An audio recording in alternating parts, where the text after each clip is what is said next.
living on a disk, floating through space, with a tiny sun.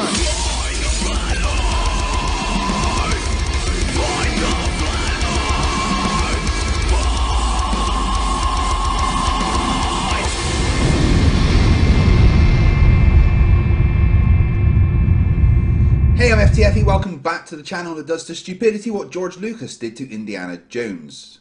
That fourth movie should never have happened. Anyway, thank you guys for being here for part 4 of my 40-hour stream. We are 24 hours in, 16 hours, well 15 hours, 50 minutes remaining. I'm going to have that 10-minute break and I'm going to allow it for myself. What we're going to do for this part is I'm going to maybe 2 debates of mine. I'm going to review. I'm going to see if some people want to come on. I know that Draco Fire wanted to come back and possibly Cypher. Vishanti if she's available. Crafty, you can come on if you like. But the first debate we're going to go over is the debate that I did with Team Skeptic as my partner, where we debated Nathan Thompson and GMan about evolution. It was a shit show. It was an absolute slaughter. They had absolutely nothing. It was fucking hilarious. I went on there with the intention of winding up Nathan Thompson, and I think I have a superpower. And that is the ability to trigger people called Nathan. Right. When my vMix stops being slow. Right, let me just go and grab the actual debate. That would be better.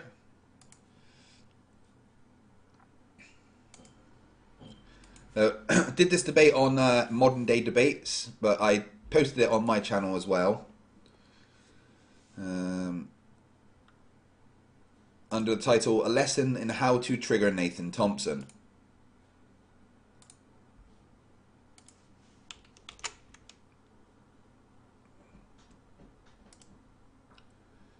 Alright, I'll get this up, and then I'll send out a couple of invites to people.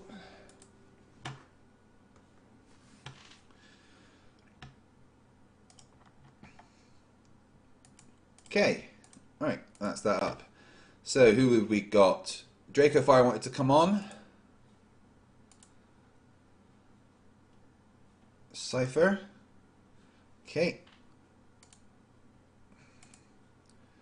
Add input. Video call. Now, I think I've shut down all the other call links, so this shouldn't be an issue. I am starting to feel a bit tired, guys, so bear with me.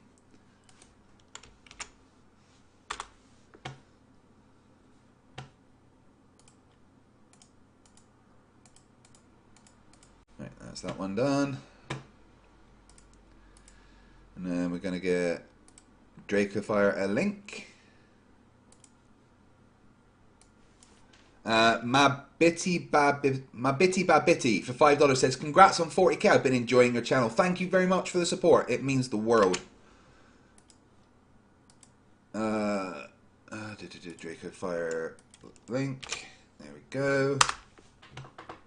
Crafty Keela. I'm going to send her a link as well.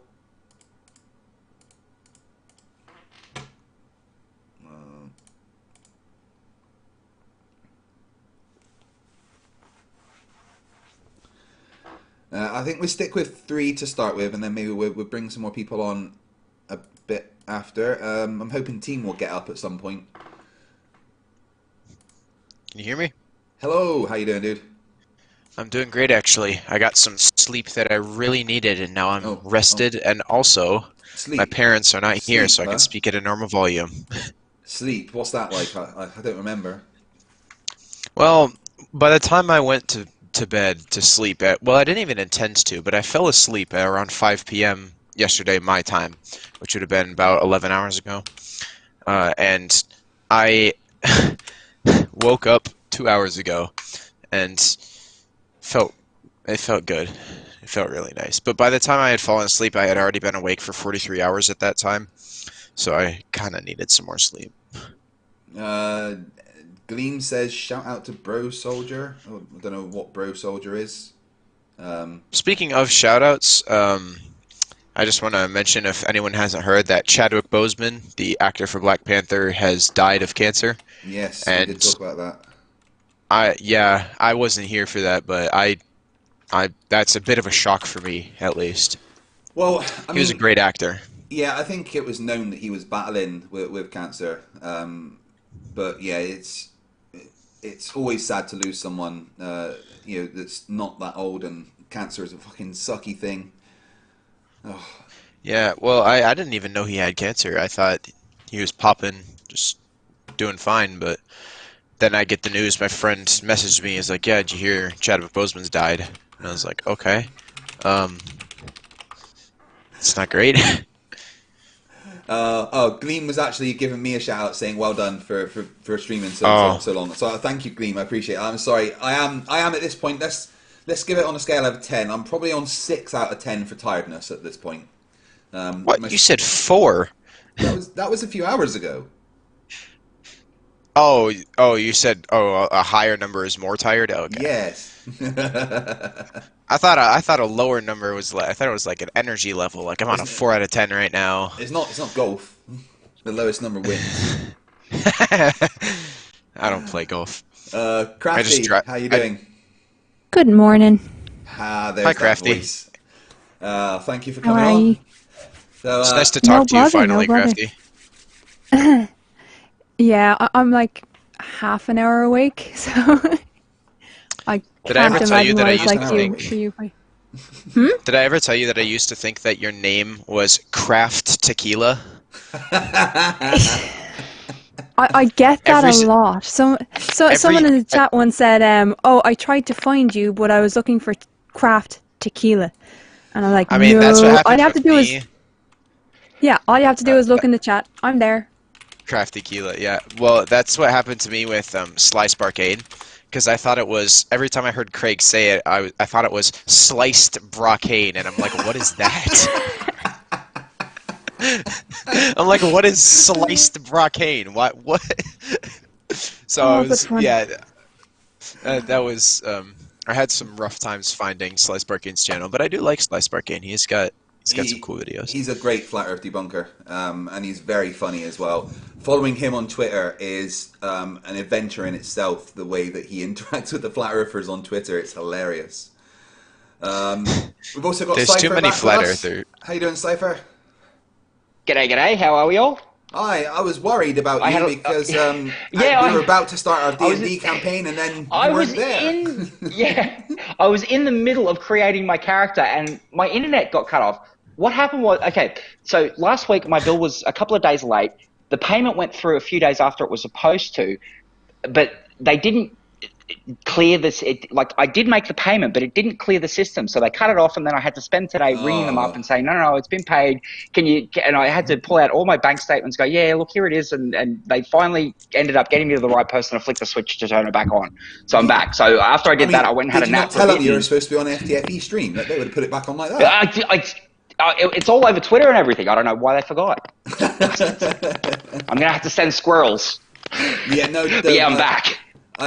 There were some squirrels here just now. They were doing stuff. I'm worried. So. Did they have toolboxes? They had like overalls and stuff. Were they talking to the cat? Yep, okay, I know what's going on there. They were talking to the cat and looking around at me every now and then. Hey, Cypher, did you send squirrels to interfere with my job? Because when I went to work, because that's where I had to go 24 hours ago, as I had to leave for work, and half the people that were supposed to be there didn't show up, so I had a pretty shitty day at work. we were half-staffed. I'm supposed to get a break at 11, and I didn't get it until 3 because we didn't have anybody to cover while somebody took a break, and I was already tired. It wasn't that fun. So, Cypher, I blame you for sending the squirrels to mess with me. Yeah, look, more than likely it was them. I mean, we have them everywhere, and they're usually messing with some sort of wiring or something. So, yeah, I mean, just say, if something happens in future, goddamn the squirrels. That's Yeah, all They you destroyed need. They destroyed my coworkers' cars, I guess, so they couldn't come. That sounds like them. Yeah, that does sound exactly like them. Like throughout the NASA Black site here, they found some pills under the couch one night that had been here from a Christmas party about 3 years ago. Oh. You know, found some Jamaican Kush, got into the Mexican tequila that we used to fake bottle rocket launches to film space launches, and started a teleporting twister game that now makes its way through the base and destroys stuff as it moves from room to room. You can never tell when it's going to pop up. Yep. Sure, why not? It's messy. It gets messy. Damn those squirrels. Sounds like the black site's a pretty fun Yep. place to be. Oh, it is. It is. It really is. I have vague memories of being there, but I don't think they're memories. Well, they're not really your memories, yeah. Well, what are we up to yeah, now? remember, you are a clone. 749? Yeah, it's 0279 was his name. There's Oh, okay, another- yep. Are you telling me in 24 hours they haven't come to retrieve him yet? Oh yeah, no, they did. This is the replacement.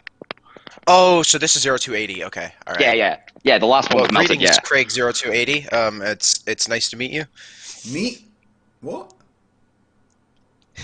Oh, sorry, I've said too much. Let's just move on.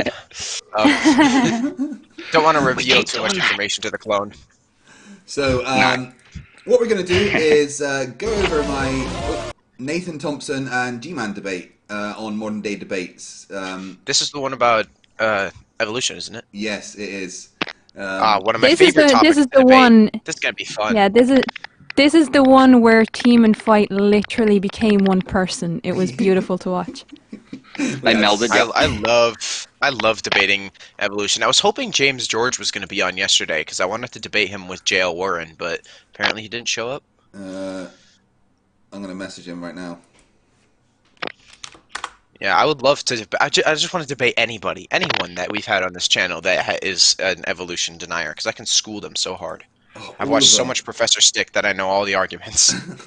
Oh, yeah, but it's just adapting to its pressures. Well done, you've just described evolution. Yeah, I'm not That prepared is- for that. Evolution, and it's like people are like evolution doesn't exist, and it's like okay, so things don't change over time. Is that what you? Is that Oh your yeah, assertion they here? do change over time, but it's not evolution. Yes, that is what we call Yes, it is. evolution. That's the definition of evolution. Semantics. Just like increase a bunch of time, and you have a bunch of change. Yeah. Isn't that wild? Well, our ears are vestigial gills, I have some. Our Am I not ears- as supposed far as to? I know. Wait, what did you just say? Someone told me once that our ears are actually vestigial gills from evolution. Is that am I wrong? I don't know. I'd have to look it up. I am not an expert on evolutionary biology, so I would have to look that up. I could see it being true. I mean, we know that. For instance, the whale, the position of its nostril moved to the top of its head as it became from being a land animal to a sea animal, so it'd be closer to the water. Still stay under the water as much as possible while it's in there. And Yeah, you're right. Your ability to hear relies on a structure that got its start as a gill opening. wow. Oh, there you go. So the opening that was the gills eventually turned into essentially the ear hole. Well, yeah, but did you know Cool. that at one point you were literally just an asshole? Yes. I can believe that. As you It develop, was kind of and fucked for up some the of first time us- I found that out. for some of us, Some that- people For still some are, of us, we Some of haven't us, really we evolved. still won. No, and that's actually true. When you develop, when you change, you split from cells, become a zygote. The first part of your anatomy that actually develops is your anus. So there is one point in your life where you are literally just an asshole. So Nathan Thompson. in a Yeah, nutshell. yeah. If your name's Nathan, then it was a good start in 'Cause life. I think he developed that much, and then maybe Yeah. his mom like started hitting the alcohol or taking drugs or something, No, and then well, he's just Nathan stopped actually developing. Nathan Thompson actually seems to have devolved, honestly, because he used to have Yeah, a he good actually- job and everything. And You're correct. yeah, he seemed to be fairly, normal. Yeah, he was doing pretty well off for himself, and then he just fell off Yeah. a cliff. Yep. His brain training Lives in a coach car? apparently introduced him to the flat Earth. Does he still live in a car? Possibly. He's couch surfing everywhere he can. I haven't paid much attention to him lately. I mean, I've seen I remember the first time I encountered him was and I always keep going back to him, but it was on Professor Stick's channel, and Professor Stick was debunking him bouncing balls on a sledgehammer and saying a bunch of flat Earth brutes. I didn't know it was Nathan Thompson. I just thought it was some random guy, and then I came to Craig's channel and I was like, oh, it's Nathan Thompson. And then I see the other dumb shit that Nathan Thompson says, and I get like, I just like slowly like. He just looks worse and worse and worse and worse. Like his physical characteristics have looked worse as the years go by. It's almost like Seek Truth, Speak Truth, actually, because like when he was still a flat earther, I've seen some of the thumbnails from his videos. He looks kind of crazy in those thumbnails, but then as soon as he starts, the wide eyes and like the he's like the permanently stressed expression. But then as it gets towards when he started escaping the flat earth and coming back to sanity, like he looks more normal. And it's funny how flat earth does that to people. And I tell you what, with Brummy, the guy that Craig had on yesterday, Reasons, he seems to have gone the opposite way, gone from, believing in the globe and being somewhat normal to devolving into this manic state where all he can do now, and he did it yesterday, like he just starts yelling, oh, it's flat, get used to it, welcome to flat earth, and things like that. So is that the Welcome to Flat Earth guy? Yeah, Brummy. No, Brummy that was Reasons. Brummy. Brummy was on Agree to Disagree last week, and he had a debate against Katz, and he actually accepted some of what Katz was saying, and then Creaky shut him down. Creaky Blinder just shut him down in the most beautiful way. If you haven't seen that debate, it's well worth watching. I really enjoy Creaky's style. So. After that that debate, Creaky messaged me and he's like, "Here, mate, I just got involved in the flat Earth debate. You'd be so proud of me." You would actually, because he was demanding that Katz show him proof of pressure gradient, like Tracy, right there, right then, in the middle of the debate, and Creaky was like, "Wait, so okay, how far up is your dome?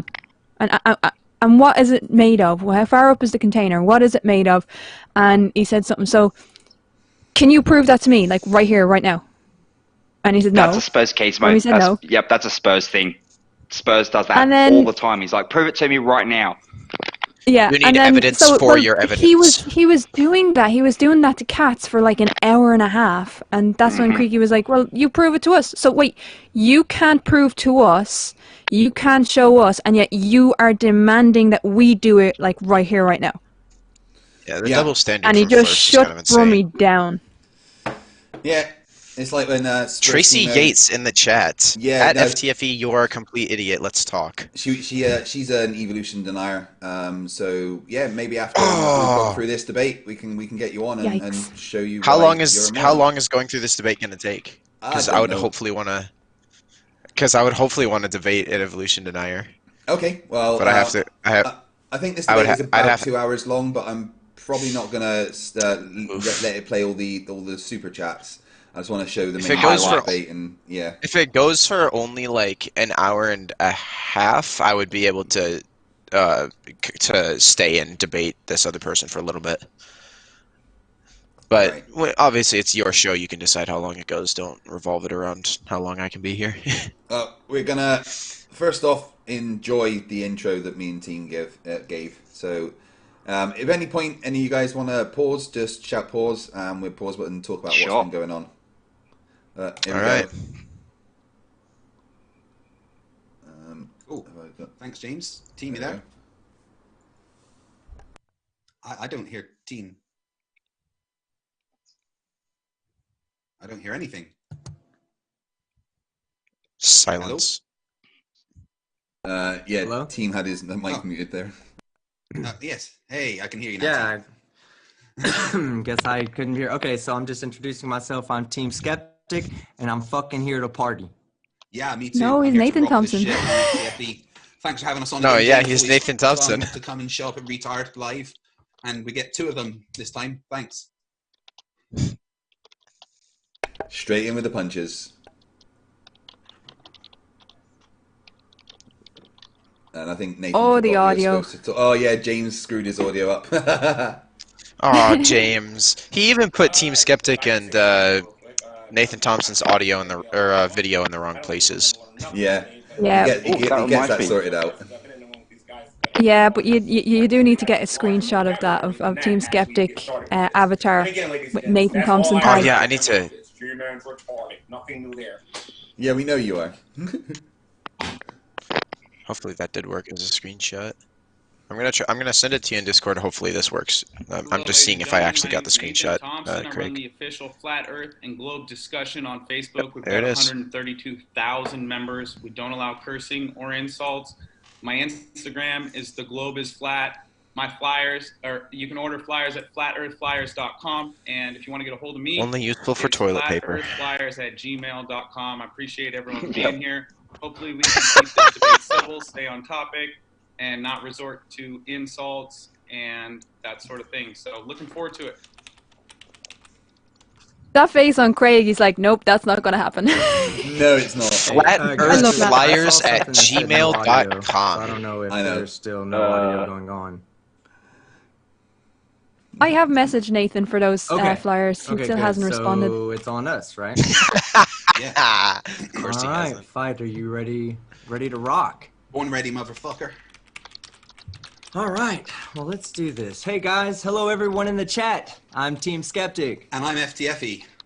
and tonight we are going to be debating the topic of evolution with a couple of science deniers who have a combined IQ of 50. And that's assuming that GMan has an IQ of 49. Now, I would like to thank GMan specifically for putting himself at a disadvantage by partnering up with someone as mentally deficient as Nathan Thompson. Hey, can you guys It mu- using evolution? It must have been due to some kind of Yeah, if they court-ordered could, community it's the point. service. God, you guys are Shut the fuck up, Nathan. This is our time. Shut up. You might Thank you. God damn. I love that. It I love must that have so been much. due. Hey, G-Man, you must have Nathan.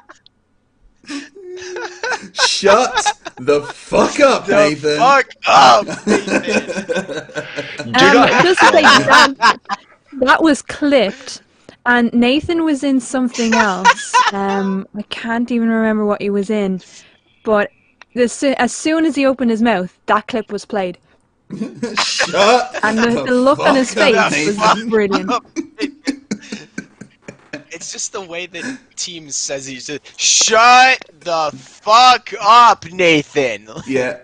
I It's want that our time. I want that on a t-shirt so bad. I didn't watch this one live, but now I wish I did. I think I was busy this day. Oh, I was there. I was there. And I won. was that the night that was that the night Nathan lost his wrench? No, it was another night, wasn't it? No, that was another night, yeah. No, it was another night, yeah. He lost his wrench on where? He lost his yeah, wrench. on Modern Day Debate. Oh, why would he ever have one in the first place? Because he was a patron and supported him, and James wanted Oh, to I see. appear neutral.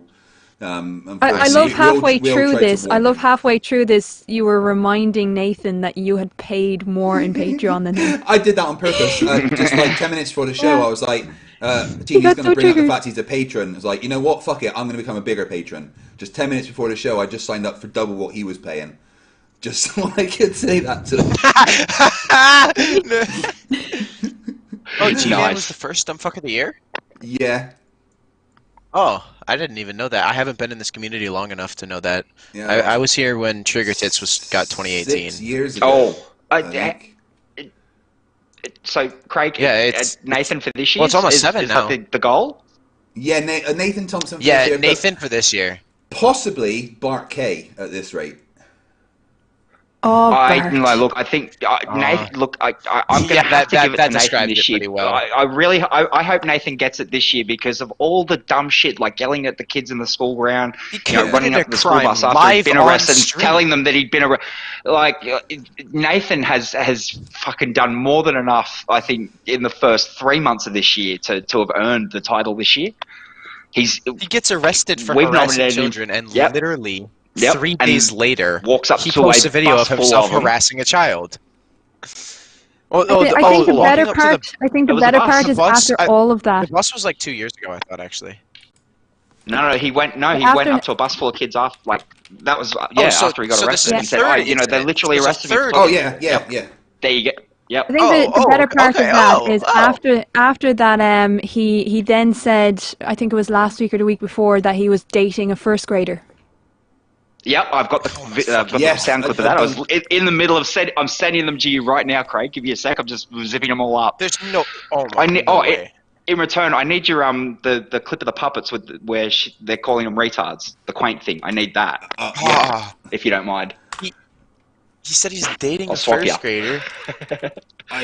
And then he tried to clarify it by saying something else, but I mean, he's just It's a first grade teacher. No, apparently he's dating a first grade teacher, but made a massive Freudian slip and hang on, I'm giving Craig the clip. Give me 1 second. So he's going to brainwash that teacher into believing the earth is flat, and then he's going to tell the teacher to teach flat earth to children, I bet. Yeah, that's here we go. Or more likely, I've just dropped it to or Craig. More likely, more likely he's not dating anyone at all, and he's just a lying shit, which is probably probably what's true. Yeah. All right. Craig's got this. Here we go. Let me just. I'd love to debate Nathan Thompson, but unfortunately, he's not allowed on this channel anymore. Nope. He had his time. Hey guys, you want to hear a funny story? I want him. Dude, I'm dating a first grader. Just hear that again. Hey guys, you want to hear a funny story? I'm dating a first grader. Hey guys, you want to hear a funny story while we're all chatting, dude? I'm dating a first grader. I'm sure you are, Nathan. Oh my God, Nathan. Yeah, I want Nathan. I want Nathan I just love to how get excited he is. I want Nathan to get schooled by the children that he loves so much, like myself. Someone's going to shoot the dude in the knee. Someone's going to shoot him in the knee for going near their kids. Yeah. Just so he can realize that we are still smarter than him. What I do in the toilet is smarter than him. Anyway, on with the debate. Yep. Nathan as a partner do some kind of court-ordered community service. Anyway, thanks for trying to make him feel, special. The audio on. Evolution is the process by which a species genetically changes over time due to pressures from its surroundings. Yes, and these pressures can be natural, as we see with the kawaii crickets of Hawaii. Or with artificial, as with the modern-day domesticated dogs. Today we intend to show 5 pieces of evidence that support evolution. Including one example of speciation that has occurred right before our own eyes. Now first, let's talk about the rapid evolution of bacteria. Now I'm going to be presenting a video here, so give me 1 second to get that video up. All right, give me 1 second. So triggered already. Okay. Look at him shaking his head. I said so triggered. Did he just fake yawn? Yeah. Oh, and he's doing the it's a SpongeBob bit. Yeah. Inmate 014 - something, I forgot. James still hasn't got his audio sorted. Come on, James. Get your shit together, man. No, Is James a Flerf now? No, Can't do technology. James is good, but he normally has a producer, and I know he didn't have one on this day, so he just... All right, so first let's talk about the rapid evolution of bacteria. And in this video right here, what we have is essentially a large agar petri dish with bands of increasing strengths of antibiotics. And I'm going to actually play this video and talk over it while it plays. Let me mute the sound so it doesn't affect you. Okay, so the first bands have no antibiotics, where culture of E. coli is added. The E. coli then spreads through the first band until it reaches the boundary where the second band begins, this time with antibiotics mixed in. The E. coli stops at the boundary of the first band until a random mutation occurs, allowing a mutated E. coli strand to successfully flourish within the zone of antibiotics. On screen, you can see where it says 0, 1, 10, 100, 1,000. They get stronger by factors of 10 as it gets closer to the center. All right, and then they're going to have the agar culture. The agar plate is black, so the bacteria is white. As you can see here, it reaches the first band where it reaches the antibiotics, and it can no longer move forward until it has a random mutation. This random mutation then allows the E. coli to spread forward, but it's a new strand of E. coli. It's a mutated strand of E. coli. And then again, at the second boundary, the bacteria stops as it encounters an area that's 10 times stronger has a 10 times stronger resistance. That is until another mutation occurs that allows the bacteria to thrive in that environment. Ultimately, this took about 11 days for the bacteria to evolve on its own and thrive in an environment that was 1,000 times stronger than the first band of antibiotics it encountered. The bacteria again appears white, and you can even trace its family tree back through its genetic mutations. This study was conducted by the Kishoni Labs and is direct observable evidence of rapid evolution. Okay, right, you can go back to main screen now, James. Now the story of the three-spined stickleback. Faced with a sudden change in their world, the cleaning up of their once future lake that they lived in, the homely little fish has faced a fundamental challenge of adapting or dying. I love this example, and it turns out that three-spined stickleback smokes most any it's a really good one. Whilst evolution is usually expected to creep along over eons, the stickleback has managed to evolve in full speed reverse to cope with the cleanup of Lake Washington, according to a study led by researchers at Seattle's Fred Hutchinson Cancer Research Center. They found a rare example of an animal reverting to an earlier evolutionary version to survive a rapid change Nathan in its couldn't take environment. it, so he walked away. Just 5 decades ago, Lake Washington was notoriously polluted, full of murky water festering with... Any debate that Nathan is in, he does this. Every single debate. Once evidence starts being presented, he goes away for 5 minutes. So he's not even listening. No, he doesn't want to listen to what you want to say. All he wants is to wait for his turn to say a bunch of stupid shit and then smack SpongeBob with a hammer. That's what he wants to do. I suppose that's one thing. Ignore. Yeah.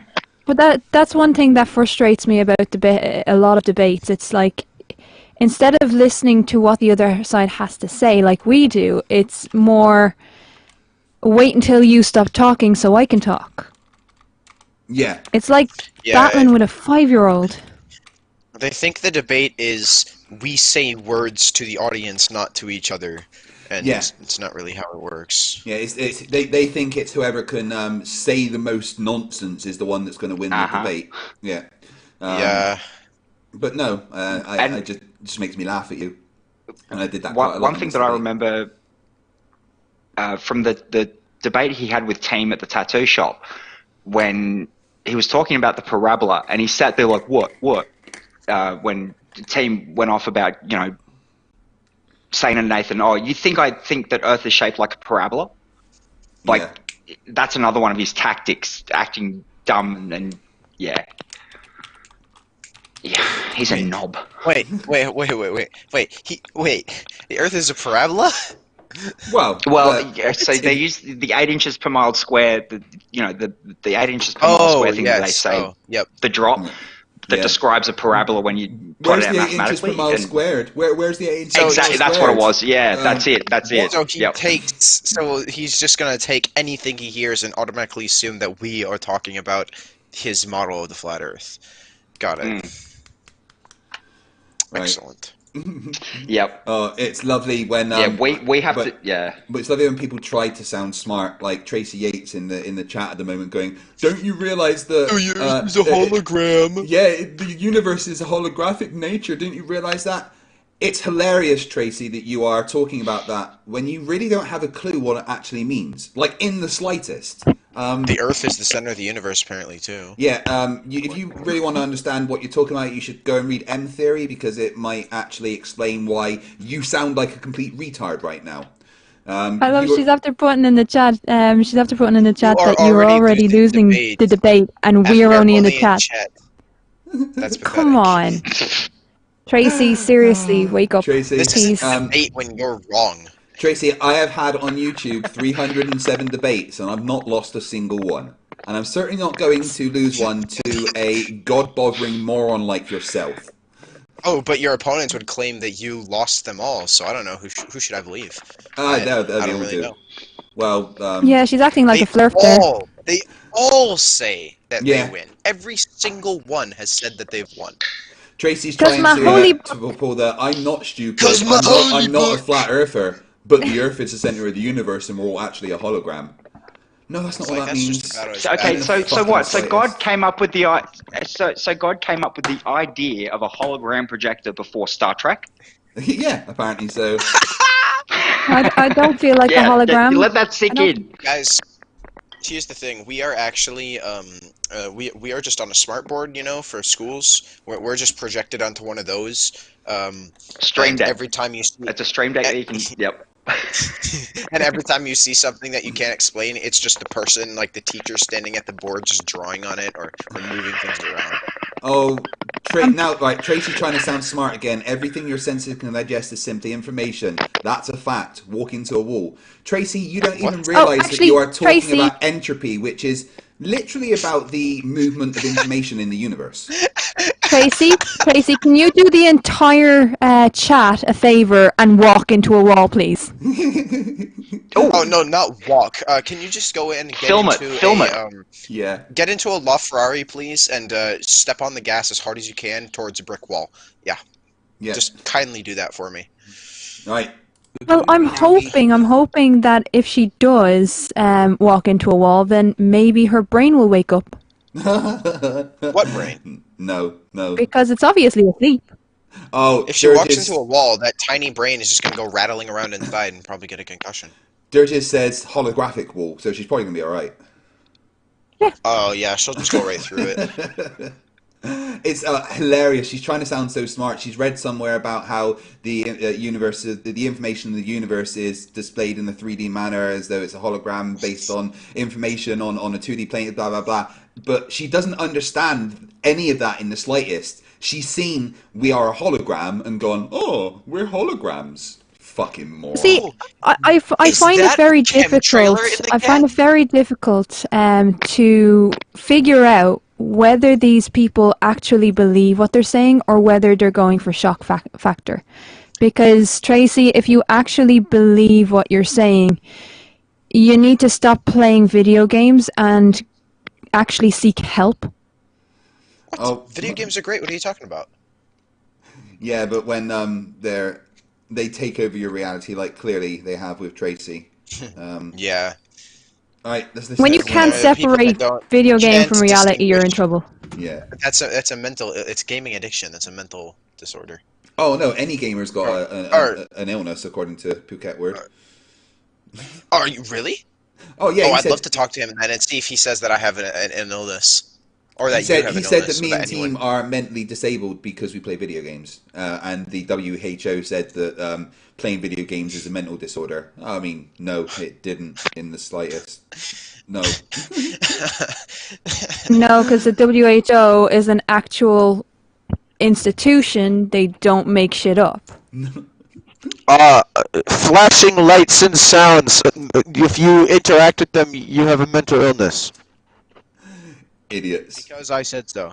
Right. Anyway, on with the debate. Thrived on the millions of gallons of raw sewage the cities pumped into it.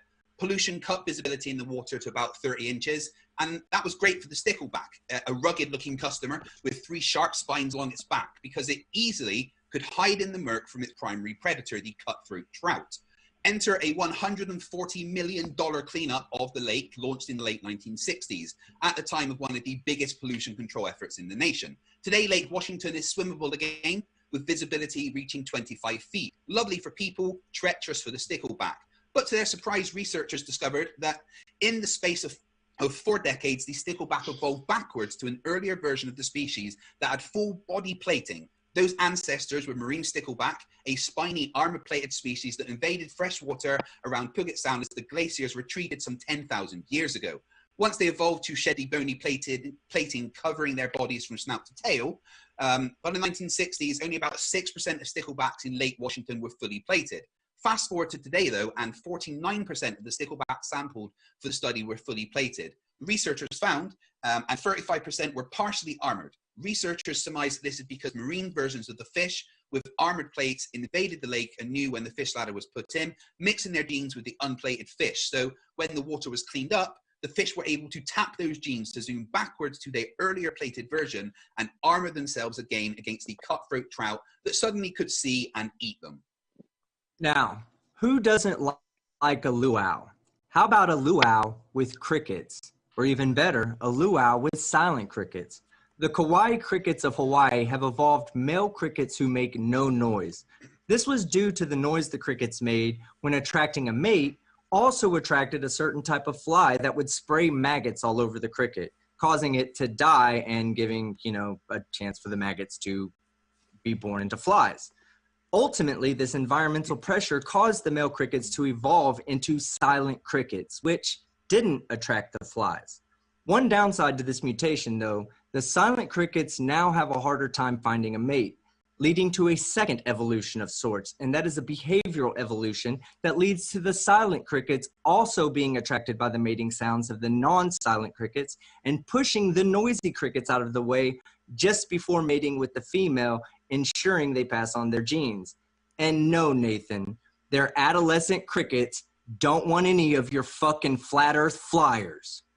Right, so the London underground mosquito is a form of mosquito in the genus Culex.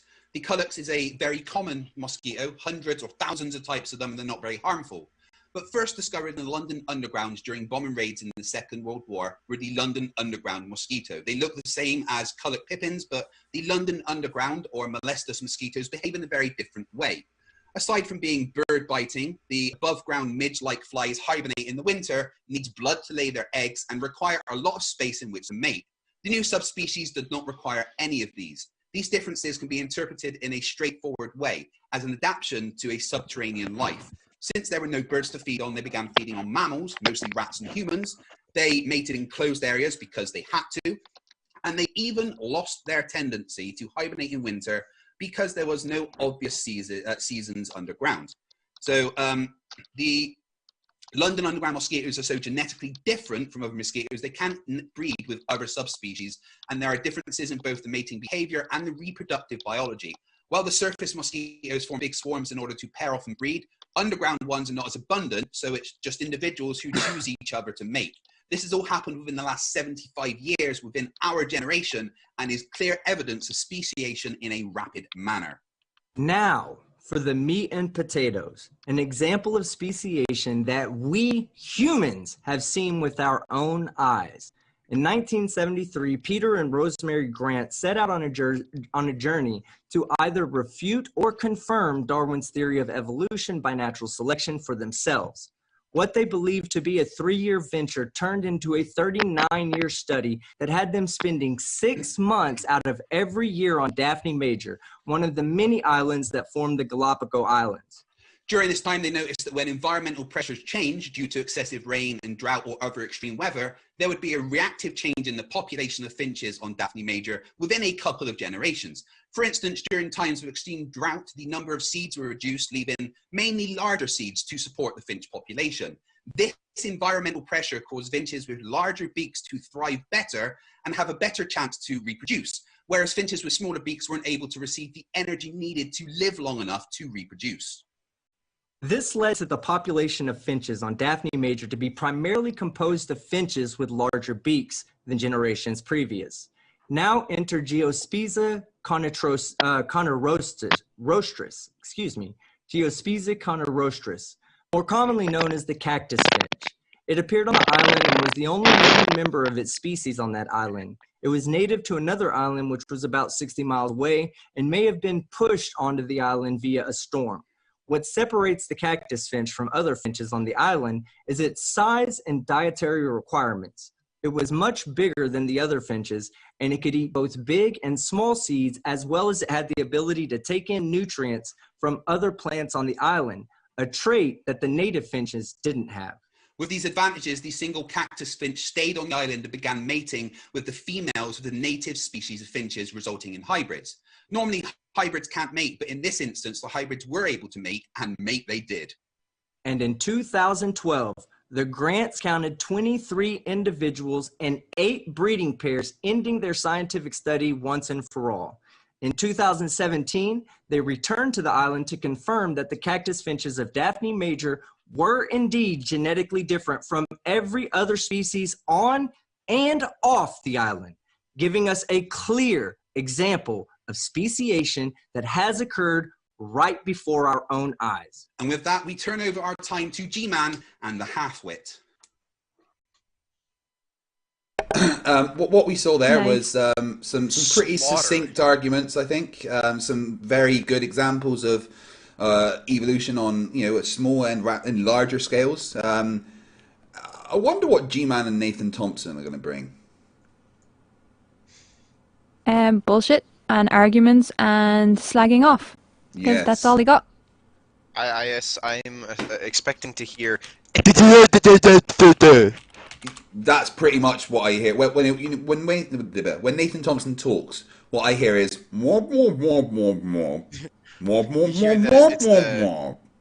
The Peanuts adults like Yeah. I do wonder. Tracy has been sitting there watching this video, which was again great, very well done by the two of you. Yeah, but they had I great liked that. That examples was of very evolution, and she's still sitting there. Tracy, respond to what's on the screen. In the She's chat, trying to respond to assign what's on the burden screen. of proof to us. Yeah, and she's saying, you idiots think that everything came from nothing exploding. Nobody No, I'm thinks so tired of them saying I know. that. And That's says not what that. the Big Bang is. All the energy in Tracy. the universe has always been Yes. there. It was just Tracy- an infinitesimally small Tracy, area you which think- expanded. You Yes, think Tracy, I will give you a the very short whole and Earth- succinct explanation of the Big Bang. Okay? In the Big Bang, before the universe was what it is today, it was an unimaginably small point with all of the matter and all of the energy in the entire universe that exists today was there, compressed into that tiny space. The Big Bang was when, through whatever means it happened, which I'm not sure if we entirely know yet, although correct me if I'm wrong, however means it happened, all of that matter and energy expanded, and then, under the influence of gravity, it kind of coalesced into stars, planets, nebulas, everything that we have in the universe. That is the Big You've Bang. already There is lost her. no one. Yeah. There is no But no, one. No one that says it comes from nothing or that it was an explosion. It was not an explosion. No one has ever said it was an explosion. Now, Shut up. Now, You now she's are saying wrong. that the Bible has quantum physics in it. No, it doesn't. No, it doesn't. Shit. Hang on. I have hang a on. Bible. Wait, hold on. I have a Bible right next to me. I'm gonna look. Here's my question. Here's my question to Exact Tracy. verse. Which Bible? Tracy, exact Wait, no, verse, no. please. Hold on. No. David. Which Bible? Because there's several, and I've read them, and no, they don't have quantum physics in any The of one them. that I I'm have right sorry. next to me, I've read cover to cover, Citation. and I didn't see anything about quantum physics. Can I get an exact No, verse, Tracy? I've never Please seen post that in the anything in the chat. one I read. No, me I was neither. actually watching Professor Dave Explains. I started watching his series of videos on the Big Bang the other day, and the very first video in the series basically explains it. The first, I think, 330,000 odd years of the Big Bang, and then the rest of the videos go into the time after that. So, very succinct. I understood it. It made sense to me. Knowing I'm no specialist in anything. I'm literally just a dude on the internet. But, I'm smart enough to have understood that. Like, Professor Dave explains it quite well in his series of videos. So go and have a look at that before you go, touting Bible nonsense that doesn't exist and I need. is quite demonstrably non-existent. Yeah. Okay, Rachie, it doesn't matter what Einstein did or didn't like. Einstein does not define physics. Yeah. Because she just said Einstein didn't like quantum mechanics. So what? Doesn't matter. Yeah. No. Well, guess what? The That's Michelson like Morley, when they did their ether experiment, they disproved the existence of the ether, and I believe it was Michelson didn't like the results, but had to go with what he found. Yeah, and always did. So it doesn't matter what your personal opinion is on things. Yeah. The fabric of reality is the fabric of reality. That's what It doesn't matter separates what scientists from like it or not. pseudoscience. Yeah. Like, for example, Because I don't. Hold on, let Crafty. Sorry. Go. Yeah, I'm just saying, sorry, go ahead, go ahead. here's the difference between science and pseudoscience. Science starts from the position of, oh, I've seen an observation. Let's explore this and get to the root cause of it. Whereas pseudoscience, which is, as well, religion is included in that, or most religions of the world is included in that. Here's what I think happened. Let's make shit up to prove that I'm right. And that's the more like- difference. It's a different starting point. Yeah. It's like, I'm right, so let's look for the evidence that proves it. Instead Exactly. of making a retarded argument like, well, a car needs a maker, so do you. Like, you know, for example, you know my wife. You know why I'm here specifically? Because my parents got horny and fucked. My parents. That's why I'm here. That didn't really have much to do with God, as far as I am concerned. And like when someone brings up, we're intelligently designed, I argue, we're not really very intelligently designed. First of all, males have testicles on the outside of the body where they can be damaged and crushed and sat on and whatnot. Our brains are really squishy and can be damaged pretty easily with enough force. Yeah, we've got all sorts of problems like it goes epilepsy, asthma, genetic deficiencies, diabetes, cancer. I had to have an organ removed. One of my organs exploded and I nearly died. Appendix. Can I just say at this point? Can I just say at this point, lads? Just to say, I have absolutely no issue with anyone having personal faith in a creator. No, I have no issue with that. But the problem is when you use it to take away. No, it's not even that. It's when you use it to take away genuine quests for genuine answers, and that's part of the problem.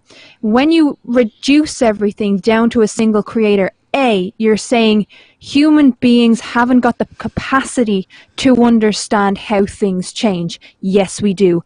And two, you're basically saying that we should take for granted what we're given because the creator gave it to you. No, we should actually look into the genuine reasons so we can really understand how the world works and how society works and how we fit into that. And when you reduce it all down to a creator, you take away your capacity for learning, your drive for exploration. That's where I draw the line. That's where I have the problem. You can believe whatever the hell you want, just don't let it get in the way of human evolution. Don't let it get in the way of human learning, because that's when it becomes dangerous. Yeah, absolutely. Yep. And that's one of the. You may argue that it's illogical. Flat Earth, Yep. The biggest problem I find with a lot of the flat Earth arguments and all the the conspiracy woo and crap like that is exactly what Keela said. Once you start ascribing magical powers to things that instead of actually looking into it, then you're doing yourself a disservice. And this sort of conspiracy minded crap is, I think, helping to de-evolve us to, flat earthers would have us living out in the middle of the jungles, crouching there with no clothes. We wouldn't even be able to rub a stick on a rock, because that's geometry and physics and math. You'd have to rub the stick on the rock to get the sharp point, geometry. People like Anthony Riley that deny the existence of maths, I'd still really want to debate that guy and bring up things like the Fibonacci sequence, how it can be described on things like plant leaves and a Nautilus shell. You can get yourself a scale model of a Ferris wheel, and scale they don't understand at all. You can take a Ferris wheel and put one in your house, make it so small that you can put it in your house. You can make it work even in your house, but it would be 1/50th the size of the thing. Scale is, when it comes to the shape and size of the Earth, they just don't understand it. We're tiny compared to what we're living on. And this sort of crap just helps devolve us to the point where we're going to be stuck in the middle. If flat earthers and conspiracy theorists had their way, we'd be out in the middle of the jungle, just crouching there, just looking at each other till we drop dead. Here's the thing, though. Here's the thing. As a sociologist, part of my learning was understanding how the written word was developed. So part of my understanding in the length it took me to get a master's degree was looking at different religions and religious texts and how they became, so prominent. And the problem with it is they did exactly what, Charles Dickens did, or any other author that we can think of in literature. They created stories to understand the world around us. And the difference is those stories kind of were latched onto by the people in power to explain away why why society was so cruel, and you had to wait until you were dead in order to have a good anything for yourself. It was a way of explaining cruelty. That's what religious texts were about originally. Yep. Understanding the world around you, yes, but it was a way of explaining cruelty and keeping people in their place, because God told us, or the gods gave me this power so that I could rule over you. That's what it was about. And it's still used today as a battering ram of power. Still used. I feel like a lot of people today also still use it as just like, you know, like a beacon of hope because they are scared of death. And I can get that. Yeah. But to just make baseless assertions like, oh, there is certainly 100% an afterlife and you need to sacrifice a whole lot of your time and energy worshiping this god, otherwise you're not going to get there. That's when I sort of have an issue, because you're basically saying, if you don't do what I tell you to, or if you don't do what this holy book tells you to, you're going to burn in hell forever. Yeah, that's when I start to have an issue with religion, is when we get to that point. What I always say is, anyone that has a belief in God, that's a personal thing between them and God, right? I don't need to hear about it. You don't need to try and tell me that I'm wrong for not believing that. You know what? If you want to have that belief in God, fair play to you. All right? For me, I don't believe in God, but I would never make the claim that God doesn't exist. I would also never make the claim that God does exist, because frankly, there's no way of proving the supernatural. So it's not something that you can test. You can't test to see if God is real. You can't. It's just not something you can prove. But the main thing is that our universe works without the need of a deity. There isn't we can a explain need for a everything magic naturally. sky wizard. Yeah, everything that happens, down to us being created on this planet, we can explain with physics and chemistry, and there isn't a need for a god. Doesn't mean that there isn't one. I'd never say there isn't one. I can't prove that.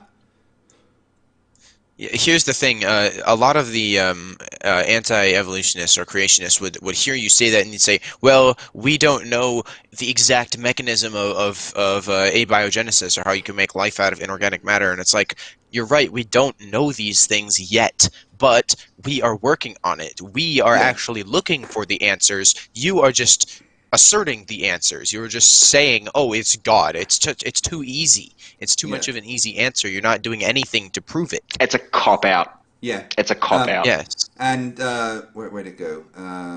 Jim's Mind in the chat says, the huge universe makes us feel small and unimportant, and that's the problem. These people don't like it. And I never understood that argument. I get what you're saying, Jim. Yeah, that's what they say, but I've never understood that argument, because for me, right, the trillions and trillions of little things that have had to happen for me to exist right now, I think that makes me special.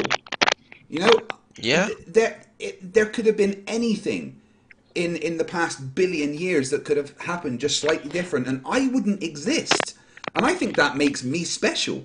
And you know, why does being the center of the universe that a God loves, why does that make you any more special than someone that is literally the product of billions of years of little happenstances? I can tell you why. You know?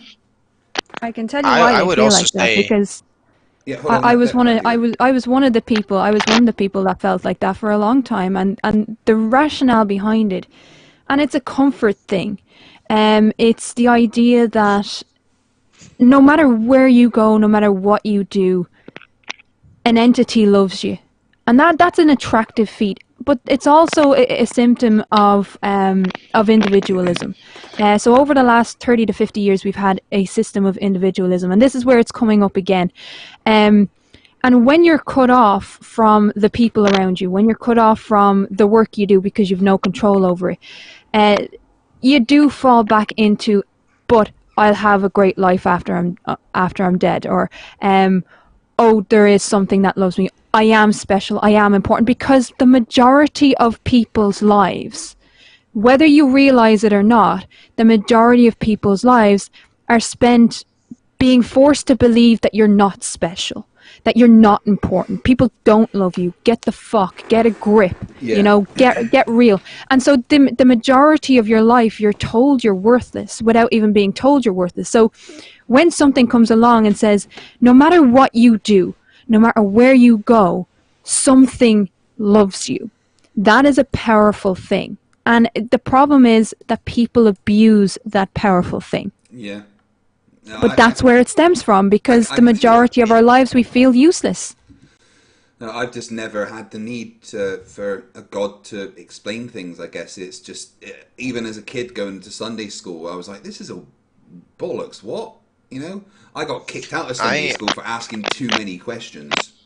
I was heavily roped into religion until about 2 years ago, when it was explained to me that if I answer that it was explained to me, two things were explained. One was the exact processes of the Big Bang, which means that I no longer needed a god to fill in that how did it happen kind of thing. And then two was explained to me that if I answer maybe to the question, do I believe in God, that I am an atheist, and then I just kind of realized that I would answer maybe to the question, because I had never actually asked myself that question. And now looking back, I genuinely don't see why I believed it. And I think it was just because I was uninformed, because there is no reason that a God needs to exist. Zero whatsoever. That's what I have realized in these past couple of years. It's also a way of processing something that we feel too small to process. Because if you said to a child, count out $15 trillion. $15 trillion is not something, even as adults, we can really conceive of, because it's just too big of a number. Then you say to an ordinary person who is not trained to think about the universe that we live in, and we're not. We get the basics in it, and then told, go on, out to work now. So you're not really thinking on this scale, and it's a huge scale, day to day. You're just thinking, right, what do I need to get through the day? What do I need to pay the bills? So that's part of the problem as well. You're not trained to think about something so big, so you can't understand the scale of it. And again, that's why it's reductionist to reduce all of this, all of creation. And I say creation, I mean all of the entire universe, down to a deity. It's reductionism, because you can't grasp the scale. Yeah. Right, I'm going to start playing Nathan Thompson and GMan's arguments. Yay! I'm going to do what Nathan Thompson did, and I'm going to nip away for 2 minutes and use the toilet whilst it's playing. Yep, I don't know if you can call these arguments, though. No, enjoy, I guess.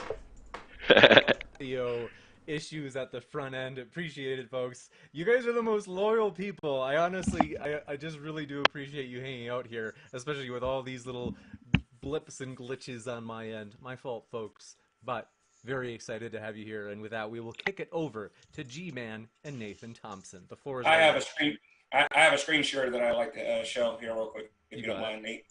I'm sorry, Nate, James. Right, you got it. We just do my quick screen share here. I apologize for all of you that had to sit through that, but let me actually play something here for you guys, because apparently they didn't know this. I'm skeptical of the claim. I'm skeptical. I'm skeptical.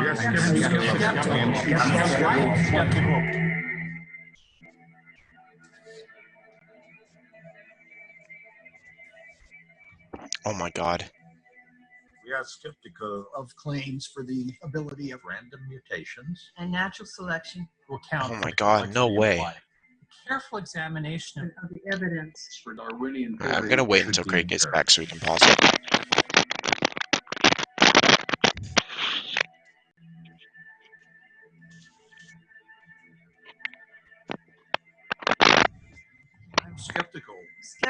Skeptical. Exactly, Mike. Skeptical of claims for the ability of random. Michael B. Shut the fuck up. To account for the complexity of life. To account for the complexity of life. Careful examination of the evidence. Full Darwinian theory should be encouraged. Okay, so you can. So when he played that, oh my God. He basically played a bunch of doctors and stuff going, yeah, we should maybe look a bit more into the theory of evolution. But the truth behind that clip is all of those doctors are fringe doctors, and half of them didn't even know what they were saying it for. Like, they were all literally tricked into saying that for the script. And even if there's some people that are questioning the theory of evolution, how is that evidence against evolution? Mm. I mean, Renee it's a name, self-defeating question, really. Sorry, Renee, Okay, it said. Renee name sorry. out in the chat. Sorry, just before we get into this, Renee name. I think that's their name in the chat. Is challenging me to a debate, but can't explain what they want to debate me on. So if you can clarify that, please. Sorry, go ahead. Maybe they just want to talk to you because you've got a nice voice. Oh, I'd be more than willing to chat to anyone out in the chat. So. He chills like, fuck's sake, go to bed already.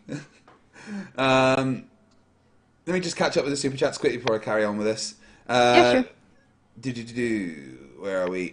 I've read that one. Elimun, sell enough for $2 says Nathan for dumb fuck of the year 2020. Which one? There's so many Nathans. Thompson. Yeah, I think Oakley could probably get it as well, though. No, he'd just get cunt of the year, I guess. Has he not won it yet? No, I don't think he deserves it. I don't even think he deserves a nomination, honestly. No, he's dumb, but like the more you ignore him, the better. Yeah. Don Giovanni, Nathan says, Oakley. I need to play less video games. I have a constant need to climb off a demigriff, praise Sigmar, and brandish the Warhammer. Tesla Live for €5 says, I bet creationists will say, but it didn't turn into a human or something stupid like that. Only proving they don't understand what evolution is. The Athens 619 for $5 says, Tesla refused to believe in electrons, yet everything he did depended on electrons. Yeah, that always amazed me that someone who made so many advances in electronics and electrics didn't understand what electrons were. The Athens 619 for $2 says, electrons, fucking autocorrect. Yeah, we knew what you meant, not elections. For William for $2. Newton didn't believe in elections. Yeah, Tesla didn't believe in elections.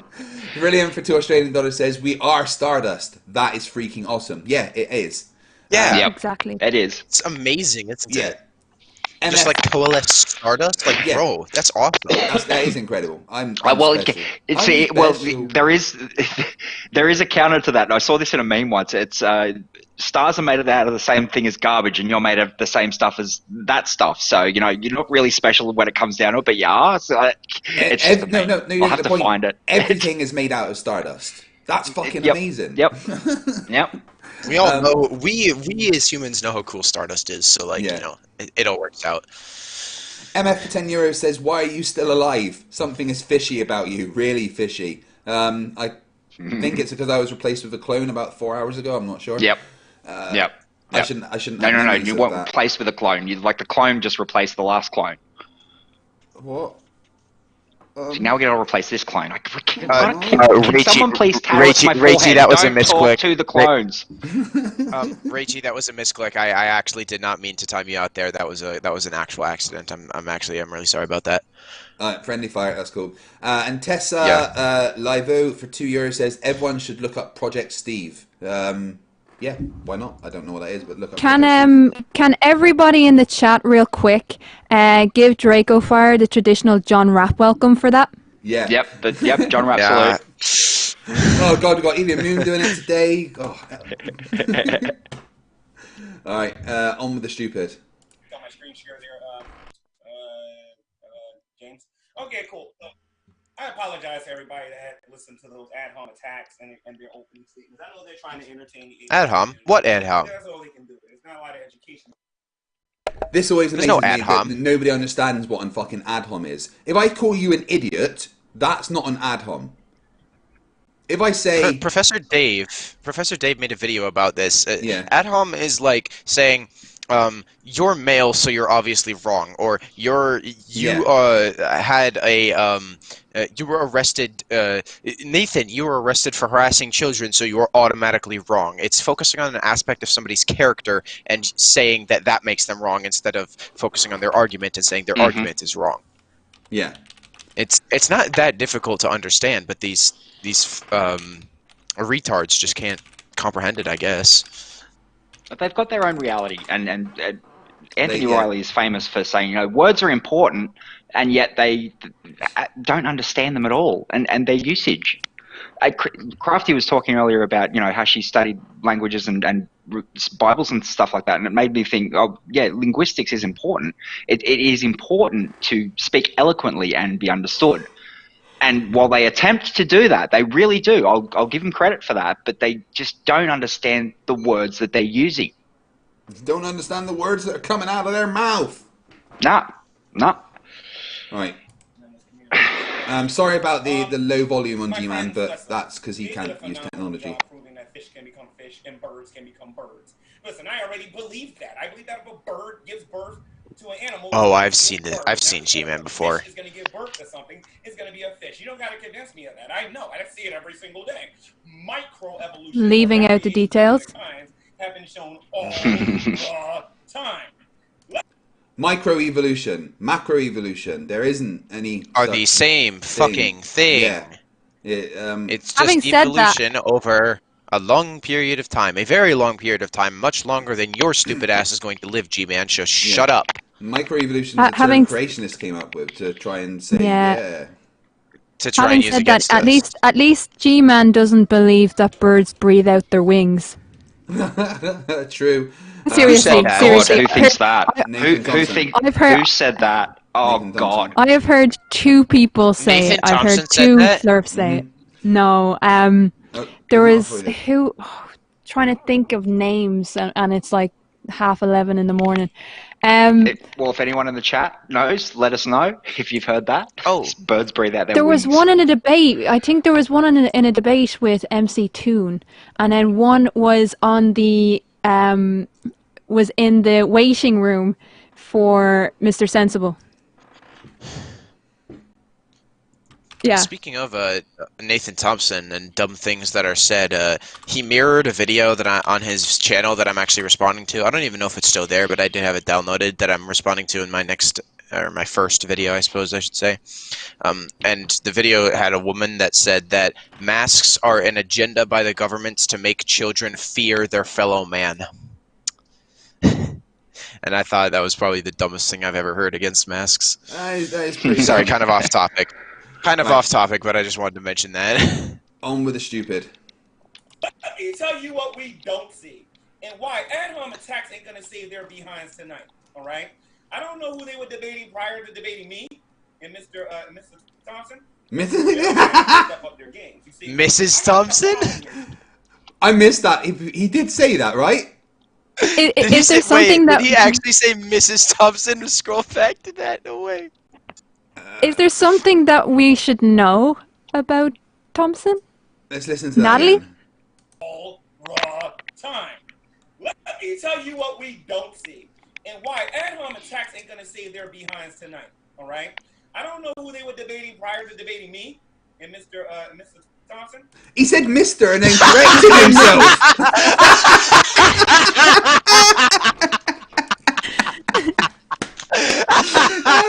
Oh wow.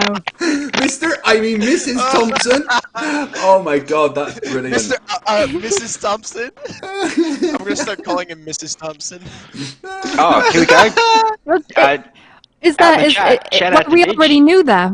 We already knew that. That's why we call him Natalie. Yep. Mrs. But out in the Natalie. chat, Digital Demonic Davros has actually said Hip Hop Hippie is the one that said birds use wings to breathe. Oh God. Hip Hop Hippie, yeah, That's apparently. who it was. Oh, yeah, but That's Hip Hop Hippie is also the guy who, when I said, "You got any evidence it's flat?" and he went, "Go to a store. The floor's flat."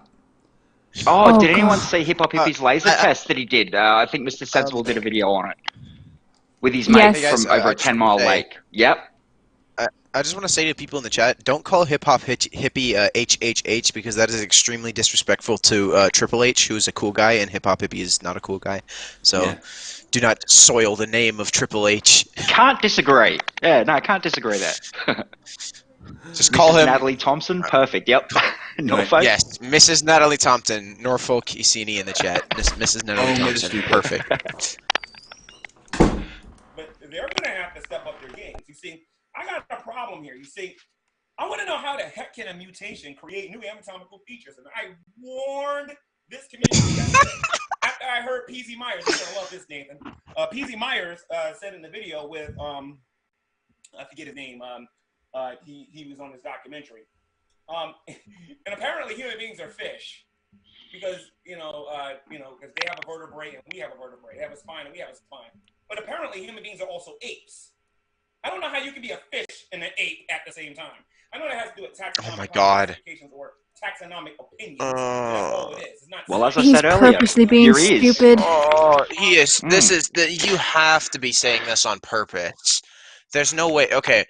Oh my God, dude, GMan. All right, we have different levels of classification.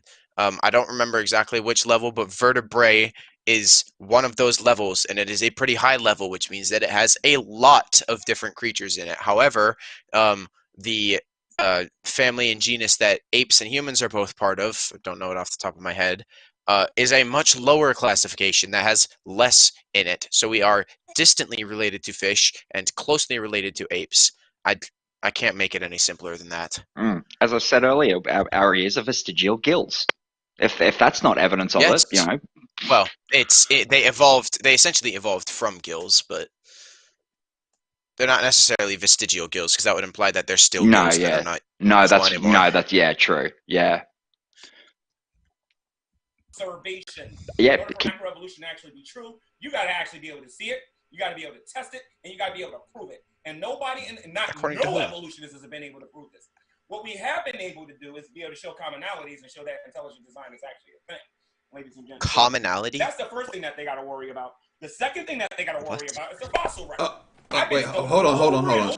So he just goes, what they say isn't true, but we can show intelligent design as a thing. And then he just moves on without showing intelligent design as a thing. And then he just moves on. He doesn't say anything. Well, yeah. I do want to challenge commonality. Yeah, Like, I want hell's to a challenge that because commonality is what we have that is similar to other creatures. And the problem with that is he doesn't show how that is.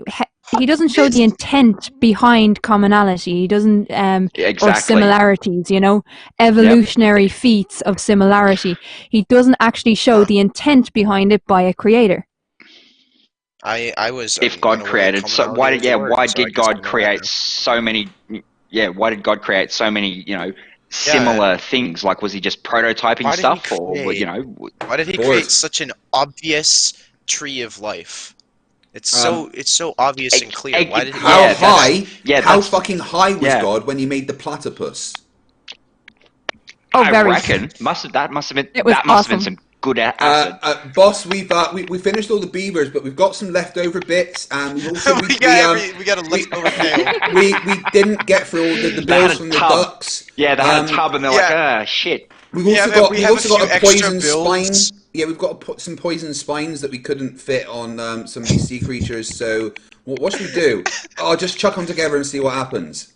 Well, but where should we if you want to go there, Australian animals are I was just saying, like, Australian animals are a perfect example of evolution because you can't find kangaroos or koalas or platypi anywhere else in the world. Well. There are similar echidnas, I mean, there are hedgehogs and things like that, similar to echidnas. But again, echidnas are a mammalian. Echidnas are another one of those. It's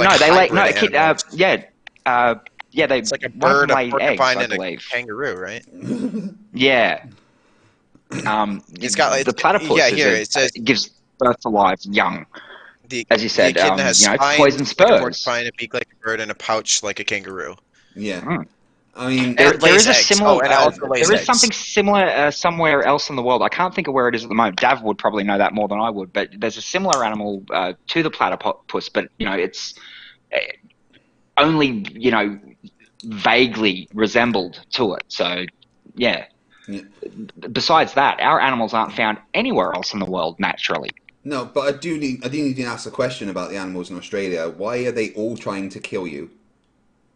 Well, because they need to have dominance or something. It's a big desert mostly. They're invaders. There's from only a New little Zealand. strip of They're land, trying to take livable over stuff. Australia too. I'm not kidding. Yeah, it's like, everything in your country is trying to kill you. You think koalas look cute? Anyone seen a wet, angry koala? Looks like a little Satan. Oh yeah, and they're full of chlamydia. Oh, crackly Mike. Yeah, Sophie, your mic keeps cracking up there. I look up wet angry on it Google, fell off. and the first autocorrect is koala. Oh my god. Oh god. Right. All right, I'm just Yeah, gonna no, close out koalas that are one. full of chlamydia too. Drop bears, yeah. Yeah, they all Yep, invaded drop from New bears. Zealand. These millions of transitional fossils that exist out there in these transitional forms. Really? I would like to see evidence for that, because if you don't, I'm sorry, Darwin's theory needs to be flushed down the toilet with the rest of the things that's in the toilet people, the fecal matter, and everything else that is there. So my question for a Team Skeptic when they come back, are they fish, or are they apes, or are they giraffes? Is it true that they share a common ancestor with tomatoes and strawberries and orangutans and all those other things? If they do, then you're going to have to explain to me how a mutation or a mistake can actually account for new anatomical features. And in case you guys don't know what an anatomical feature is, those are limbs. You know what I mean? Something that already existed. You know what I mean? Like, for example, I'm sorry, something that didn't already exist. I have an eye already, so a mutation is supposed to give me another eye, because that would be a mistake in the genome or whatever, right? In order for your argument to have any, in order for your argument to hold any water, you're going to have to be able to show me something that I don't already have coming from a mutation. You understand what I'm saying? And I'm sorry, there's a reason why I played that video at first, because there's a lot of scientists, and that list is growing and growing. So I recognize this argument. I don't want to sound racist here, but there's something very different between me and G-Man. Other than your brains, obviously. Yeah, I mean, isn't that what he is asking for? Isn't my skin being a different color a different anatomical feature? I just what want he's to. asking for. What he's asking for is you to grow an extra limb. Here in the span of 50 years. Right. And what he doesn't realize is there are actual particular breeds of starfish that can do that. That if you cut off one of their arms, they can regrow their limb. Okay, here's his argument, because I recognize GMan. I've seen a few of his anti-evolution videos before. So that his argument here is that he does not understand that evolution takes place in incremental steps. For example, the development of the eye would start as just a simple light receptor, and that is beneficial, so it would be kept. And then maybe it would move into a better light processor, and then or a light sensor, and that would be kept. And then it would move into, oh, now you can maybe detect some color, or you can maybe detect some shape, and then you get the curved eye, and then you get, you know, an iris, a retina, all that kind of stuff, and then you eventually evolve into like a human type eye, and then you evolve into like a hawk's type of eye. It goes from something that fits basic definition of what an eye is to the very complex eyes we have now. What he thinks that we believe that the whole human eye in its entire complexity came right at once, and he's saying that is how evolution happens. He does not understand that it is very small, very slow incremental steps. Right. That So is his he argument. thinks evolution is like Pokemon. Kind of, yeah. He thinks that to prove evolution, you need to prove that, for example, my child, if I have children, would be born with like a third eye, a fully formed third eye, or something like that. Yeah, that was somehow beneficial and be kept, and then, yeah, that's what he thinks we believe. And so obviously he's retarded. What about, for instance, mutations in a lot of children that can give them extra fingers or extra toes? Is that not? Yeah, my what uncle he's has asking? 11 fingers. Well, there you go. There's a mutation that gave an extra anatomical feature, right? I mean, it might not be necessarily useful, but in fact, I could actually think why having 11 fingers would be quite useful. I mean, if they're hold an extra beer in your hand. Are they? Is it fully formed finger extra? Yes, it's a fully formed extra finger. That would be fucking awesome. You'd be so much more dexterous. That he can control, in fact. Yeah, that would be great. I'd love extra fingers. So much more dexterity. As an engineer, like doing fiddly little shit, having extra fingers would have been amazing. So yeah, you can like hold more stuff, between two fingers, because you got 6 of them. It's only on one hand, but still, I can think of many uses for that. Many. On here, and they're all questioning the theory of evolution. So I'm sorry, guys. You got a lot of work to do. You got to do something other than ad-hom attacks. All right. So when we're talking about evidence, we're talking about demonstrable and empirical evidence. Yeah, we showed that on the facts. I don't care about your opinions. I don't care about your imaginations. I don't want to hear about your like how you guys mess with Lucy. I don't want to hear your facts. Because you ran out of funding, because you guys decided to make up a story about some leg that you found or whatever. You know what I mean? 2 miles away or whatever. You know what I mean? I want to know how you can have 60% of a skeleton and actually come to the conclusion, hey, it looked kind of human to us guys. If you can just imagine this, you can kind of imagine that. Even Richard Dawkins projections, G-Man, could actually be a thing. Yeah. So be prepared to actually use your brain in this debate, because I'm not in the mood for your ad hom attacks, and I expect to be taught something here today, other than sounds kind of triggered to me. He does, but I mean, it's amazing how much I can trigger my debate opponents just by existing. Yeah. I just want to shout well, out now the you've channel, caused them all to guys. run away. I've been getting a few more to come back lately. I want JM to come back. I know I said that I finished JM, but good old JM. I wouldn't mind bringing him back just for another poke at the bear, you know? I'd be interested in debating JM, actually. So, JM, about what you said about the sun needing oxygen. Where'd you go? Didn't he say it was a hologram at one point as well? He's had a few different theories on the sun. He said it could be, because it doesn't cast light on other light. Also, okay, well, fire, Yeah, the go sun, ahead. the element by which the sun exerts its energy, needs what element, folks, in order to be able to burn? Oxygen. Oxygen. That was so well done.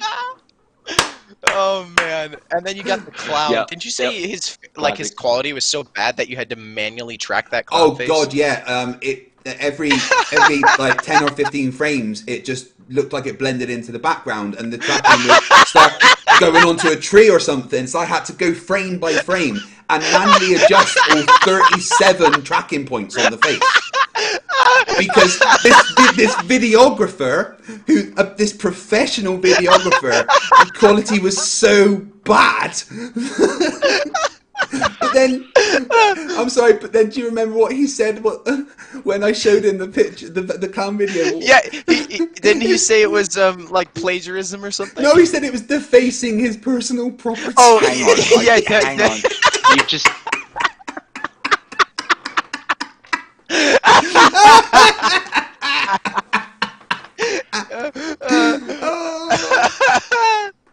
Oh man, JM. So you've just reminded me. I'm going back through the boardroom we've got in the Black Sites Discord. I'm looking for JM Truths. We've got his acting reel that we used in a show one day. Let me see if I can find it. I'll drop it to you. Just look at thinking me, about this, I'm an actually. actor. There is discussions for Simon Dan's 400k, and I was just reminded there of team calling CC. There was discussions about Dan doing a debate, so maybe get in touch with CC and say the source wants to talk to you. Yeah, that'd be great. Problem is, Dan doesn't want to talk to flat earthers. Right? Well, you can understand that. Yeah, Dan is quite happy Simon, to yeah, leave it to me and Conspiracy Cats and Team Skeptic. He's got no interest in talking to them, like none at all. I've no real interest in talking to them myself. That's why having Cece come on and talking to him, Dan wouldn't have to treat it like a debate, because I don't think Cece wants a scientific debate. Cece wants to question him about the hierarchy that he's apparently part of. Because he's my boss. He's the leader. Oh no, I want to go to the source. I want Sidan, the source. Doesn't Dan have like 200k subscribers? Like he's doing very well for himself. Nearly 400,000 now. Yeah, he's really? almost at 400k. Wow. I mean, last I checked, I thought he was at like 285. So and that wasn't even that long ago. So he's growing pretty fast. He gained a good 60,000 off of the video I gave him, because the video that I did recently has got nearly 1 million views. Well, it's blew up your channel as well. You've taken less. Well, you've taken less than a year to gain another 20,000 from when we did your last celebration stream. 20K like less stream. than. It was what? Yeah. It was about November last year you did that. So it's it's not even that yet. So yeah, like you've exploded pretty well too. And that's what we're hoping to do over at the Black Site. Go and sign up for that. over at NASA Black Site Area 69. We need subs. Really good for me, and I just like I can't believe the support. And it would be great if my subscribers would also subscribe to Area Black Site 69, who will be taking over the channel towards the end of my stream. All right, that'll be fun. I don't know. I don't know if I can be here for that because I'll be on the iNetwork, the EIE network. We have the Silly Shields tonight as well. So that's right. I don't think I'm going to be there either because I have work and but I will. Look, I'll just call your work for you. I'm sorry you can't come in. Why? Like you did yesterday. Well, you didn't give me the number, but I genuinely would phone your work and say I'm sorry, but I'm his personal life coach, and there's an emergency. You can't come in. Oh, what are you, Eric Dubé now? Are you magic? Good lunch. Right, let's listen to Nathan Thompson's. I mean, I want to say evidence, but that just doesn't feel right. Dribble. Nathan Thompson's ignorant rambling. If anyone else supports the channel, enjoys what they see here, please support James, and what he does is a lot of work, guys. An honest man, when proven to be wrong, must either admit that he is wrong or he no longer remains to be an honest man. And the truth is you are not an honest man. Malice will attack it with ad hominem insults. Ignorance will try to deride it with fallacious arguments. He says this in every single debate. In the end, the truth is always going to stand. And love is patient and kind. You know, I've been talking to Craig and Team Skeptic. I flew to Dallas to debate Team Skeptic in person. Love does not demand its own way. It's not irritated. It keeps no record of anything anyone ever does wrong. It does not rejoice in iniquity, but rejoices in the truth. And love never gives up, never loses. Sorry, he's going on about love, but the last thing he said to me was that I am a big-titted, bold, cross-eyed baller loser. Okay, so you used to be almost bald, but you're not anymore. You're not cross-eyed, and I understand that you have gotten some weight gain from going off the opioids, but you're certainly not as fat as some people I've seen. I've lost a bunch of weight in the past couple of months as well, but yeah, you're not like too bad, like, at least not from what I can see. I mean, I know Nathan Thompson is malnourished from not having any home and stuff to live in and or eat money. Food. Yeah, he spent all of his money on a globe that he wears over his head. He claims he's a vegan, but it's just he can't afford any real food. Of course, there was that video of him cooking a barbecue in the back garden when he was setting fire to the big hole of shit. Hole of dog shit, yeah! I love that. I love the description of that. Yeah, having a barbecue. Yeah, he says he's a vegan because all he eats is grass. He doesn't have money for other food. Yeah, that sounds about right. With that in mind, I'm going to endure this debate, but the truth of the matter is mainstream science has been hijacked. We're not being taught the truth in schools about anything. In fact, schools were not designed to educate people. They were put in place to indoctrinate people. Now, what's interesting is, I don't know if GMan shares this, but we all grew up going to school and being taught that evolution was real and that we live on a ball in the solar system. These are all accepted facts for the test. But one thing you exactly, they are accepted facts. Good on you, Nate. Yes, because we're not taught to believe these things. We're taught how to figure out that they are real. We're given the evidence. They're like, this is all the evidence for evolution, and then we assume it's true because the evidence points to it being true. All evidence points to it being true. I just want to point out, right, GMan's face when he realizes that Nathan has just said that he's a flat earther. It's right there. Look at it. It's like, yep, I'm looking at it on the screen. Here we go. Science has he starts talking about it now, and it takes GMan a second. In schools about anything. In fact, schools were not designed to educate people. They were put in place to indoctrinate people. Watch him now. What's interesting is, I don't know if still GMan agreeing, shares but then he this, realizes what he agreed to. We all grew up going to school and being taught that evolution was real and that we live on a ball in the solar system. These are all accepted facts for the test. But one thing you learn. Look, he's like, what?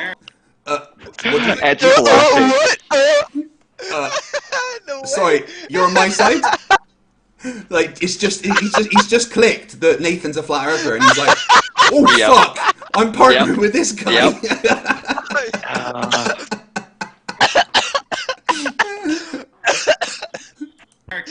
Is you can grow up and you can grow out of those ideas. I'm going to play with my cat. those I beliefs. don't know what's going on You're now. free to think for yourself. And that's really what this requires, you know, to step out You can of, see him already you know, the losing hope. belief that 19 hijackers with box cutters going out of his eyes. He's looking around. He's like, oh shit. And looking down, he's like, oh fuck. What have I done? Wait, is this a flat Earth debate? What's going on? Where's the? Look at him! In space. He looks so pissed off now. Evolution, guys. Now, Craig and Team Skeptic will assert that we He's are sitting there like, science what deniers. the No, fuck? He looks like he's crying. Thousands of PhD Yep, we're screwed. We're screwed. that are saying there's He's no not nodding real his head science enthusiastically to anymore, is support he? the idea of evolution. Now, Craig and team gave multiple examples of speciation or microbiology, microevolution, which The look on his face. He's like, oh well, fuck. Might as well keep going. He's like, oh, I'm here. I'm stuck here now. E. coli turns into E. coli. So, I mean, I don't know. Oh, he's talking about evolution again. I can smile and nod. They don't understand that things do change over time. Now, are they adding new anatomical features?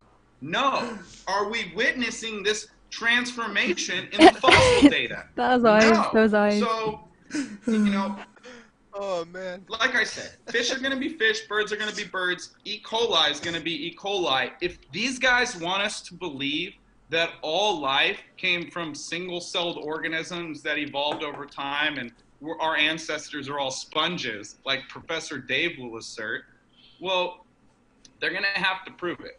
Because so... Wait, all of my ancestors are sponges? Apparently. Hold on Apparently. a sec. Here's. Yeah, Mum, are you a sponge? What about now? Call up my mom right. I'll just call up my mom right now. Well, she No. wouldn't answer, but No, I didn't think so. Cheers, Mum. No, they weren't sponges. I'm sorry, guys. Here's the problem that he's presenting. E. coli will be E. coli, birds will be birds, but it's the micro changes, those small changes, the fact that they have to change in any way, shape, or form. Yeah. Okay, a bird hasn't grown an extra wing, but it's those little changes that over millions of years transforms the bird into a different type of bird. Mm-hmm.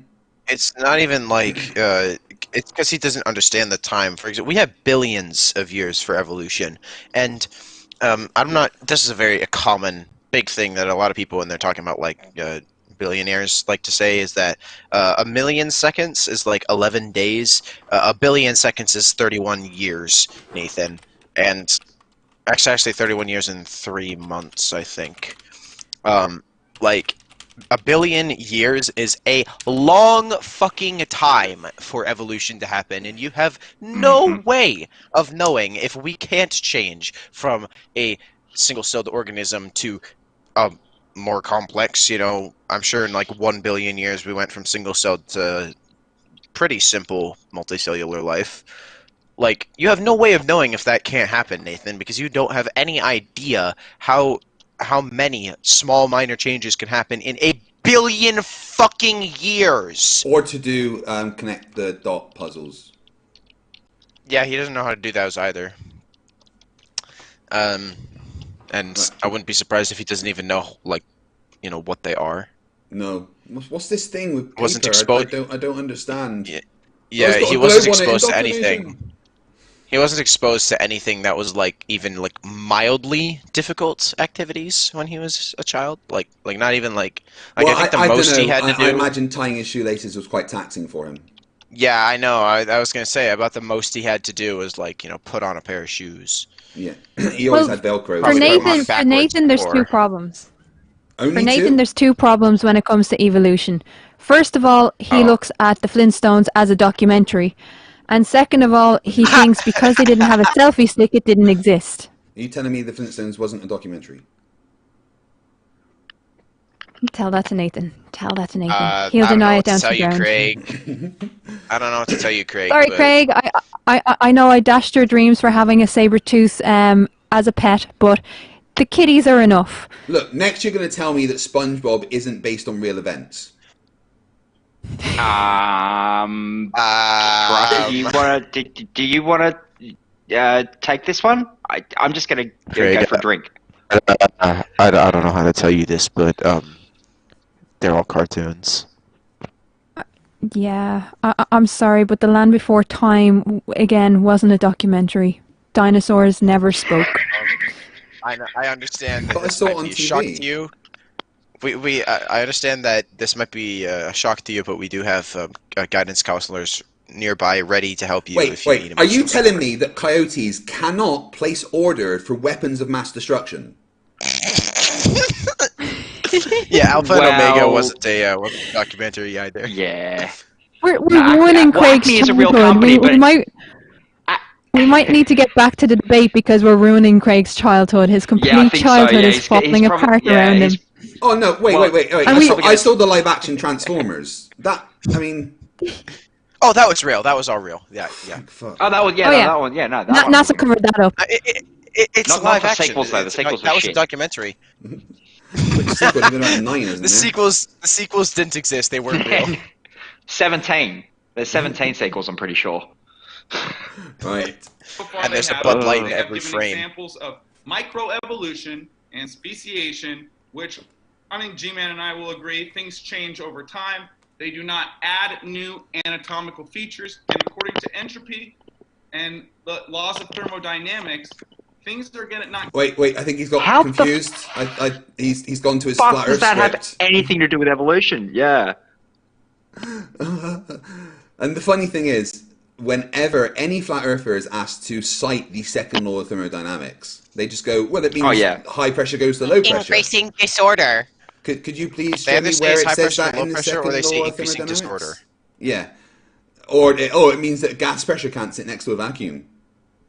Can you show me where in the second law of thermodynamics? Oh my it god! says Hold The on for a inside of a sec. nuclear Wait. reactor. The inside of that nuclear reactor. Guys, I have someone really quickly that wants to say hello. This is my nephew, so say hello to him. Hello? Hey, how you doing? Hello. How you doing, bud? Good. Doing good. This is Fight the Flat Earth. Say hello. Yeah, he's awesome, isn't he? Yeah. Thank you. You're awesome too. Yeah. So, so this little man turns. How old do you turn in a week's time? 11. He's turning 11. Get in. That's how old my son is. Yeah. Nice. So he will be joining me on live streams in a few weeks, and he's going to teach me how to play Minecraft, aren't you? Yeah. Oh, cool. Yeah. You get on my son. He loves Minecraft as well. Hey, mate. So do I. Yeah. Do you know how many people are watching at the moment? How many? How many is watching? Read it out. 382. 382. 383. 383 now. Yep. 86. Yep. Right, 385. say goodbye. Bye. He's going to go back in and he's going to do his own thing, aren't you? Yeah. Talk to you later, love. Nice to talk to you, dude. Nice to talk to you, man. Yeah, that's my nephew. He's awesome. I had my son on for a few hours yesterday, building a Lego ISS with me. That was a lot of fun. I tuned into that stream for like a few minutes while I was on break because I had to, go off a break. And for the few minutes that I was on there, I watched you build for a little bit, and then your son just slap you across the face, and then I had to leave. Yeah, that's because someone sent a super chat for $5, and he said, "I'll send another one for $10 if you slap your dad across the face." And he didn't even think about it. He just turned around to me and went, "Dosh." Yeah, I tuned in and I just immediately see. I love the boy. I love him. Koiliane Solbiag says that I got wasted by Mind of God yesterday. He says, "I wouldn't waste my time with you. Mind of God showed how stupid you were yesterday." Mind of God showed that he doesn't know anything about economics. Or physics. Or anything, really. This is something that I'm going to hold over Mind of God's head forever, right? He claims to be an electrical engineer, right? I'm not an electrical engineer, but part of my physics degree was, basic electronics. Cause, it's learning about, volts, ampage, and current. You need to kind of know that stuff. So one of the very basic formulas that you learn for creating circuits is the resonant frequency formula, right? 1/2 pi root LC, right? It's like, 101 electronics engineering. And he could not give me that basic formula. There's no Which way formula? you are an electronics engineer if you do not know 1 over 2 pi root LC for the resonant frequency of an inductive circuit. You can't not know that. I mean, I didn't know that either because I haven't gone far enough into education to learn that kind of stuff. But if you were an electrical engineer, I'd expect you to know that, you know? Yeah. Well, I would expect my electrical engineer knows what he's doing and would know all of the basics and all of the probably. Yeah, that's why you hopefully, pay all the people advanced- for having expertise in something like that. Yeah. Mind of God. Like, it's one that Craig used all the time. It's like, was the plumber indoctrinated to do his job properly? What's that? Coolio That's a good one. I'll start Sif, using I'm sorry. Are you in control of my keyboard typing? Do you mind this morons is on worth a small... I think he means only What does worth that even a small mean? G. Coolio, we speak English in this chat. You could try that. That'd be wonderful. Yeah. This guy, if you really think Mind of God beat me in that debate, then you've got issues. Mind of God thinks you There's can win no a way he debate won by the saying the word orthogonal 9,000 times. He didn't say it yesterday. No, I yeah, it told was him straight 24 up he's not allowed to say the word orthogonal when he's around me. It gives me a headache. I was waiting One for thing him to I've learned say with it. I was ready debating- for him to say orthogonal. One thing I've learned debating flat earthers is things become true on the 17,947,303rd repetition. Oh, I thought it was the Always. 304th. That's just the rule. Oh, it might be the 4th. Right. See, now now I have to go back and check my math. True. They become true on the infinity plus 1 repetition. Well, when they say nah, well, I think when they get to nah, that's when it becomes true. Well, whatever, yeah. No, you're Anyway, wrong. on with the stupid. Yeah, on with the stupid. Getting more On with the organized stupid. Oh, and also time. Things are not moving Thomas towards Davenport, order you're an with idiot. time. They are moving towards disorder with time. That's why we're seeing more disease, more viruses, more handicaps and stuff. We are not getting better at all. So this idea that, eventually we're going to grow wings and fly, or, we're just going to soar through space like the Jetsons, is your SpongeBob imagination. It's not real science. Wait, why does he think evolution is going to allow me to fly through space? Oh, because we're gonna evolve into spacecraft, human spacecraft. My God. I can't think of any other reason like why he'd believe that. If we're honest, if we're being honest here. Thomas Davenport says, "I love the poorly educated. You must enjoy talking to all your friends and family then." That's what I got to say. Thanks for having me on the probably show, talked to James. Really himself. appreciate it.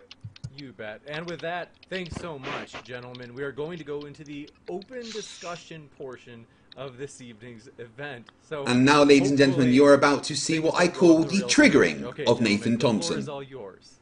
Well, I'd like this to when you start, were guys. controlled when I'd you like were to start talking? because Nathan Yeah. just said we don't see new anatomical features when literally everything we just presented was new anatomical features. The crickets, they have a new the wings on the crickets are changing so that they're silent, so that they don't attract the flies. That's an anatomical change. Wings, The James, they had wings, and mosquitoes, the mosquitoes, one of the mosquitoes is now able to feed on mammals, not just birds. That's an anatomical change in the mosquito. What else was it that what was the other one? The three spine spickleback. They have literally changed their physiology to have plating that they didn't have a few decades ago. That is a new anatomical feature that they did not have. The finches of Daphne Island all have different beaks. No, I'm answering your claim. You say that we didn't present anything. We go back and forth We on have to one give them a topic. chance. We got to let them finish Nathan, their point. We before go one address topic. Nathan, I pay more than you do in What we Patreon, can so do can you be is- quiet? It's important, but, Twice as much. however, Brilliant. I do wanna give- 100% I do more. want to give Team a chance to finish this point. I promise we'll come right back to you, Nathan. Well, my point is that everything that we showed, every single example that we gave was an anatomical change to the current population, or to the current species, or population of. And I am slightly confused because I thought they were going to present evidence against evolution, but they basically went, "Yeah, evolution's real." So are we done here, or no? Okay, guys. They had. Yep, I think you're done. It's not an anatomical change. Also, yes, it is. Also, what are you talking about? Hold on. All right, so you guys are allowed to interrupt me, and I can't interrupt you. Is that yeah, I pay more than you do in patrons, so it's fine. Give him a chance. Give him a chance. Give him a chance. Fight. Be quiet. James already said that's not what matters here. Are you guys listening? Oh, yeah, but you said it mattered so much last time. So Nathan, go ahead and make. He's getting so triggered. What you were Look at him, Nathan, and staring at the camera. To Team and Craig. What is G-Man trying to do? G-Man looks like he also. I don't know. He wants to say. I'd love to hear G-Man what he has to say. But G-Man, real quick, they said wings change in the wings, and they said they can eat meat now. Eating meat is not a change in anatomical structure. Hey, stop giggling. Go on mute.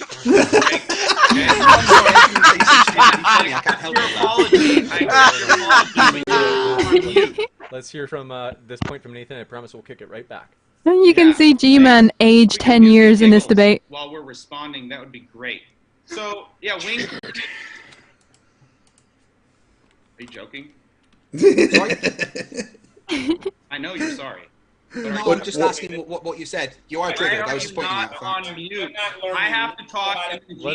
Okay. I want to hear your it apology. I accept your apology, but you need to go on mute. Let's hear from this point from Nathan. I promise we'll kick it right back. Yeah, thanks. If we can mute the giggles while we're responding, that would be great. Oh, so, please don't. Yeah, that's the best part. Oh, right. I coughed and said triggered. Sorry? You're sorry. No, I'm just asking what you said. You are triggered. I was just pointing out. On mute. I have to talk. Okay, so what we're going to do is, if we have to, we'll mute everybody and then like restart at this point. But yeah. Thomas Davenport in the chat, who must have I don't know, drank lead paint as a child. Nathan has more manners than this bunch of clowns. Nathan has more manners than this bunch of clowns. Really? Are you watching something different to me? I'm wondering if Thomas Davenport is Thomas Davenport, or is it Nathan Thompson in disguise? Oh, hi Nathan. You know, for all the JoJo fans in the chat, I think Thomas Davenport has Dirty Deeds done dirt cheap because he is fucking jumping through parallel universes to say this kind of bullshit. Holy shit! Oh my god. Go ahead, ultimate Coilian, ultimate disrespect for the genius of Nathan Thompson shows how ridiculous. Genius of Nathan Thompson. Can I just right? No, hold on. I need to respond to that. Right. When I presented evidence to Nathan of the fact that the stars change positions throughout the years, even the North Star, his response was, "The lights in the sky change sometimes." Yeah, as though that was a rebuttal. Guys, more than that. Come here. Look, Thomas. Respect is earned, and when you sit there in a debate and you're hammering on a fictional character with a toy hammer, you've lost the demand for respect. Well, because at that point you're just being childish. You're not being adult, and no, you don't. If you don't earn the respect, you don't get the respect. Exactly. So you open yourself up. Just it was a real hammer. Yeah, you think I went into this debate? It was a real hammer, but yeah. You think I went into this debate with any respect for Nathan Thompson? Absolutely not. I went into this debate to trigger him, and I was still better behaved than he was. Can Thomas clarify? Can Thomas clarify in the chat? Do you mean that we should respect people who harass children? Yeah. Why should I? Can you define that? Can you explain that? Do you think that harassing children is worthy of respect? And not just is that children, genius random to you? people on the street too. Do you mock No, for random people on the street. Hang on. Random people on the street can defend themselves. When you go to the backyard of a house and you target a child and you question that child without their parents being involved, without their parents' permission, and then you knock on the front door and ambush the parents saying, "I've recorded this. Is this cool? Yeah. Okay. Bye." No. Do you think that is worthy of respect? Colleen Stolberg says you should have respect for your betters. I would if I was ever presented any in debates. I think Craig has a lot of respect for PhD Tony. Oh, so, yeah. I wish I was half as smart as that He has plenty of dude. respect for people that are better than him, or that are smarter than him. And I have a lot of respect for Craig because he's smarter than me. Like that's just how it works. I love being around people that are smarter than me. It's how I learn. It's how I get better. But that's the trait. One of the main difference between smart people and stupid people is if you correct a smart person, they're going to thank you. If you correct a stupid person, they're going to shout at you. Do you mock children if they have no PhD? Thomas says. No, Thomas says, but do you mock? Yeah. Children don't tell PhDs that they're wrong about physics. I don't have a PhD, and I'm technically still a child. And PhD Tony is a guy I really respect. So no, I also haven't been mocked by anyone for not having a PhD, although I plan to get one. Also, there is video footage, and I hate to bring this up, but let's do it anyway. There is video footage, and this is the man that he thinks that we should respect, of Nathan Thompson trying to break a door down with a 2-year-old in the room trying to sleep. Yeah, I'm gonna keep banging till you let me in. That's what we should respect. Yep, that's another one. This is Let's the not character that we're forget. supposed to respect. Yep. And let's not forget his little spy mission with Trevor Mishler at the church, where he got into an argument with the church leaders that were asking him what he was doing, hanging around cars, putting flyers on them when he's not supposed to, and then having to be escorted off by an out-of-uniform officer. He wasn't on duty, but the guy that escorted him off the property was an officer. If he, can I say to Thomas? Nathan would have been arrested. Yeah. Or how about? Can I say to Thomas, go back to sleep? Yeah, how about the time that Nathan Thompson on stream took his dog Gio out for a walk and twice let it shit on camera and didn't pick it up? And that's not, you might think that that's horrible, but here's the worst thing. It was next to a fucking school. I feel can we just say, can we just tell Thomas in the chat, go back to sleep. Yeah. Just go back to sleep. Thomas, Do if us all a you've never favor. heard anything he has to say, then preferably research stuff before you talk. Although we do love the trolling effort, I guess. Yeah. Thomas, you're either a troll or you're a retard. They're the two options. I've never heard anything Nathan has to say. Then why are you or here? both. Yeah, a troll retard. Anyway. Yeah, a retarded troll, yeah. All right, go away. I don't get interrupted by people who have SpongeBob imaginations. And Ken don't Hovind like wants his bit hearing back. the troll. There it is. You're not answering the question, Nathan. I guess we gotta mute everyone, James. Answer the question, Nathan. Triggered. Go ahead, Nathan. Whatever you Triggered. I thought we were gonna mute everyone if I got interrupted again, James. Yep, we're getting there. It takes Excellent. more than a second. Yeah, that'd be great. I really appreciate it. So yeah, wings turn into wings. Also, eating different things doesn't change your anatomical structure. So those two arguments are ridiculous. G-Man, go ahead. I've been trying to learn as much as I can from Team Skeptic. I've been getting giggling. Can we just pause just for one quick second? So as far as wings, Colleen Schulberg in the chat is a breatharian. Oh, she says, sake. I've never infested my body given to me by God with harmful substances. You should try fasting and breathing in the sunlight for 12 hours. Then you would develop truthful thoughts. Here's the thing.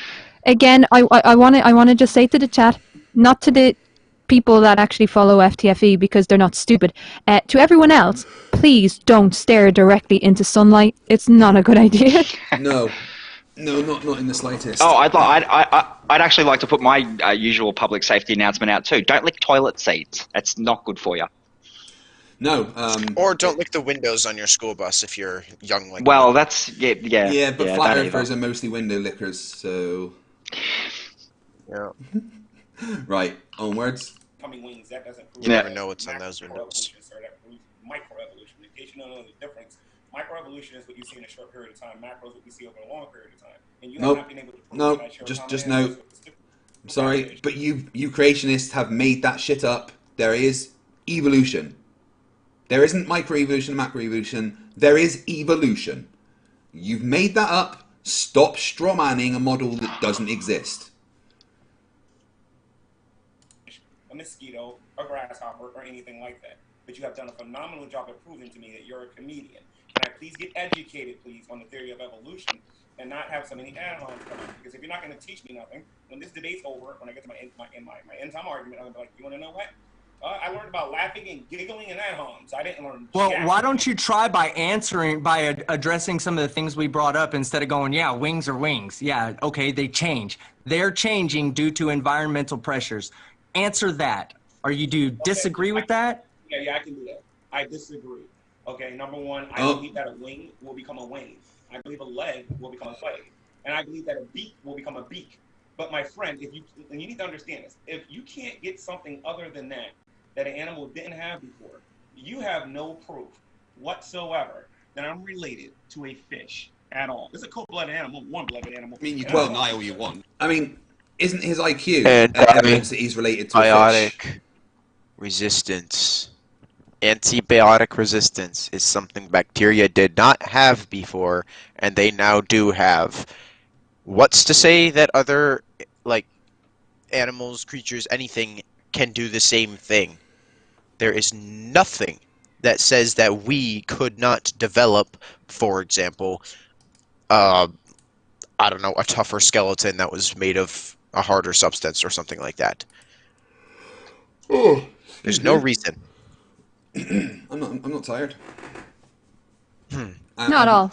Not at all. God love you. So, GMan, I think that you, as I mentioned earlier when I told you guys what GMan's main argument against evolution is, he does not understand at all how evolution happens. He doesn't get it. He hears mutation and assumes that it's like a comic book mutation where somebody gets a third arm or becomes the Green Lantern or something. Yeah. Now, I want to quickly just show one picture that I think is, I mean, one of the best visual evidence that there is that evolution is a thing, and that's the fucking skeleton of a bat. Now, I'm sorry, but that looks like it could be a monkey. It looks like it could be a monkey thing with long fingers, right? Because that is awesome. Yeah. It's a mammal, right? It's you can see it's a mammal. You've got its rib cage, you've got the spine, you've got the pelvis. Yep. You know, you've got the shoulder blades, you've got the arms with the elbows, you've got the fingers. Yep. I'm sorry, but that is evidence of evolution just on its own. Our skeleton is so similar to that. It's fucking stupid. Yep. Yeah, it's like just. I can, in my mind right now, I can look at this and I can kind of manipulate it within my head into a human skeleton. And it works pretty well. Yeah. Like, you can make this right here into... Honestly, right now, this is just like a person, like, wearing, like, a costume that just has a bat skeleton on it. Yeah. Like that's how similar it looks. And, you know, it's quite clear that they were arms with fingers, but now they're wings. You know? Because the wings were more useful. Yeah. Huh. Funny how that happens. Craig, check your DMs. Digital Demonic Davros sent you a DM. Wanted to jump on if we've got space. Yeah. Sorry. I honestly haven't been keeping an eye on my Discord and stuff. I'm quite tired, so I'm struggling to do more than I'll bet. Yes. You've still got 14 hours to go. Yeah, I know. Brainy's going to come on in a few hours, and the way you said that, take makes over me a bit. feel like you don't want to be here for another 14 hours. Oh, pardon me. Of course he does. I'm He loving loves it. people. Lady Well Garden, said. please tell me you're joking. Lady Garden, please tell me you're joking. I have lived off sunlight alone. Actually, no, you're either joking or lying, because there's no way you've lived off sunlight alone for 35 years. No, you'd be dead. I'm sorry. It's physically impossible. Sunlight I and the hope rest. you're joking and not lying. Oh, Colin Solberg, fasting isn't a problem, Craig. I'm sure your waistline could take missing a few meals. But G-Man is dropping truth bombs like Nathan. Here's the thing about me, Colin. Okay. I eat probably less than 1,500 calories a day. All right? And I have for a long, long time. Even when I was gaining weight. All right? Now, if you look at the videos of me from when I started, I was fucking skinny. And I came off opioids and I put on a shitload of weight. Now, I don't eat a lot of food because I don't do a lot of exercise because I'm physically disabled. So, I wouldn't say my weight is an issue. And the fact that I can still lose weight just by altering my diet, moving to a fish-based diet, and having less carbs and more veggies and stuff like that, I've managed to lose about 2 stone in 2 months, maybe a bit more than 2 stone now actually. So no, my waistline's absolutely fine. What can't change is the fact that you are a retarded fuckwit. Yeah, I'm just gonna call you Colleen. Here's the thing: food is not the only factor here, because I eat a fuck ton of food. I eat a shitload of food every single day, but I do a lot of exercise because I'm a young athletic guy and I'm able to do that. Craig is I guess disabled and he's not able to do that. I don't gain weight, or well, I do. I gain some muscle, but I'm not fat because of the food I eat, and that's because I can exercise. However, Craig can't exercise, and so if he ate a similar amount of food, he would also gain weight, or he's off of opioids, which would let him gain weight. There are many other factors other than food. Yeah. Yeah. Here's the thing, right? I have to have at least 6 meals a day just to retain the weight that I have. Because I have a rare thing where I don't have as much fat receptors in my skin, and therefore I can't gain weight. So if I don't eat at least 6 meals a day, then I drop down to almost anorexia levels. So do you get it's the same both ways. Do you get hungry enough for 6 meals? Or do you Not really, but I still have to eat it. I still have to eat it, whether I'm hungry or not. I still have to eat it. I can't imagine that. It's not fun. I tell you now, it's not fun. Well, it's not always fun. No, having said that, I do love food. I bet there's days where it is fun. So it's understanding portionality, and it's understanding variety, so you don't get bored. But like that, you could look at me and you could think I'm healthy as anything, but underneath it, I can't retain the weight unless I stick to a really strict diet. So what I'm saying to the chat is, don't just look at someone and assume that you know what their life is like, because you don't. Yeah, no, absolutely. The amount of flat earthers that attack me for being fat and look at your man tits and stuff, but you know what? Dude, I've done so much in my life that you can't hurt me with the things you say. It bounces off me because I don't want to sound like I'm big-headed and nasty here, but I'm better than people like you. And it's here's the thing. Simple as that. On the first video of Craig's that I watched, I did notice that you were, slightly, you had more weight. I don't want to call you fat, but you had more weight than my father, for example. Yeah. And even though I had no idea why, it's not my business, so I just didn't care. And there's no reason why any flat earther wouldn't. Well, we're assuming flat earthers are normal people for a second. There's no reason for any flat earther to care. Why do you care? It's not your issue. Just don't worry about it. It's not. Well, Colleen kind of just you at all. Yeah, Colleen just kind of exposed herself there. She just exposed herself there because it's not actually about how FTFE looks. It is about the fact that she doesn't agree with what he thinks, and therefore she's trying to lower his self-esteem by targeting his looks. And that goes on. Proud you're doing something about issues, Craig, as a chiropractor and a yoga practitioner. What you've just said is, I like pseudoscience, and it will stop you being fat. All right. Here's the thing: if you don't agree with someone, sorry, let Crafty go, and then you can go. Ray. Yeah. Go ahead. If you don't agree with what someone believes or what someone thinks, and you can't target their arguments and you can't defeat their arguments, then it is a weak person's position, like Colleen, that you will then start talking about their physical features. Grow the fuck up. Get a book and read it. I understand it must be hard that no one loves you, but Yeah, Colleen, I visit a chiropractor, and the only thing that he does is makes my back feel pretty nice, and it does help with that. It does help with feeling a little bit better, but it does not really do that anything else. No, it just makes you feel better. That's it. That is all it does, is kind of relieve some tension in your back. You should not go to a chiropractor for back problems because, and I'm going to say this in no uncertain terms, they are not doctors. They are not medical professionals. They should not be allowed to treat you for something that is wrong. If you want to go to have your back cracked to feel a bit nicer, awesome, cool, you know. But if you've got a back problem, no, you go to a chiropractor. You might as well be walking down an alley and handing someone a scalpel and going, "Oh, I need my appendix taken out. Could you just deal with that?"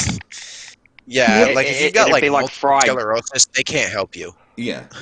Just really quick, hello to Subitech in the chat. Yes, Subitech.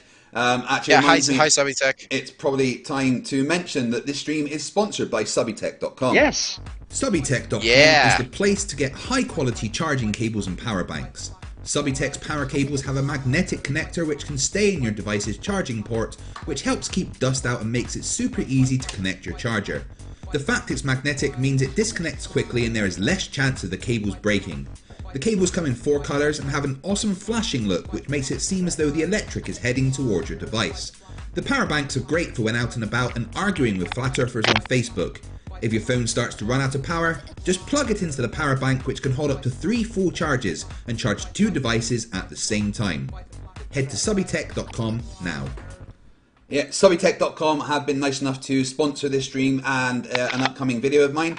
And they have also given 5 of the charging cables to give away during the stream. They come in blue, green, red, and multicoloured. Anywhere in the world they'd be delivered. If you want to be in a chance to win, just go over to my Twitter, FTFE Official, and tweet me with the dumbest thing you've heard a flat earther say. And towards the end of the stream, we will get the audience to choose the 5 best, and you can win one of these awesome charging cables. Subitech says thanks for that, FTFE. No worries. Thank you very much for supporting me and sponsoring the stream. It's been awesome. Right. More... I'm guessing your Twitter has started to fill up with answers for that by now. How overflowed are you? I've got many notifications. I think it stops at 20. I would like to and place then my add entry. I would like to place my entry. My entry is JM saying that the sun is made of fire. Yeah. That would be my entry. I'm not going to officially tweet it, but I'm just going to say it right here. That's probably the dumbest thing I've ever heard in my life. That is literally what a 5-year-old child says the sun is. Breathing that is through literally what a 5-year-old child says the sun is. Breathing through wings is good. Yeah. Yeah, that one's a really good one. That's my entry. That is my entry. I actually have to now formally do it because meh. Yeah. Okay. I hate Twitter. Fohammer, Flat Earth is Jesus, Moon being mined out of the Grand Canyon. That's a great one as well. Fohammer335 said that in the chat. That's an excellent one. I heard Flat Earth Aussie Jesus one day say that there's a helium... maybe the panel should apologize for assuming I am a woman, Colleen said. Alright, I'm sorry, Cole. Oh, yeah, sorry. I gendered I never you. assumed. I should have done that. I will say I did because of the name that I apologize if I assigned did. to this person. Because I said I was just going to call him Colleen, and that is generally a female name, so I apologize for that. Yeah, I will apologize for that one. Yeah, Colleen is an Irish female name. That's if I did gender you, I apologize. I'll apologize even though I really didn't have anything to do with it. Yeah, that was all me. I'll apologize for that one. I've just put... Because this is how rude we are. This is how rude we are. Yeah. I've just put a tweet out, which if you want to respond to that tweet with your thing that a flat earther has said, the dumbest thing, it'd be easier for me to find, because I have hundreds to go through already. Oh, yeah. Oh, is Lady Garden serious? I think so. way. I think they're just that dumb. But moving on. The guy who invented Cairo was a scam artist, and then later they say, on top of denying the flat earth, you were also sexist. No, we're not sexist. Just assuming a gender based off of a name isn't sexist. It's just a mistake. Lady Garden, are you serious, or are you being sarcastic, or what's I don't understand here. Anyway, the most stupid thing I've heard today is when Craig said he was better than anyone else. Thomas Davenport says, when did Craig ever say that? Well, I did. I said I'm better than people like that want to just insult me about my weight. Yeah, but you never said you're better than anyone else. No, I'm not better than anyone else. That's a stupid thing to say. Anyone who says that is probably wrong. My wife would definitely disagree. Well, you did say I'm better than you. Hang on. You did say you were better than them for not reducing it down to slagging them off. When you slag them off, you're slagging them off over their ideas, not their physical features. Yes. So yeah, in that sense, we are better than you. It's not hard to be better than people like you. That's the thing. Okay, all right. Lady Garden was joking. All right, that's right. Cool. Anyway, it doesn't change any facts. I don't have any wings. So where's your evidence for that, sir? I will agree. Okay, well, okay, I got a question. And where's our pineal eye that goes to the pineal gland? Where is that? Is your Google broken? No, where is it? Where is it on the human? We see it that it disappears in species and it's in other species, but we all have pineal glands. Why do some species still rely on a pineal eye, a third eye, but the human does not? And why do we share a pineal gland with those species? That's one example. One example. I'm trying to have you brought that up. And I know this is kind of off topic and everything, but since you believe in that and you believe in the third eye, then you actually believe that theism is true. So I greatly appreciate you actually. What? Because you believe in the pineal gland, you believe theism is true? Did he really just say that? Yeah, he did. Designer, isn't he? What? He's gonna say common designer, I bet. Ugh. Fuck me. But again, like, why would you make more if this were a creator that we're talking about? Why would he make so many different variations of the same, structure, and change it so that one has wings and one has walks on all fours? Completely different. Oh, and also I just love how Team Skeptic asked Nathan Thompson a question, intending for Nathan to answer it, and Team already knew the answer, but Nathan assumed that Team was asking him because Team didn't know. Nathan thought that Team was asking him a question like Nathan was some sort of educator in this scenario.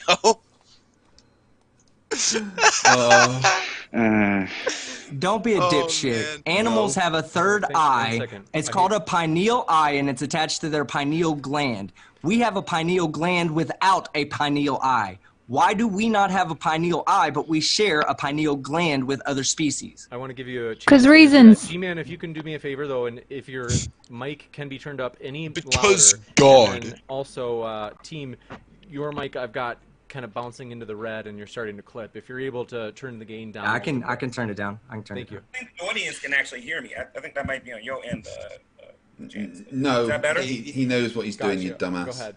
Okay, yeah, I believe that's moving the goalpost. I don't believe that you can show me any new anatomical features whatsoever that shows that a fish went from being a non-fish. If you can't do that, then we're not related to them, and your argument is dead.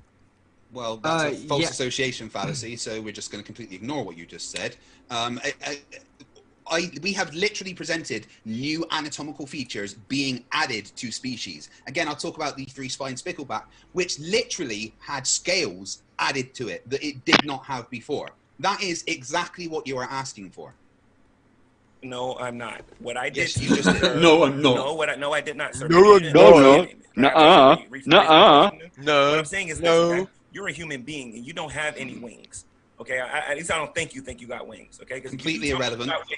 I will call the FBI and tell them to put you in a crazy house. Okay, you don't got no wings. Okay, the fact of the matter is that in order for evolution to be true, you got to be able to show, sir. What's the FBI? What? With wings The FBI's not going to do What does the FBI have to do with anything?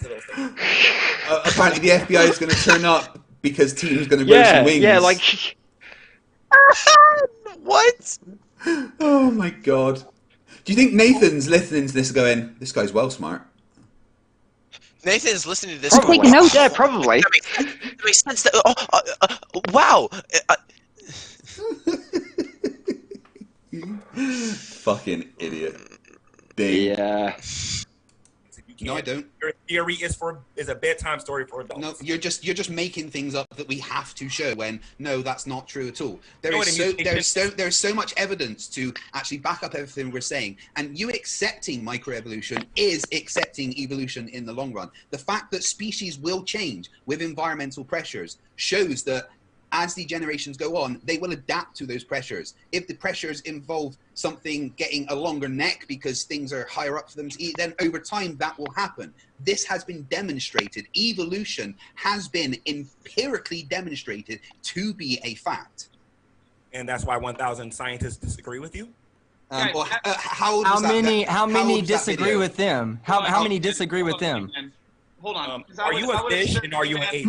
I would assert, G-Man, that that's an argument from popularity. But here's the thing, guys. Lying. That's exactly what you're doing. No, I didn't use that at all. I was telling it. Craig, please don't interrupt me every time. Triggered. Please don't say something stupid every time. Yeah. Me and Team said the same thing at the same time. Wait, you don't even know what an ad hom is. Brilliant. Okay, let's hear from, what was this point, Nathan, that you want to make? Yeah, of course. So, you know, you guys can't say wings turn into wings. You can't say E. coli. It's just like he goes resets and starts again. Turn into fish, and then expect us to believe a diagram with sponges and elephants and strawberries and whales all connected. I don't understand it, so it's not true. That's basically what he's saying. Even G-Man couldn't hold it. Look, he's pissing himself laughing. How does this work? Yeah, G-Man's laughing at him right now. Look at this. G-Man has just realised the depth of Nathan Thompson's idiocy. Yeah.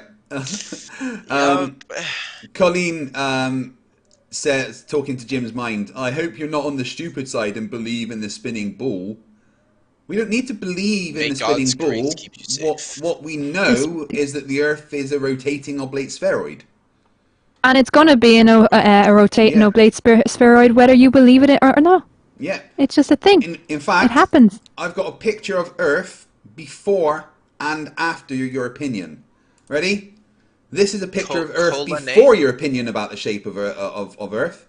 And here's a picture of Earth after your opinion about the shape of Earth. See how it didn't change? Yeah, that's what happens. Okay. Apparently it's pronounced Colane. Cool. I think. I'm going to call you Sea Dog from now on. Yeah, Sea Dog. Also, speaking of C, C4 is in the chat. Haven't seen C4 in a while. So what's up, C4? Thank you very much.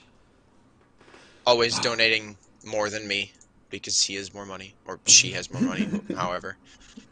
It's a conglomerate of squirrels.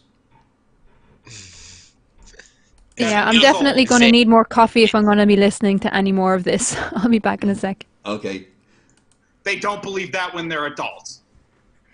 Okay, well, that's an argument from incredulity. Yeah, everything you said there was just a complete argument from incredulity. I don't believe it, therefore it's fake. Boo-hoo, Nathan. No one gives a fuck what you believe. Facts are facts, and they don't stop being facts because they hurt your feelings. No, Craig. I believe all your arguments. Fish turn into fish, wings turn into wings. Therefore, you accept evolution. Thank you. Oh, Colane. Okay, it's Colane. So it's Colane. Yeah. I think Nathan just ended the debate though by just agreeing that evolution's a thing. Yes, species adapt that again and wings go into wings. Can we just confirm this again and make sure he said what he actually said? I just want to, because he loves video evidence. Turns into E. coli, and that fish turn into fish, and then expect us to believe a diagram with sponges and elephants and strawberries and whales all connected. That's a freaking joke, okay? People believe that when they're 7 years old. They don't believe that when they're adults. Okay, well, that's an argument from incredulity. Yeah, everything you said there was just a complete argument from incredulity. I don't believe it, therefore it's fake. Boo-hoo, Nathan. No one gives a fuck what you believe. Facts are facts, and they don't stop being facts because they hurt your feelings. No, Craig. I believe all your arguments. Fish turn into fish. Actually, pause it there for a sec, Craig. Therefore, you. I believe all your arguments. I believe all your arguments. Well, I believe all your arguments. Boom. Thank you. Job done. Yep, you win. That's it. What were you going to say, Cypher? We're done here. Yeah, you nailed it perfectly. Gravity doesn't give two shits if what you think about it. It believes in you no matter what, and will continue to pull you towards the ground. Well, no, gravity doesn't think anything of it. Like, it doesn't care what you think of it because it doesn't think anything. Have a mind. Yeah. For my supporters in New Zealand and Australia, Subitech have just set up international shipping to your countries through the cables. So if you want to go to subitech.com, you can get the awesome cables over there now as well. And no matter what type of phone you've got, they come with connectors for all three. So you get connector for the Lightning iPhone, you get the Type C or the micro USB. But I think you can also choose to get 3 of the same kind if you want when you're ordering it. So yeah, Subitech are awesome. Cool. Yeah, their stuff's amazing. It's so cool. And the power bank those come in so handy. Yeah, I've been sending. I was going to say 3 chargers. Like, what sort of phone size would that be? Like a 21, like the capacity of it, 3200 milliamp hours. Well, it gives me 3 charges of my Samsung Galaxy SJ before I have to recharge the power bank. It charges my wife's about 2.5 times, but it charges mine 3 times all the way. Yep. Oh, that's false advertising. Yeah, the fact that it can charge is one of my favorite things. But I'll just get up on the screen. One of my favorite things is that the power bank can actually charge 2 things at the same time. Yeah. Oh, cool. Yeah, it's really cool. It's basically that is cool. It's awesome. Like my dad's got a similar power bank, but it doesn't have that much power in it. Like that's a lot of power in there. Oh no, I've been well impressed with it. I've got a Captain America power bank shield. It's a little shield. I got it in Thailand. 10,000. They had a whole heap of them. It says 10,000 mAh. I don't know what that stands for. Milliamps. I don't know.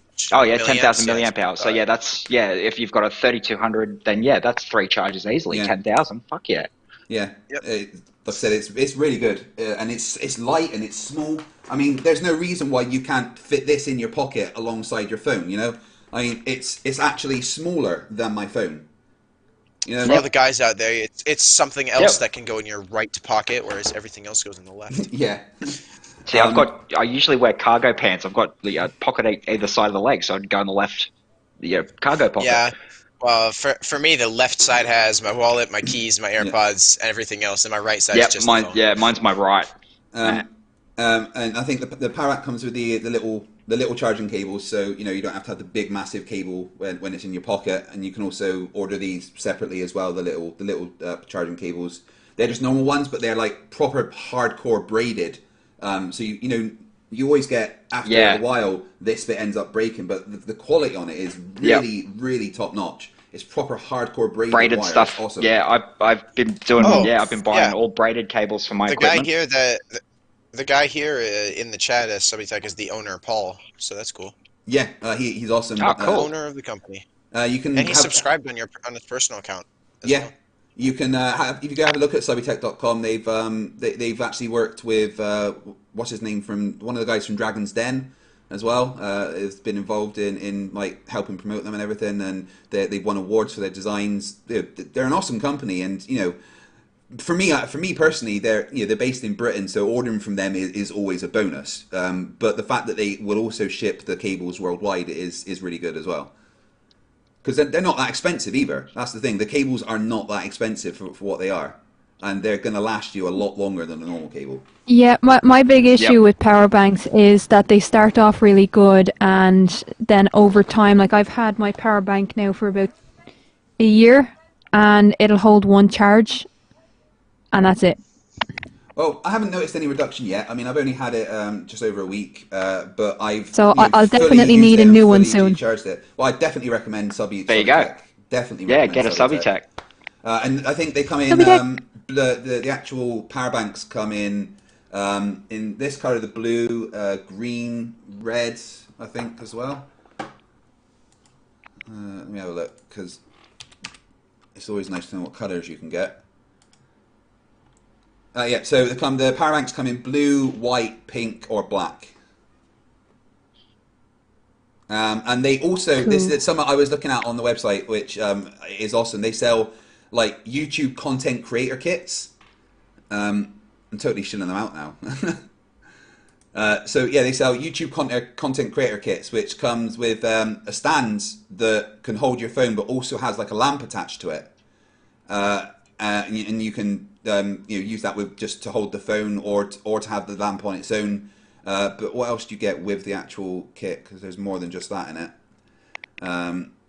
So you get 360-degree rotating phone holder, 3 color light modes on the lamp. It's portable, compact, and you can use it as just the light.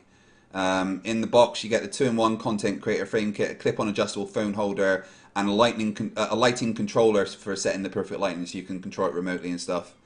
And if you're just starting out on YouTube and you're wanting to try and break into it, it's a really awesome little kit to just get you some well lit quality videos off of your cell phone. So I've been really impressed with ever since they contacted me. I've been absolutely blown away by like the amount of stuff that they have on their site and the quality of the things that they sell. Well, That is Master Black awesome. Flat Area 69 just subscribed to the Subitech channel, and we might look at upgrading all of our cables and power banks that Hey, Rat 8. there we go. That's what we like. Yeah, I'm looking around at the stuff we've got. And I'm like, yeah, we might need to upgrade. Right. More of the stupid. Where did I put it? Oh, yep. It's down there. Oh, there we go. Cut. You didn't put it far enough away. That's the problem. Alien X Gaming says, good morning for me. How are you holding up, brother? I'm doing all right, actually. I've had a little bit of a second wind, I think. I was feeling a bit tired a couple hours ago, but I seem to have kicked back in. I'm liking it. You're welcome. It was That's all me. because you know what's coming. The adrenaline is starting to kick in because you know the Fest is coming. Yeah, that's right. Oh, thanks for stopping by, Paul from Subitech. And again, thanks for supporting the channel and offering this to sponsor this stream and one of my upcoming videos. Anyway, more stupid. Accept evolution. Thank you. Debate That's over. not what evolution is. No, buddy. it's exactly what evolution is. Okay, so how do you explain in the whale fossil record the movement of the nostril from the front of the nose to the back of the head? We see it in the fossil record. It can be dated as a genetic, as like a timeline of mutations that have occurred to where the nostril went to the top of the head. Where's your evidence for this claim? Because I would assert you're begging the question. I want to hear the When rest of did the argument we before we agree come. Nathan, that the whales have the Nathan, nostrils? no problem. Nathan, I promise to give you a chance to respond, but just want to hear the rest of that argument from Team if he wasn't finished yet. Well, no, the argument is that they would need to explain why in the fossil record we see a movement of the nostrils in the whale fossils. We'll give one line over time that has evolved from a land mammal to an aquatic mammal. Okay, and as it's done this, the environmental pressures selected for nostrils that were higher up the head because those nostrils were out of the water. And eventually it pushed it all the way to the back where it's at today, which is at the top of the head, which is where we're at today with that fossil evolution. And we can follow the fossil records for whales back to transitional records between land mammals that transitioned into being the whales with the nostrils at the front. But the whales that then developed nostrils that were further up were able to adapt to the environment better and use the energy better to carry on reproducing. The higher up the nostril was on the whale allowed it to be able to be underwater longer, to hunt for fish because it could still receive air.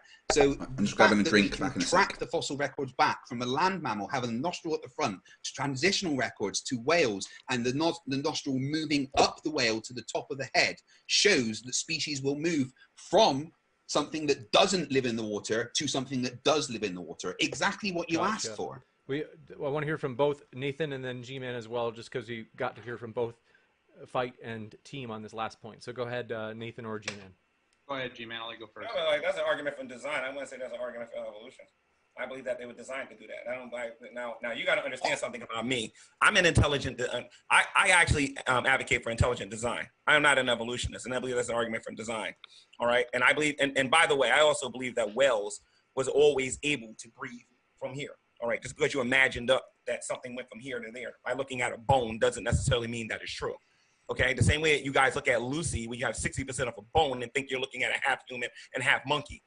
That's your imagination. That's not demonstrable, and that's not empirical evidence that your theory is true. But I tell you one thing that you guys are proving here, you convinced me of. You guys convinced me that you're some phenomenal entertainers because I haven't seen a drop of scientific data to support evolution since I got in this room. You mean apart from all the scientific data we presented that you just ignore? Hold on. No, I mean your personal opinions that you showed me. That ain't No. Scientific data, and we can show you all the sources where we got all our information, all from scientific studies. Or you can show me how you was indoctrinated. I'm sure you can do that. We need equal time. Nathan, I'm talking to GMan right now. The adults are talking, so just be quiet. That's all right. We're just listening to the monks. The adults are talking, Nathan. Just be quiet. One of my favorite gags that you do. I know how to trigger them so hard. I use that myself in when I'm in gem pandas. I'd say to them, there's one kid in particular. I say, hey, Jeremy, the adults are talking. You just sit in the corner, and this kid's one of the ones I was sort of hoping to help. But flat earthers are so dug into their niches. No matter what you show them, they're just going to deny it and nah. Well, that's part of the problem, isn't it? I don't really debate with them. I don't really debate with them. I always ask, what is it? Explain to us one thing that you would actually believe. One thing that you would actually accept. A form of proof that you would accept. And I always start with that because they won't have any answer for it. So if you don't have any answer and there's no way that you're going to listen to what I have to say, then why talk to you? But part of the problem is too, a lot of these different evolution deniers, flat earthers, anti-vaxxers, etc., they've all got their own individual ideas on whatever conspiracy or nutcase idea that they've latched onto. So you've got to ask them, what are your thoughts on this particular thing that you're so deeply entrenched in that it gets hard to keep track of the bullshit sometimes. Yeah, it does. And one of the problems when debating anti-science people, flat earthers and anti-evolutionists is they will have their script and just keep pushing the script and act as though that's some kind of evidence that you have to respond to. Yep. Like, what am I supposed to say to Nathan going, you believe in SpongeBob science? Oh, no, I'm going to scientifically refute what you've just said. Or am I going to interrupt you and make you get triggered? Like, how can he get triggered about me interrupting him smacking SpongeBob with a hammer? Dab Munders in the chat. And I'll tell you what, that's why... Yeah, and that's a big part of the reason. I'd rather, with our channel, we decided to go with a parody route and just, pick fun at them and pull the stupid shit that they say and put it together and do a couple of hour show, every week. Now we do 2 of them. We've got a US and an EU edition. And we're actually working on doing some extra stuff during the week and a few other things that the stream decks will come in handy for. And I'm not going to say too much about it yet, but we've got some fucking hilarious things planned. Trust me. We have a lot the way we well. hope. All the features I said to Craig before. Going to be ready. I just want to respond to Davminder, who says, Earth is flat, mate. Look out your window. If he's holding it up at 23 feet high and we're seeing the light, well, that's so I should only be able to see it when it's by the way, Craig, somebody asked when Super Chats are going to be read. Enrique, I'm going to do it after this. 17 feet. I mean, it's his... we don't see you, Enrique. Lift up your light way above your head. Everyone ready? Interesting. Interesting. Interesting. So, when you say the Earth is flat, Davminder, how do you explain that? Thanks, Jism. Just really quickly. Thanks, Jism. There's an emoji for that in the chat. Just to kind of chill out what I'm doing. I am moving. The last month or so has been absolutely hectic for me between being in hospital and then having to move very, very suddenly. So the Challenging Conspiracies has been on a bit of a hiatus. It is being brought back, but it will be brought back on the EIE network. And I'm also, on the same day that that's coming back, we're also going to be starting a new show. Because my focus is on sociology, that's where I have my master's, that's where I'm rooted. We're going to be looking at issues in society. That's not necessarily about flat Earth or debunking, but issues in society and explaining why those issues have become issues. So instead of focusing on the issues themselves, we're actually going to explain the historical context. So that's one to watch out for, definitely. Freeman Ocean Man in the chat says, FTFE, you've been thinking about this topic. Perhaps framing them as debates is the issue. The purpose of debate is to dig into a perspective for sport. Maybe try scheduling a conversation instead. Oh, no, you don't understand me, Freeman. This is sport for me. It really is, isn't it? Yeah, it really is. And I understand your point, all right? And I say it quite often. I don't have debates because you can't debate objective reality. The Earth's a globe, and there's no fucking arguing of it. I call it debate because that's friendly to the YouTube algorithm. Yeah, every single that's debate is, like that I watch is like flat Earth quote debate end quote. Yeah. Like they're always like that. Yeah, I've started putting the debate in quotes because it's not a debate. You can't. If anything, it's me teaching a stupid person some very basic physics. Thomas Davenport says it's a sick sport. No, it's actually quite fun. And if you think it's sick to beat down on stupid people, then you must be one of those stupid people. Yeah, hunting stupidity is a lot of fun, and it's also very important to fight anti-scientific rhetoric like this that can be damaging. A sick sport is hunting children like Nathan Thompson. Yeah. Well, I was going to say, endangered species as well, but that Nathan Thompson works too. Yeah, hunting like rhinos in Africa, like that is fucked up. Like, stop. Yeah. Don't we wish Nathan Thompson was an endangered species, though? Yeah, and with that, I actually do need to get going because I have an SAT test that I need to get to. Well, thank you for coming on, Draco. I really appreciate it. And thank you for your constant support on the channel. It means the world to me. Yeah, no problem. I might be able to come back on later before I have work. Best of luck. Best of luck, man. Yeah, see you guys later. See you later, dude. Sirf says, what are those phallic-looking things on the bottom right of your TV? Do you mean the TARDIS and the candle holders? And there's a pack of cards that are coated in real gold. That's what's it's not a Nathan Oakley decoration. Purple dildo. Yeah. And the pepper grinder. The pepper grinder worries me more than anything. Yeah. Super Chats. Digital Demonic Davros for $5 says, Cypher, you know that mathematizing the world is the words of wisdom from the smartest Flerf we know. Of course. Thanks to Dallas Dave, the next US president. Yes. Wait, I thought Kanye West was going to be president. Oh, well, he'd be... Oh, God. So, is that how bad the world's gotten? Oh, if the choice is Kanye West or Donald Trump, who do you choose? SpongeBob. It's a good answer. Yes. I will allow it. Third party. Okay, I agree with Kraft. Everybody voting in the US elections, just put SpongeBob. Yep. Yeah, please. Everyone. Write in ballot. Imagine if that happened. Imagine if that happened and they had to go, well, fuck, what do we do? Do we like everyone voted for him? Everyone starts looking at each other like, what do we do? They they're going to have to dress him up and put him in the chair. Nathan Thompson stands up. This is my day. And then Nathan Thompson will probably come in, try to hit him on the head with a hammer and get shut down by the Secret Service. Mm-hmm. There we go. Let's set it up. Okay. Bloating McBoatface for $6.66 New Zealand. Just a little something to go towards whatever. Keep doing what you're doing, bro. Oh, I'm going to buy my kids some treats with the money I've earned in this stream. So, Tessa, I'm sorry if I say your name wrong. Lyvyvuo, Livu.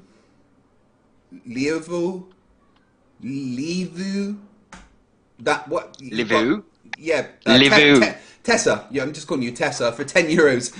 Project Steve is a tongue-in-cheek rebuttal of creationists collecting scientists who apparently oppose evolution. It's a list of scientists named Steve or its derivative who accept evolution. That's fucking hilarious. Here's a bunch of scientists who say that evolution isn't real. Yeah, well, here's a bunch of guys called Steve who say it is, so... David Oliver for £5 says, I like the slow lorries and the blue dragon, the sea slug. What's that for?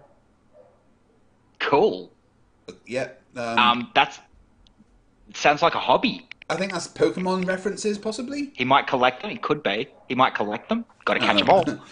Tessa, again, for €5, says, Dark Matter 2525 has a cartoon where God gets drunk and creates things like plague bacteria and HIV viruses. Video is called Intelligent Design. No typo. I might have to look that up. Thank you. God of Thigh Gaps for 40 Nokias says, what about drop bears? For years I thought drop bears were... They're a thing. Well, for years I actually thought they were actually a real thing rather than just the kind of myth. They come from koala bears. I live in Port Macquarie in New South Wales. We've got a heap of koalas around here. I've got them living out the back of me. You can hear them when they're mating, and at night you'll hear them drop out of the tree and fall, like they'll fall asleep and fall out of the tree. That's where the thing came from. Yep, you hear them thumping through the trees, and they get it's. We've got the hospital, the koala hospitals here in Port Macquarie, and they were overflowed during the bushfires. Yeah, yep, that's exactly right. Yeah. How is that species still around? Well, they're more endangered now after the bushfires. Poor little bastards. And I got to actually shout out Team. I remember when Team was doing his drive for the Australian bushfire donation. Massive thanks to him for that and everyone who donated to that and helped out from Australia. Much appreciated on behalf of all of us.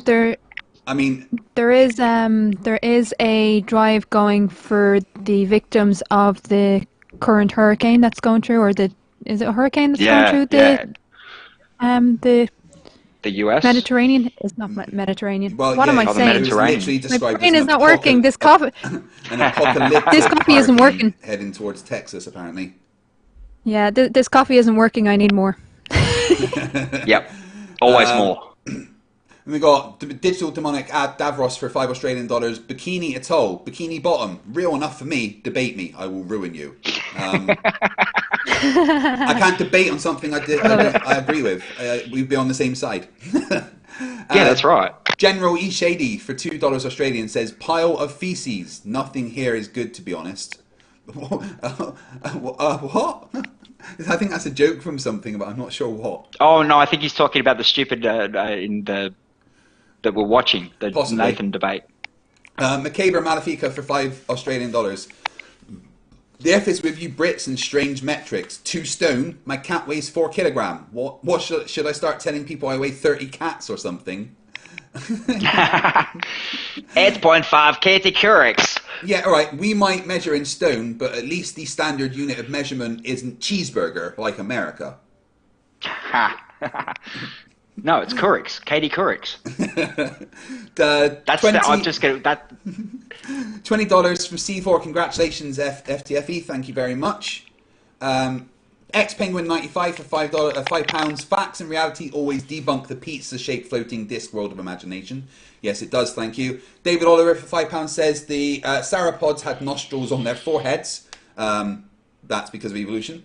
Tessa for another €5 says, "Don't worry about my surname. Even other Finns find it weird. Find it weird and difficult sometimes. You made a brave effort. I hope I didn't butcher it too badly, but we'll stick with Tessa, okay?"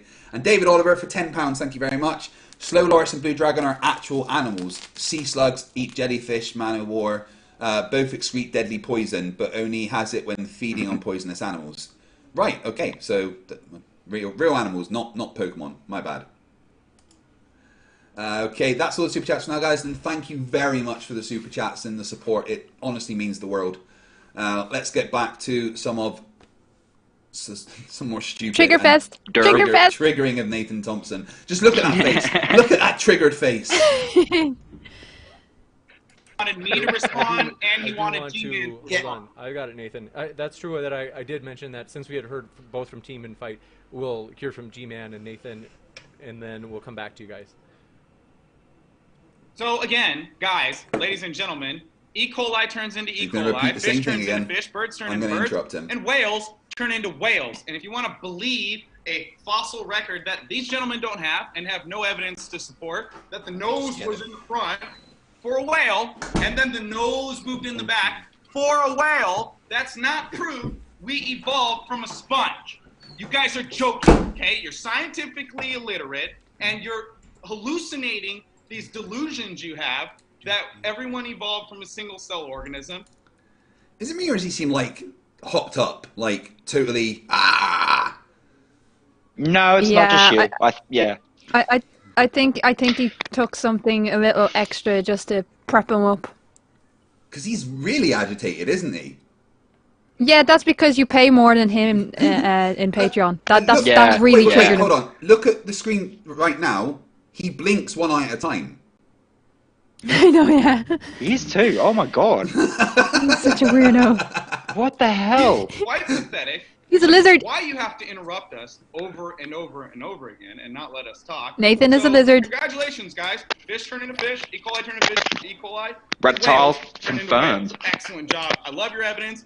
I agree with all You're of it. fucking here's the evidence on hilarious. screen. You know why you're He's not. hilarious? He's retarded. Because you There's don't difference. fucking ever answer anything. You go on this rant and you have these words and phrases that you like to throw in to occupy time, like these guys are scientifically illiterate. Yeah, Look you at say his that face. every time you debate somebody because that's what you need to occupy time because you have fucking nothing. You Oh, are not team. addressing Actually, pause the it again. fucking Pause it point. there. We have reason- full. Pause it Shut there up, again, Nathan. Team just murdered that guy with words. Yeah, he think, did. I think it's the But second. I think it's the childish second. Go on. Oh, sorry. I was just saying. Go ahead. We're coming up to the next. Shut the fuck up, Nathan. Yeah, it seems like it's on the way. Yeah, I was like, just the childish attitude always strikes me when you're talking. Him and Whitsett are very similar, and I think that's why they get along so well. They're always hanging out and 24/7 on Discord.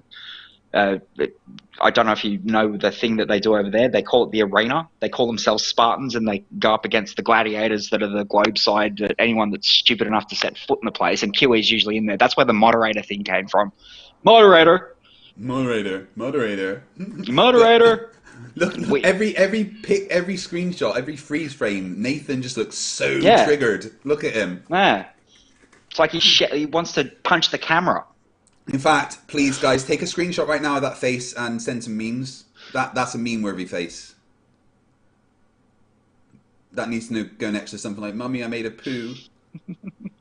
We have full whale fossils. I agreed with everything. Nathan, the reason we interrupt you is because you say a lot of nothing all the time. You just go off on these diatribes that mean nothing. You never present evidence and you never address evidence. You don't know the first thing about science. You have never studied science. You don't have any ability or intelligence to be able to understand Is that his science. impression of a fish? Coaching in science. Yeah. You were asking for fossil records. Proof of evolution, maybe? You were asking, Just to restore order. Nathan, I hate you were to do asking this. for fossil records. Okay. I mean, so at least one second. G-Man's We're gonna come fucking back saying to this. something addressing our evidence. You're Yeah, not. Let's You- come. you were- Let's forgive me for interrupting. Just want to remind you, Nathan, you're muted. So give me one James sec. trying to get control. I want to just let team and fight finish this point, and I promise we'll come right back to you guys. Yeah, you're asking for fossil records. I'm showing some of the fossil records right now. We're not just making this shit up. Me and team have literally been researching for the past few days on all the things that we're going to present. And if Nathan and GMan would like, we can present all the sources that we have used to back up everything that we have said. Everything is backed up with empirical evidence. We don't just make shit up. We actually do research and gather scientific data from scientific It's like studies. G-Man is and high. reach a conclusion from that. Honestly, You both haven't of them. addressed any of I'm not making an accusation here, but both of them seem very agitated. G-Man can't stay still, and Nathan goes from 0 to triggered like so quickly. I do have to apologise in the chat. I did mention that maybe he was doing his impression of a fish, and maybe that was actually proof that Nathan Thompson evolved from a fish, maybe a goldfish. But Surf corrects me and says that's an insult to fish. I apologise to all the fish out there. It's like every time I call a flat earther an idiot, I feel like I need to apologise to idiots. I shouldn't put you in with group as people that are stupid as Nathan Thompson, Idiots are far smarter than Nathan Thompson. Yeah, and saying that they looked high, I'm sorry, it wasn't really random because his head was bobbing back and forth. Yeah. So if he wasn't high, then he was definitely listening to something while on mute. So he definitely wasn't listening to you guys. I could believe that he's just got some fucking jazz in the background or something. Ew. He's not allowed to listen to jazz. That takes, concentration. Yeah, true. Nathan Thompson doesn't listen to jazz. Yep. I quite enjoy jazz, actually. Some jazz. That's what I'm saying. Some jazz I do, but some jazz I listen to and I'm like, has that guy just fallen downstairs with a saxophone? Yeah. Some of it's all over the place. Did they just throw a piano at that guy? What's going on? The evidence that we brought up for evolution. You have literally just gone, we accept what you're saying. That means you accept evolution as a thing, therefore you lose the fucking debate. Wrong. So, G-Man, can you agree that that Wrong. animal on the left kind of looks like an alligator? I'll say something better. I think those are 3 separate animals there. Yeah, I agree. Separate animals. Yeah, over different periods of time. You are absolutely right, Nathan. You are absolutely right that they are 3 different animals because of evolution. Yeah, over different periods of time. They absolutely are different animals because, they've evolved. Fucking moron. Excuse me, I took a sip of my drink and nearly choked to death there. We've killed FTFE on his own stream. Yeah. If we were so intelligently designed, what in the hell is God doing putting our breathing hole next to our drinking hole? Yeah. Yeah, that was definitely a design flaw. Yeah. Like, you can choke having a drink. You can drown if you do it right. FTFE just proved it. Yeah. Don't die, FTFE. We still need you. I know what I'll do. I'll put the brain at the top of a spindly little neck that's carrying an extremely heavy head. That seems sensible and safe. Yeah, that's right. I know what I'll do. I'll put the brain the furthest distance from the ground so that there's more chance of it getting injured when it falls. That seems like a brilliant... Yep. We just have brain in our feet. Yep. Explain a giraffe. No. Evidence and proof. And I would like matter of fact, James, I would like about 1 minute without being interrupted. I only need a minute. That's it. Right? Okay, thank you. Okay, so here's the thing, Team Skeptic. Maybe you guys have never, as I know you guys have never talked to me before, but I know the difference between microevolution and macroevolution. Microevolution is these. No, you don't. No, he doesn't. He really doesn't. They don't exist. It's just evolution, full stop. Lots of little bits of evolution make a big tiny little changes over time. Yeah. Spare Room Music for £4.99 says thanks the entertainment. No worries, I will be entertaining for many years to come. This is the best job I have ever had. Fucking love it. And Lord of the Stack for $5 says, FTFE, how many hours are you into this? Love what you do, buddy. Someone needs to roll up their sleeves and do it. Might make a game about you someday. That would be awesome if you made a game about me. I would fucking love that. But hours into it, what are we now? So I started at 10 a.m. 15 hours, yeah. 10, 11. We're nearly there. We're nearly there. Yeah. We got this. Oh, well, so I've got 15 hours to go. Is that right? What? No, wait, hold on. No, we are 15 hours in. No, way more than 15 hours in. No, we're more than 15 hours. Yeah, my brain is not working 24. either. Yeah, he's at least 24. 27. We're 27. 27, yeah, I'm struggling to count. 13 to go. Because I've been doing this for 27 hours. Yep. Yeah, and I got to sleep. I got to bed after 4 a.m. and I was back up at like 8:30. So. Yep. Nice. Hence all the coffee. Everyone's going on YouTube going, what the fuck was this FTFE doing like a stream every day? No, I just haven't stopped. No, yeah. Mm-hmm. And I can't believe that there's been so many of you guys here watching for so much of it. 415 people just watching us rip apart Nathan Thompson and GMan. Yep. Like, again. I 418 now. Yeah, this is so much fun, honestly. Small changes that we see in our lifetimes. Like we can literally see a group of fruit flies have sex with another group of fruit flies and create a totally different species of fruit flies. I totally understand it. I totally get that, okay? I also understand that if a lion has sex with another type of lion and they have offsprings, that you're going to have a lion. Let me tell you what your claim is that we disagree with. We disagree that I share a common ancestor. Pay attention now, okay? Can you put that timer back there in front of me again? Thank you. Yeah, I just don't want to get interrupted. I know they're going to. I don't know why he's got me on. I don't believe I have now. I share a common ancestor with a crocodile. Because you look so nice. And until you. And it's better than looking at GMan or Thompson. Yeah, it really is. And not You're not Red's rhetoric. I think he really, I think he really wanted to get your reactions. And teachers with actual credibility don't talk to people like that. If you expect to change anybody's mind in the live chat or change my mind today, I got Nathan's holding up the fucking timer so that we don't interrupt. So Robert Caslow just asked him. Yeah, Robert just asked in the chat, is GMan a Flerf? No, Sovsit or all of the above. He's not a Flerf, and when he found out Nathan Thompson was, you should have seen the look on his face. It was classic. That was beautiful. I'm sure people got screenshots of it. Yeah. But yeah, Sovsit, I'm not too sure about either. GMan was the very first winner of Red Rhetoric's Dumb Fuck of the Year. Yeah. Not a lot of people actually in the community know, but Reds didn't start off debunking Flat Earth on YouTube. He originally debunked anti-evolution claims, which was how he came across GMan.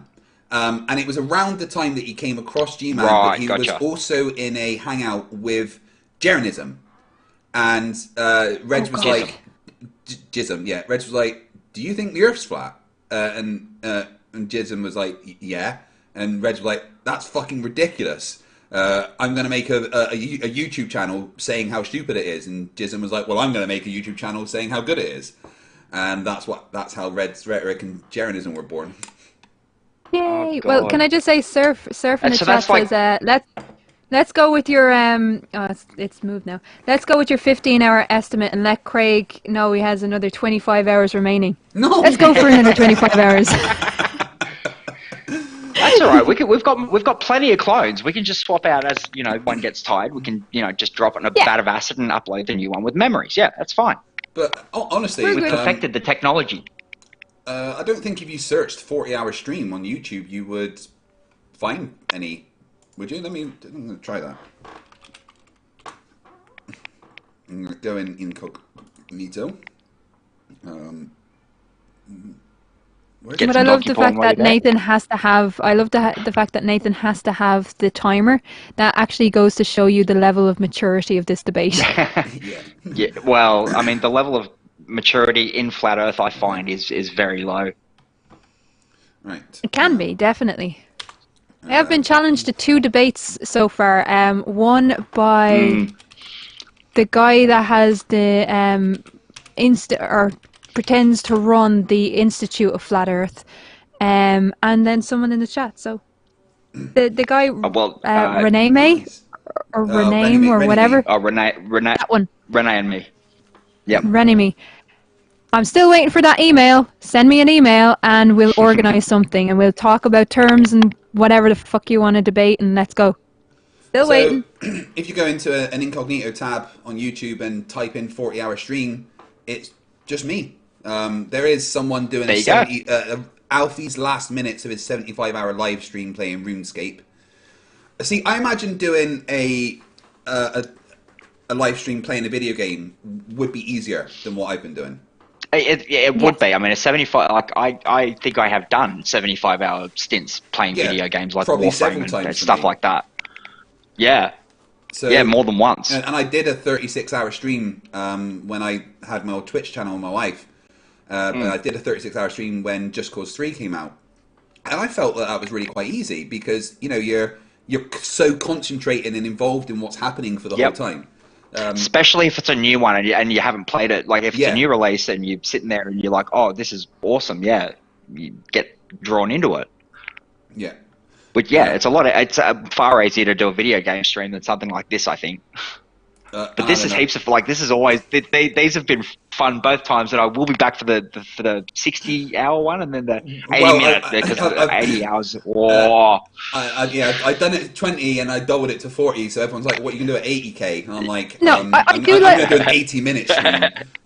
Yeah, I do like the idea of what Dan did with his 300k, where he got everyone with the Yodeler. he got everyone to do something and send in a Yep. picture and whatever, and made a montage. That was pretty Yep. cool. Yeah. Yep, my kitty cat was in that. Yay, kitty! Yep, I do. I yep, my little kitty I cat get was more in that, excited watching Simon Dan. Here's the thing. Here's the thing, because I'm very much animal orientated. I love animals and I love working with animals, and I understand them a lot more than people sometimes. But I get so excited seeing the kitties on Yep. screen. It's like, show me your kitty, show me your puppy. He was sitting there when I was watching that Simon Dan video one day, and I was like, oh. I'd taken it months before, like when I actually found Simon Dan, I noticed him sitting there and took a picture of it. And then months later, he said, "Oh, what, submissions of you watching my videos?" I was like, "I've got one," and sent him that. Yeah. So yeah, it was awesome. And just for people that don't know, Dan has a Maine Coon, and his Maine Coon has an Instagram account. Really? Oh, does it really? Yeah. I didn't know that. It does. Yeah. Cyrillus I don't have Interlocker Instagram says either, he's so- hyped for the 100k 100-hour stream. No, I don't want to die. I think if I did 100 hours, you would literally see me hallucinating on the stream.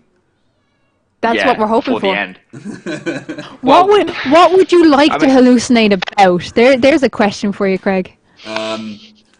What would I like to hallucinate about? Yeah. Flat Earthers not being real. All the Flat Earthers just coming. It was just a joke, Craig. It was just a joke. None of us think the Earth's flat. I'll be like, oh, thank fuck. Oh, yes. They suggest that you guys don't use know. that so-called education that you claim you got. Well said. Well said. Shut up. That's literally all he has Would you to add to the that debate. we did not interrupt you for the entire time that you spoke, G-Man? You did? Great. We're proving you wrong with everything you fucking Yes, say. team. You see? We proved you wrong Nice. there. We proved you wrong earlier with evolution, with the evidence that we presented. Let me go over another point that you fucking brought up that was really dumb. Well, first, since you brought up the word kinds, would you please define kinds scientifically? Okay, so I apologize for you guys. I didn't say kind one time since we started this. What are you You talking did. about? You did. No, I didn't. You said it in your comment. intro. You said it Okay. in your intro. Okay, so if I said it in my intro, then perhaps I'm mistaken. But Yeah, sir, you are mistaken. Again, there are 16 different definitions for the word species, and I believe there's only one definition for kind, that is at or above the low frequencies. So I don't know where you're getting. What your, did he say? Your terms from or whatever, but I don't share a common ancestor with a crocodile, and you got to be able to Go show me back a evidence little. of that. May I please see Well, it? Already? kinds Like, is not a. What did he say there? Didn't catch you. You might need to slow it down because he rushes through it so fast. Scientific. And the reason why he does it is because he doesn't believe in what he's saying. He has no faith in what he's saying. Okay, so I apologize for you guys. I didn't say kind one time since we started this. What are you You talking about? did. You did. No, I didn't. You said it in your comment. intro. You said it in your intro. Yeah. Okay, so Can't I make said it in my out. intro, then perhaps I'm mistaken. But sir, again, there are 16 different definitions for the word species, and I believe there's only one definition for kind, that is at or above the low frequencies. So I don't. At or above That the is yellow frequencies. Above. The fuck does What that is he mean? saying? I have He's saying I'm a no moron. idea. That's what he's saying. I'm a moron. This is probably a long shot, but I'm going to do the English auto-generated subtitles. Definition for kinda is at or above your little frequencies. No, that's no help at all. Oh, hang on. No, out in the chat, Colin has said at or above the allele frequency. The allele frequency, right. To the black site. The allele frequency, yeah. Did not sound like he was saying that. And obviously the auto-generated captions also didn't think it sounded like he was saying that. Yeah, no, I wouldn't have picked that up because it's almost impossible to hear. But Colin knows he's slowed down stuff, and Colin's good at finding stuff that flat earthers muck up on saying. All right. Or just in general, Yep. he picks up on idiocy. He actually, hang on, because I'm going to pull something up while we're talking about colon. He did send me something there that I think he sent it to you too. Why did he send it to you too? What's Bono got to do with this? No, he didn't send it. Colon, send me that sound clip, will you? Please send me that sound clip on Discord if you're out there. You know the one I'm talking about. You realise I just made such a dad joke, right? I'm proud of that. I know, yeah. Yeah, that was a good one. I think that's why we ignored it. Yeah, dad jokes aren't allowed to be good. I've just had a donation into my PayPal. I don't want to dox you because that might be a real name, but JE, thank you very much for the 100 secs via PayPal. I really do appreciate it. Like I said, I couldn't keep doing what I do without you guys supporting me the way you do. And also thank you to Alien X Gaming for this meme of Nathan Thompson. Let me tell you a secret. Oh yeah. I can't science and I get triggered about it. Hold on. So Colon just sent me this. Hang on. I'll pull it up. Because I think he sent it to you as well. I don't see it. Team.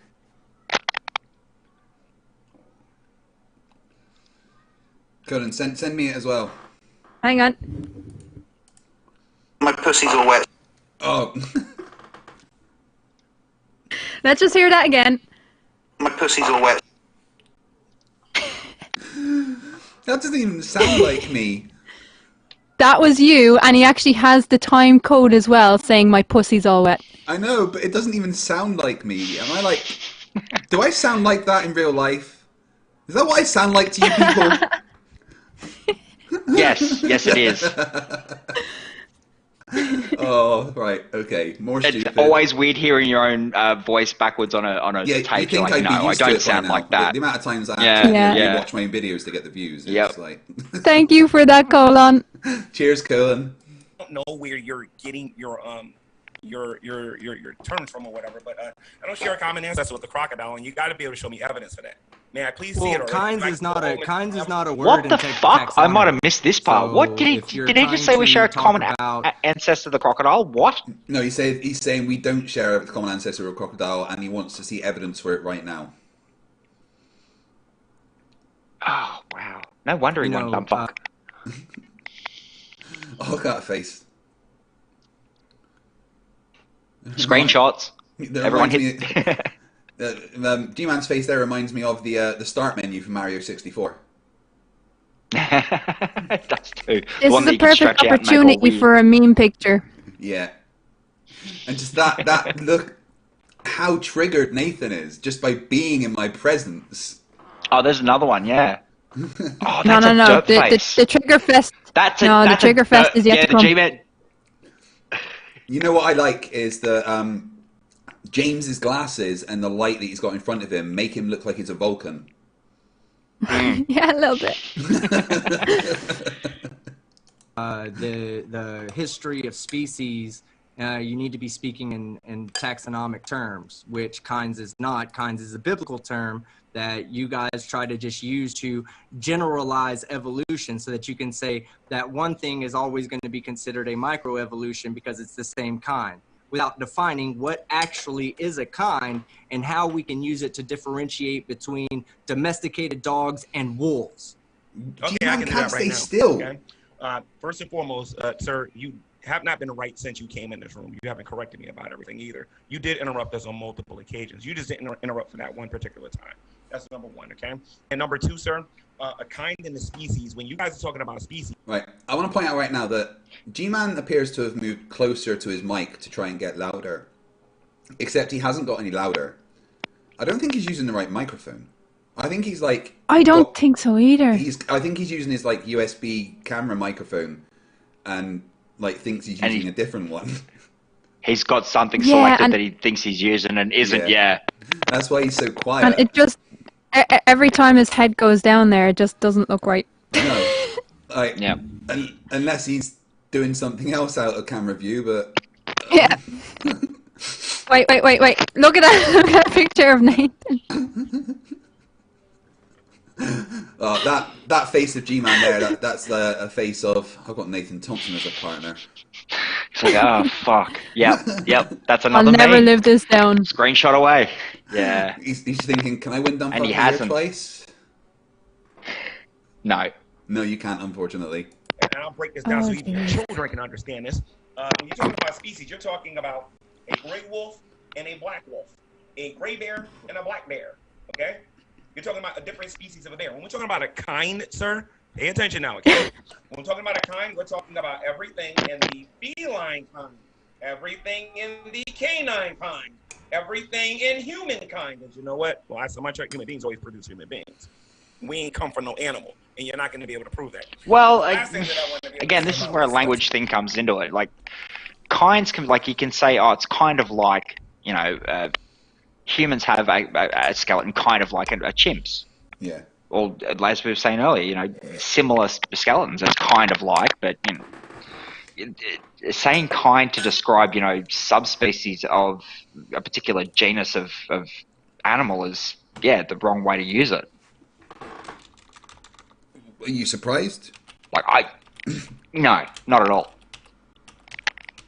And No, also, it's not. They're not kinds. They're types. They're types of that species. That's so I get what he's trying to present is, you know, there is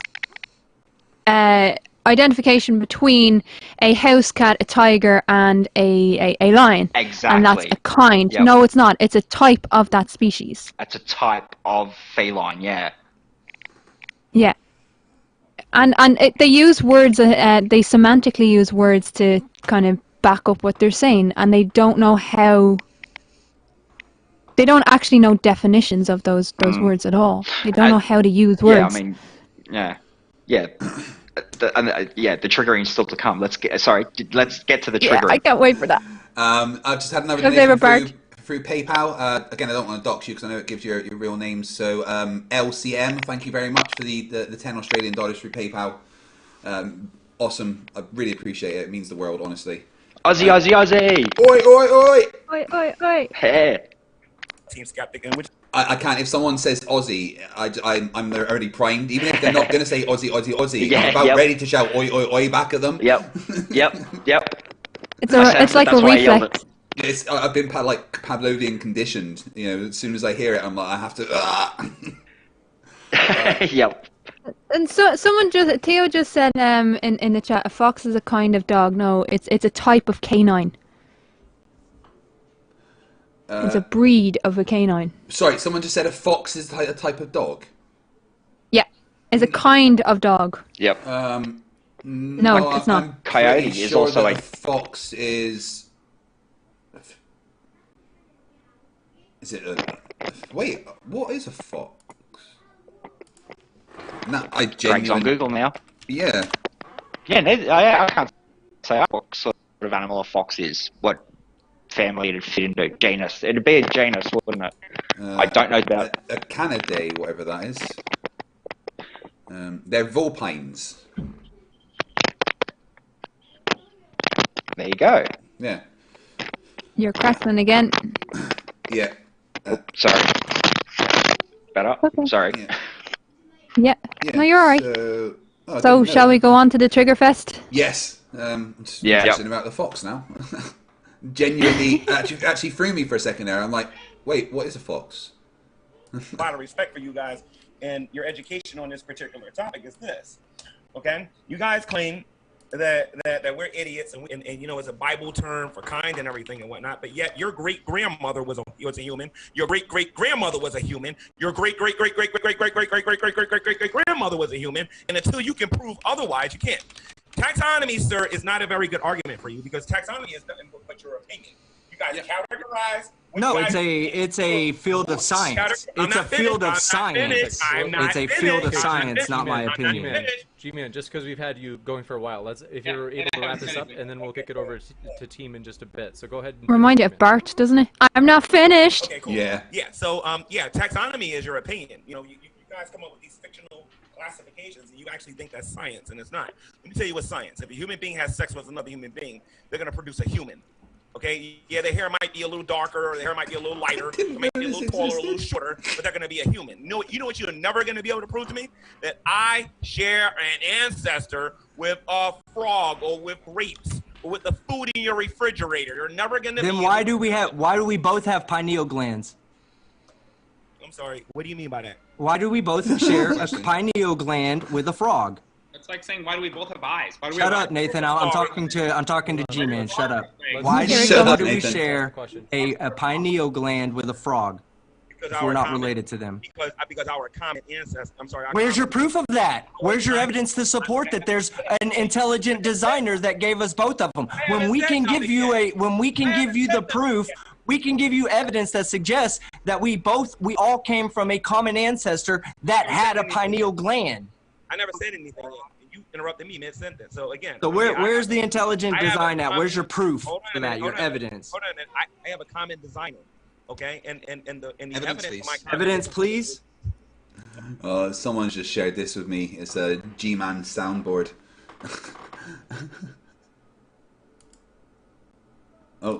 Make it so you can hear it.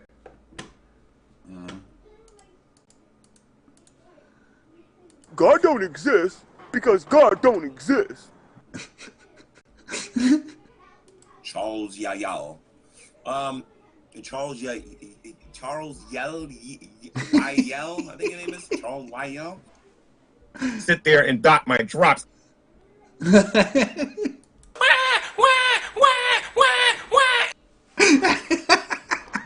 He sounds more like a fucking squealing pig there than a crying baby. I have a bullhorn. I don't believe you. Do what Skylar does with the Amorites and the kids and whatnot and everything and whatnot. Oh, I'm sorry. I'm so easily pleased.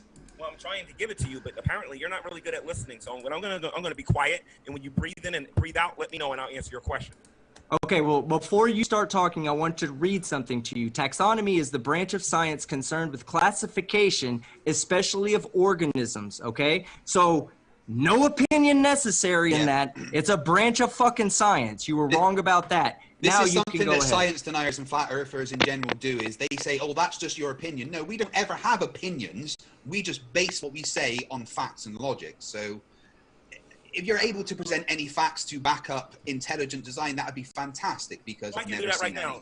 I can actually do that now. Tell me something. When your mom and dad had sex, did they use it? Oh my god, this argument's brilliant. That's not intelligent design. Sir, That is stupid. That's I'm gonna say this to stupid. you again. I'm gonna say this to you. That's again. not fucking intelligent design. You know Wait a that. minute, let me finish. No, let me finish. right, no, When let your me mom answer and your dad- question. Let me answer it. Let me answer it. Okay, go ahead. Right. No, you've already asked the question, so let me answer it. No, my mum and dad didn't use intelligence to do that. My mum and dad were actually reacting to chemicals and electrical signals in their brain, which were there as an impulse to help them make the decision to breed. So no, there wasn't so much intelligence as evolutionary imperative. So I got a quick question. If that's true, then explain why people, using your chemical argument and everything, explain to me why people practice abstinence. Because they don't want to have sex. That's a complete non sequitur. That's a completely Or because they're Do shamed. you know what the difference? Hold on. Do you know what the difference between? His argument here is intelligent design exists because people have sex. Again, And because not they very have intelligently designed. Yeah, because they have the will to resist sexual urges. Well, yes, we do have the will to resist it, but what he's talking about is primarily down to shaming people. Yeah. That's not intelligence either. Well, honestly, that's the what, arguments are... Sorry, Cypher, go on. Yeah, I was just saying it boils down to, these people being horrible people again. Just horrible people. Yeah. And as a young man, there was some times that I had sex with people that I intelligently probably shouldn't have done that at the time. Yeah, I know what you mean. But unfortunately, chemicals and electrical signals can control your Hormones. impulses. Yeah. Boobs are awesome. And is he telling me that two fish that mate to have babies are choosing intelligently to do that? Yeah, I think he is. Any other, And I think anyone other than. I blame this on the Disneyfication of the world. So, I mean, if you look at Disney, what they do is they present animals as, in a way, in a sense, humanize them. They say, you know, they think along the same lines as humans. And they don't. Anthropomorphizing people. You can see it all over the internet. The internet is plastered with all sorts of, don't go looking for it, but, you know, animals that have been turned into human-shaped, you know, given the features of animals and human bodies. Yeah. Not just that. And I will shout this out because it's off topic, but it is on topic.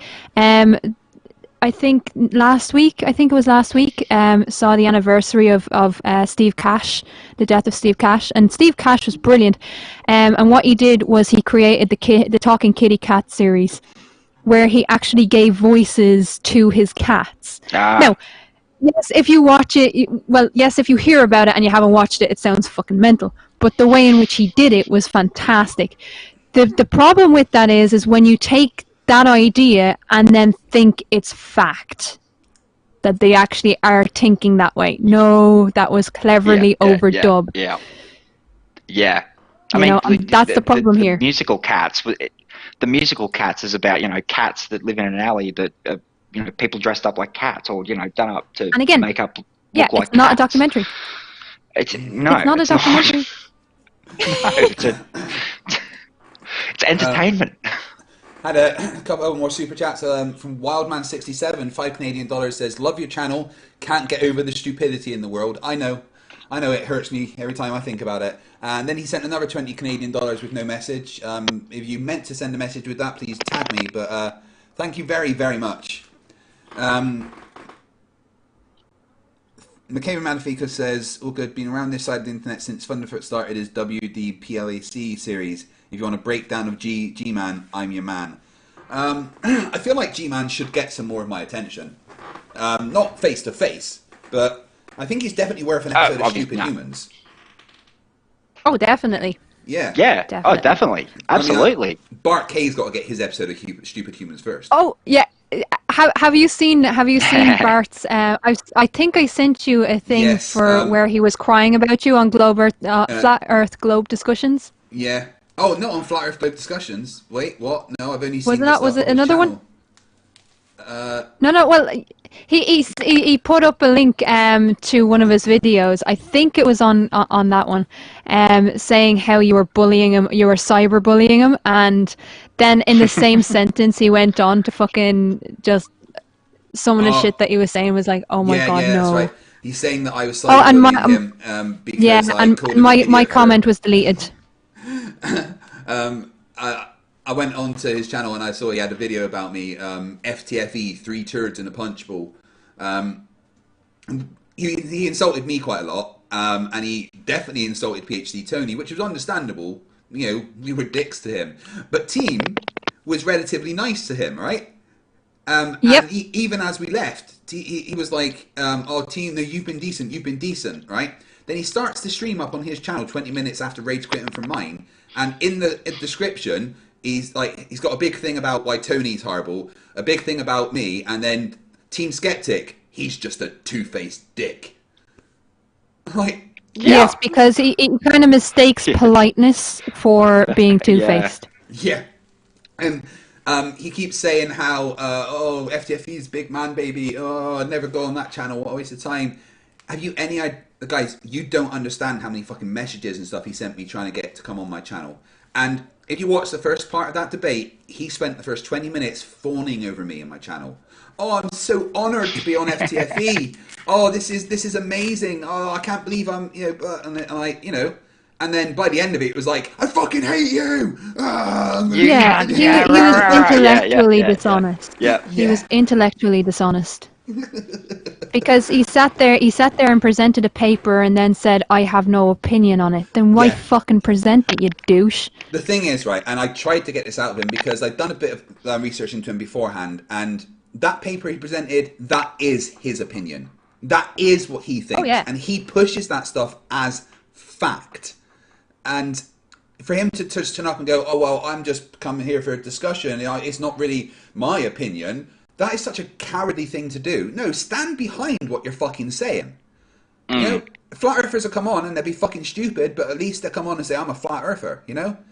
And at least they'll be honest about it, yeah.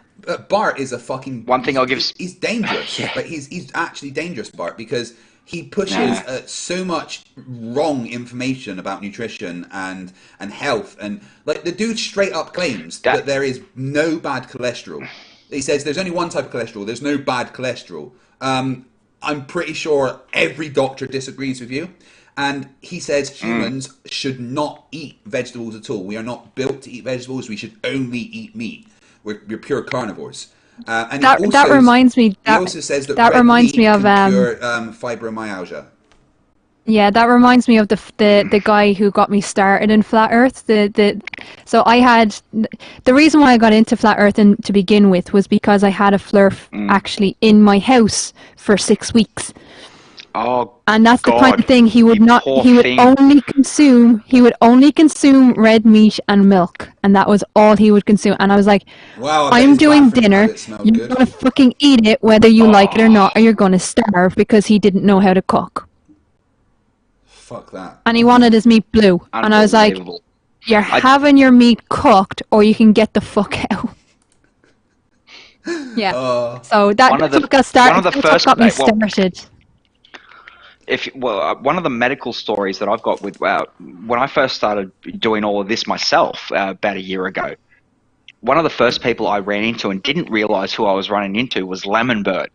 Oh God! And it was in Simon Dan's now closed down Discord in his astronomy thing. I was in there looking at stuff and saw him in there, and he started waffling on about medical science being fake. I'm like, hang on, well, what's that got to do with astronomy in the first place? And B, I'm alive because of medical science. I developed diabetes when I was about 9 years old, but they didn't figure it out until I was nearly 11. So I nearly died from it. They reckon if I'd gone for another couple of weeks, I'd have been in a coma and dead. But one doctor, Mum had been taking me to the doctor for years until one, figured out, have they given you a blood test for diabetes? And she said no. He gave me a finger prick test in the office. The meter couldn't read it, picked up the phone and called the airport and said, the next plane to Sydney, you need to hold it for this kid to get on. So, and we went straight from the doctor's office to the plane, like back home, got some clothes and went to the plane. And yeah, was in Sydney within the hour and had my first shot of insulin probably an hour and a half after that. And yeah, blood sugar started coming down. So without medical science, and when I encountered Lemon Bird, he was saying things like, you need to, sorry, thing fell out. Lemon Bird was saying things like, Lemon Bird was saying, oh, you should do things like, take high doses of this cinnamon stuff and change your diet. And I was like, what the hell are you talking about? I looked into it, and there is a cinnamon therapy for type 2 diabetes. It can be possible to, help control that with it. But a type 1 diabetic would never be able to do that sort of thing. They would die within, a week probably. Yeah. Well, and I've got joint issues and all sorts of tendinitis from it, Someone in the chat asked why I had a flat earther in my house. So, as part of the farm work, we took on volunteers for the Worldwide Woofing Program, which is working opportunities on organic farms. And so you never know who you're going to get. And we'd keep them in for from 2 weeks up to about 3 months. And he was there for 6 weeks. And I swear to God, I don't have the scientific background. I'm a sociologist. I don't have that kind of science and math-based brain. So I was looking online, and that's what got me into this community. I was looking online and I found a few creators. But that wasn't working with him because he had an answer to everything. And then what I did was I started using the sociology side of things, and I started telling him stories. So every time he would come up with an anti-vaxxer story, for instance, I would tell him the fact that when I was a kid, when I was 7 months old, 8 months old, I had meningitis and I literally had gone limp. And if it wasn't for my mother trusting the medical staff in the hospital, I wouldn't be here. I have a friend who went blind because of measles. Do you know what I mean? And he was lucky. Yeah, here's So the thing. I know. Yeah, sorry. I was just to finish. When it came to his type of belief system, it benefited him to hear real stories, given towards the bullshit that he was coming out of. Yep. And before he left, he was actually watching Simon Dan. He was watching Conspiracy Cats, and he was laughing like, "What the fuck was I on?" That's good. Oh, good. That is he really didn't good. lean flat earther.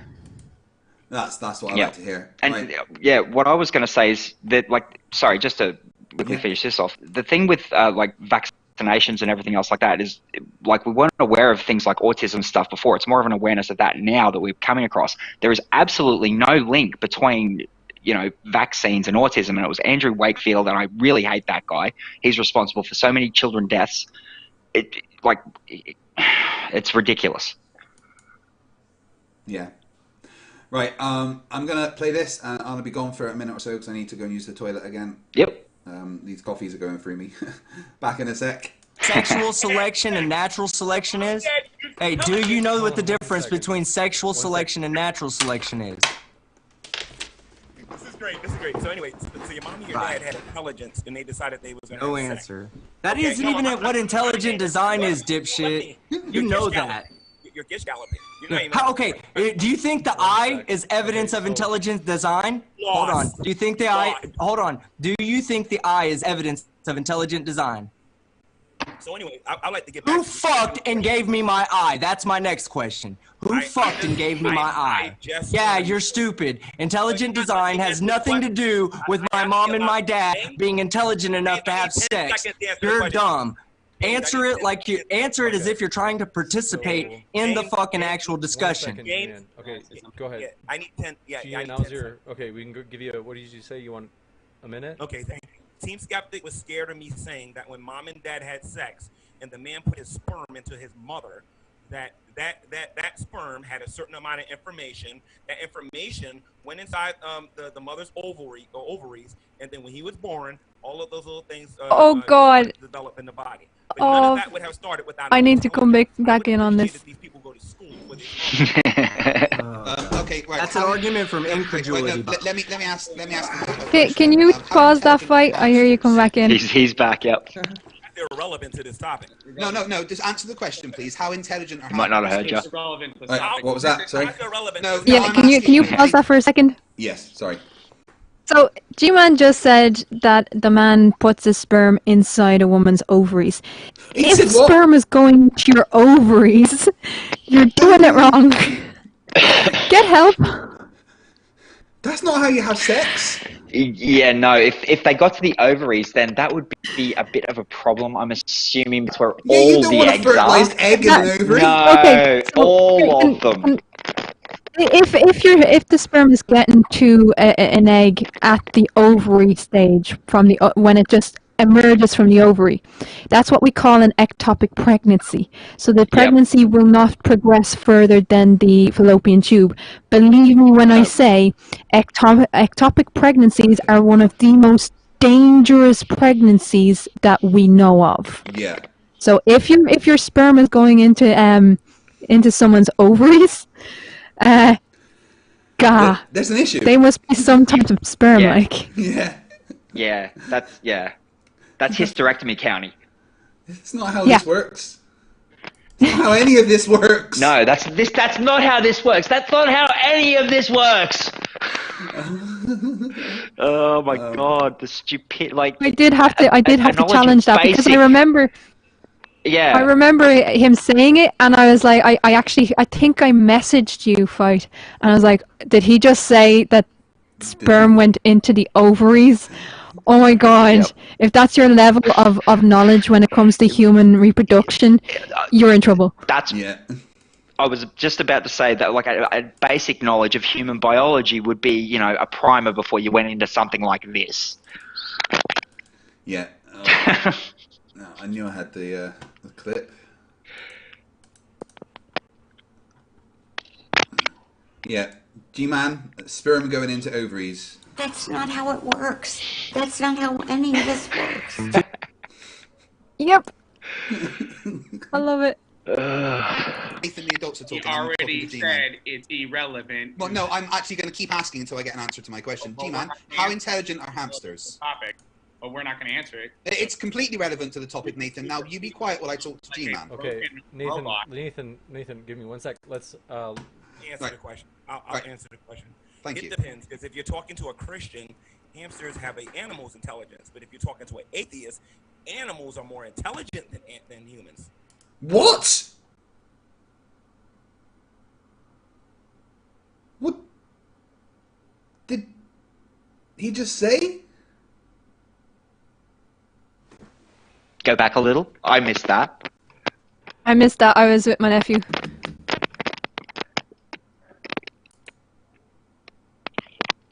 I was writing a message when he said. Nathan, give me 1 sec. Let's Answer the question. I'll answer the question.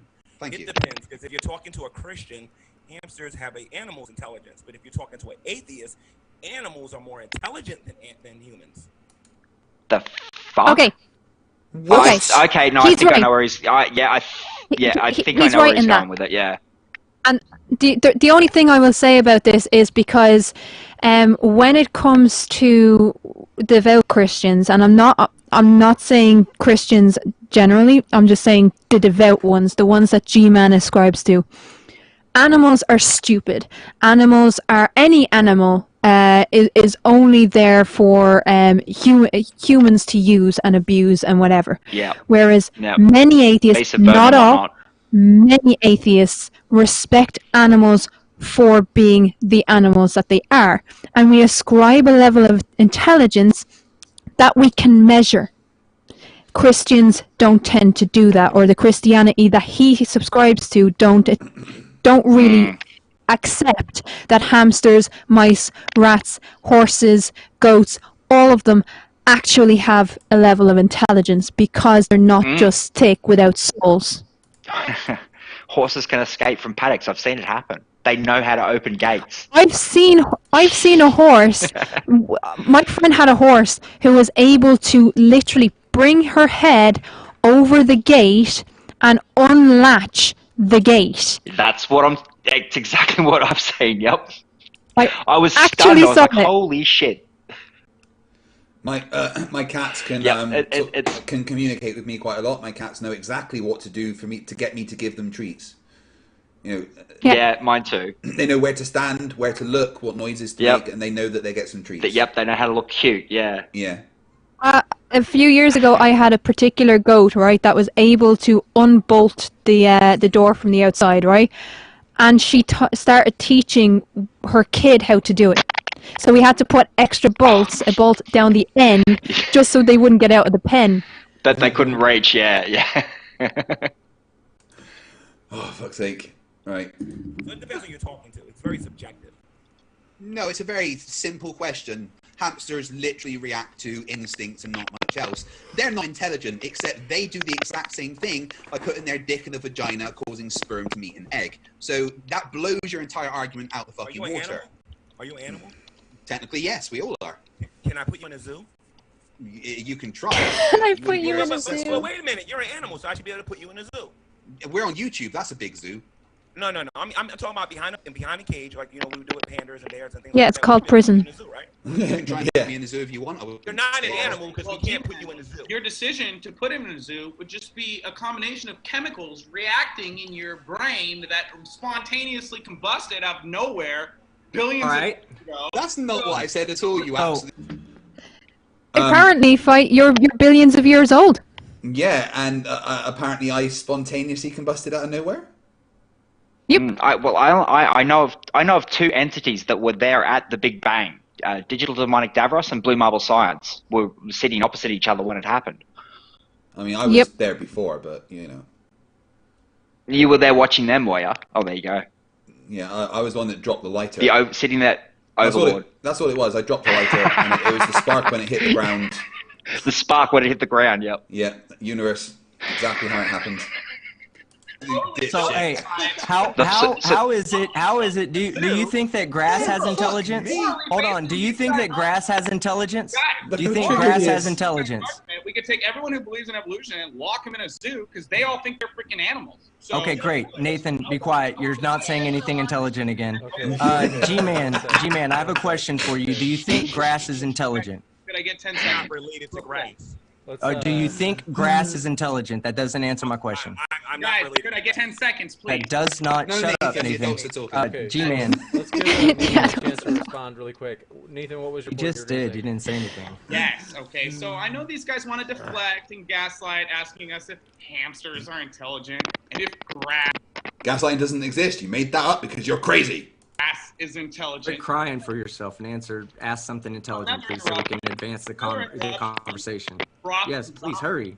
That can't control their mouth. It's just foaming, and they're like, brains. He's got brains. Get on with it. Guys, calm mic down. again, Okay, Cypher. James said he's going to let me talk, okay? So your guys' evidence that whales had a James nose said in he'll the let front me and a nose talk. in the I'm back telling the teacher. One skull that you labeled from 50 million years ago, and then another What are you talking about? that you randomly labeled 25 million years ago, I and then didn't a label skull now. And you said you expect us to believe that just because you took a picture of 3 different skulls, that was a skull that morphed and evolved and transformed over 50 million years. What a joke, dude. No, they're different skulls from different creatures sharing common ancestry, which is very obvious based on the shape and position of the things. When it comes to randomly ascribing dates, 2 words: institutional disconfirmation, because anything that you come up with is going to be met with a wall of telling you you're wrong. Yeah. I mean, Nathan must get that a lot, and it doesn't work, though, right? Like at the moment, well, over the last number of years, there's been a huge debate in the paleontology department where they're trying to decide on whether or not they agree that there's different types of Tyrannosaurus. Because there's some that find a skull and say it's a Nanotyrannus, which is a different breed of Tyrannosaurus Rex.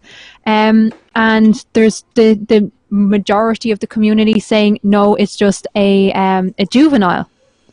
So there's still huge battles going on inside these communities as to what this is, how this is, but it's met with a wall of telling you you're wrong. So you have to prove them right without any shadow of a doubt. So it's not random. No. There's nothing random about that process. Okay. No, not at all. It's slowly over time. Over, as he said, 50 million years. That's a long time for something to change shape from one thing to another to suit the environment.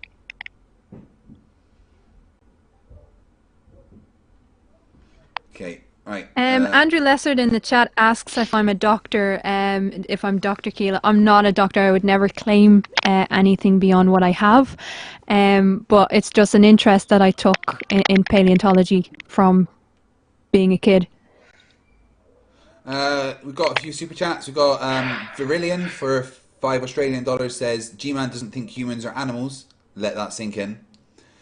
Edward Kemp for £4.99. We still get goosebumps because our hairy relatives had long hair. Largely useless to us now. We have evolved and now wear clothes. Good work. Tessa for €5 says Jeff Holiday and Miles Power have videos debunking anti-vaxxers. In fact, Jeff has debunked the entire propaganda movie Vaxxed by Wakefield. What an asshole Andrew Wakefield was. And God the Scummer for £5 says you have to hand it to Nathan. He somehow still managed to be the most stupid guy in the room. And that room contained G-Man. Nathan for Dumb Fuck of the Year. Dumb Fuck of the Year. Yeah, I am fully behind the Nathan for Dumb Fuck of the Year. That's not difficult when Nathan's there. Yeah. It's not difficult for Nathan Thompson to be the dumbest person in the room when it's Nathan Thompson in the room. Yeah, I don't think there would be an occasion where Nathan Thompson was in a room with someone else and he was the smart person. I mean, that couldn't physically happen. There is no way. I totally agree. I think the polar ice caps would melt if that ever happened. I think maybe, right, if I got really drunk and then you lobotomized me, no, I'd still be smarter. No, yeah. That is Well, it all did. you guys It have. did. And you can't prove that it didn't. Wait, one sec, team. Nathan, I didn't label anything. What are you even on about? Keep giggling and interrupting us and insulting us, guys. No, I'm asking you to clarify. You said I labeled something. I didn't label anything. What are you talking about? The entire world is seeing you guys insult us, interrupt us. He can't answer a question, can he? Wings turn into wings. Nope. Okay, can you answer the question? Deflection. And whales turn into whales. The entire world has heard every time you begin to speak, you start with a minute of complaining and crying and feeling bad for yourself. Quit feeling bad for yourself and just add to the conversation the best you can. Now, my question goes back to you, G-Man. Do you think grass is intelligent? More deflection, more gaslighting. No, it's important to the conversation. I can answer the question. Thank you, Yes. Gina. Answer the question. I believe that if you talk to an atheist, grass is intelligent. But if you talk to a Christian, I don't think grass. No. What? No. No. Just. Right. I'm an atheist. Cypher, just ask me if I think Sorry. grass is intelligent. Craig, do you think grass is intelligent? Why the fuck would you ask me such a stupid question? No, I don't think grass is fucking intelligent. I was thinking the other day. I was looking at the grass. I was thinking, you know what? That grass thinks I'm an asshole. I can tell. It's looking at me funny. Well, he's just tried to apply the atheist argument to grass as well as animals. I don't think there's anyone that is worried about the feelings of grass. Jesus Christ, man. I mean, oh man, there's stupid, then there's ultra stupid.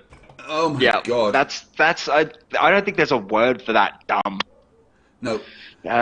I'll try to come up with something. I'll think of a word that adequately just makes you satisfied when you use it. And my head hurts. I think the fuck is appropriate. The fuck. The fuck. The fuck. Yep. Grass is intelligent. I don't believe in God. I don't think grass is intelligent. Okay, okay. Okay, go ahead. Okay, thank you. I believe that atheists believe that grass is intelligent, and I believe that Christians believe that it is not. So since it's subjective, since it's according to your subjective, objective. Turbo stupid is good. Can I asked to that? You. One sec, team. Let me just respond to him quickly. G-Man, no atheist thinks that grass is intelligent. I don't know where you're getting that from. I beg to differ. Wait, no, excuse me. Hi, I'm an atheist, and I don't think grass is intelligent. I don't think grass is intelligent. All the atheists in the chat, is grass intelligent? Yes or no? I believe that you think that grass is intelligent. Well, you're wrong. Okay, so how does grass breed then? How does grass breed? Yeah. Yes, breed. B-R-E-E-D. Breed. Here's the thing. I'm not interested in your religion of how you believe. I don't care about that. We don't have religion about that. Yeah. It's always that's one thing I don't understand either. Why is it they're always calling a different belief in their bullshit a religion? It's not a religion. Because they're trying to muddy the waters. Yeah. Yeah. No, they're trying. They're trying to. They project. No, but I think it's what G-Man was saying. I think it's a projection. Yeah. What G-Man was saying is that Team has a religious belief that grass isn't intelligent. Yeah. Yes. That makes no sense either. That makes absolutely zero sense. Like, why would you pray to the grass of the intelligent? Okay, I'm starting a new church. The Church of Intelligent Grass. Or no, I'm sure we can come up with a better name. The Church of the Grasser Nation. The Church of the Grasser Nation. Well, you see, right. So here's the thing: the ascribing ridiculous notions is basically projection. By trying to present science and science and evolution as a religion, then what they're trying to do is they're trying to level the playing field. We have our religion, and we'll say our religion, but your religion is still a religion. No, it's not. Well, yeah, because because they rely on their religion. Yeah. Yeah. So I did a video on this. The last Challenging Conspiracies that I actually uploaded was with Blue Marble Science. And we went through the idea of religion being used in this way. It's definite projection. They're trying to level the playing field. They're trying to say, well, Absolutely. and part of it is because so many people have lost their faith in organized religion and in the big religions. And so they're trying to present the scientific community as just as bad as why people have left the religious community. Yeah. And taint it, tar it with the same brush, really. Exactly, yeah. Commander Darklight in the chat says, the Church of the Grassy Arse. The Church of the Grassy Arse. I like that. The church, well, the black site itself has suggested the Church of the Greener Grass. It's not bad. Yeah, I like it. The grass is greener church. Church of the Grassy Arse. I think that's probably top of the list at the moment. Okay. The Church of the Grass. Cypher, your mic's going again, bud. Oh, is it? Sorry. I thought someone was typing there for a minute. No. Nope. We've got a new member, Wes. Welcome to the Scrappers. Thank you very much. You can use the call emojis now. Ardwin for £5 says €5. Sorry. I mean, Nathan Thompson is a first grader. I mean, dating a first grader. I mean, about smart as a first grader. Nah, not even. A first grader kicked Nathan's ass at a test. Dude, why are you being so mean to first graders? That's not a nice thing to say about a first grader. Yeah, poor What first have they ever graders. done to you? Nathan, you're as smart as Nathan Thompson. That's a horrible thing to say to a child. That's a horrible thing. Yeah, it really is. God. That's a lot of pressure. Ardoin has no soul, but he's one of my bestest friends over at NASA Blackside. He's one of our funniest producers. He comes up with all sorts of crazy stuff. Right. He's cracked. God the Scummer for £2 says, I do believe Grass is more intelligent than G-Man. Definitely. I concur. Definitely. And it's not even a cumulative thing. Each blade of grass is individually smarter. Yep. Arduin says, yeah, I don't like kids. Oh, well, babies are good with a bit of barbecue sauce. Yeah, true. God, I can't get over that bat skeleton. It's another thing that all person with big fingers. Well, us atheists are supposed to eat a baby every day or something, aren't we? Oh no. We use their blood. There's a particular thing in their blood from kids, and we all inject it because it's how we. I don't know why we do it, but apparently we do it. Apparently they've got special stem cells cells. That the The children stem cells, sit on, and it like makes them bleed, and then they collect this, and I'm like, you really think that people are doing like? I mean, you learn something. But the thing is, everyone's doing it. Every celebrity, every world leader, they're all doing it. Like you see fucking Hillary Clinton. See Hillary Clinton put out a flask from her bag, and all of a sudden she's got this fucking ground up baby juice in there. No, she's fucking having a nipple whiskey. Leave her alone. Yeah. Demonetized. Yeah. One of my streams was demonetized already. Which one was it?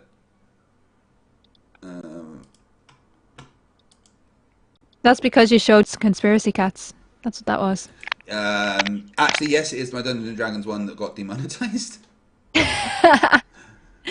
Apparently this one has the look of confusion. The look of confusion on Conspiracy Cat's face was it was well worth watching. Yeah, he's awesome. I didn't use any songs. What are you on about? Stupid thing.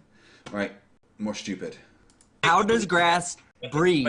What is the intelligence that drives the breeding process of grass? You said there was intelligence in the human process. You said there's animal intelligence in the hamster process. What kind of intelligence goes into the breeding of grass? James, I want 20 seconds without being interrupted, James. Just before you do, G-Man, the chat says no, we don't think that. Yeah, I want 20 seconds, James, without dumb and dumb. Never seen a chat move this fast. All right. Yeah, thank you. The Dumb and Dumber is going to interrupt me again.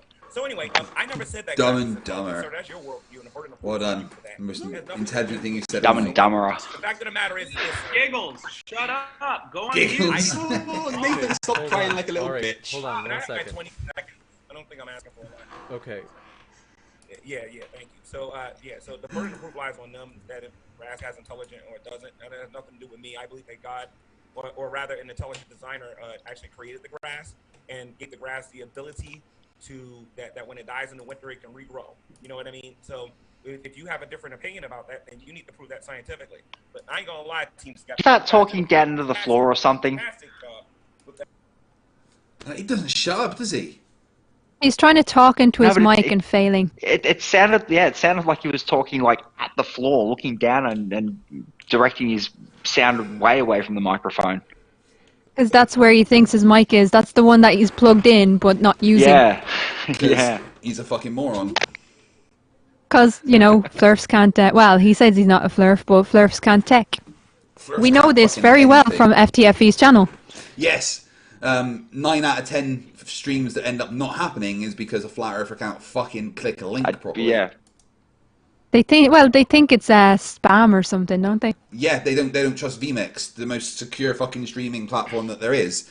Literally impossible to porn bomb, costs a whole bunch of money and is run through an entire secure server. But nah, it's a fucking scam. Dipshits. Yeah, can I just say Don John absolutely deserves to be timed out every time he speaks. Yeah, I can agree with that.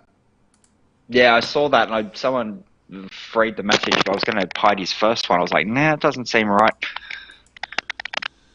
Yeah, Don John, can't say that kind of shit over here. G-Man, G-Man, can I point out something? Can I point out something real simple? Okay, I asked you if you thought grass had intelligence. You just went on this whole long thing to say no. Did you know you could have just said no? I don't. Did you know that was as simple as the answer could have been? You're a fucking idiot, dude. You're an idiot. Listen to the questions and try to answer the questions without spending 2.5 fucking minutes answering them. Now, you have said that in the breeding process there is intelligence, right? Whether you called it human intelligence in the sperm or information in the sperm, you called it animal intelligence. Where is the intelligence that's coming in breeding grass? Because grass breeds on its own in some cases. It breeds due to insects pollinating the different grasses in other cases. So what is the intelligence behind the grass breeding and what is your evidence? G-Man, Grassgate. 30 seconds without being interrupted, James. Gotcha. Please. Okay. What did you say, Crafty? Grassgate. Grassgate. Explain how grass breeds. Okay. Grassgate. Okay, thank you. So I kind of repeated this, so I'm not gonna like go too deep into it again. I never said that grass has intelligence. That's your argument, sir. You should probably go about proving that. I didn't say it did. One sec. I just asked you if you thought it did. I promise we'll come right back to you. I want my 30 seconds. Yeah, thank you. God damn, you're dumb. So again, this is what I'm learning about evolution, ladies and gents. Evolution is true because I'm retarded and dumb. That's why evolution is true. There's no evidence for it. Pretty much. Yeah. I never made sums it up. That grass. I mean, no disagreement. I don't even know where they're going with that dumb argument, but I don't say things like that. I got a brain. God gave me one. So what I believe is that citation fucking needed. Back to that if you want. Okay, I'll even go with the animals if you want. And I understand instinct. I can get into that. But sir, you brought up grass. And I highly recommend you pick up a biology book before you talk to me again. Thank you. Okay, let me respond to that. The reason we were asking you the question, is grass intelligent, is because there is a process by which grass breeds, and there is no intelligence involved. That demolishes your entire argument of human breeding requires intelligence to happen. No, breeding can happen without intelligence. It's just a biological meeting of a sperm and an egg of whatever species or seed getting. So no, Grass It's driven by natural selection. So, and Nathan, before you interrupt, so Nathan, you're in. Okay. No, Nathan, I'm still trying to talk. There's good boy. You want to be quiet? Thank you. You guys are a joke, dude. Okay. We'll come right back to you. Ask us. No, you're gonna be quiet. No, I'm still trying to talk. He is so triggered. Yep. Look at him. He's just so angry every time. He's ready to get you. Yeah. Oh man. I haven't got to the bit where I can control him yet. It's not hard to do so. No.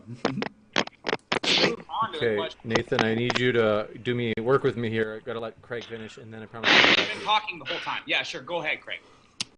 All right. Shut up, mate. The point of bringing up the grass was to That's James politely going, Nate, shut up. What GMan said about breeding needs intelligence, because breeding happens without intelligence. And GMan just saying God gave the grass the ability to breed. That requires some kind of evidence, because that's a big claim. I need about 2 minutes to respond to that after Nathan finally gets a chance to speak. Oh, aren't you nice? So let's give Nathan a full 60 seconds at least. Nathan, was that 60 minutes do the trick? One more. 60 minutes. Don't give me fucking 60 minutes. 30 seconds will be fine, guys. Oh, God. Their entire argument for this chart showing that we evolved from sponges. He's going to say fish, go to fish. Wings, turn to wings, isn't he? Is a total joke, okay? Fish turn into fish. Yeah, there we go. Wings turn into wings. There we go. Beaks Drink. turn into beaks. E. coli turns into E. coli. Crickets turn into crickets. Mosquitoes turn into mosquitoes. So, I mean, really, if they're just going to ask us if grass has intelligence and if hamsters have intelligence, we can move to the question and answer portion of this with the live stream, because these guys have nothing to offer for their evolution. It's a joke. Go ahead, Right, Jim. I would like my 2 minutes to answer their question now, if you don't mind, James. Can I get 2 minutes? Gotcha. Okay, so this is very important, ladies and gentlemen, when you hear me at least talking about intelligent design, all right? You'll notice that I said a human being having sex with another human being is proof of intelligent design. Then these men committed all kinds of logical straw men and whatnot by saying that, G-Man, that's the same thing as saying that grass does it, since grass reproduces. Now, here's the thing. They just admitted that grass doesn't have any intelligence whatsoever. I'm very proud of them that they actually say something smart here today. But the fact of the matter is that I never made a claim that grass do that. I didn't say that breeding was my argument. I simply said that when a human being has sex with another human being, they produce this young man here called Violet McNeil or whatever the heck his name is. Skeptical. That's my fucking... Sir, what I'm trying to get you to understand... Violet McNeil is my daughter's name. She'd used Zoom to talk to her class during lockdown. And she was the last one logged in, and I just happened to log in and use that. But he during the beginning of the show, he kept calling me Violet because it said Violet on there. I'm like, do I look like my name's Violet? Like, in the fucking slightest. Understand is that without two intelligent people, you wouldn't be here today.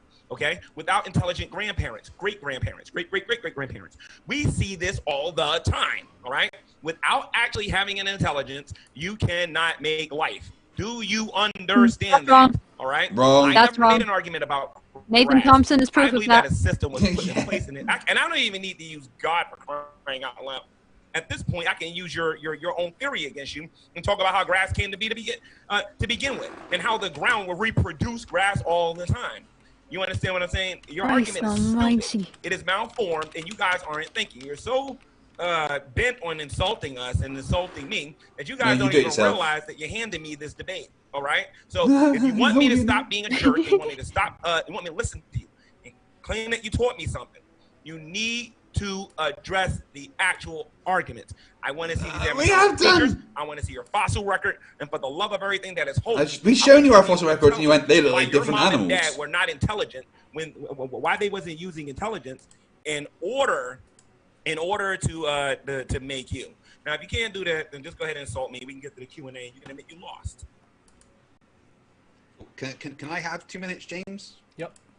Cool. I mean, GMan just spoke for 2 minutes without saying anything, which was fantastic. And so he ignores the fact that we have presented many times of anatomical features appearing due to changes in environmental pressures, which is exactly what evolution is.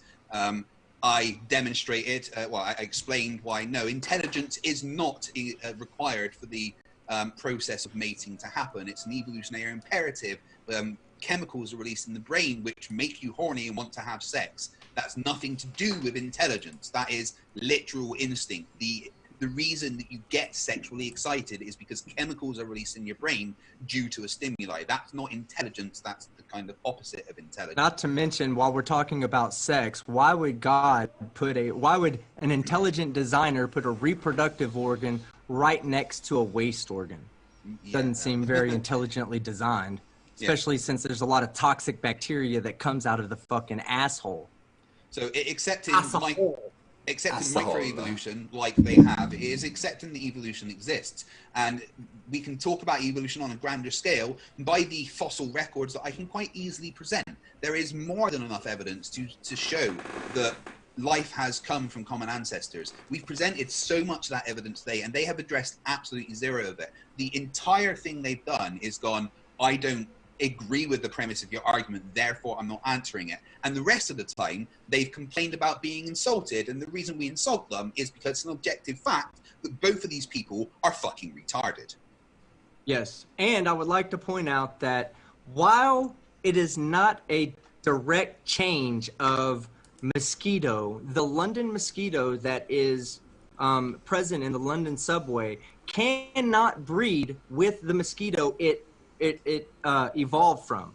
Okay, that is a break in that fucking a new species. It's not even a subspecies anymore. It is now a new species. And if continuing on, the environmental pressures will dictate how that bug evolves. And should 100,000, 100 million years from now, that bug's no longer a mosquito, while the mosquito has remained to stay a mosquito on top of the normal environment, well, then we'll have a new species. But guess what? None of us are going to be alive for that long. So the evidence that you're asking for to say, I want to see a mosquito become a non-mosquito is just simply not going to happen inside of my lifetime, your lifetime, or our parents' lifetime. 2 minutes and 27 seconds. You guys went over, and I like to publicly challenge. You know what? Can I pause this for just a sec? I'm truly... That guy, John, that keeps posting that the KKK is democratic, no matter how many times you come into the chat with different sock accounts, it's still going to be muted. So please stop. And saying I'm unsubbing from you, FTFE. Fuck you. Bye then. Cool. I don't want you subbed to me. Bye. Bye. Off your pop. Yeah, you've got 40-odd thousand more. Yeah, so we're doing fine. We're actually at 40,300 now, according to my dashboard. There you go. I don't think that one. I don't think the one is going to matter. No, I don't think I'll notice. Bye. Also, take all your stock accounts with you. You can unsub with all them as well. Not that I think, by any means, that you were actually subbed. No. Publicly challenge. All right, we'll kick it over. We'll kick it over to G-Man and then Nathan. So we're gonna give G-Man a minute or two, and then we'll kick it over to Nathan. If he wants to respond to the premise, we'll come right back to both of you, Craig. I would like to publicly challenge the drunken peasants to a debate on the theory of evolution, because at least I know Billy the Fridge has got half of the brain and can come and can actually come on here and actually stay on topic. Fact of the matter is, these two young men, all they did was prove that fish produce fish and that whales produce. Oh God, this again. Okay? They can't show any. Right, I'm sorry. I'll be back in a sec. Let me just try it again. Any other animals? They can sit there and call me retarded to the blue in the face. It just shows their intolerance. Let's say it was hypothetically true that I was retarded. It just shows that their lack of love and caring for people who are mentally ill. You understand what I'm saying? Atheists are horrible and terrible people that believe in their religious view doesn't allow them. I mean, you think about this, ladies and gents. If these people ruled the world, that survival of the fittest teaching that they got would definitely be put into practice, because I wouldn't be allowed to survive in this environment. They would have me killed. You know, kind of like what Hitler did in Nazi Germany with his eugenics. Whoa, no. I've got to fucking step in. You do not get to. No. You do not get to equate me to Adolf Hitler. No, I will fucking cut in. I will fucking cut in. You do not get to equate me to Adolf Hitler, you piece of shit. No, fuck you. Fuck you. You do not get to equate me to Adolf Hitler. Gentlemen, Wait, hold on 1 second. Okay, so we'll definitely instead of going James, I'm sorry. I've got to say, G-Man does not get to equate me. I agree. It's a very harsh accusation. We're gonna. You do not get to equate me to Adolf Harsh accusation. It's bullshit. Yeah, that's. I'd punch someone in the jaw for saying that to me. I would like to respond. It's one of those things that because you don't have an argument that you attack them that way.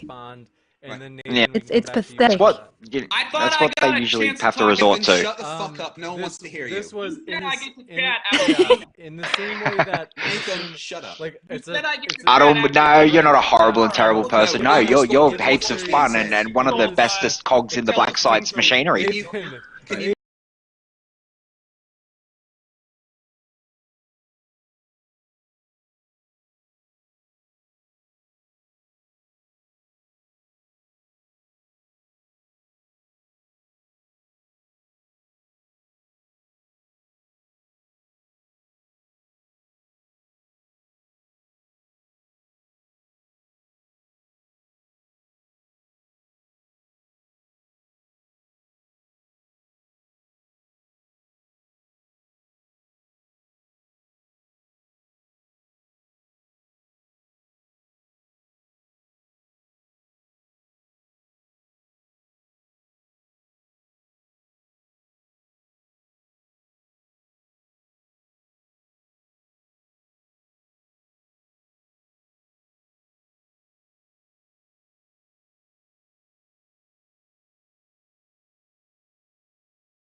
apparently people can hear me, even though VMix hasn't loaded up again yet.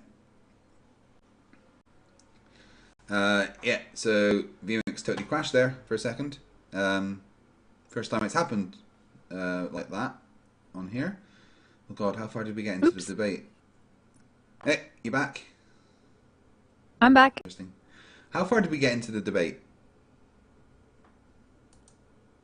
Why they wasn't using intelligence in order to all from. Okay. We got to. No. I think Before we got to the point that Nathan that G-Man had accused you of being Hitler. Oh. Yeah, go ahead. I'll answer it after Nathan cries. Go ahead, cry, Nathan. We all know it's coming. Cry. I would like to respond. Tom Nathanson. Give me 1 second. Let's give Craig a chance to respond, and then Nathan, we can come back to you after that.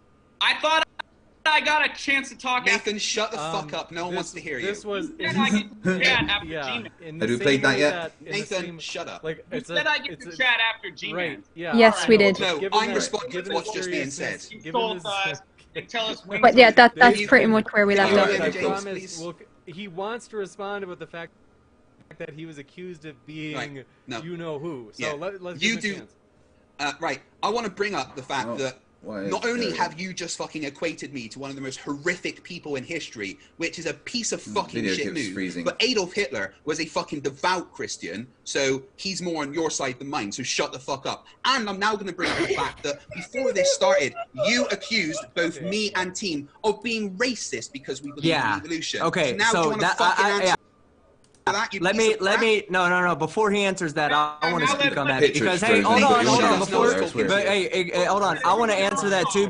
Hold on, let me reload this page.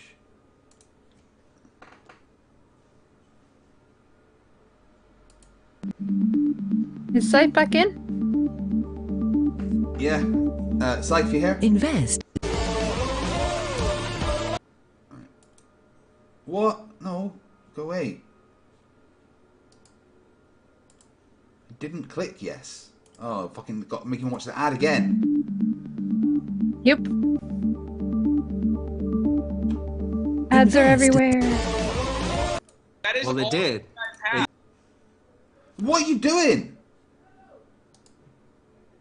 YouTube doesn't like Craig all of a sudden.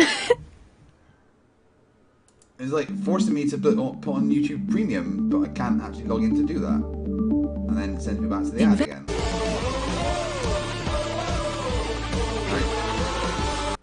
Human breeding Fury against you. Evolves. And all they did was prove that fish. To Adolf Hitler. Okay, Nathan, hold shut on. the fuck up. You guys, one no, second. James, I'm sorry. Nathanson is muted. What I'm going James, to do I is, would like to Oh, respond. look at Nathan muted. Let's give Craig a chance to respond, and then Nathan, we can come back to you after that. I thought I got a chance to talk. Nathan, shut the fuck up. No one wants to hear you. This was in I get to chat after in the same way. It's me every Nathan, time. Shut up. Like You said I get to chat after G-Man. Right, yeah. Nathan, No, shut the fuck up. You told us, they tell us wings are I want that on a Can you t-shirt. let James He wants to respond about the fact that he was accused of being you know who. So let's you give him do. a chance. Right. I want to bring up the fact that not only have you just fucking equated me to one of the most horrific people in history, which is a piece of fucking shit move, but Adolf Hitler was a fucking devout Christian, so he's more on your side than mine, so shut the fuck up. And I'm now gonna... I do need to make a slight correction for myself there, because I did a bit more research into it, and Hitler wasn't a devout Christian. From what I understand, he pushed the narrative to gain sway in certain political parties, but from my research, I don't think Hitler himself was actually a Christian. I'm happy to be corrected on that if I'm wrong, but I think it was more Hess. More because a lot of the writing that came from Hitler came through Hess, so it might have been Hess's addition to what Hitler was telling him to write. Right. Okay. But I'm not sure. I can't be 100% on that. I am happy to be corrected if I'm wrong about that. But from what I understand, Hitler wasn't actually that much of a devout Christian. It was more kind of, Hitler was heavily in. Well, from what I understand, he was heavily into occultish stuff. Well, I'm not sure how much of that is rumor, to be honest. Like, I'm really not. Yeah, like he had an interest in it, definitely, but yeah, how deep some of the stories, how true some of the stories are, I should say, is questionable. So some people are saying yes, he was. Some people are saying Hitler wasn't a Christian, but claimed to be. Someone said it's just Hitler gave Christianity lip service, but didn't actually believe it. That's what my research indicates, is that he gave the appearance of being a Christian, but his actions and his words didn't actually. Yeah, Matthew Turkman says Hitler was not devout Christian. Nazi Party actually forbid any religious practices, and they had race Bibles. He more believed in occult sciences, astrology, and such bullshit. Yeah. Cool. So occult sciences. I'm always happy to be corrected. If I get something wrong, I want people to tell me that I'm wrong. So I can actually, get better. That's how you learn. Yeah. That's how you learn. Yeah, absolutely. Right. Bring up the fact that before this started, you accused both me and Team of being racist because we believe in evolution. Okay, so now so do you want that. And why fucking answer that? again? God, what's going on? And it's going to send me back to the beginning, isn't it? Is it going to make me play an ad? Your internet is saying nope. Call me a fucking racist, and I'll shut up after that. We'll come Listen, right back to it. I want to say I that. know, but this is something that I promise to give you a chance to respond to it. But I do want to just quick go over to Nathan as promised, and I promise we'll come. Yeah, maybe we should speak a little bit more and allow it to load up a little bit. Equated me to one of the most horrific people in. Yeah, that's probably an idea. Oh my goodness. When you're sitting there, listening to Nathan Thompson and G-Man, and you know how fucking ridiculous they are, how is it that you are able to stay calm and kind of in the zone? Because you and team in that debate were so spot on the ball in terms of teamwork. Honestly, how is it that you stay calm? Honestly, at this point, it's practice. I mean, if you watch my first few debates, I didn't stay calm. The slightest bit of stupidity triggered me intensely. It does that. But I think I've learned to. I think with certain flat earthers, I've learned how to handle them. I know what kind of person Nathan Thompson is, so I know what is going to get a reaction out of him. So when I'm debating him, I'm more concentrating on controlling what he's doing than actually being involved in the debate. If that makes sense. Yeah, I mean, for me, when I'm debating, does, yeah. When I'm debating, and I don't do many debates because I ran debating societies in university, but it's one of those things that you always want to focus on who's listening rather than who you're debating. And it's that kind of But I find debating people to be really frustrating because they're not actually interested in listening to what you have to say. No, the flat earthers don't want to listen to what you say. Flat earthers want you to finish talking so that they can get their next bit of rhetoric out. That's it. Yeah. And they don't want to listen to what you're saying. And so many times, right, you think flat earthers are just avoiding the question, but they're not. What's going on is that they've already decided what they're going to say, and they're just waiting for you to shut up so that they can say it. Yep. I suppose Chemo is a classic example. Yeah. Of that. Mr. Run, I'm calling him now. Mr. Run. History, which is it still doesn't seem to actually want to load the page. Am I allowed to rejoin? Hey, Draco, how you doing? Hey, good. mate. I drove 45 minutes to my testing location, and then I got an email saying my test was canceled, so I had to drive back. Oh wow! Oh, but now, but now I'm free, so I can squirrels be might here. have had something to squirrels might have had something to do with that. Yeah, dude, stop sending the squirrels after me, man. It's getting well, they're helping you out, aren't they?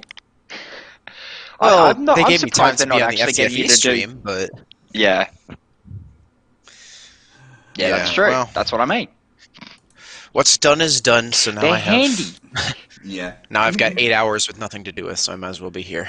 Oh, fair enough. Well, what I'm going to do, right, is we're going to finish watching this video, and then I'm going to put on another debate while I have a little nap. Because I've been going for like 26 hours plus, nearly 27 hours. Time for. My brain's starting to turn to mush, but we're going to crack on with this Nathan Thompson G-Man nonsense, and then I'm going to put on my debate I had with JM Truth when BM Furball moderated it, because there isn't... Oh, the one that was covered in the worst flat earther ever? Yeah. Yes, that's a great debate. I love that one.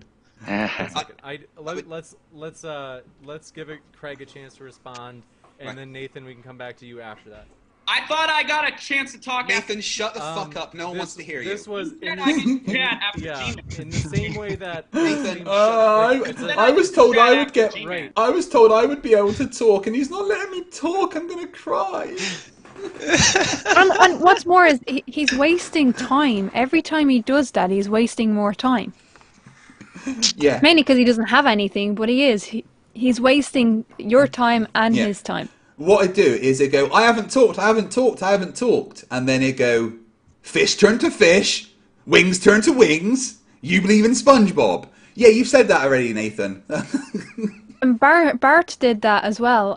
He spent half his time bitching about how rude Tony was, while being. You see, here's the thing: you can be rude without raising your voice, and that's what he was doing. Oh yeah. So instead of actually explaining his own perspective and what he gained from the studies that he was spouting, he just said how Tony was rude to him and how I'm not finished yet.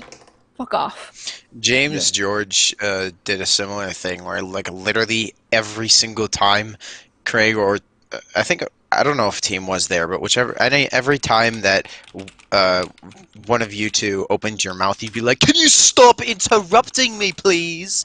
Well, every single time you tried to say anything else, like make a valid point, he would also interrupt you. I got really pissed off during that debate. Yeah. What was it with Flerfs and, like, interrupting us, but then complaining when we interrupt them one time? Because they're the victims. They've got to play the victim card. It's pity. as simple as that. They want the pity. They want the pity. They want to play the victim card. They want to seem like they're the ones that are being silenced and victimized, and censored, but they're not. They get to gish gallop. Flat Earthers, right? For me, you get to come on my channel and spout your shit, all right? And you should take that as a win for you, because you are getting my audience. I mean, I've been streaming for like close to 30 hours, and there's 450 people watching, right? I've had up to 1,200 people watching, and that's my audience that I've built. And you get the chance to come on my channel and say your shit to them. But part of it's that more deal, entertainment for us, really. Part of that deal, it's coming on and saying your shit, is that I get to rip you a fucking part. It's entertainment for 1,190 of us. The other 10 are the Flerfs that are always here. Yeah, complaining in the chat. There's always at least 5 Flerfs that show up in every debate chat. Yeah. Every single one. And I'm usually the one that responds to them because I'm usually in the chat. So I'd know. Right. Carry on crying, Nathan. Yeah, All right. I know. Well, but no, given I'm that- responding to given what's the just being seriousness- said. given this- Tell us wings are. Nathan, Can you mute him, I James, promise, please? he wants to respond about the fact that he was accused of being No. you know who. So Yeah. let's You give him a do- chance. Right. I want to Voldemort. bring up the fact that not only have you just fucking equated me to one of the most horrific people in history, which is a piece of fucking shit move, come on, but YouTube, Adolf why is it Hitler freezing? was a fucking devout Christian, so he's more on your side. To be fruitful. So that's just a funny argument that you guys just, it's instinctual. They're not intelligent. They're just acting off chemicals and hormones. But people can make the decision not to do that, okay? And my second point I want to bring up is Craig said life came from common ancestors. You can rewind the track about 3 or 4 minutes. Craig, GMan and I will agree. Common ancestors.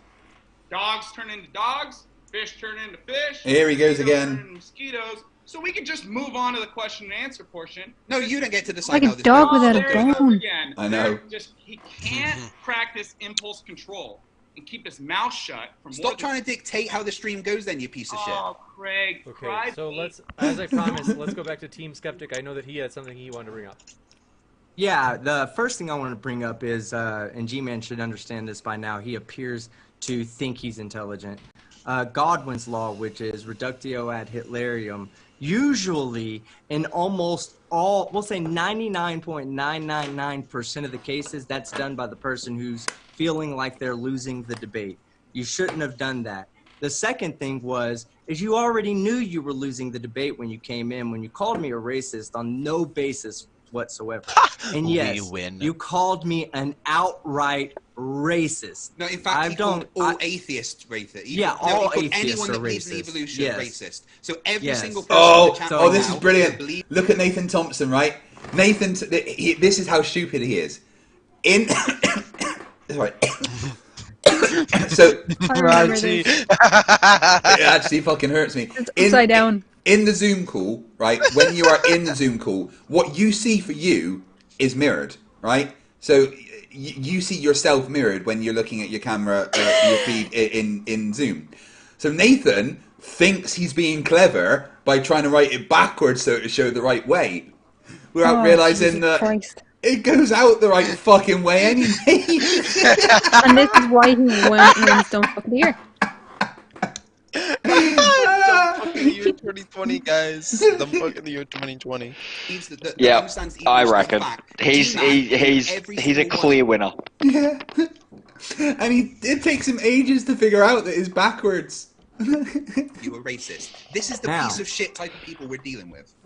When you're talking about we come from a common ancestor, Nathan, guess what? When you're like going, common, we share 96% of the same genome as with the same genetic blueprints as a That's fucking the face chimp. of a man who knows he just fucked up. Do you understand that? That's as Look at common that face. as it gets. Look at it. That's fucking There we go. more There we go. Pause common than you would ever fucking that would have been a believe, great because you'll sit there. What's your fucking explanation meme for having a 96%? He looks like that meme sharing kid, 96% you know, like it's of our the school genes photo, with the and modern day chimp. and that What's there's your that kid explanation making for that face. That's what If Nathan we Thompson didn't have a just common looked like. ancestor with them. Hey, if you guys are just gonna cry and You're the only one crying, dude. Just look how you started with, if all you're gonna do is cry, why don't you answer my fucking question? Gotcha. Let's give Answer my question, Had Nathan. it You did this correct, debate in and then Dallas. flip it Every around. time I brought something up, you wouldn't answer it. Answer my fucking question. Here we go. are not evidence questions by you admitting how ignorant you are. Okay, so Answer the question. move on to the question and answer portion where all No, we're not moving on No, to answer my question, Nathan. It's over, Junior. You're lost. No, Time for answer my Q&A. question, Nathan. Answer my question. We're How not do you moving on account? until you answer How the do you question. account for the Nathan's still writing stuff backwards. Again! Idiot. He even has it correct. He does it correct to start, and then he flips it around to make it backwards. You fucking idiot. 96% of our Dipshit. DNA being shared with chimps? How do you account for that if we don't have a common ancestor? you guys had no evidence for evolution. No, how the do you question. account for that? Answer the question, Answer Nathan. the question, Nathan. Stop running from the question. Interrupt us every time we're talking. Shut up and answer We're the going to question. interrupt you if you don't answer the And then question. this will be the portion where you guys get to sit Why quiet. can't you answer the question, Nathan? We all Nathan, have second grade. Right, Why guys, can't you answer the question? Guys, for super chats, don't ask Nathan questions directly. If you're going to super chat, ask me to insult him for 30 seconds instead. Okay, we're not going to And quite a few people did. And they came in hard and Ask the fast. question, Nathan, because we're not moving on until you do.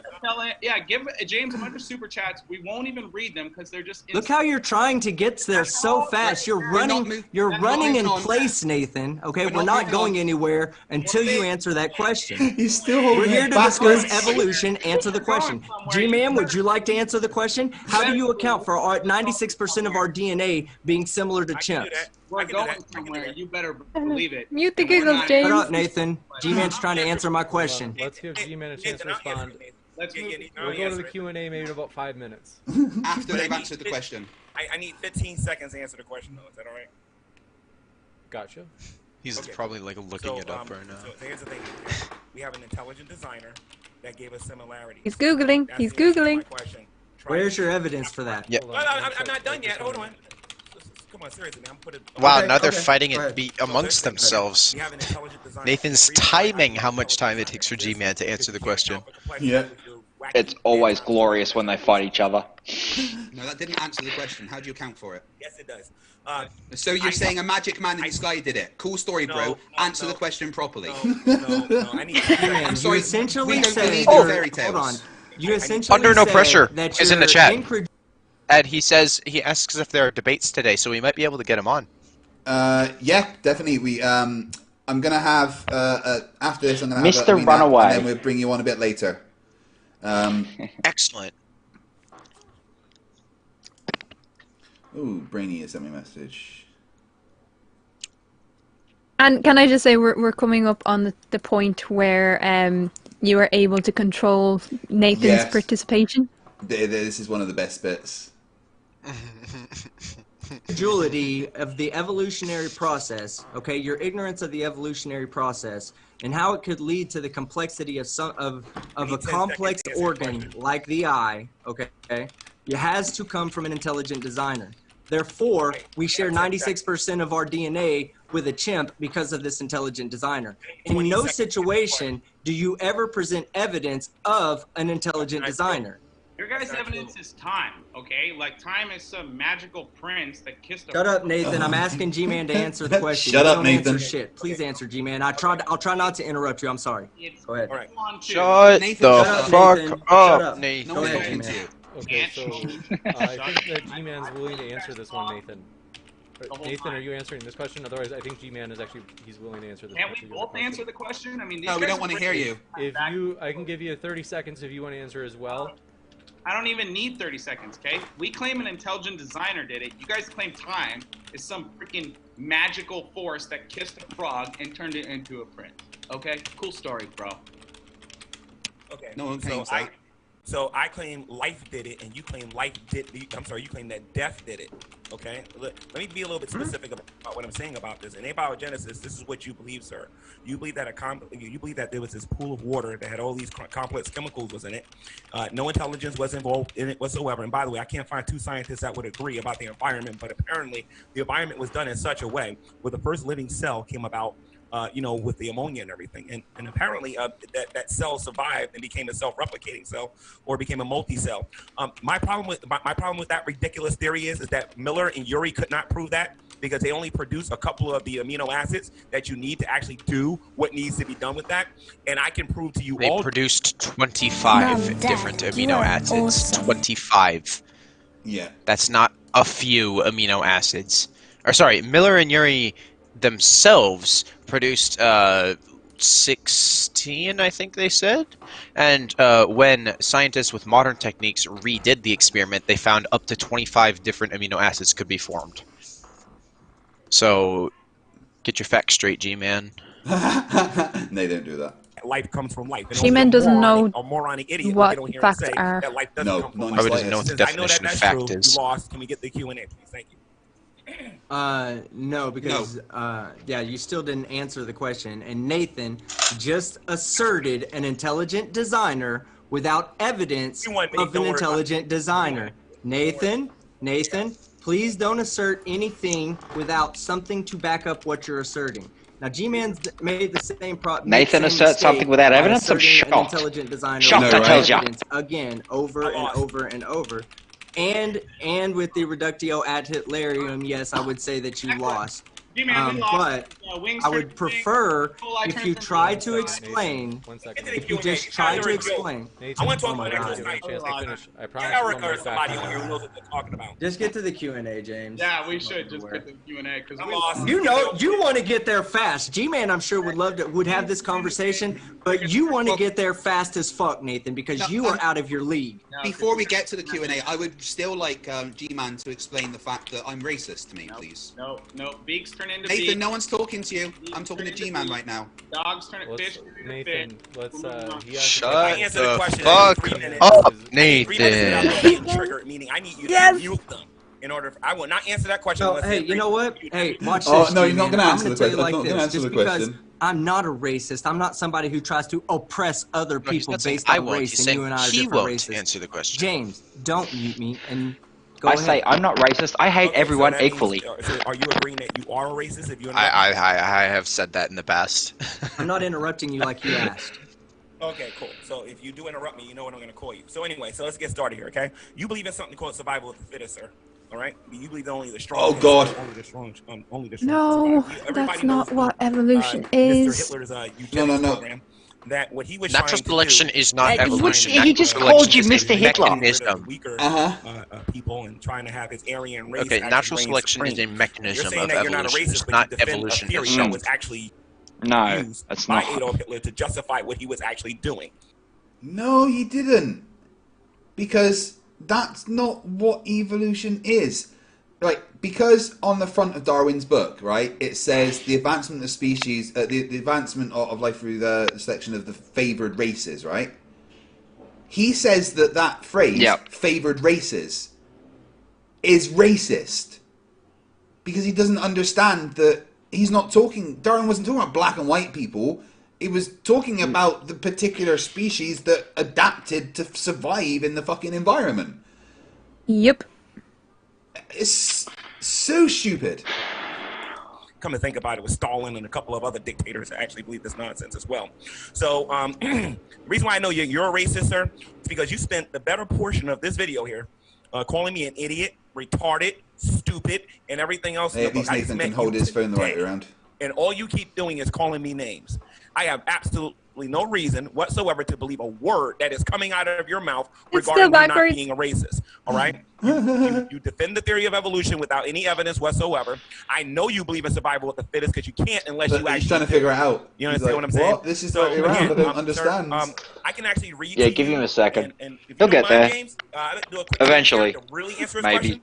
I have something to prepare for. Was he trying to put his middle finger up there? Okay? And I want to show off everybody screen? what this book was. I'm not sure. Species mind. But this is what this book was called. Now the video has completely died. Here we go. I don't know if you guys can actually see this or not. Yeah, right? because G-Man's trying to take No, we control can't of the see it, screen. G-Man. Come prepared. The origin of species by means of natural selection, or the preservation of favorite races in a struggle for life. All right? If you're going to debate me about evolution and then call me retarded and stupid and belittle me because I'm not like you, then that's fine. But the fact of the matter is, sir, at the end of the day, you believe this like this is a religion. All right? That's the bottom line. Nope. All right? If you want to sit there and waste my time and call me names all day and don't teach nobody nothing, don't you ever challenge me to a debate again. I take on real debaters, not babies. I yield my time. James, I need All right. to Church of the Grassy Yard. No. Hold on. Let me talk first. Look Okay. here, little man. Okay? Little man. Little man. That's what you are. You're a tiny little boy. That's what you fucking are. I didn't say a goddamn word. I didn't call you a fucking idiot. I didn't call you a fucking retard or anything else until you fucking called me a racist. That's when it all fucking started with me, when I was like, oh yeah, I'm a racist. You can go back and look at the fucking chat log. That's when I was like, yeah, this is about to be a shit show. They can both get it. You can get it, sir. You are the fucking piece of shit here. You are a piece of human trash. That's what you are. I called Nathan an idiot and retard 10 times more than I did you. And guess what? He's the same race as me. What does that say? Now, to answer your arguments, you piece of shit. Do you believe in medical advancements? Like, when you break a bone, do you treat it with medicine? Do you go to the doctor and have the doctor set your arm? Do you? Hold on. Shut the fuck up. Do you? Shut the fuck I up. know you do. Every human uses medicine to fix problems. Well, guess what? Hitler used medicine too to treat his soldiers. You fucking racist. Team's ripping him apart. Yeah, and fucking moron. I want. What does Nathan have on his screen? I don't know. What the hell is that? I haven't. It looks like he's like. Looks like got a bunch of dolls in a case. Like. Is that he had a picture of Team Skeptic, and that's why Team was like, why does Ah, right, there's a picture Hang of on. Team Skeptic, I see. Yeah, Team kept saying, why do you have a picture of me on your phone, you fucking stalker? Nathan Thompson's weird. He goes around to Discord servers and posts up pictures of his disgusting upper naked half Skeletor. all over the place. Yeah, he looks sick. Like he doesn't look like a healthy built dude. Like you can see all of his muscles and that, but he's got wrinkly skin up behind the tops of his arms, and he looks like it doesn't look right. That's gross. Everything about him is gross. Yeah, he's just I think at one stage he whips out the a picture of Team in a mankini, but I can't remember whether it was this one or another one. But yeah, that's the picture of Team when he went down to debate him in Texas. And he got so excited he had to. So he actually did that. He went to go debate Team live. Yeah, him and Team debated live. Yep. Oh wow, he had the death wish. Yeah, he's a fucking idiot. Yeah. I also just love how G-Man just got completely ripped apart by Team, and now all we're hearing is To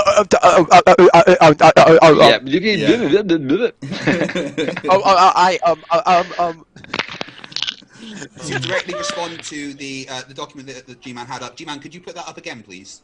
No. Everybody says you're human trash. And you've just shown some evidence, G-Man. Could you put that up again so I can comment on it? No. No. I'm taking my ball and going home.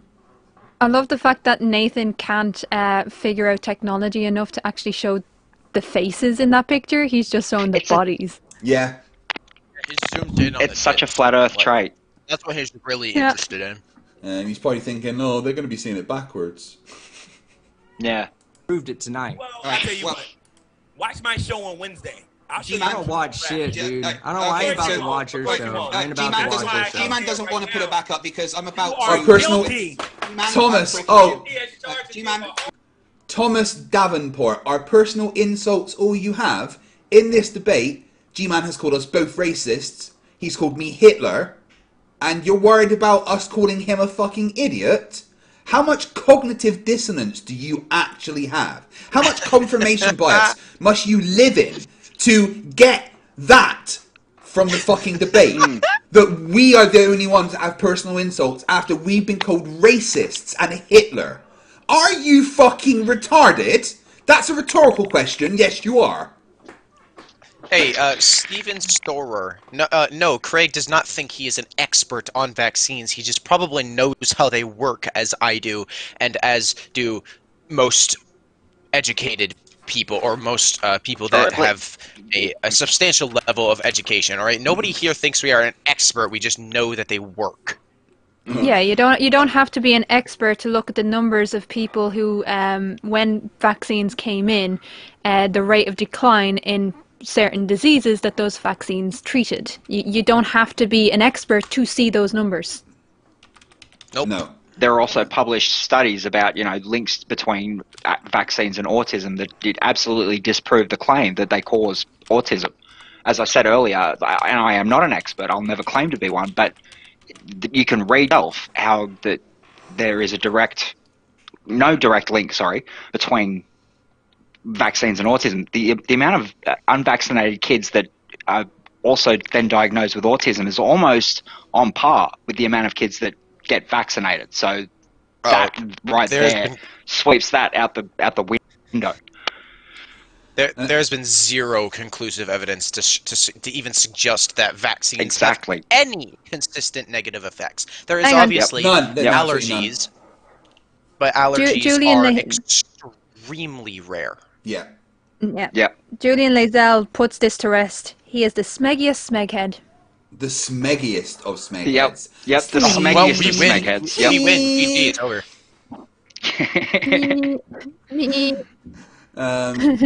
So, and I also want to respond to Thomas Davenport again. He's like, 2 wrongs don't make a right, mate. It's nothing about us doing a wrong. It's about us standing up for ourselves and showing up retards for being retards online. If you don't like it, fuck off. I'm going to read some super chats before we carry on. The last bit of this debate where I get to control Nathan Thompson, which is hilarious. That's the best part. Yeah. Yep. Where did we get to? The Atheist Brony for $5 says, when did I walk into a remake of Monty Python's Holy Grail? Good work getting Nathan Thompson to play the Black Knight. Nerd Angle for $4.99 says, glad to see you're still going strong. I'm starting to flag. Looking forward to having a little couple hours kip in a bit. And then I'll come back strong for the Brainy takeover, and then to round off the amazing stream Area 69 takeover. It's going to be absolutely awesome. I'm looking forward to that a lot. Someone else to do the work, basically. Ardwin for €5 says, Grass has no intelligence, but is still smarter than Nathan Thompson and G-Man put together. Correct. And $8 FTFE with the rock-on signs. Thank you very much. Well, Thomas Davenport, no, we do, or well, at least I don't kiss my mother with that mouth, but no, I'm pretty sure Craig does. Thomas, I kiss your mother with that mouth. Don't worry about it. And your sister. Yeah. Tessa for €5 says, based on the biography by Ian Kershaw and arguments of Richard Carrier, Hitler was the very least a deist, if not a weird Christian. Yeah, I mean, like I said, I'm not too... I've done a little bit of research on what he believed, but there is a lot of conflicting reports and stuff. But, yeah. Mein Kampf says that he was a strong Christian, so I'm going to choose to follow that at least. That's what I'm going to take as my conclusion for now. I mean, he did say later on in life that a lot of the things that he wrote in Mein Kampf was to elicit a certain response from people. I didn't know that actually. And part of it was as well Hess writing, because Hess was a devout Christian, and I mean, if Hitler was a devout Christian, then the mistress that he had for so long, he would have married, and he never did. Yeah. In which case, he was having sex with her outside of wedlock, and that's not what devout Christians do. No, it is not. I mean, Hitler was a horrific person, but his life is a very interesting one. Like, it's a really interesting story of his entire life. Yeah, you're not wrong. Yeah, with that. All right, we've got Tessa for €2 says team looks kind of like young Michael Bain. Yeah, I can see that. God the Scummer for £5 says GMan obviously isn't aware that copies of Origin of Species ended up on certain bonfires in the 1930s. You could have just ended that super chat with GMan obviously isn't aware. The rest of it wasn't needed. Sorry, I'm sorry to interrupt again, but I'm sorry to interrupt again, but guys in the chat, can we please calm down comparing Hitler and Christians? This has gone on for quite a while now and kind of needs to stop. Yeah, there are some things being said that should not be being said. Yeah. Yeah, please, like, look, whatever faith Hitler was, it does not reflect on people today, and the majority, the overwhelming majority of Christians. Just like anyone that would take Judaism out of context isn't Judaism. Just like ISIS isn't Muslim. Don't tar everybody with the same brush just because you think that Hitler was a devout Christian. It's not right. Yeah, give it over. That doesn't mean that all Christians are going to be horrible people if Hitler was That's something Flerfs do, so cut it out. Absolutely. And then we've got where did I get to? The last one, Momo the Belly Dancer for €10. Thank you very much. 60, 60, 60. Triangles are satanic. Absolutely, triangles are satanic, but only equilateral triangles. Sorry, can I just come back in on something that I was tagged in on the chat? Hypocrisy is perfectly Christian, though. Christianity doesn't have a claim on hypocrisy. It goes across the board, whether you're Christian or not. Because I've seen atheists, and I'd be kind of teams. I'd be teams kind of side of atheism. It's not limited to just Christians. I've seen it across the board. Hypocrisy happens in every walk of life and every kind of every religion and none. Yeah, and I want to just respond to Thomas Davenport again. I heard the way you talked that you treated GMan. I'm not surprised you made him angry.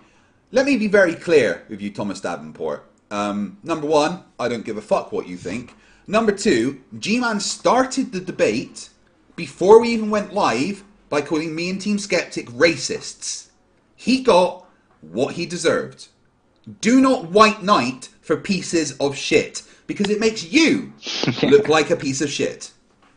Also, can I say that G-Man doesn't get angry. He's a man-child. He throws tantrums. There's a difference. Absolutely. Yeah, absolutely, yep. It was God! It was God! It was God! Duh! Wait. How many of these are there? You want to see?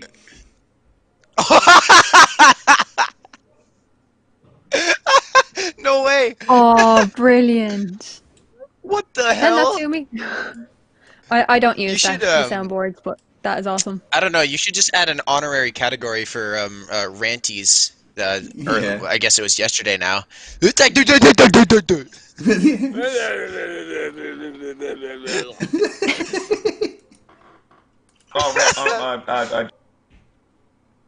a lot of people use the force in these situations where they go.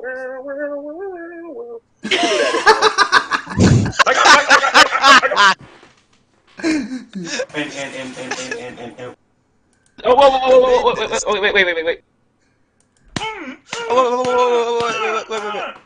I like that one. It's like he's punching himself. Oh, brilliant. Oh crap, we broke fight.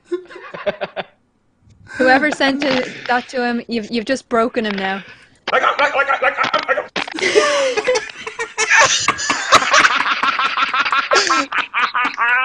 I love it. That's awesome. Duh. You've got to send those to me. I need them. Yeah. What the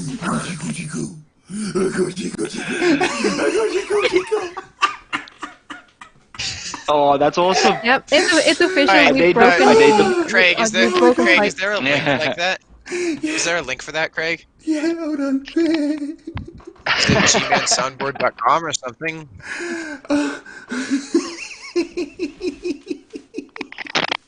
I'm sorry.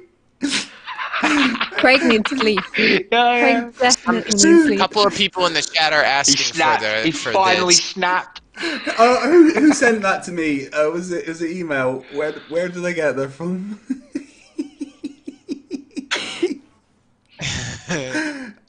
Yeah, if there's like a link to it or something, I will put it in the chat once I find it.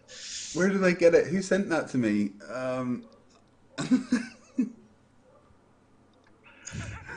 Okay, I'll probably get the link from in here actually. King Crew says, press 1 if you think FTFE should start the entire stream over. Oh god. No! Oh, please no. Go from 40 hours right now. Hey guys, welcome to the channel. I'm Hey guys, welcome to the channel that does the stupidity what Team Skeptic does to my eyes.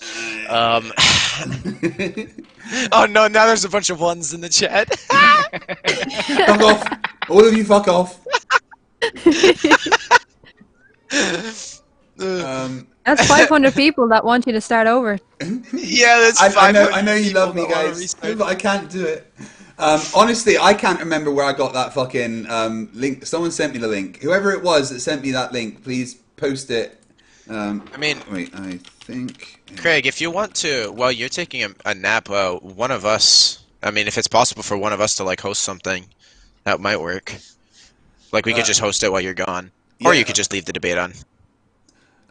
It's kind of hard for you to host it over vMix. It doesn't really work like that. Yeah, it's a shame. Right, I just checked. Who sent me that fucking soundboard? Yeah, who did actually send that? I don't know. I just saw it. I think I got a feeling it was Colin, but I don't see it in there. Maybe it was an email. But I can't see the email. that wouldn't surprise me. Colin does good work with stuff like that.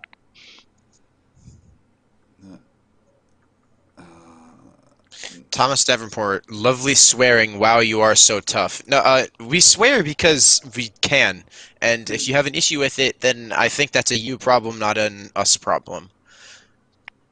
There's absolutely nothing wrong with swearing. Yeah, no, swearing is part of the English language.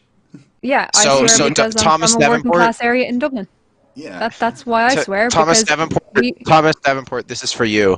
Fuck you, fucking pussy bitch. I'm Australian.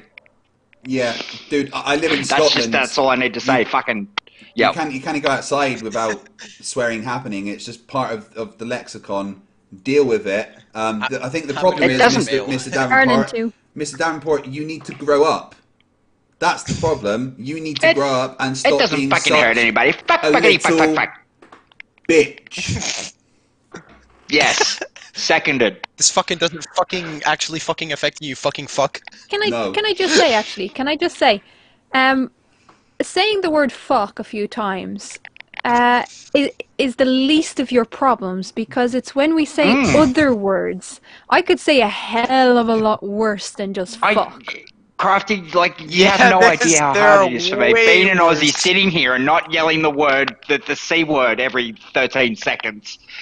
I love the C word. I feel like it builds up like bile. I was wondering why you weren't. Saying that word. Yeah, I'm trying not to. So yeah, I'm trying not to demonetize Craig. This is demonetized anyways. I'm putting an effort in at least. But you know, fuck's just acceptable. Fuck's in everything. for fuck's sake. Doesn't fucking hurt anybody. Fuck, fuckity, fuck, fuck, fuck. I just find it funny. If our language is what's offending you, then that's the least of your problems, because there's much worse been on this stream. Hey, Thomas Davenport, why don't you just fuck off? Yeah, why don't you just get the fuck out of here, boy? Yeah. yeah, get off the internet. This stream isn't for you. You know what, Thomas? I'm going to make it easy for you. Bye. You know what? I'll do. You know what you should do, Craig? What? Craig, what you should do is you should just do ASMR with swear words just for him, and just send it to him. Fuck. Oh, fuck. Oh. Wanker. Dick flute. Dick flute, I like that. Really a term that's used in Moist, America. buttered undies. That's not really swearing, but it sounds cool. I knew a chick once. We nearly made this chick. My mate pulled we were all gathered around our friend's table. And my mate, we're all just saying fucked up shit. And my mate pulls out moist, buttered undies, and Shana nearly spewed. You could see her she was sitting there, retching. It was fucking hilarious. One of the favorite ones over on the EIE. Yeah, one of the favorites over on the EIE network is Wank Spanner. Wank Spanner, that's a good Wank one. Spanner, yeah, Wank Spanner's a good one. Yep. Wes for $5 says you should dissect G-Man's opening video from that debate. I saw a PhD in accounting pop up. I bet there's a little to no actual scientists on it. I saw Michael Behe pop up. I know. Fuck Michael Behe. I don't His want to. irreducible complexity bullshit needs to actually fucking stop. I'm so sick and tired of hearing that shit. And G-Man was just parroting the irreducible complexity over and over and over and over and over and over and over again. He doesn't shut the fuck up. Apparently, we're actually ruining people's underwear in the chat. Oh, sorry. Mr. Mazin. Sorry, Julian. Sorry about that. When you join FTFE stream, they're moist buttered. Everyone also seems to have taken an interest in dick flute. It's an awesome word. Dick flute's a good one. Yep. I love Mr. Mazza in the chat. When you join FTFE stream to hear him ASMR swearing into a mic, that happens. Yeah, you just imagine joining the stream just to hear Craig say "moist buttered undies." Moist buttered undies. Oh, and Subby texts back. Might be time to actually. I think it's about that time, don't you think, Craig? I'll remind you. I think it is. Yes, thank you. It's been about 2 hours. Just want to remind everyone that this stream and future video has been sponsored by Subbytech.com. Subbytech.com is the place to get high-quality charging cables and power banks. Subbytech's power cables have a magnetic connector which can stay in your device's charging port, which helps keep dust out and makes it super easy to connect your charger. The fact it's magnetic means it disconnects quickly and there is less chance of the cables breaking. The cables come in 4 colours and have an awesome flashing look which makes it seem as though the electric is heading towards your device. The power banks are great for when out and about and arguing with flat earthers on Facebook. If your phone starts to run out of power, just plug it into the power bank which can hold up to 3 full charges and charge 2 devices at the same time. Head to subbytech.com now. Subbytech.com are sponsoring this stream, and they have also given 5 of the flashy charging cables for me to give away during the stream. You can choose between red, blue, green or multicolored, and they will ship anywhere in the world. To enter, all you have to do is go to FTFE Official on Twitter and leave me, tweet me or post underneath the tweet that I've made the dumbest thing that you've ever heard a flat earther say, and towards the end of the night we'll maybe even do it on Area Black site. We'll choose the best 5 and you will get some free power cables delivered to you. There you go. Awesome. Again, just send me a tweet with the dumbest thing you've ever heard someone say. I have done it. Good. I have done it. I have Go ahead. I'm just saying, nobody better use my one because my one was the wings. Birds breathe through their wings. That is some extra special. So that's the thing. I have an entire list of stuff that, if I were to go through the amount of stupid shit that I've heard flat earthers say, dwelling in the depths of Discord bowels, I don't think there's enough paper in the world to write it on. I don't think there's enough hard drive space in the world to fill it up with. Like, it's everywhere. Wes in the chat. Wes in the chat says, "Tell FTFE I want a 30-minute profanity ASMR." And yes, that was my idea. Chat, you're welcome. Cool, I can arrange that. We've got Warborn Taco for $5 says, "Got to head to bed myself. Congrats on the 40k and you're welcome, Australia, for begging to get the cords down here." Oh yeah, Warborn Taco worked with Subby Tech to get the power cords to be sent down there as well. Awesome. And an MDH became nice. a new member. Thank you very much. Oh, right, let's crack on with this stupid. Yep. Do you want to, G-Man, do you want to shut up now? Thank you. Right, so what G-Man showed there, the title of Darwin's Origin of Species and the preservation of, how is it worded? The preferred species. That is preservation of favorite races in the struggle for life. I thought you read the okay, book. yeah, right, okay. I was just trying to get the wording exactly right there. I've actually got the book on my bookshelf back there. I can go and get it if you like, including the Voyage of the Beagle. But irrelevant. What you are saying is not anything to do with racism, and that statement on there is nothing to do with racism. By favored race, I'm talking. Do you want to shut up? Thank you. Favored races in that context means the race that is more likely to survive the environmental pressures. It does not mean choosing the white man over the black man, you absolute fucking retard. And I'm saying you're a retard regardless of your race, because you are objectively a fucking retard. Or is my subjective, objective opinion? A good chance to move into the He literally just showed Q&A. how stupid he was. Yes, let's get to the Q&A. So, They're so happy that they're getting to the Q&A. All of your questions. Nathan still can't are going get to the try to fucking through as picture on many as right. possible, but to respect the time of the debaters, we may not be able to get to read every single one, especially as mentioned, if they are abusive, depending on how abusive. We let a lot slide. So you read the ones that are asking me to say stuff. If they're really bad, I will skip them, but usually they have to be pretty bad. And I want to say, I have linked each and every speaker in the description box. So if you're listening and you're like, I want more, you can hear more by clicking on their links. What are you waiting for? So with that, really appreciate your super chat. First one that came in tonight was Steven Steen, nasty guy, says, "Why is the moderator an evolution supporter?" Gotcha. Trying to put me on the spot. Wait a minute, that was... Oh, so sorry. That was actually from last night. Oh, he was putting praise on the spot. Next up, thanks for your super chat. The Wandering Musician says, "Sad to see Nathan here. After how he always debates, I think I'm preparing the memes. frustrating thing I've ever seen. Ugh!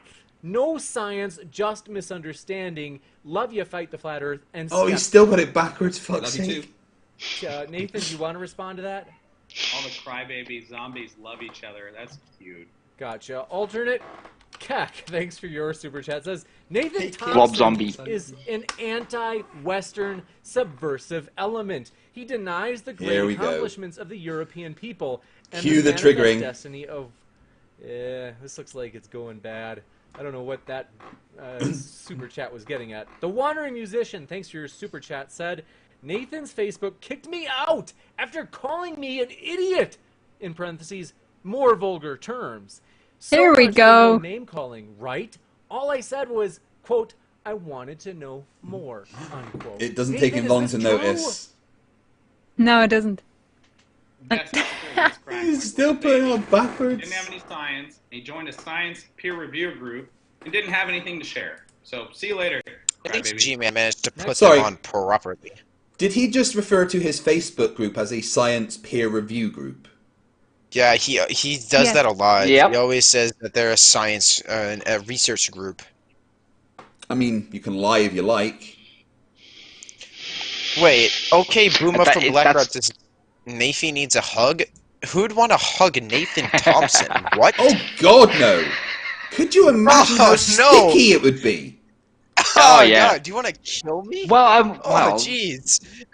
Yeah, no, he definitely doesn't have 8 shower heads. He had a shower head with 8 settings on it in the house that he was squatting in, but no, he doesn't have 8 shower heads. Yes, he would be sticky and probably smell like rotten garbage water. Smell like Well, teams had like live encounters with him before, and he actually said after the one at Dallas, he said, "Oh, you know, it smelled like he'd actually had a shower this time instead of the last few times I've encountered him." Well, I mean, like, you know, flat earthers think the Earth is flat, so it makes sense that they don't know how to operate a shower. Yeah, it's just sad that his carer lets him out like that. I quite often say flat earthers are lucky breathing's a reflex action. Yeah. They have to be taught how to breathe. Yeah, and they have to have reminders. Did you breathe in the past 2 minutes? Oh, thank God! I thought something was wrong. I almost forgot. Thanks for your super chat from Robert Luscombe, who says, Nathan, my grandfather worked on the Manhattan Project and the earliest satellites. He was a devout Christian and the most honest, truthful person I've known. Why would he lie to me about space? You're right. I'm a globehead again. You said your uncle did some stuff. All right, cool. Thank you. I believe in space now. Didn't answer the question. Oh, excellent. He's a glober now. Okay. No, I don't want him on my side. Why would he make someone like Natalie? That right there is proof of no God. Natalie, I mean, Nathan, what are you going to say about that?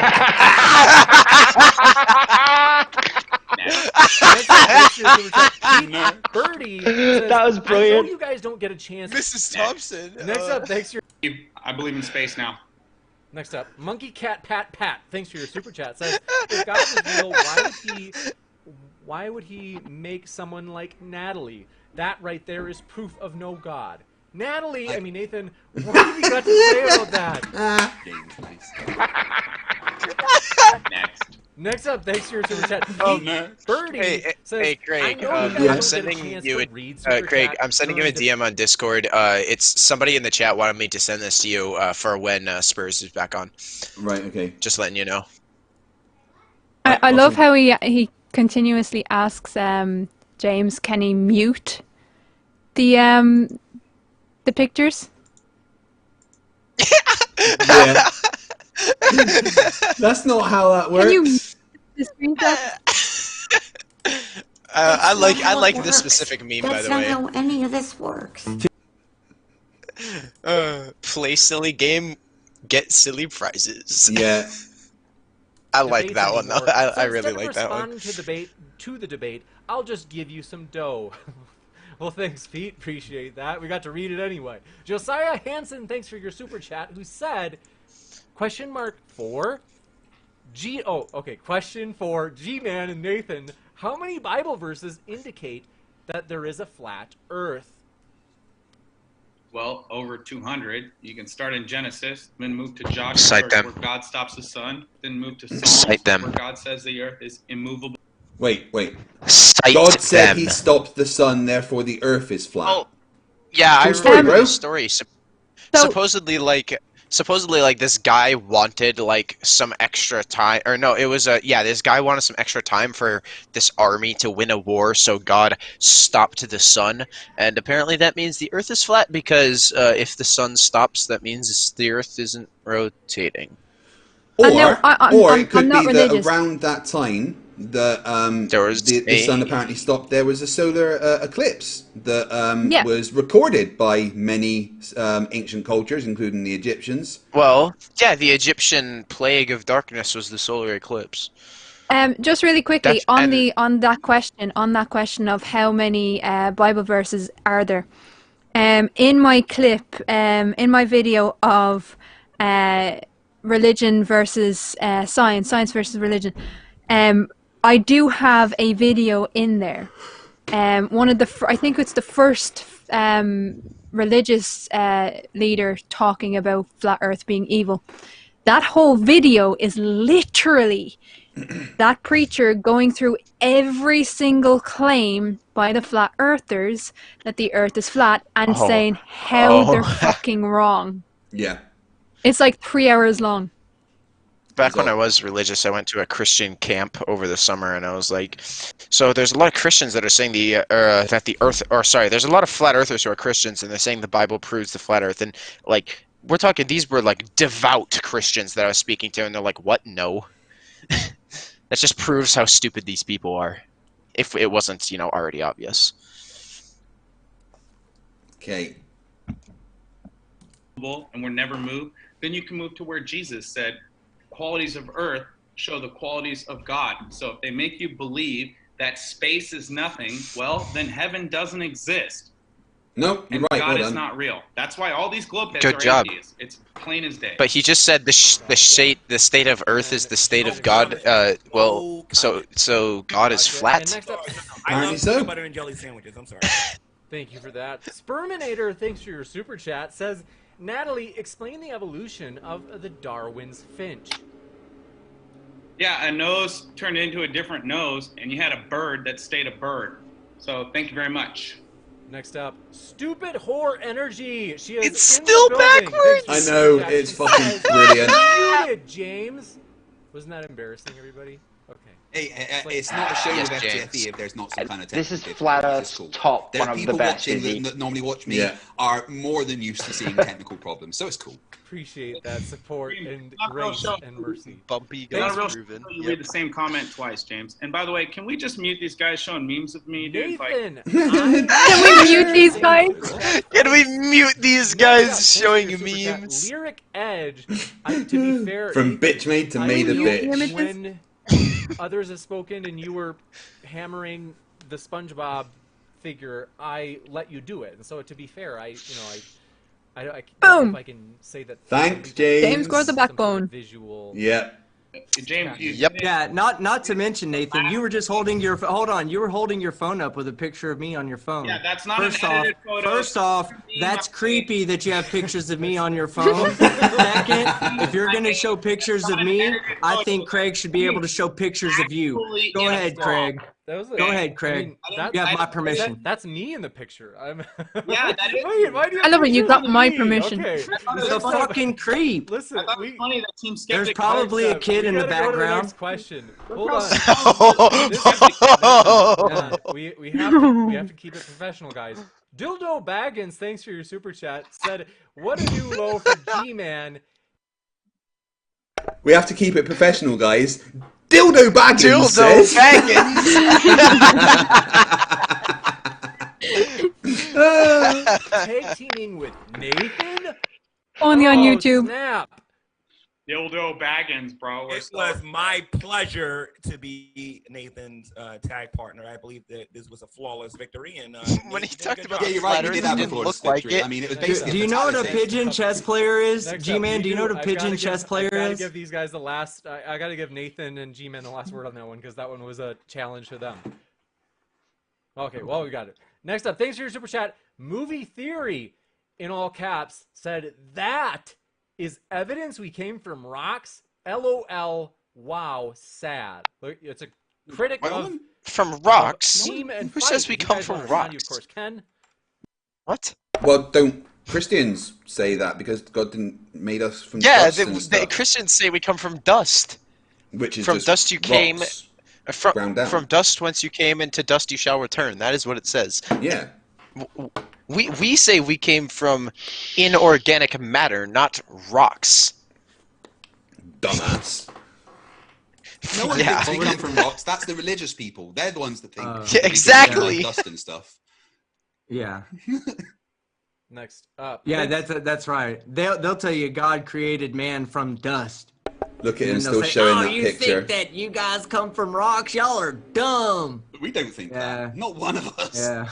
Gotcha. Whatever, guys.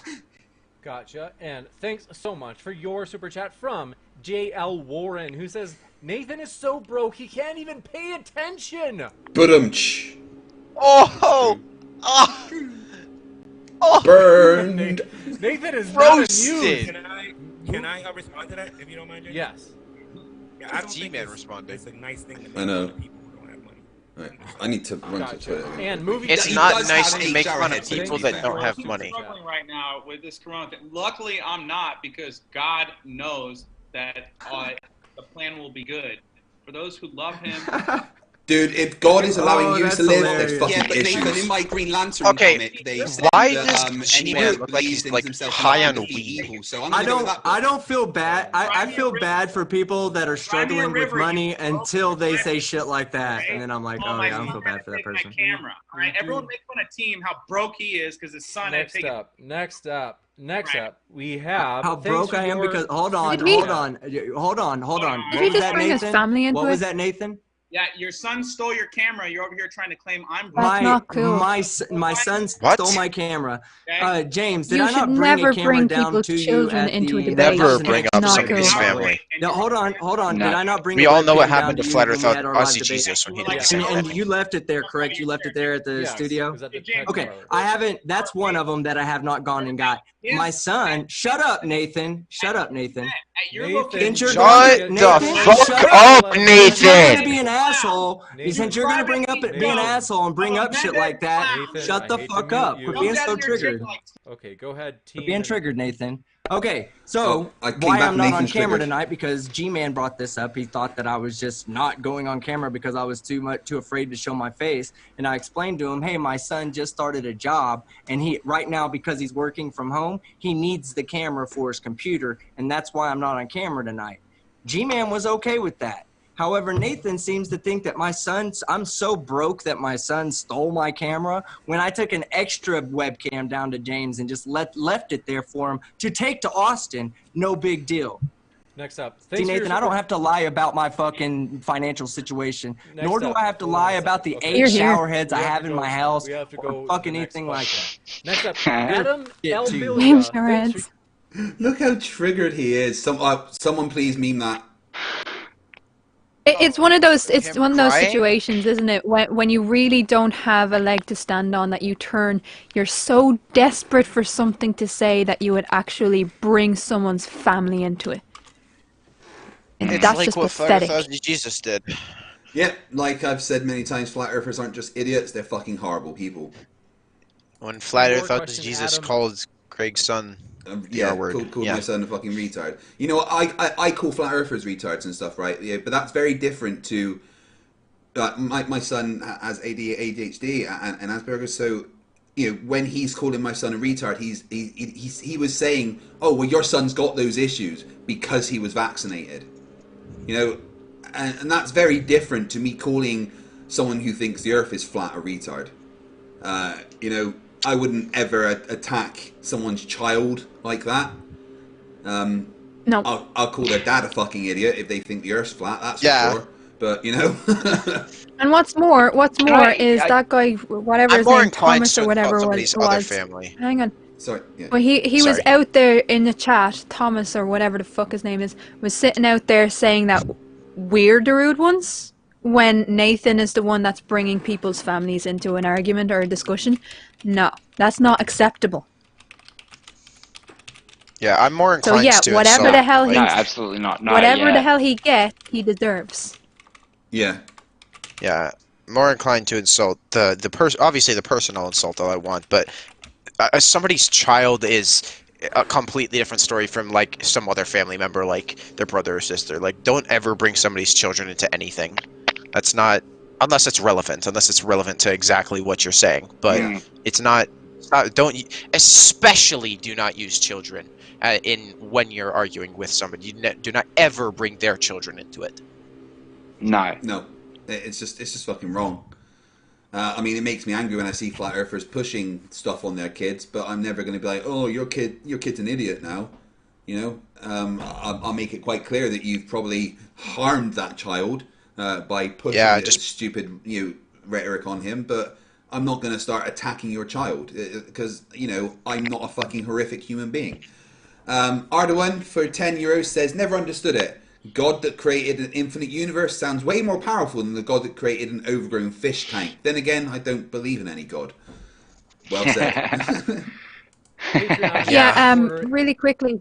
Amy in the chat says, exactly, people have attacked Super Chat Matt for having autism and ADHD. And yeah, Amy, that is so unacceptable. If you don't know who Super Chat Matt is, over on the EIE network, Amy reads off the Super Chats and then for a time, then Matthew, her son, decided he wanted to read them off, so he is now our official super chat reader. Matt. I like so that. He is amazing. He is brilliant. I think he should just get his own. Oh no, there is a channel called Super Chat Matt. Yeah, that's him. That's him. Awesome. I'm subscribing. Yep. That's Matt, and he does his own little videos with the Klasky Sapo and stuff like that, and he's getting more involved in the autism show over on the iNetwork, and he's just brilliant. And I love Matthew, and I love Amy. She's just an incredible mother. Nice. Super Chat Matt. That just falls out of your mouth, doesn't it? It's so easy to say. Yeah, it rolls right off the tongue. Yeah. Like, you're not going to forget, that's a name that I'm going to remember forever now, Super Chat Matt. That's going to be in there. I like it. Super I like Chat it a lot. Yep. Thanks so much for your supporter. And also want to mention, folks, I want to say, newest Patreon supporter, Fight the Flat Earth, thanks for becoming a patron. We appreciate it. And also, I pay twice as much as Nathan does. Yeah. What the fuck is G-Man holding up a bingo roller? Christian, what is Yahweh? What if Yahweh is real? It's like he's a child. He was playing with a paper airplane just now. Playing with his toys. By this vengeful, jealous ex-girlfriend character in that case. What if? Yeah, cool story. Next. Gotcha. I would say don't. I would like to add to that and just say don't worry about it because hell is not real. I've got to, just so we don't gang up on it, we've got to keep moving. I got to give him the last word on that one. Movie Theory, thanks for your. Oh, we got. James grew a backbone in this stream. Movie Theory. Hold on a second, Nathan. Hold on. He's posting porn on your channel. He's putting porn on your channel, James. Girl getting rammed from behind, bro. You can see a face, Nathan. Chill out. You can see a girl's face. Okay. It's gone. Now it's you in a dress. Now it's me in a dress. You look terrific.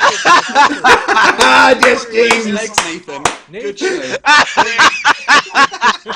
I wouldn't have worn that hat, Nathan, but other than that, you look pretty good. Obviously, this is meant to get under your skin. You just have to say, oh... It's not under my skin. James. Oh, you're so triggered. It's all over his face. Nathan, the next question is on your side. They're all for me. What are you talking about? Movie Theory, thanks for your super chat, says, G-Man and Nathan about to destroy, in all caps, this science. They've never destroyed anything. Was that from a parallel? No, they destroyed themselves. Yeah. Gotcha. Michael Dresden, thanks for your super chat. Local, Sim reminds me of Steven Steen, says, evolution is, in all caps, pseudoscience, people. Wake up. I mean, just saying it's pseudoscience doesn't make it so. Gotcha. Thanks for your super chat. Dominic, let me know if I mispronounced this, Dominic. Dienstuber? Let me know. Okay. Thanks for your super chat. Said, Natalie doesn't even pay attention. How dishonest. Nathan? Oh, here we go. If you don't mute Trick Screen. Hi then, Nathan. Bye. All the questions are for me. Bye. So if you want to just Nathan, it's all the first of super all... chats, because you can't mute Craig posting fucking cartoon memes in me. It's you. I'm so triggered. Don't cuss. I thought you don't cuss. That's fucking hilarious. The whole time. I'm sorry. That's freaking hilarious. Clowns, okay? So No, we cuss, but we cuss normally. You're the one that's like, there's no cussing in my Facebook group. We don't allow cursing or insults. Is it okay if I respond, James? James, is it okay if I respond? Yes. Yeah, how many of you in the audience aspire to be like these two when you grow up? Like, I bet a lot of them. I mean, I don't have plans to be a full-time YouTuber, but I would like to be about as smart. Oh, thank you. Oh, we're hilarious. Next up, thanks for your super chat from Gently's channel, says, evolution isn't abiogenesis. Life coming from a rock has nothing to do with it. Yes, it does. It's chemical evolution. Oh, well, hold on. What? Chemical evolution? What the fuck are you on about? Andy Rollins, thanks for What are you talking about? Hi, G-Man. Michael Dresden, thanks to your super chat, says, Finches producing Finches equals evolution? LOL. Yeah, Finches producing No, Finches. it's not for you. That's for... Shut up, G-Man. I mean, Well, it's exactly evolution, but, you know. Yeah, it is evolution.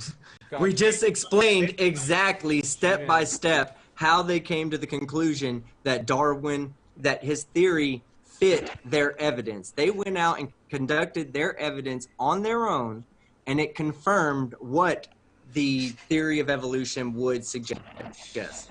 So yes, that is evolution. Hey team, can I ask you a question? Does Nathan running away count as on my rage quit counter for the year? Because that makes 10. Absolutely. Oh, brilliant. Nice. Let's add it. Ching! Okay, next up.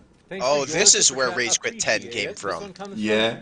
Stupid I missed Rage Quit 10. I've been there for every other one. This is the one that I missed. Steve, that accept the evidence of evolution than there are biologists who doubt it. Sorry, say that again? I think this is a challenge to GMan right. with his reference to the scientists who don't believe in evolution. Said, if at G-Man's some like point, putting on glasses and... No, he said, there are more biologists named Steve that Trying to look accept the evidence smart. of evolution He than there does are realize that putting on biologists glasses who doubt it. doesn't up his IQ. All stupid whore energy needs to do is name every last one of those scientists to prove a point. I mean, I can go out there and say there are more people out there named Jen that believe that God exists than there are people who believe that God don't exist. That's not a real comment. Melvin Deckers asks what the counter's at right now.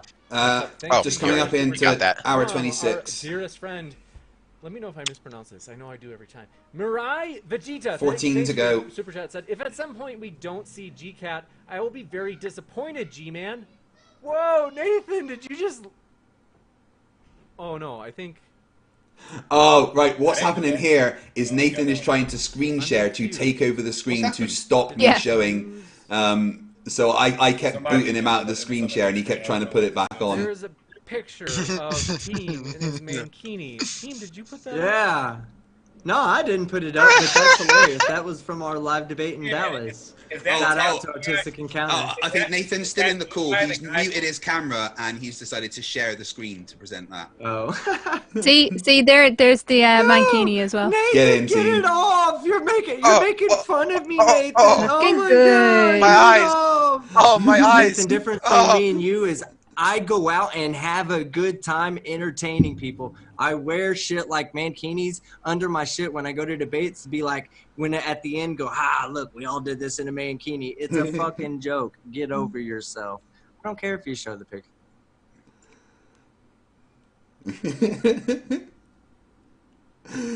Nathan, like, I'm just realizing this is insulting.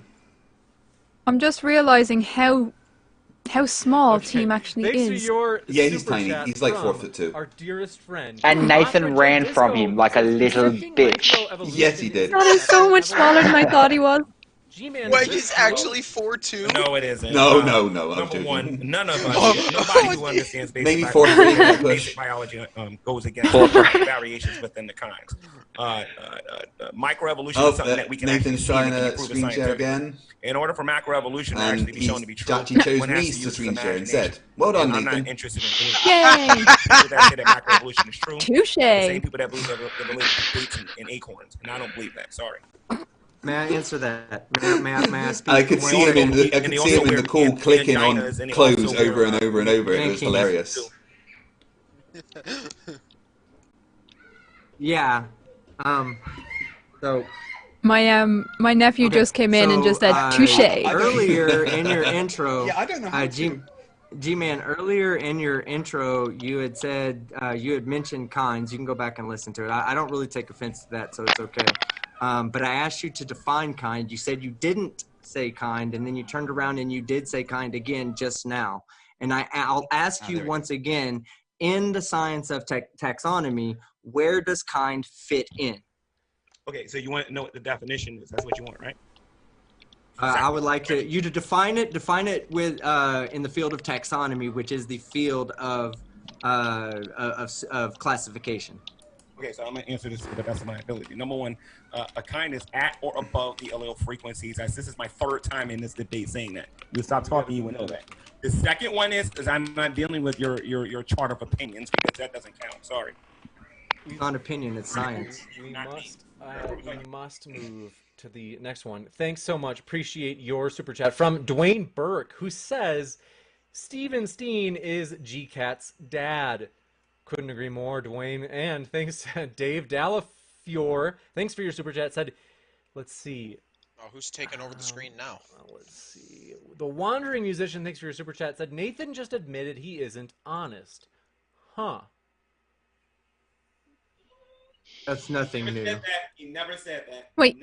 That's nothing new. They needed him to admit that he wasn't honest to know that he wasn't honest. Okay, you guys are fighting. I'm trying to stop him screen sharing. I've just put it back to normal. Gotcha. Next up, thanks for your super chat. Fight the Flat Earth said Nathan's entire argument. This isn't their super chat, so thank you, Craig, for your super chat during the stream. Says Nathan's entire argument is I'm too dumb to understand things, therefore it's fake. Yeah, Nathan, 100%, exactly. Yeah. Reality.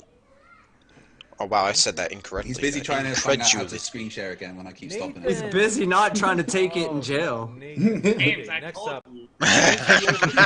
Brandon Arteline says it's He learned what smooth flat brain smacking time. really I have no idea means. what that means. I don't know if I want to know. Nathan Thompson, thanks for your super chat, says Nathan Thompson, I love born that with kid. An extra anatomical feature, an extra vein in my heart.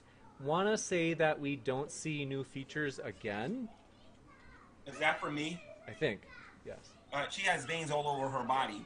Just because she has another vein in her heart doesn't mean that's a new anatomical feature. A new anatomical feature would be a feature that your body doesn't have. I hope you understand that. Go buy a biology book and go read it. Oh, please. you mean like the armored scales that weren't there before? That kind of new anatomical feature? You mean the pineal eye that's no longer there, no longer attached to our pineal gland? You mean what you imagined? You mean what you imagined? What we imagined. You would have We to imagined explain why fish we getting both have scales. pineal glands. We share a pineal gland with Right. almost every What you species of imagine? animal on Earth. That doesn't make a difference. But for whatever reason you say it's God. You have nothing to back that up. But however, Our it's an designer, I didn't intelligent. say God. No, I you're didn't right. say You're God. I right. said You're right. You're designer. right. I'm sorry. said Well, it's that's designer. where I'm sorry. You're right. Hey, so dishonest. Dude, I this said you're right about proving that. evolution Common does designer not automatically make God real. Oh my God! So you can't. That's on. you said Okay, I was a team, waste of your time just now in your chat. You Moderator. didn't answer my Hold on, question. one sec, team. I do Yeah, I know, wanna right? give- I do want to give the last word Moderator. because that was a challenge for him in the super chat. Let's see. Did you have anything you want to add to that, responding to that super chat or team? Okay, gotcha. So, the memes. Okay, thanks for your super chat from Memes. The memes. Ranger Man. Nathan just won't come back, but 9404 it's there. says, Nathan, Strawman much? Nathan, you can't just... Nathan, where are you? I'll turn off the memes for a second so that he'll come back and respond. I'm Oh, controlling he's him. here. He said he was gonna leave, but then he was like, after he didn't talk for so long, he came back on to go, I told you I was gonna leave if you didn't stop showing it. Get the fuck out of here, Nathan. Go ahead, Either go get ahead, out or Nathan. join the Nathan, if conversation. you'd like to respond, you definitely can. And that was from the last super chat. This Ranger Man is accusing you of strawmanning Nathan. Yeah, I know. Accusations with no evidence can be dismissed without evidence. So, I mean, the evidence is So there. like your intelligent design. Good job. Next up, Dominic Dice. Is this just so beautiful to watch? Huber, thanks for your super chat. Says apes, when Nathan comes in, apes that's to brilliant. humans. Said apes to humans equals microevolution. Your evidence. Who's that for me or is that for them? Apes to humans equals microevolution. Who's that for? Nathan or me? I'm not sure. I think that's towards us trying to say that because we can demonstrate microevolution, that's not evidence of macroevolution. But the point that we were bringing was that there is evidence of evolution and even completely new species coming about because of evolution. Anatomical changes that are occurring within our lifetime that we can observe. Now, the question is when do those anatomical changes stop? You know, we can say, oh yeah, it's one type of wing to another type of wing now, one type of wing that makes noise to another type of wing that doesn't make noise. And then we can say, how do we know that natural selection isn't going to continue to pressure Sorry, I had to that mute there. I had a cricket bunch of into kids maybe screaming in the losing background. its wings one day? No We worries. don't know that. Yours or All we someone know else's? is what we see Or the right ones you're now. blending And up what we for see dinner? right now Yeah, those ones. is No, mine and other ones. They've all decided that they want to come and play in my garden whilst I'm streaming. Rapid evolution, and we see that across the board. Well, We you see have it been in streaming animal for a whole species, day, we see it so... in Yeah, in true. the animal kingdom, the bacteria kingdom. It was bound to We happen even see eventually. it They in do the want to plant play kingdom. sometime. Gotcha. Yeah, they've been pretty good, to thanks be for your honest. super chat from Josiah Hansen, who said Project Steve is greater from Descent from Darwin. Yes, I was looking at Project Steve just now. It's fucking hilarious. Okay. Yeah, me too. Thanks for your super chat. And by the way, folks, I hope you forgive me, but I know that Craig, Fight the Flat Earth, still wants to have an after show, which is linked in the live chat, and I can throw that in the description. Oh, thanks. Yeah, I was going to chat that if you didn't mind. If you guys want to come along in team, obviously, if you're able to, we're going to just hang on my channel for a little bit after this and talk about the absolute destruction of GMan and Nathan Thompson that has just occurred. If there is an after show on another channel.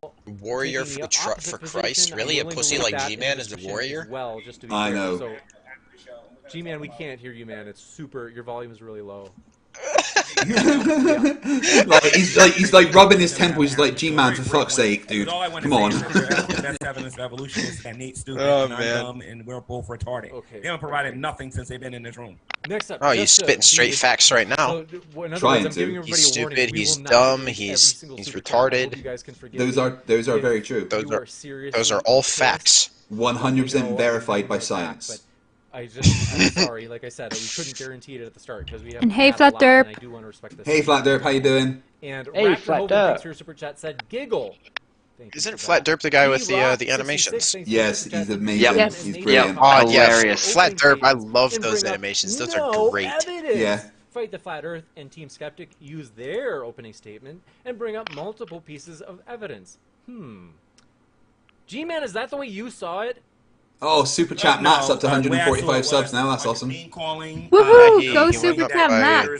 Gators will make He went up by a few. Fish will make fish.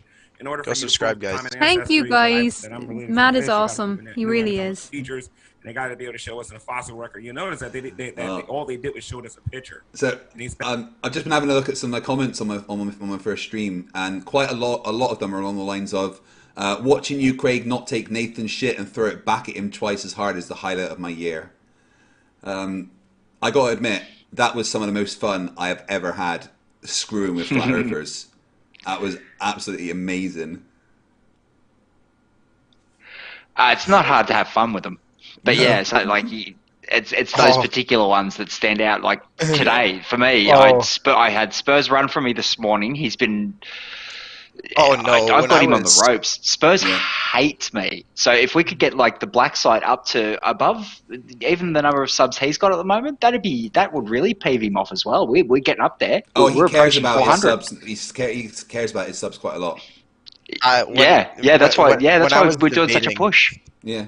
When I was debating Ranty and Mind of God, I've never had more fun than that, and that was just my first debate. It's so much fun debating these people. It is.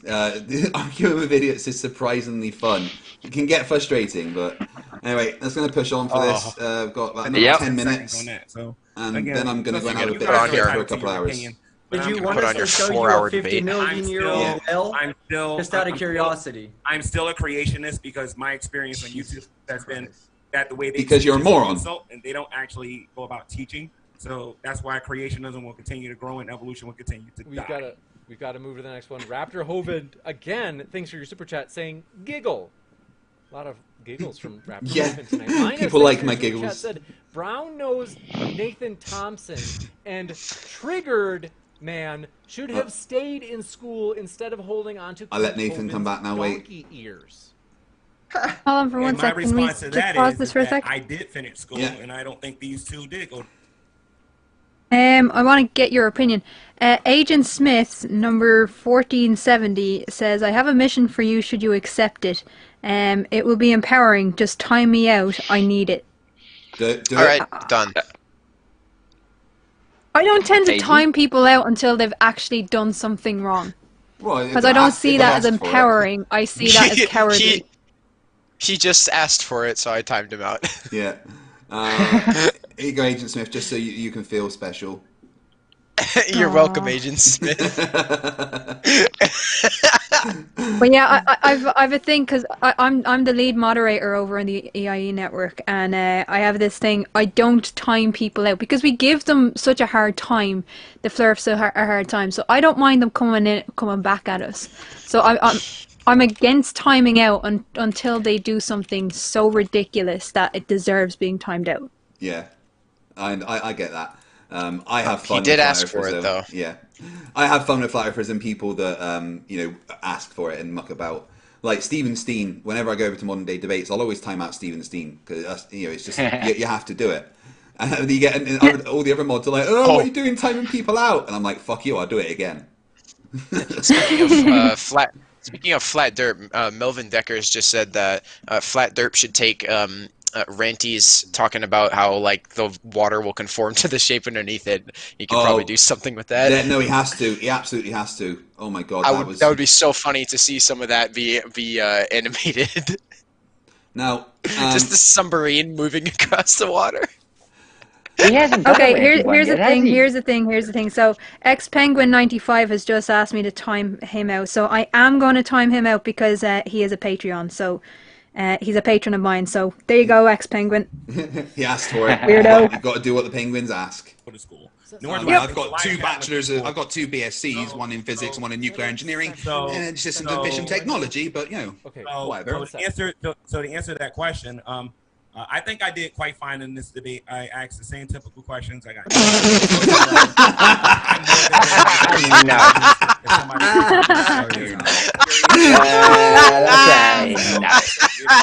Yeah. That's like someone lying on the canvas, sparked out, going, "I did really, really well in that fight. I think I might have even won." Yeah, it would be like when Right the Hands went up against that wrestler. Yeah, it's Tara Rossa. Tara Rossa, yeah. Oh, that yeah, never and gets then old. but then Right the Hand would just say, "Oh, I won! I won!" Yeah, he does that a lot anyway. Just declares victory, even though he hasn't really done anything. Oh man, that guy's a loser. It ain't my fault, you guys. Your numbers are getting smaller and smaller. Next up, thanks for your. Sorry, my numbers are getting smaller and smaller. Am I not doing a 40k stream right now? What I love, who was it? I think it was Riley. Craig, I think it was Riley that Mr. Sensible asked him to debate when Mr. Sensible was quite small. He was like, let's have a debate, let's have a discussion. And Riley said, "I don't talk to small channels," right? He's now let's up look up above. Sleeping Warriors right now. So Sleeping Warriors sub count has been going down, while Mr. Sensibles has been going up, and he's now overtaken. All right, let's see. Sleeping Warrior has 5.05 thousand, and let's look up Mr. Sensible. He has 7.24 thousand. So fuck you. That's what we like. And he has his mage. He has the rest of his mage now on Friday. Awesome. He has the video. I might see if he's around for part of the next stream. I might see if he's around and get him on to talk about it. Yeah, he uploaded a mage flight announcement yesterday, and today he just uploaded a video about Eric Dubé. So check him out, guys. Yeah, I'll put a link in the chat. He did say that mage has been recovered. It's been gone up. It's been recovered, and now he's editing the footage from the different cameras. So that's gonna be awesome. Exciting. You sound just like a flat earther that says, "I'd become a globe earther if someone just presented me evidence of a globe." But every time we do, they don't. G-Man, you're lying. Gotta give G-Man the last word just because the super chat was originally against him. So if you want to respond, G-Man, you can. Otherwise, I gotta move the next one. Yes, I can. Again, if somebody provides me with the evidence for the fossil record and for the anatomical features, I will become an evolutionist. Thanks for your super chat from Jesus is Lard, who says giggle. Oh, Nathan just had the camera on there with the backwards writing again. Thanks for your super chat. Said, is Nathan really accusing others of ad hominem attacks? He just can't get it right, can he? Or is he looking in the mirror? No, Nathan can come back now. Nathan, we want to hear you from can talk. Nathan, if you want to hear from me, Craig's got to stop posting these memes nonstop. You did, just so you could talk. Just so I can talk, and then you're really good in the memes. I've developed I've figured out that there's actually a superpower of how to shut Nathan up. Hold on, Nathan.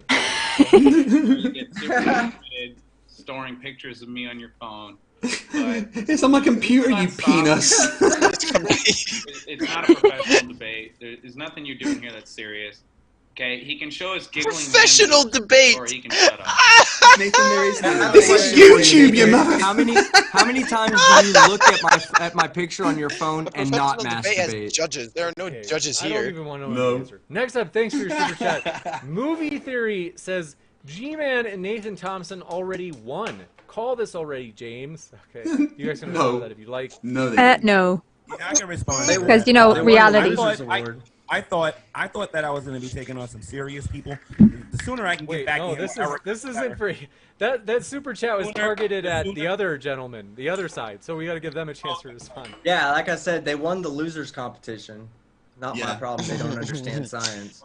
And to clarify, there is no debate. These people are scientifically illiterate and unable to debate because they don't know the facts upon the subjects which they are talking about.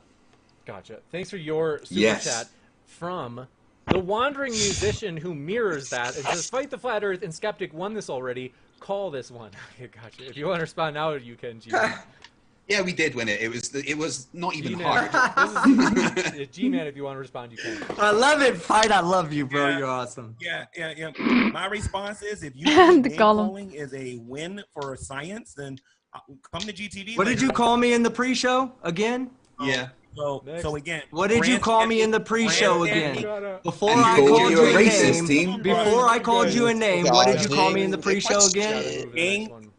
Filibustering and grandstanding is not. Not Heat Shield just put the G-Man's on board in the chat, guys. Heat Shield thank just you, put Heat the Shield. G-Man's on board in the chat. Thank you, Heat Shield. I'm going to choose a random noise. Yes, Matt Delonte. Me mindless moron. Me no think. Me no think. Me no wanna use no free thinking. I must believe as Matt Delahunty does. Oh my god, that was the best random press I've ever done in my life.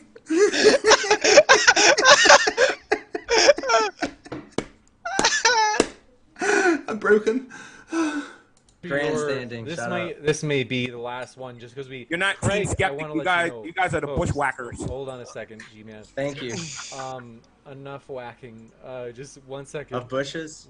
Yes. I'm down. No more bushwhacking. Thanks for. I'm down for that. Want to say, Craig, I want to give a huge thanks because he is actually in Scotland, so he is way ahead of us. Like 9 p.m. on the East Coast. You guys don't have anything on Craig. Craig, what time is it there? I live by It's American just gone standards. 2:15. My wife gave me daggers before she went to bed, knowing that she would be the one getting up with the kids. What we'll do is I want to maybe read one last super chat, and then what we will do is, because I know that both parties want to have a after show afterward, so I think we'll wrap up after this last super chat. And thanks for your super chat from Dwayne Burke says, "Fight the Flat Earth. It's evolution theory, not evolution fact." Okay, cool. No, it's please go and Darwin's research the theory difference of between the evolution. political It usage is, of the word and then there's theory just evolution. Yes.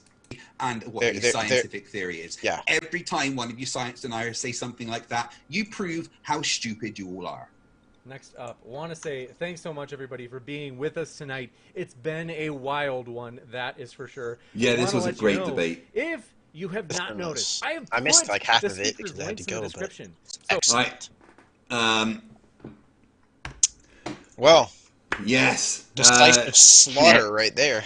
Honestly, one of my favorite shows that I've ever been part in. Me and team spent ages preparing for that. Like, we sat down and wrote the script together. We practiced it. You know, we sat on Discord together and we went through that script like 7, 8, 9 times so that we could be in sync and absolutely fucking ruin them. Yep. But what made it even better is that we were in our flow and then Nathan started talking and then team just brought out that "Shut the fuck up, Nathan!"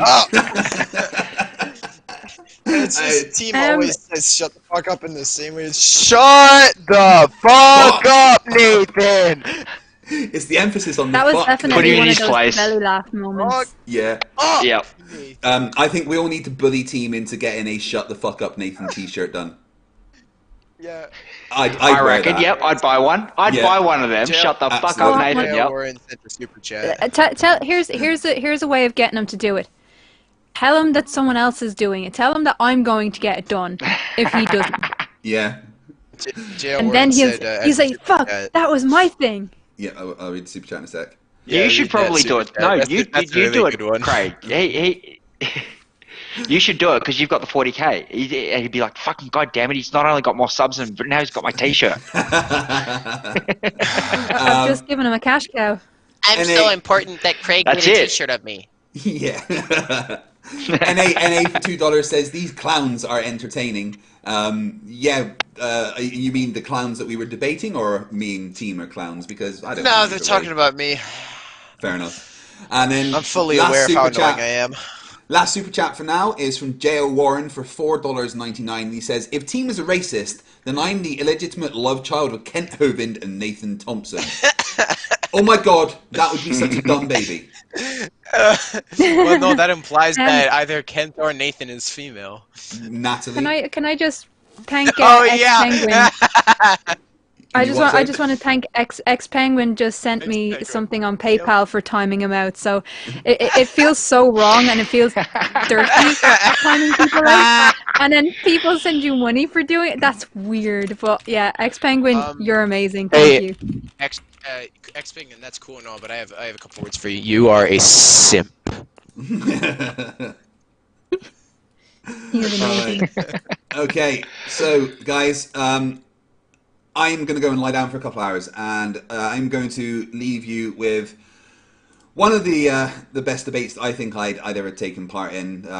I was on fire for this debate, and I absolutely destroyed JM Truth. BM Furball hosted, and it was an absolute slaughter. So Let's I hope hope you don't enjoy accidentally sleep for 12 hours. No, I'm going to make sure my wife doesn't let me sleep for more than, how long is this? 3 hours 44. So I'm going to have 3 hours and 20 minutes, have a shower. Hell yeah, I'll still be here. Yeah. I'll have time before work. I can stay on. What I'd do, if you guys want to stay in the call, you're welcome to stay in the call and comment on the video as it plays. Yeah, we can do that. I don't mind that. I'm just fiddling with the boardroom for when we take over. Okay, cool. Yeah. Well, so we can do that. Before you go, thank you so much for inviting me on because this has been a great day. No worries. Glad that you could join. Thank you very much. Thanks for letting me join at last. No worries. Honestly, I appreciate you guys coming on. 1,000 claps from Rampant. How's the stream going, FTFE? Congrats on the 40k. Thank you very much. The stream's going amazing, but I'm going for a sleep. Enjoy my debate with JM Truth, and you guys feel free to stay in there and have a chat. And also, Heat Shield says to thank your wife for us. For putting up with me. Yes. Or for actually keeping the kids away and stuff. For sharing you with us. I'll tell her that you said thank you for that. Alright guys, I'll be back in a few hours. Enjoy. See you in a bit, Craig. Have a nice nap. Bye, Craig. And now you guys are stuck with us. Alright, well now you're stuck with my annoying ass, and then some Aussie guy, and then a Irish, I think, woman with a really nice sounding voice. So you've got one cool person and two idiots. When you said you were a sociologist, Crafty, I actually was like, you know, with a voice that sounds like that, you could be a therapist and it would work just fine. And I work in a NASA black site full of squirrels that are cybernetically enhanced and genetically modified, so, you know, I have to be crazy. And I work in because otherwise it just has, the job description called for it. I am a cashier, so I have to deal with Karens. I work in a restaurant, actually. See, at least I get to deal with like Mexican tequila and stuff. Well, I work in a restaurant, and I had a guy come in without a mask on, and I was like, "Sir, can you please wear a mask?" And then he comes out with I have severe asthma, and I said, "Well, if you have asthma, sir, I can just take your order, and then we'll make it for you, and then we will I'll bring it out to you." Yeah, wait outside. And then he screams at the top of his lungs, "I have asthma! I'm not wearing a mask, and you can't keep me out of here!" I see that Craig is lurking right now. Craig is lurking. Yeah, he is. And I was just like, you don't have fucking asthma if you're screaming like that. Peek up, that is definitely my best right now. Peek up in the chat. Yeah, the Karen story is the one that I just told is my best Karen story. Space Age Monkey says to all the Aussies in the stream, Aussie, Aussie, Aussie, oi, oi, oi. Tiny sun. Yeah. Sorry. I'm very sorry. I'm not sure how loud my mic is, so if that just in your radio, I apologize. Chad, if we talk really over it too much, just tell us to shut the fuck up. Talk over me, or? Yeah, he says he's going for a nap and then hangs out in the Welcome back to the chat. channel that does to stupidity what Tanya Harding did Yeah, to they're Nancy already Kerrigan's telling us to shut the fuck up. With me today, I have they're telling us to JM shut up Truth now. TV. How you doing today, JM? Please mute Draco Fuel, the Iron All right. Horse. I'm here. I think you've got a fan. Okay, JM, Air, are you there? Okay. no Introduce vid, just yourself, let the them channel, let talk. everybody know I who don't you think are. we could entertain you for 4 hours. Hey, my name is Joshua Michael. I run jmtruth.com and JM Truth TV and JM Truth Radio TV, I guess it is what it is now. Doing a film production called The Plain Truth, and you can find us at theplaintruthmovie.com on both Facebook and YouTube. And I'm looking forward to this debate. You can also find his acting reel on YouTube, Joshua Gennaro's acting reel. It's terrible. We're going to have him debating Jam our Truth- esteemed host Jam of Truth this Productions as incoming well. flaming dumpster Zebulon of wants shit. to know what Dell's Fight the excuse flat earth. is How you because doing he can tonight, understand FTFE? me. Well, I'm doing good. Zebulon, I've been I'm not preparing Scottish. all day That's for this, why. actually. I've made a lot of notes and preparations. I know exactly what I want to say. I have no idea Mute what all the Jen's killer, thanks. gonna Yeah, bring. well, Mexican Bob, you can I'm gonna try and stay on topic. Is my main I got focus nothing. for Keela, you tonight. get to talk to On yourself. topic. No getting sidetracked. So yeah, let's do this. Does the Irish gal have a Nice. channel? And then we have Furball. The Irish Yeah, gal Keela, does she have a does. channel. Type in post it in the chat. Give you a Crafty proper Keela. Hang on. I'll put it in the chat again. The joke must have just gone Although- right over his head. I'm going to grab a drink so I with can us all today, shut he's up going for to 5 actually be seconds. moderating. I'm just here hosting. He's going to be moderating. We have BM Furball, a fellow member of the Armed Services. Pleasure to have you here tonight, sir. I've watched your stuff. I've watched your debates, your interviews. It's all great shit, man. People need to be subscribed to you, and I see that it's growing rapidly. Good for you. Is your mic on, dude? You're muted. Starting it already. Why did I do that? I'm an idiot. Thank you for inviting me. Thank you for letting me be the mod. Yeah, I'm at about 1350 subs right now. The last couple of weeks has been a pretty good uptick thanks to some help from Craig a couple of weeks ago, so glad to be here. Yeah, can I just say that BM Verbal is a bit of a hero of mine at the moment. The things that he's been doing, especially building his own Cavendish experiment in his apartment in Korea. I've been paying close attention to it, and I'm going to be doing like a half-hour video special once he's got all the data and everything in on like what he went through to make it and what he's been able to do. If you guys haven't checked out BM Verbal, seriously, do it, because he is very different to me, but in a way that's very much needed. Furball is awesome. And I just put my links in the chat if people want to check me out. Oh, Yay! yeah, I just put yours in as well. I will get BM And Furballs as let's well. kick it over to you, Furball. Why don't you get this debate started? All right, so the format for today's debate that both of the parties have agreed with is we will have 5-minute opening statements from each party. Then after the opening statements, each side will have 10 minutes to present evidence and a debunk. Then after that, there will be 20-minute rebuttal, followed by a 45-minute discussion. After that, we'll have some chats and closing statements. And what they've both agreed to is that both participants must present one positive evidence for their side and one debunk for their side. So those are the terms for everything. Do we want to start with JM? Would you like to go first? Just to clarify, we get 20 minutes for our presentation, so 10 minutes for evidence and 10 minutes for a debunk. Okay, sorry. Yeah. Okay. Okay, well, this will be interesting. Apparently I missed it, but I missed the debunk part of it. That's all right. I'm sure you can think of a debunk for my side on the fly. Anyone think that BM Furball should be in the it's a position that debunk Craig is for- in? Means debunking the Yeah. evidence in that terms is of presented, subscribers? not the No, actual so- Okay. No, in terms Okay. of where they are on the evidence screen. refutation. Gotcha. Yeah, you're not debunking oh, your yeah, own side. I do actually Yeah, so agree. you Right. need, yeah, That doesn't make sense. yeah, Got one it. positive evidence for your side, and then one debunk of a claim from my side, basically. Right, gotcha. Yeah, that's no, you can go first, Craig. That's fine. You want me to do my opening statement first? Yeah, go ahead. Okay, right. Bear with me because I'm just getting my notes up. Which I seem to have lost. Okay. All right, so tell me when my timer starts, Verbal. And go. Okay, hi, I'm Fight the Flat Earth, owner of this channel and Bane of Stupidity. I regularly upload videos in my series Flerfs are Idiots, where I take a look at the people that say the Earth is a magic space frisbee created by some beardy bloke in the sky. Been debating for a while, and I'm going to take everything I've learned and been told about my debates, and I'm going to try and make this the best debate I've ever had. I'm an ex-Royal Navy nuclear engineer with 2 degrees, 1 in physics, 1 in nuclear engineering, energy systems and fission technology.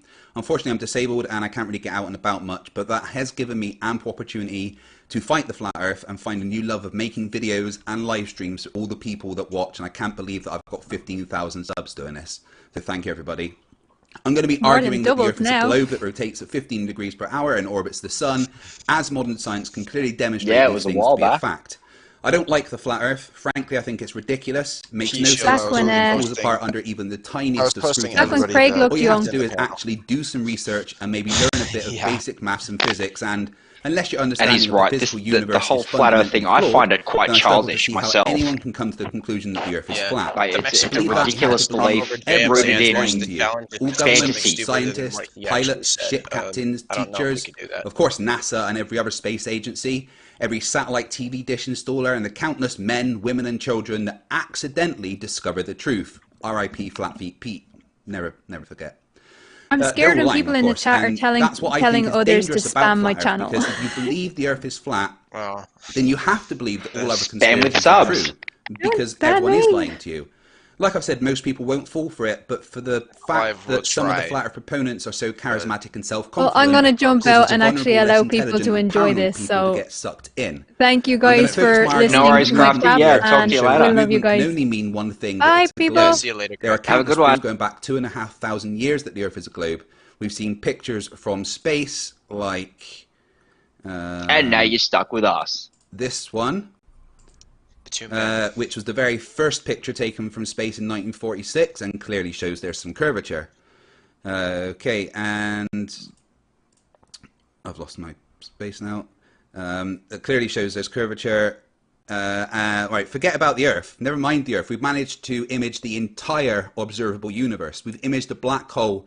As of mid-March, we've discovered 3,706 exoplanets, with a good percentage of them possibly habitable. We formed a united federation of planets and defeated the Dominion... No, wait, that was Star Trek. Sorry, never mind. Jokes aside, humans are striving to push the boundaries of our knowledge every day, and for some reason flat earthers want to drag science back to the Stone Age and do science experiments like making an egg float with salt water or pouring fucking water on a lava stone and proving evaporation is a thing, and somehow think this disproves our model. Flat earthers often talk about the holes in our model. Well, no, there isn't any, and until you can present any kind of model at all, don't criticize ours without understanding it. Honestly, flat earth is the most stupid thing I've heard in my 36 orbits of our nearest star, and I relinquish the rest of my time to the moderator.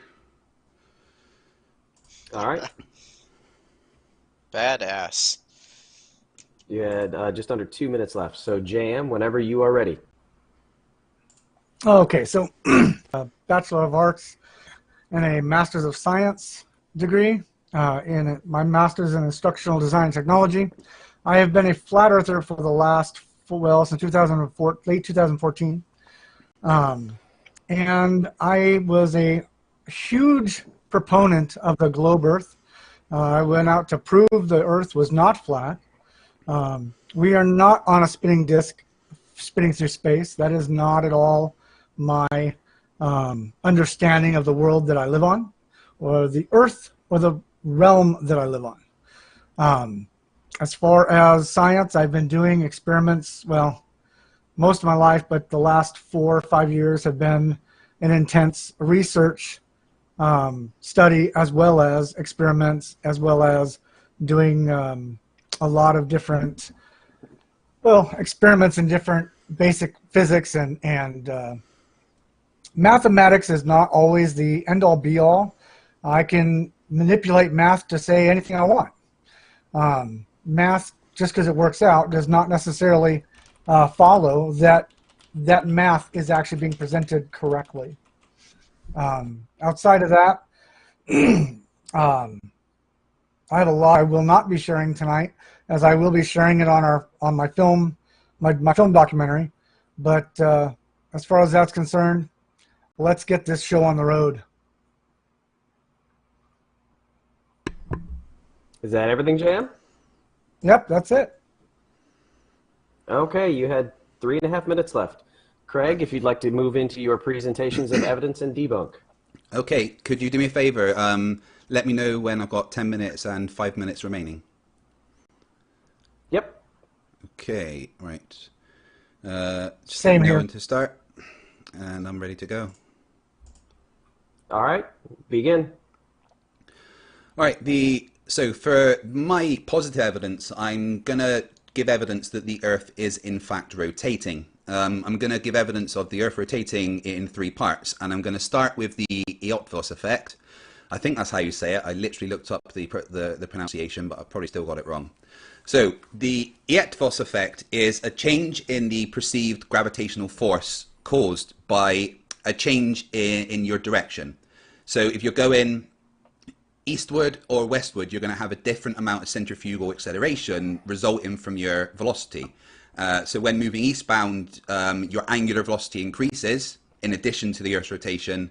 That means the centrifugal force also increases, and that causes a perceived reduction in gravitational force, meaning that if you are traveling east, you will weigh more than when you're traveling west. In the 1900s, a team of German physicists tested this on boats in the Atlantic, the Indian and Pacific Oceans. And they did indeed note that the results were lower on boats traveling east. For the 21st century, it's much easier to perform tests like this. An Australian pilot and YouTuber called Wolfie6020 did his own experiments whilst traveling east and west. Aussie, So Aussie, he took Aussie, oi, oi, this oi. scale and weight. And this is, I'll put the link to the full videos. There's actually 3 videos. He took this scale and weight, and he weighed it before he got on the plane. As you can see, it's a 500 gram weight, and it weighs 500.00 grams at his particular latitude in Australia. So then on the eastbound flight, he weighed it during the flight, and it showed a reduction of over 4 grams in weight. Same scales, same weight, only difference is that he was traveling in an eastward direction. And then he did the same thing when he was traveling in a westward direction, and it showed that the same scale, the same weight, but there was an increase of over 2 grams. Not quite as much as going the other way, because the direction he was going wasn't completely perpendicular to the Earth's rotation, but it showed that even though he was going that direction, that made it that there was an increase. So this is repeatable by anyone, verifiable. Anyone can do this. Just get a scale, take it onto a plane, and you can see that this happens. So that's my first evidence for the rotation of the Earth. My second evidence for the rotation of the Earth is the Coriolis effect. Don't worry, JM, I am not going to bring up the thing that I got very wrong before. So the Coriolis effect is basically to do with conservation of momentum. All right, imagine you are on the Earth in space. Sorry, you're on a spinning ball, Earth. Why is it not merging? Sorry, it's not letting me. There we go.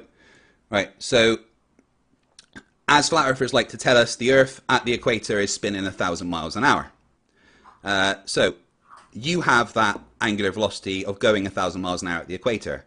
Imagine you were able to just jump 1,000 miles south.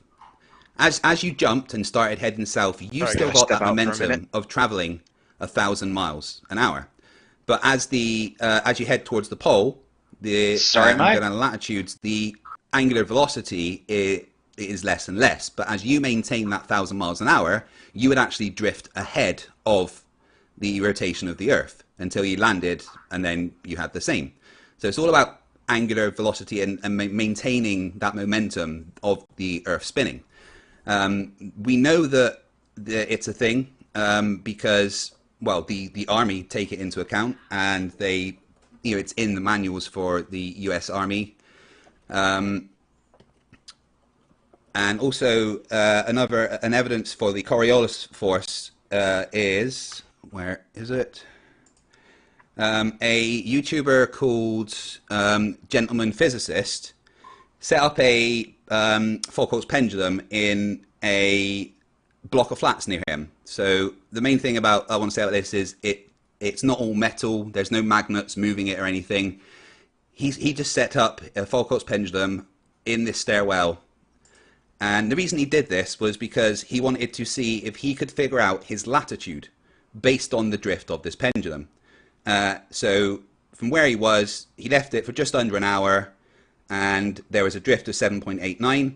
Using a bit of vector mathematics, then you could figure out actually what latitude he was. And I'll leave the link again to this in the description, and he got very, very close.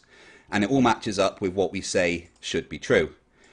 So the Coriolis force is definitely a thing. Sorry, my computer's running slow. It's definitely a thing, and there is a couple of evidences for it. Right. And my final evidence for the rotation of the Earth is a fiber optic gyro, or a ring laser. You know what? I'm just going to let Bob explain it. If the Earth is spinning at one rotation every 24 hours, that means that every hour it has to turn 15 degrees. And if the gyroscope is mounted anywhere on Earth, it's going to drift. In today's 21st century navigation systems, they're using what's called a ring laser gyroscope. It is extremely precise. If we could simply get one of these ring laser gyroscopes, we would be able to prove once and for all that there is no rotation to the Earth. One of the people in the community actually purchased one for $20,000. But what we found is when we turned on that gyroscope, we found that we were picking up a drift, a 15 degree per hour drift. Thanks, Bob. Great work. So a fiber optic gyro allows us to tell the Earth is rotating 15 degrees per hour thanks to something called the Sagnac effect. So let me put a little graphic on screen to illustrate the Sagnac effect. So in a fiber optic gyro, the ring laser gyro, the light goes in two paths, one clockwise, one counterclockwise. When the light combines afterwards, you can see if there's an interference in the wave pattern.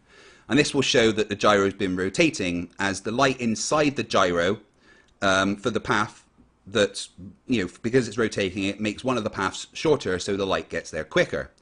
And then it shows as an interference pattern. This is another graphic demonstrating as what happens. Obviously, at this point, it's not rotating. So the two light paths meet at the same time and they wouldn't show an interference pattern. But then if it is rotating, as in this next graphic, you see that one side goes quicker than the other because of the rotation. It literally makes the distance shorter.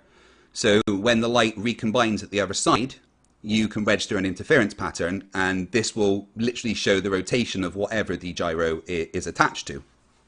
So now Bob pointed out that his gyro that he got actually measures a rotation on 3 axes. Just so listen to what he right says. now, doing nothing, and if I zero it out, you can see it start, and these are the values that it's picking up. So it's not that it's picking up motion, because I can set up my mechanical gyro and it doesn't drift at all. Nothing. Yeah. But there is this ether, this luminiferous ether. Okay, so he said that obviously his gyro was just sitting there, but it was picking up rotation in 3 axes. Now, that's exactly what it should be. The heavenly energies, luminiferous ether. When he took We're going to register movement in all 3 axes. He took a gyro off of one of his drones and put it on the model globe, and then attached it to his computer and showed as he moved the globe what rotation the gyro should do. Pitching and yawing simultaneously.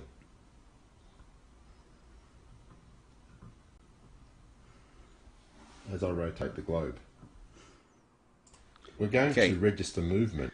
So, yeah, that basically shows that the the gyro should register 3 axes of rotation, and if you left it for a year, you could even pick up the drift around the Earth, which is about a degree a day. The drift around the Sun, sorry, which is about 1 degree a day, because it maintains its fixed position relative to distant stars, and that's what makes it so accurate. So the rotation and everything that Bob's gyro is picking up correlates with what we should see on the Earth. Right, so that's my evidence for the fact the Earth is rotating, and the fact that it rotates, that it picks up that particular rotation proves that we are on a globe that is rotating. So that's my evidence for the fact that the Earth is a globe and rotating. Now, as a counterclaim to a flat Earth, one thing that Bob was bringing up is that the luminiferous ether is what's causing the gyro to pick this up.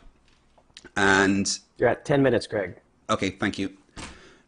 So, flat earthers say that the Mixon-Morley experiment actually showed that the Earth wasn't rotating, when in actual fact it was really nothing to do with that. So the Mixon-Morley experiment was set up under a very specific premise, actually considered and that is a failure of an experiment. Everyone knew that sound needed a medium to travel, and as we started to study light, we figured out that what its speed was, and it behaves like a wave. And as sound is a wave and needs a medium to travel through, it was a safe assumption that light must need a medium to travel through. So physicists at the time made the assumption that space was permeated with this matter called luminiferous ether, which allowed light to travel. So as technology increased and we managed to know what the speed of light was, it gave us the opportunity to test what the ether was doing. And now, in the same way as if you are in a car and you open the window and stick your hand out, you'll be able to feel the air rushing past because you're moving through the air. In the same way, Muggs and Morley postulated that as the Earth rotates around the Sun, it would create an ether wind, which we would be able to detect. All right, I am back. So what they did was they set up an interferometer, which I have a picture of here, on a rotating concrete slab, and they shined a coherent light source onto a mirror that was half coated with silver, which split the beam in two, bounced it off of 4 mirrors inside, and then recombined at the other side. Now, what they wanted to test for was to see if, when they had the apparatus in line with the ether wind, against the ether wind, and perpendicular to the ether wind, they should pick up different measurements and register an interference, because the ether wind would affect the speed of light for what's going on. What they found was, well, they got a null result. On one of them, they were expecting around about 20%, but they got about 2% on one of them, which was basically down to experimental error. But it was a null result. They didn't detect any difference in the light, and therefore they disproved that the ether was a thing. Now, flat earthers always say that this is proof that the sky is moving and that the Earth is stationary. Well, to simply disprove that, I'd just like to show you page 2 of the actual paper and read this bit that I've underlined, and it says, if the apparatus be now rotated so that it is in direction of the orbital motion of the Earth, the difference will be in the opposite direction. They knew that the Earth was rotating around the Sun. They knew space was a thing. The only thing that they thought different to us now was that space had a medium called the luminiferous ether that was there to help light propagate, but we now know that light really doesn't need a medium to propagate. So no, the Muggs-Morley experiment most certainly did not disprove the rotation of the Earth. It simply disproved that the aether was a thing, which then disproves Bob's assumption that the aether is causing the gyroscope to pick up that 15 degree per hour drift. Interesting side note, the LIGO detector that detected gravitational waves is basically a massive Muggs-Morley experiment, and it's so big that it had to take the curvature of the Earth into account when constructing it. I've done a lot of research. I can go into more detail about the Muggs-Morley experiment or any of the other evidence I have put forward in the open section of the debate, but for now I relinquish the rest of my time to the moderator. All right, Craig, you had 6 minutes left. Okay. And for anybody out in the chat, if you have questions, specifically like what Craig was presenting, you didn't understand something, or if you got questions for later on in the open discussion, make sure you tag me in the side chat, and I'll try and copy over as many as we can so that we can address any issues anybody has. And try not to just focus on JM, because I can guarantee that the majority of the people in the side chat are probably on the Globe side. But we want to make sure that we test Craig's beliefs as well. So if you don't understand something that he's saying, ask the question. And can I just ask that my mods don't just randomly time out flat earthers because they're disagreeing with what you say? I don't mind a bit of argument back and forth in the chat. Obviously, if someone is being horrible and there's reason to time them out, do that. But don't just time out the flat earthers for being flat earthers, please. I do appreciate my mods doing the jobs, but I want them to feel welcome in this stream. Yeah, it doesn't look like that's happening so far. Cool. All right, JM, whenever you are ready. Okay, let me set. I gotta do this through Hangout, so let me Yeah, I'll just get that up for you, JM. If you just screen share what you want to present on Hangouts, and then I will put that up here for you. Okay. Where did I put Hangouts? There.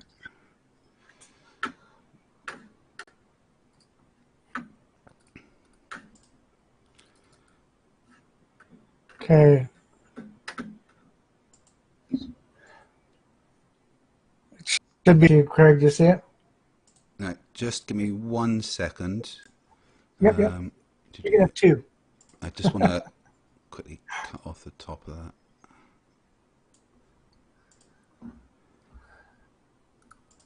All right, go ahead. Okay. So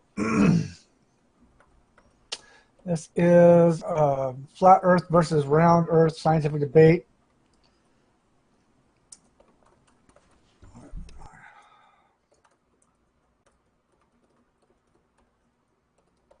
All right, so I'm going to start with the basics here. What is science? Science is the knowledge and the study of the natural world based on facts learned through experiment and observation. You have to have both experiment and observation of the natural world. See it right there? Natural world. A particular area of scientific study, such as biology, physics, chemistry, and even biochemistry.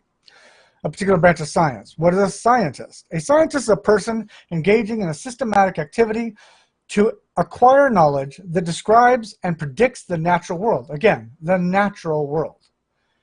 In a more restrictive sense, a scientist may refer to somebody using the scientific method.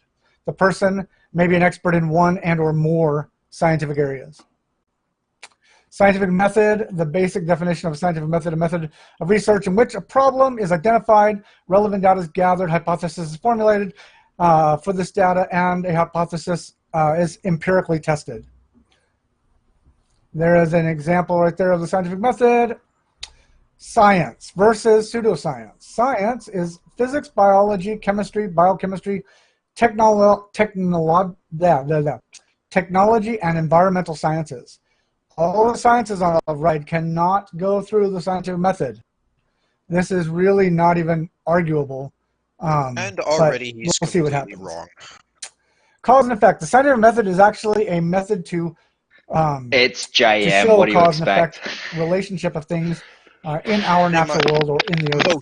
And He's outstanding on in the his earth field, because though. it doesn't matter whether it's He- natural. just You can outstanding do in a his field. You can do a you can run a scientific study on technology as well. So anything that can get tested, basically.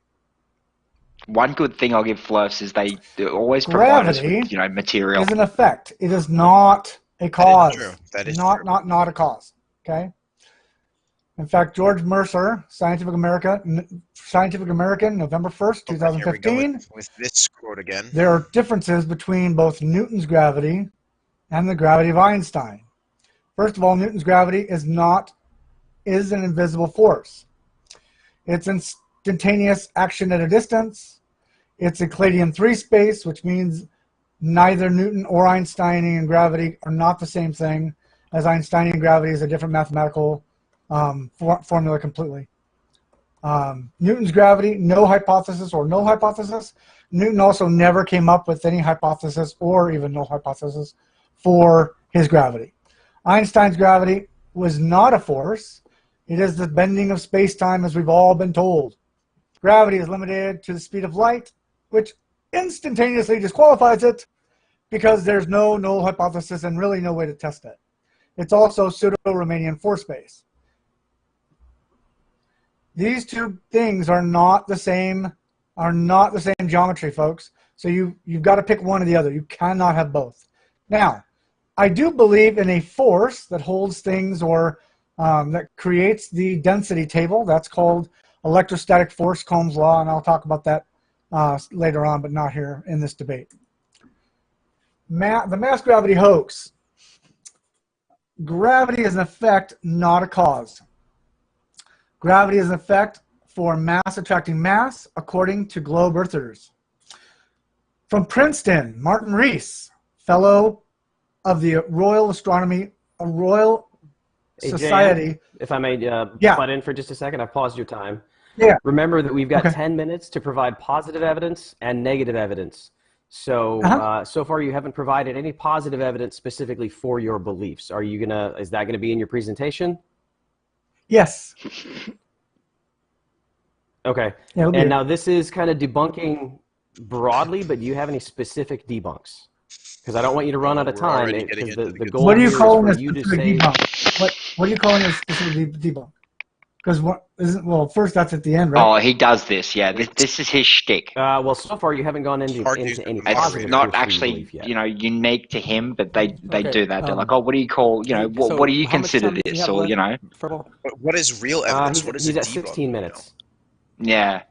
He has 16 minutes left. Doesn't matter Okay, what so evidence you JM, I present guess to them. what they're It's just never trying to good convey to enough, you so and that you you understand, so can you don't run out of provide as time much when you're supporting trying to evidence to go with the present, evidence you evidence. originally present. It's He's never saying enough. even if this is part of your presentation, that's fine. But Because we to just them, want you to need make to have sure that you evidence that don't your run out of evidence is time real. while you're trying to provide positive evidence instead of just giving. That's a why I've general sort of taken the debunk of stance the other lately side that or I'd rather other you people's start beliefs. disproving So we're not at what that we point have yet. rather than us So having to if you continuously know you're going to get through your whole presentation evidence in at 16 you minutes, then we'll in just stay out great of it and let you go. mountainfuls. But if you kind of think you're going to be running short, why don't you skip with the that, debunk we'll start part for for the the end end and focus on the positive. Okay, go ahead, Furball. Yeah, All right, cool. All right, timer restarted. 16 minutes. Okay. So a class asked Professor Rees, what causes gravity and mass? Is the universe infinite? How do these atoms assemble? Actually, I guess it's Martin Rees talking. On at least one planet around at least one. These questions have baffled us all. So obviously we don't have it all figured out yet. Rather than the end of science being nigh, we are still near the beginning of our cosmic quest. Ooh. According to Professor Rees, who was asked, does mass attracting mass cause gravity? No. So the Cavendish is not an experiment. An experiment has to be something mass of the natural world. attracting mass does not cause Mass attracting gravity. mass, you attracting cannot mass prove that. is So, gravity. Professor Rees even admits that here. According to Professor Rees, does space-time cause gravity? No. So apparently Professor Rees was either absent today to talk gravity at school, or he knows something we don't. Centrifugal force. I made the statement, I'll say it right here real quick, that centrifugal force was not a thing. Laughing with Dinosaurs did a wonderful little video about it. Centrifugal force is a thing. We have this issue between the two about what a force is. And so that's kind of where I was coming from. Okay, Coriolis, an effect whereby mass moving in a rotating system exerts a force, Coriolis force, acting perpendicular to the direction of motion and to the axis of rotation on the Earth. The effects tends to deflect moving objects to the right in the northern hemisphere and to the left in the southern hemisphere. Now, big question, does this affect planes and helicopters, which unfortunately fights the flat Earth? You had said multiple times that it doesn't. Apparently it does, because the answer is yes. Coriolis or should affect airplanes and other flying aircraft. So all those that say it don't, there's your debunk for that. Gas pressure. Now, here's my proof, folks. You all say there's an infinite vacuum of space. That cannot be possible. It defies the first and second law of thermodynamics, and we'll go into that. So the question here is, how do you have a gas pressure, also known as atmospheric pressure, without a container to begin with? The pressure let's look at the definitions here of gas pressure. The pressure of a gas is the force that gas exerts on the pressure, it's walls atmospheric of the container. pressure. On the what? On the walls of the what container? And that is contained and by it gravity. Must be a sealed container, not an open container. It doesn't have to. Okay. Also, the Boyle's law, observations about pressure that's what may be they want, a explained physical using the following container you ideas: can touch. rapid None motion, of us can find. and collision of molecules with the walls of the container cause pressure, force on a unit area. Pressure is proportional to the number of molecules collisions and the force of the collisions in the particular area. The more collisions of gas molecules with the walls, what walls? The walls of the container, the higher the pressure. When you pump a tire, okay, the higher the pressure, or the more air you pump into the tire, the higher the pressure. It's pretty basic. Now, the fact that we have gas pressure here on Earth is a proof that we have to be living within a container, because you cannot have a gas pressure or a positive pressure and negative pressure in the same area. If I remove one of these conditions, collision of molecules or walls of the container, do I have a gas pressure? No. Pressure is proportional to the number of molecule collisions and the force of the collisions in the particular area. Gas pressure gradient is not an argument. What comes first? Gas pressure or gas pressure gradient? First, answer this question. How do you have a gas pressure without a container to begin with? Again, the second law of thermodynamics, high pressure systems, high temperature systems always flow into low temperature systems. If I take a hot coffee cup, set it on a table, it will dissipate until it becomes room temperature. Same thing with pressure systems. You will never get a low pressure system pushing its way into a high pressure system. It is not possible. You can have gradients, but those must be in a sealed container. Okay? Commonly, I will skip the fallacies. We don't need those anymore. I'll even skip all the documentation here. Because everyone wants to explain away what they can't explain in the first place. So, well, we'll go back to this actually. This is FM 640, no rotation of Earth. Now, I'm open to the Coriolis, which is here on this one, but you have this chart that says no rotation and this chart that says rotation. My explanation is that they changed this chart because it doesn't even match the rotation of the Earth, even in mils, as far as how fast they say we're spinning versus how much you have to change the angle of attack for a motor. Okay, NASA, International Space Station. Facts or fiction? Gas pressure issue. The ISS is a positive pressure system and a negative pressure system.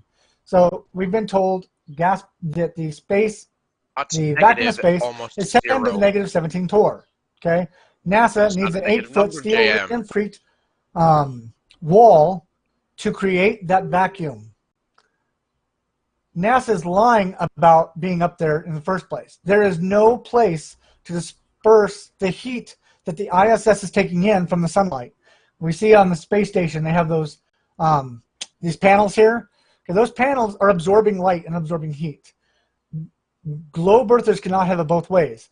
You say that there's negative space or the vacuum of space has no molecules in it, but that seems like a pretty big molecule right there. If you're understanding my take on it, you have lots and lots of molecules all condensed into one area. That spacecraft, alleged spacecraft, should be taking on heat at all times it is in the sun. Well, it's got to dissipate heat somewhere, and it has nowhere to go because there's absolutely no molecules in space for them to get rid of that heat. The thermosphere ranges between 500 and 2,240 Celsius, which is 932 to 440 Fahrenheit. I've yet to hear anyone actually argue this fact because this one defies all physics completely to even say the space station's even up there. Here are lead, magnesium, aluminum, alloy. Now, I took this directly off the NASA website as far as what their space station is made of. These are all of the main elements that station is made of. Here are the melting degrees, okay? Now, you have, again, the space station would have to heat up when light hits it. They are molecules, ladies and gentlemen. That is the basic law of thermodynamics and the basic law of physics. Okay, it is impossible for this space station to survive these temperatures. Plastic melts at like 100 and some degrees. It's ridiculous. There's nowhere to diffuse this heat. Like I said before, the astronauts would bake like in an oven in this space station. How many more minutes do we have left? You are at 8 minutes, and just so you know, here, I'll pause for a second.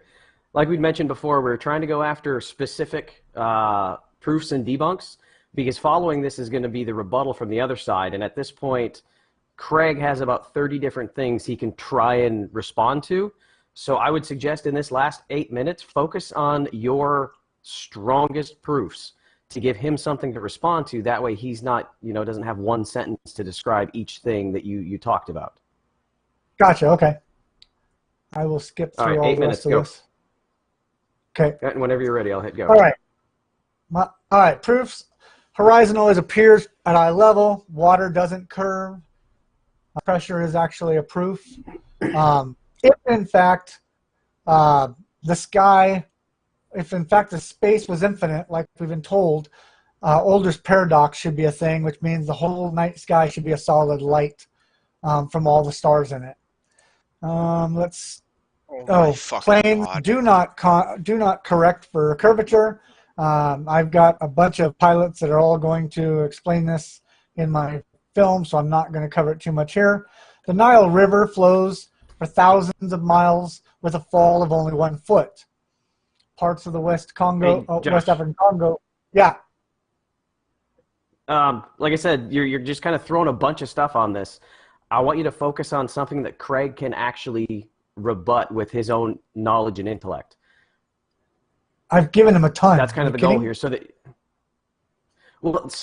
yeah, but you've given him like 20 different things. Well, he can pick one. He doesn't have to go after all. I guess what I'm asking is you guys apparently have the Flat Earth gave you three. Well, hold on. He gave you three very particular proofs of his side, and that's what he was giving to you to focus on. What you're giving him is 20 plus proofs of your side. Now that's fine. You can do that, but it's going to be hard for him to refute all 20 of them. So what we're just asking is, can you pick 3 of them that you are going to say this is definitive proof of a flat Earth, or definitive? Okay. How about this, JM? Yeah. Okay. How about this, JM? So once we particular points. Yeah. Once we move into the rebuttal portion, I'm going to ask you to pick your top 3 that you provided evidence for, and those are going to be the ones that he's going to focus on. Right, gotcha. Because otherwise he's going to spend 20 minutes just trying to figure out what to focus on. And that doesn't really solve any problems because it doesn't give him a chance to actually address anything you said. No, I understand what you're saying. Okay? You want me just to pick 3? All right, you have 7.5 minutes. Yeah. Yeah, that'll be the best for him to actually be able to rebut something so he can kind of stick to the format a bit. Okay. So gas pressure. What do you have left?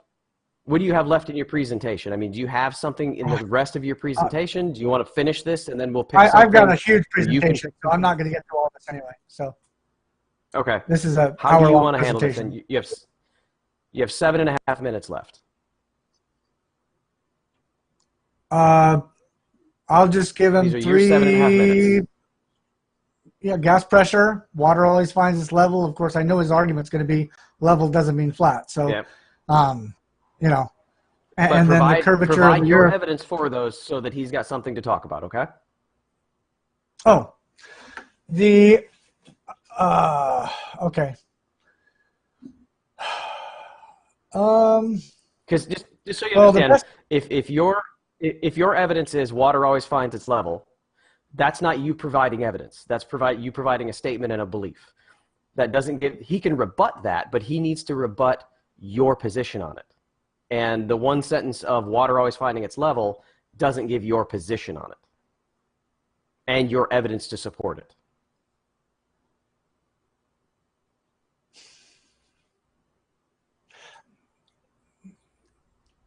It feels like you guys are making this way harder than it needs to be. Well, we're trying to have a back and forth so that you guys can discuss specific topics. So it's not a gift gallop. So it's JM. similar to me saying like this, okay? I could say, oh, the globe proof is things disappear from It's only environment. hard because you make it hard. Now, you can refute that, but I've not presented any evidence to support that statement. That's what he's saying. Well, there's like, definitely something to make he the doesn't statement make water hard, seeks if you its know what own I'm level talking or about. finds its own level is just a statement of declaration, not backed by Ew, any ew, evidence and whatsoever ew. coming from you. There might be evidence out there, but you're not presenting that evidence. You're just making the assertion. We're saying, is there anything that you do have evidence for? that Seriously, if you can haven't not checked it out just yet, make the YouTube, go assertion, and but also check explain out, why you find believe Joshua's this assertion to be true. acting reel. Okay, It's this is a picture, fucking 3 terribly pictures, in horrible. fact, It's of Horizon it's at different so levels. cringeworthy. That's It's a proof. so That's cringy. a visual proof. It's so garbage, yeah. No? Can you walk us through this then? I'll start your time back up. Walk us through this and why you believe this is one of your proofs. Okay. The first picture is a picture at ground level. In fact, the first 3 pictures are almost at ground level. The last half of the pictures here are at, well, as high as we can get any kind of a balloon to go, upwards of 120,000 feet, I believe, is what, 20 miles high. I guess it's right there on the sheet. Okay, and the horizon is still level. The red line represents a level created in a computer, a straight line in a computer, okay, which matches that horizon.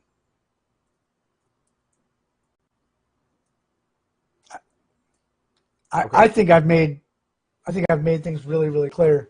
I'm not sure. Okay, so that's one. Now, what's the next one? What are you saying? What's the next one? This right here. No. That's okay. No, hold on. What I'm saying is there's one right there. We're trying to get you to give 3, so he has 3 specific evidences that he can refute. That was one. That's a statement backed up by some sort of evidence to say that giving us a reason to believe why you're asserting this. Okay, so and he'll refute that in a moment.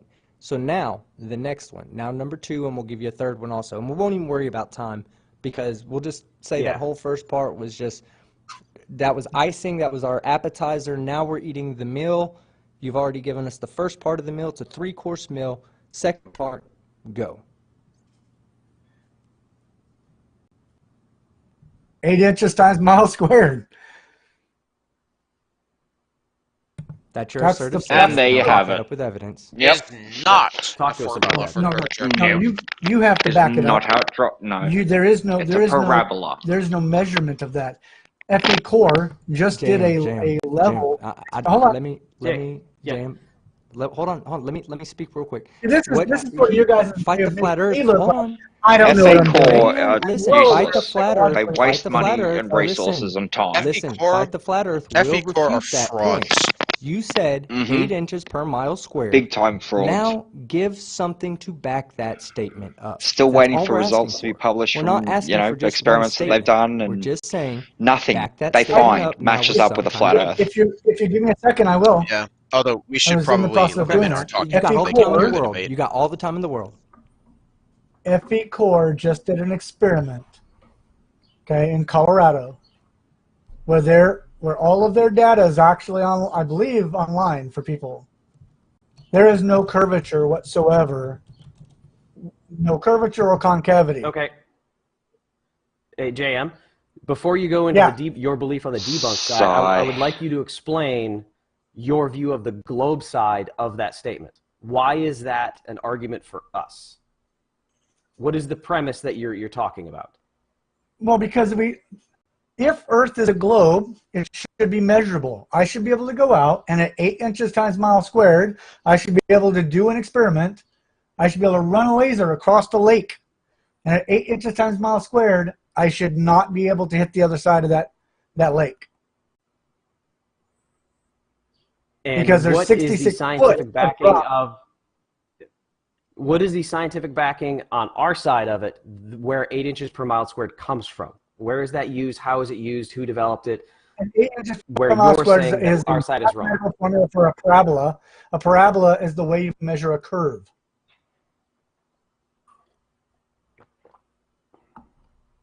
Okay. Do you know any industries that formulation? Where did it come from? Again, giving Craig more to rebut against, or to discuss, I should say. It's an industry standard.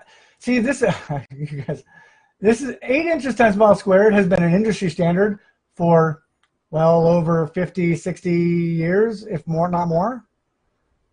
Just because NASA removed it from the website. That's what I'm asking. I'm asking you to provide that basis for what you're discussing. So it's an industry standard, 8 inches per mile squared. Is there anything else you would like to talk about that can give Craig talking points when he talks back? Or we can move on to your next strongest proof that you believe. Huh? Okay. It's Then, not then what in is a your belief. next strongest I'm proof? providing evidence. He's not a very I don't have well-prepared any. scientist. And I hope my air quotes are So coming we've through got here. the horizon always raises to eye level. He's not prepared Curvature 8 inches per mile squared. at What is all, your next ever. strongest belief that you don't think that Craig can try and shoot down? Gas pressure. Okay, you'd Yeah, started he's that. got Did nothing. you do that the entire presentation? Like it. What's that? Okay. I know you'd started that presentation. Did you get through the end of it before we started talking? Oh yeah, I mean, did I get to the end of it? Not my That was full it. presentation That was it. because it's not on here. But Oh, there you I go. gave him enough that he should be able to have enough to go on. Yeah. If you wouldn't mind, go through presenting the gas pressure again. Okay. Okay, where are we here? Let me go back and find it here. Come on.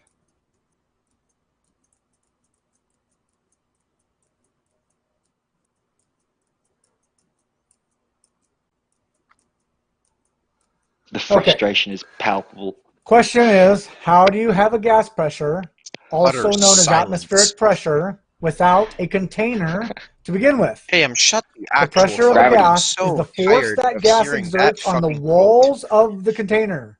Therefore, it must be a sealed container. It's not even a quote Sealed anymore. container. It's more like a just a mantra. Kinetic No gas pressure without a theory, container. No gas explanation of pressure Boyle's without law. Having a gas Observations pressure about without a pressure container to begin may be with. explained using the following ideas. The rapid motion and collision of molecules with the walls of the container causes pressure. Definition is force on a unit area. Pressure is pressure is proportional to the number of If there were a molecular flat earther collisions and the force of the introductory collisions handbook, that in would the be the particular area. stamped all The more stamped collisions all over the of front gas cover. molecules No with gas the pressure without a walls container. of the container, All over the front higher page. the pressure. If I remove one of these conditions, either the collision of molecules or the walls of the container, do I have a gas pressure? Hell no. Pressure is proportional to the number of molecules, of the number of molecular collisions, and the force of those collisions in the particular area, which is the definition of the type of the level of pressure. Gas pressure gradient is not an argument. What comes first? Gas pressure or gas pressure gradient? Again, first answer the question. How do you have a gas pressure without a container to begin with? Because I hear people all the time, so gas pressure gradient, gas It's an pressure gradient. atmospheric You pressure for cannot have a starters, gas so pressure we'll just leave it there. without, or a gas pressure gradient without a Yeah, sealed that's container. fair enough. You can have a gradient within a container. An example of that would be a paint can or even a propane tank. The Okay? jury rests They've its even done case, as experiments Gizmo would showing say. hot and cold ends of a propane tank, and you can have really cold on one end and really hot on the other. You obviously have a gradient because the molecules are bouncing around at different rates inside that container. So the second law of thermodynamics: high pressure systems always flow into low pressure systems without fail. That's a natural law. Okay. Therefore, my assertion is there is no such thing as a According to vacuum whom? space. The only pictures you've ever seen are pictures from NASA and other government agencies. As a filmmaker and graphic artist, I can tell you that I myself have taken these films and these pictures, and they're all If you composite are images really a and filmmaker, computer JM, and I computer doubt that you generated are, but if you images. really With are, that, then you're a I'll really yield shitty back my time. filmmaker. Okay. So at this point, we move into the rebuttal phase, and if you guys won't, if you'll agree, I think that to maintain fairness, I don't want Craig to rebut your You points not right seen now, his zombie being that short? you just finished, and that gives him an unfair advantage. Are you okay Oh, continuing He to did a talk zombie movie rebutting that. Craig's previous Oh points yeah, as long the as he one with restates the them? sound cut off halfway through Sure. it. Yes. Are you good with that, Craig? It's like, how do you Yeah, leave cool. the sound Just at a briefly half go of it and back have it over suddenly what start? I'd said. Right, Or so with I the gave actress three that was evidence screaming. for the rotation of the Oh, Earth. Phil, I see you out in the chat there. One being At the the moment, Eopus yeah, effect, I one can't invite being the anyone to the Coriolis remix chat. effect, It's and Craig's one got being it set the up. Sagnaki effect shown But if within you fiber head Yeah, I over really to wish the we black could. Thank you, site, Bob. Moss Eisley. Obviously, I showed the give me 2 seconds. Head evidence over to from Moss Wolfie Eisley, with Phil, the and Epos I'll put on effect, Discord and repeatable talk to test you in anyone there. can do. I stated my reasons for thinking that the Coriolis force But you is a said thing. Mos Greg, go back Eisley, to the Wolfie. I'm sorry. I'm actually Yeah. playing But Lego go Star back to the Wars right Wolfie now. one. I'm Yeah. not I sure I thought you understood which. somehow knew which what I one was that? doing. So that was when he took the weight on the plane. This is it beforehand. This is it traveling east, and then this is it traveling west, showing that a change in centrifugal acceleration based on your direction of travel will cause a change in the perceived gravitational force, making the weight different depending on which way you're traveling.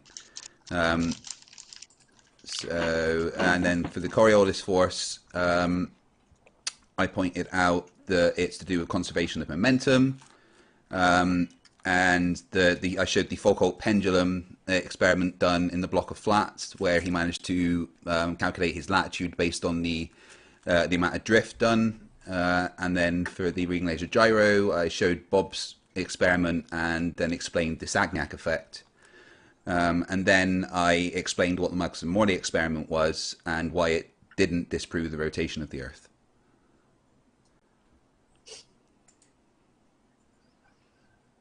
So your entire presentation is rotation, correct?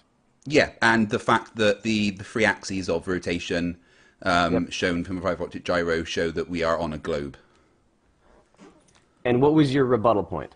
The flat earthers say the Maxim-Morley experiment disproved rotation of the Earth, when actual, in fact, all it did was disprove the aether.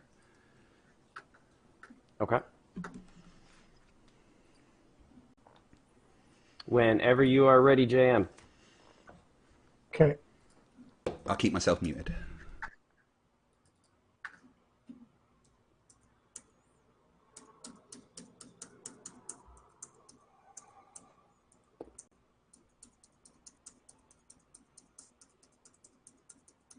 Sorry, this is the problem with having a huge presentation like this.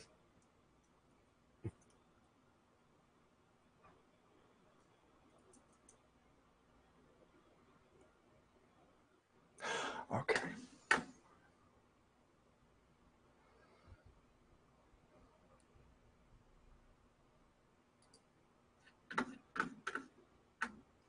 Okay.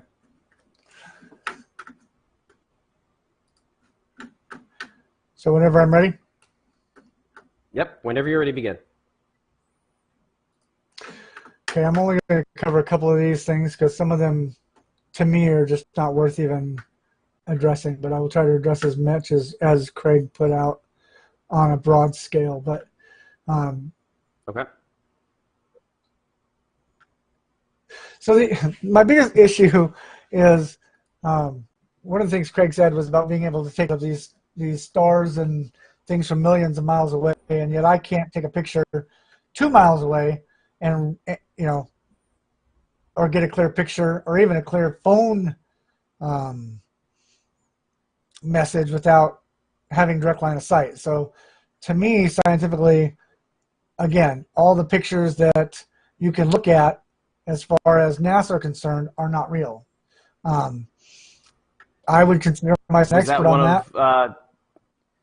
Was that one of Craig's proofs, though?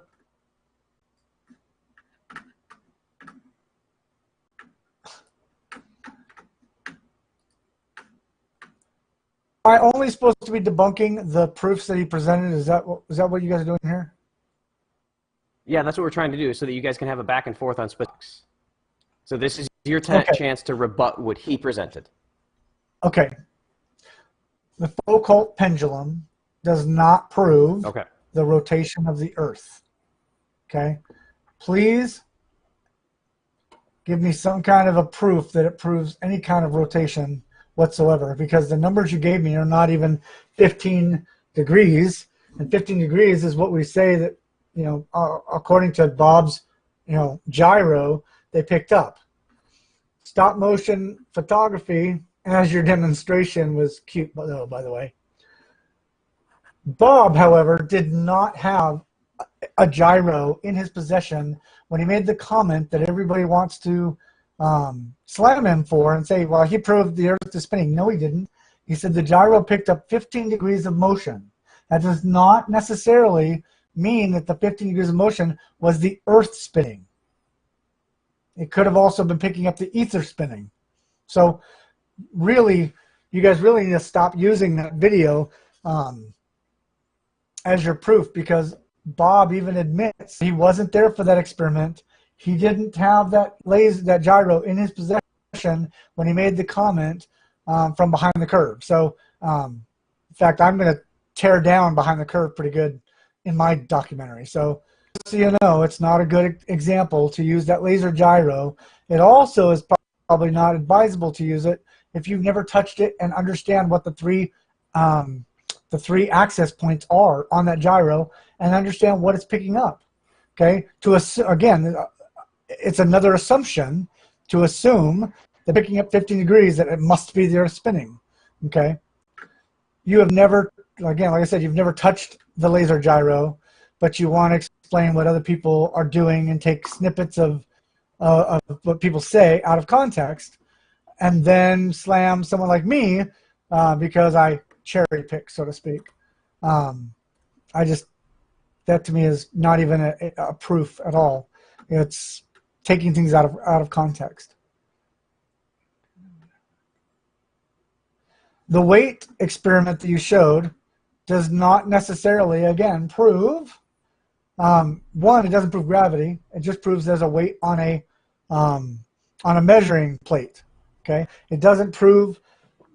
Weight is affected not only by the object itself, but all the molecules that are stacked on top of it. Well, depending on how high the atmosphere goes, you're also weighing the object and all the molecules that are directly above that object. If in fact gravity, or even if there's even a force, because all those molecules are still stacked on top of an object. So what exactly that experiment that you showed measured is beyond me, because it doesn't show gravity.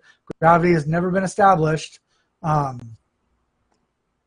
These are things that we talked about for a long time. So I don't see anything here worth debunking other than the laser gyro, that you don't seem to understand what that experiment was, and you're misquoting Bob well out of context. So with that, that's what I've got. So you talked about the pendulum, you talked about the weights. Do you have anything you want to say about Coriolis?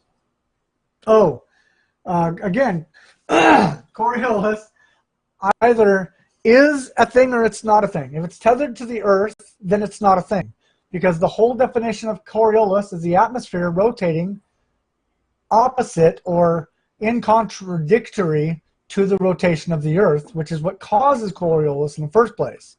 So, again, there is no Coriolis. That's kind of a ridiculous statement. Planes would have to land at ridiculous angles in order to even compensate for Coriolis. You could take a plane off and wait for the Earth to come back around, do a big loop, and come back around to the same place you started and land that plane. That doesn't happen. So, not only does Coriolis not real, the rotation of the Earth isn't real either. But yeah. Okay. Do you have anything else that you want to address to Craig for his points? Nope. Craig, did he miss any of your points? No, I suppose he skated the surface of them. Okay. All right. So then we will yield the rest of the time back. Yeah, your time stopped. Can we pause Don't worry. the time for a second? Yeah.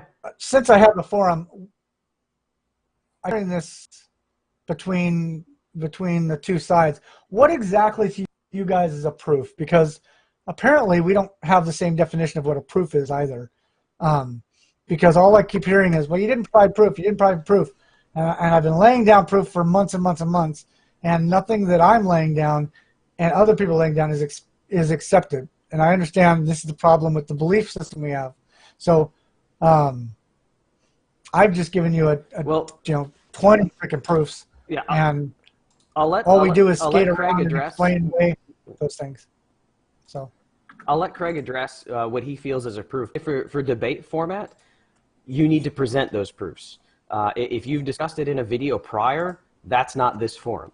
The purpose of the debate is for you to present your proofs in a manner that the audience can understand it, can grasp what you're saying, and as a basis for your beliefs, to give the other party the opportunity to discuss the proofs you've presented.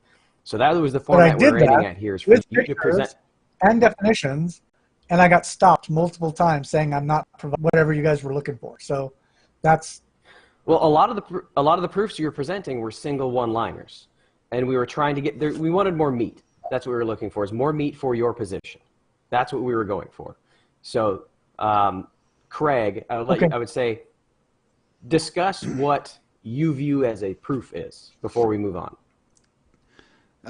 Something that can be backed up with not only repeatable experimentation, but a mathematical representation of it, and matches the laws of physics as we understand. That's why I presented particular experiments that were backing up the points that I was saying very specifically. I mean, you guys were saying to JM about his 3 strongest proofs, but frankly, just give me 20 minutes and I'll just debunk everything he said.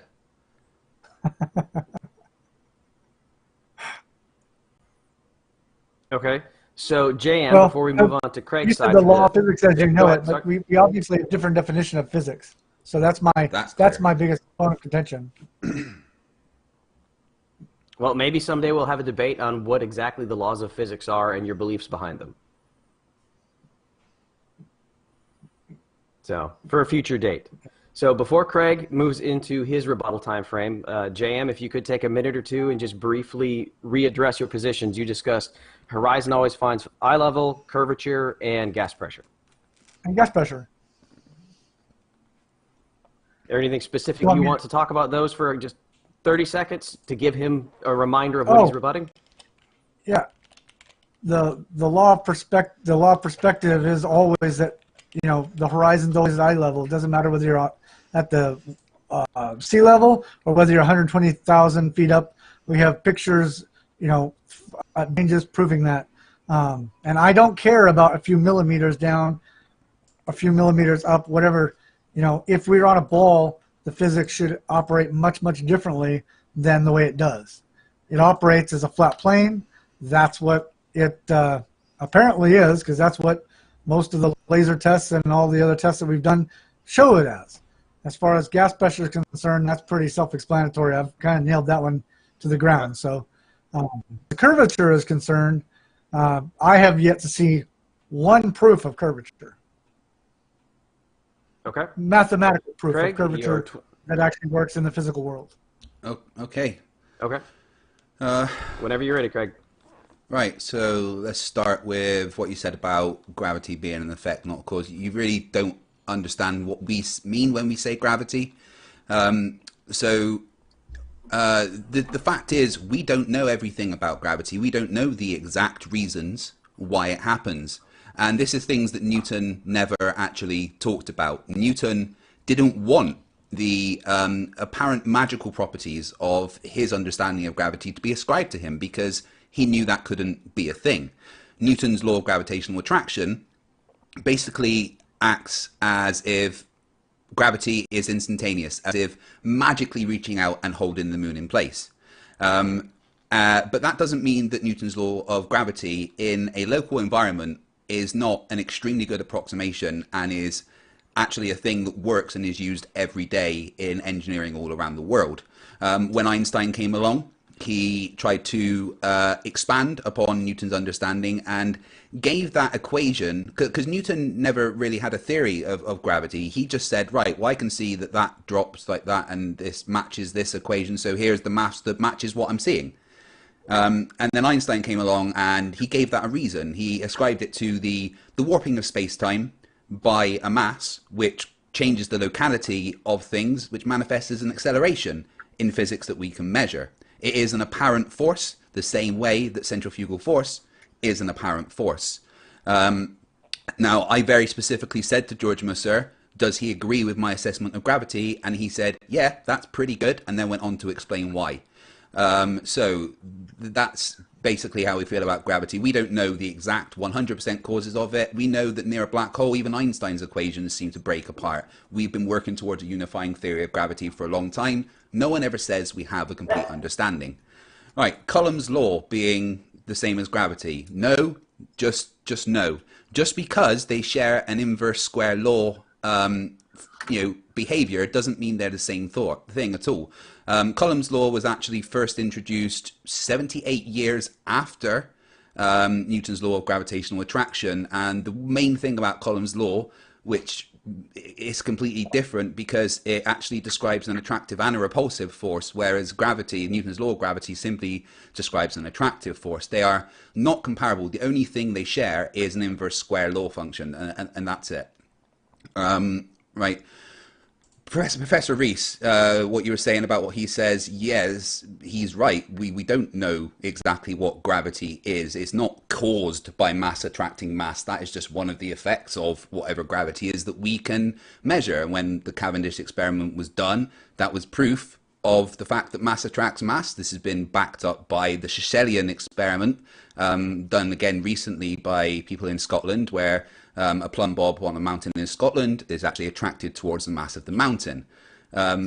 Everything you said about what Professor Rees is true, but it simply comes down to flat earthers' misunderstanding of what our understanding of gravity is. Gas pressure, you just constantly go on gas pressure, no container, no container. The fact is gravity is the container. Gravity is the thing that is keeping the atmosphere here. And yes, I can cite the gradient as an evidence, because if we are in an enclosed system, then there's no reason that gradient is there. More importantly, you keep saying we can't have gas pressure, we can't have that gradient without a container. Well, okay, well, why does the pressure in the ocean increase with depth? Because there's no container on top of the ocean, according to you. So, yeah. Right. Negative Tor. What you said, 10 to the negative 17 Tor. That, I think we've discussed that that's not a negative number. It's just a very, very, very, very, very small number. Tor is simply a absolute measure of vacuum. 0 Tor is the lowest you can get. You cannot have negative pressure. That is not a thing. So the never said negative pressure. So Tor. When you're saying about NASA has to have these steel chambers to create the final bit of the vacuum, that's actually completely false information. The big steel concrete chamber you're talking about was actually to block out radiation from something else. The fact about a vacuum is that you can't have a vacuum on Earth that is stronger than 14.7 psi, because a vacuum is based on the atmosphere pushing down into the space created.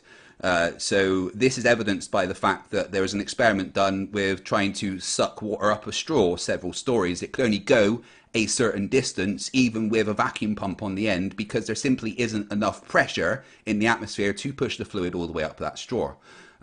Frankly, it's a fundamental misunderstanding of what pressure is from you guys, and just outright denying that gravity is the container that we need for this to be a thing. Right, heat issues. The ISS is in space. You're saying it's going for all these temperatures in the thermosphere, blah, blah, blah. Well, you might be right about the temperatures of the individual molecules, but there's so few of those molecules there isn't anything to transfer the heat energy to the ISS, which is why it is not melting. But there's difference between radiative heat and the way that heat is put through space. Yes, you can have like infrared, which is transferring heat through space, but you don't get like burnt from just the heat of the sun by being up there. When you were talking about the solar panels on the ISS, they just convert the energy from the waves of light into electricity. They don't accumulate heat. I was a little confused as to why you were saying that. I think that's a misunderstanding of how solar panels work. So yeah, the thermosphere, like I said, it's just there isn't enough material up there to transfer the heat energy to the ISS. We know that the ISS is at the height that it is, that we say it is, and the speed that it's going to, thanks to Red's rhetoric and Astronomy Live. Horizon always at eye level. No, just no. No, just no. No, just no. Did I say no? Because no.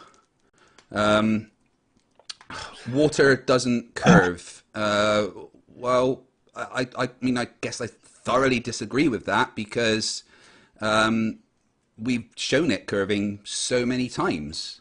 Bear with me just 1 second. I'll get a video to show.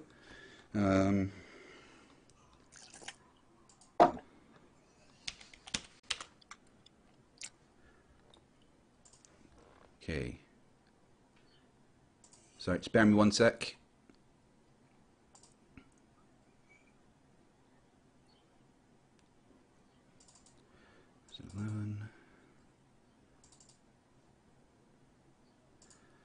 Okay, right, I'm just going to play a quick video to show that there most certainly is some curve. Sorry, my computer is running slow. I'm just getting it up. View up there. So I'm just gonna. All right, you say there's no curve, then please watch this.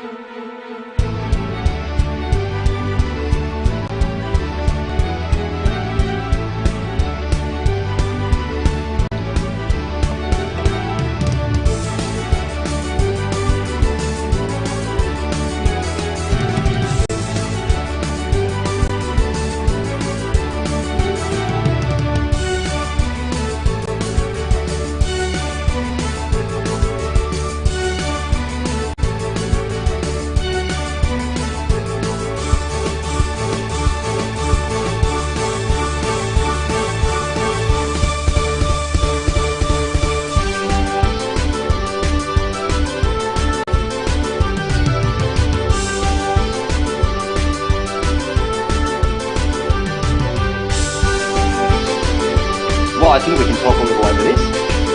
This is hilarious, and JM's an idiot. Barely missed dumb fuck of the year, 2020, 2019, sorry. Curve. Nathan's got it this year, just though. to cover the 8 inches per mile squared. Let me know in the right, chat who you think's going to get this year's dumb fuck of the year, 2020. A single function in maths, 8 inches per mile squared, cannot curve back in itself. You need 2 functions for that to happen. Say, the radius of the Earth, the actual distance away from the Earth that parabola curve would be is 3 times the radius of the Earth. So 8 inches per mile squared is a good approximation for less than 100 miles, but is certainly not something that any globe earther or NASA would ever say as the curvature of the Earth, because that simply isn't true. The first time 8 inches per mile squared was brought up in this whole argument was by the OG Flerf, Samuel Rowbotham, when he misread it under the heading leveling in the Encyclopedia Britannica. I think I've covered everything that you said. I mean, we can talk about your rebuttals to my stuff in the back and forth bit, but yeah, I relinquish the rest of my time to the moderator. And I'm back, guys. Just didn't want to interrupt.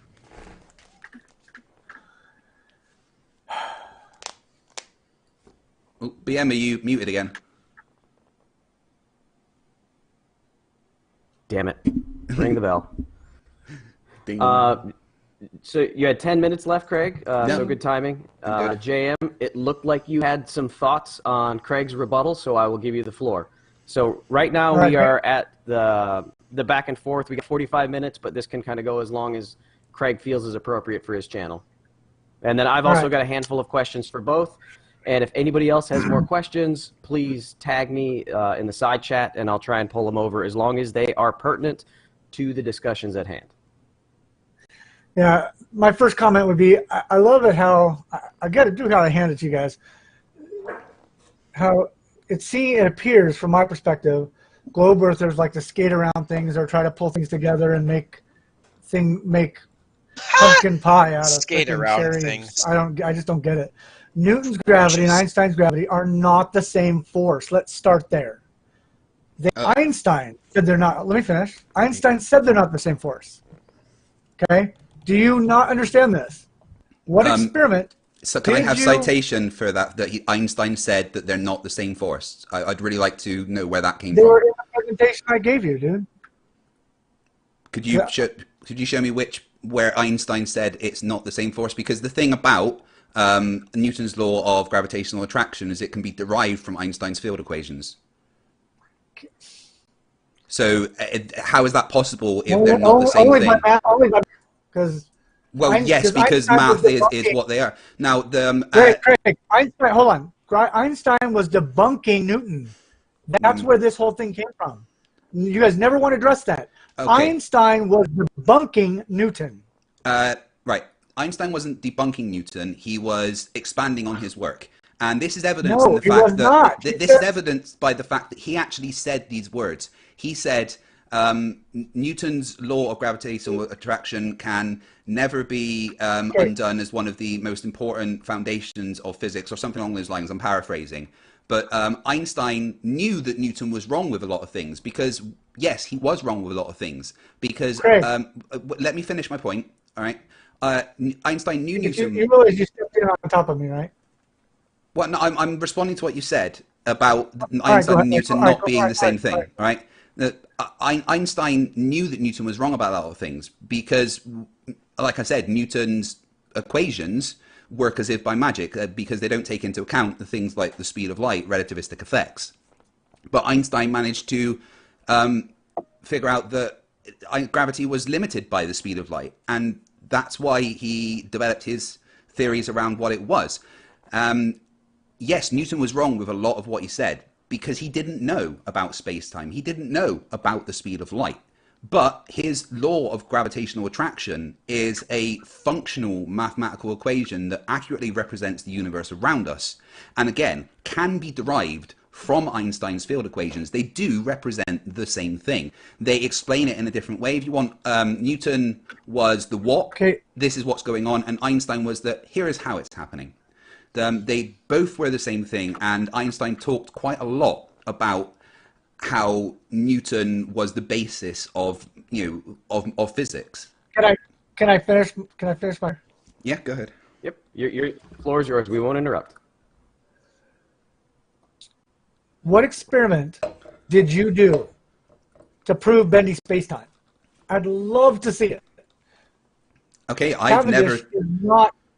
I know. That's my point, Craig. Cavendish is not an experiment. There's no natural phenomenon associated with the Cavendish so-called experiment. It's not even an experiment. It's a really cool show. Again, there's no natural phenomenon you can point to.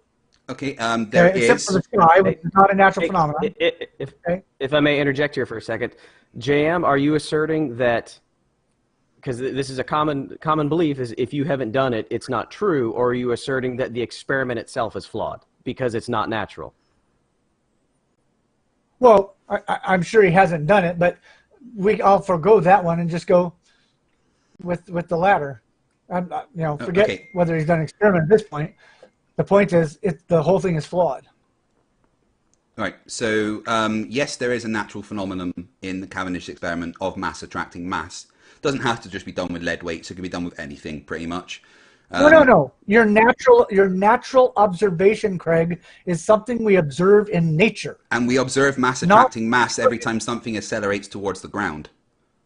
No, that is not proof of that. You cannot. I didn't say that. it was proof. I said it was a natural observation. Let me explain. I observe that when I let something go, it's attracted towards the ground. Okay. Now Okay. I want to test. Wait. I want to test if this attraction is just up and down or also on a vertical plane, and that using the Cavendish we can do that. But not talking about. Do you know what the Shishelian experiment is? Have you ever heard of that? The what? The Shishelian. I'm probably saying it wrong. The Shishelian experiment. It was done on a mountain in Scotland. Using a plumb bob hanging off of the Shishelian mountain in Scotland. They were able to basically weigh the world by knowing the approximate composition of the mountain they were on. And they could see how much the plumb bob was attracted towards the mountain, and based on that attraction, they actually were able to calculate the weight of the Earth, the same way Cavendish was able to, and they got to within 10% of the current values. This experiment has been repeated in modern times, and there was a good BBC documentary on it. And that is another evidence that mass attracts mass, and there's nothing to do with lead attracting lead. It is evidence that there is something making mass attract towards mass. I would agree that there's something causing things to fall to Earth. Absolutely. Gravity has not been proven. Gravity is not, there's no experiment that's ever proven gravity.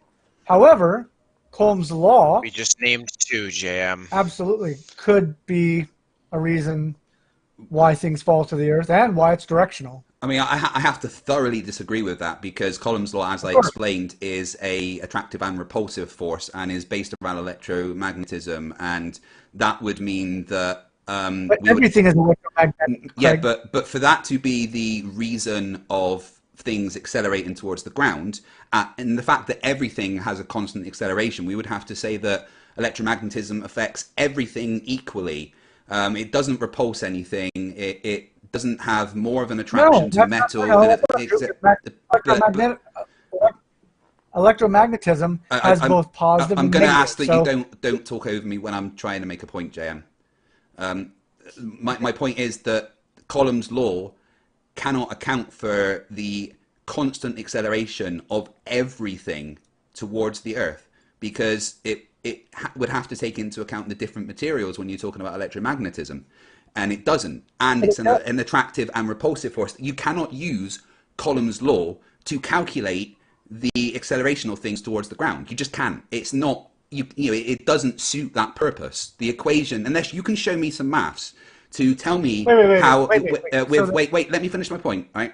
If you can show me using Coulomb's law why a 1 kilogram block of something accelerates towards the ground, I would love to see it. But Coulomb's law cannot explain that. It doesn't have that function. JM, before you respond to that, could you please describe what Coulomb's law is? And then rebut what Craig just said.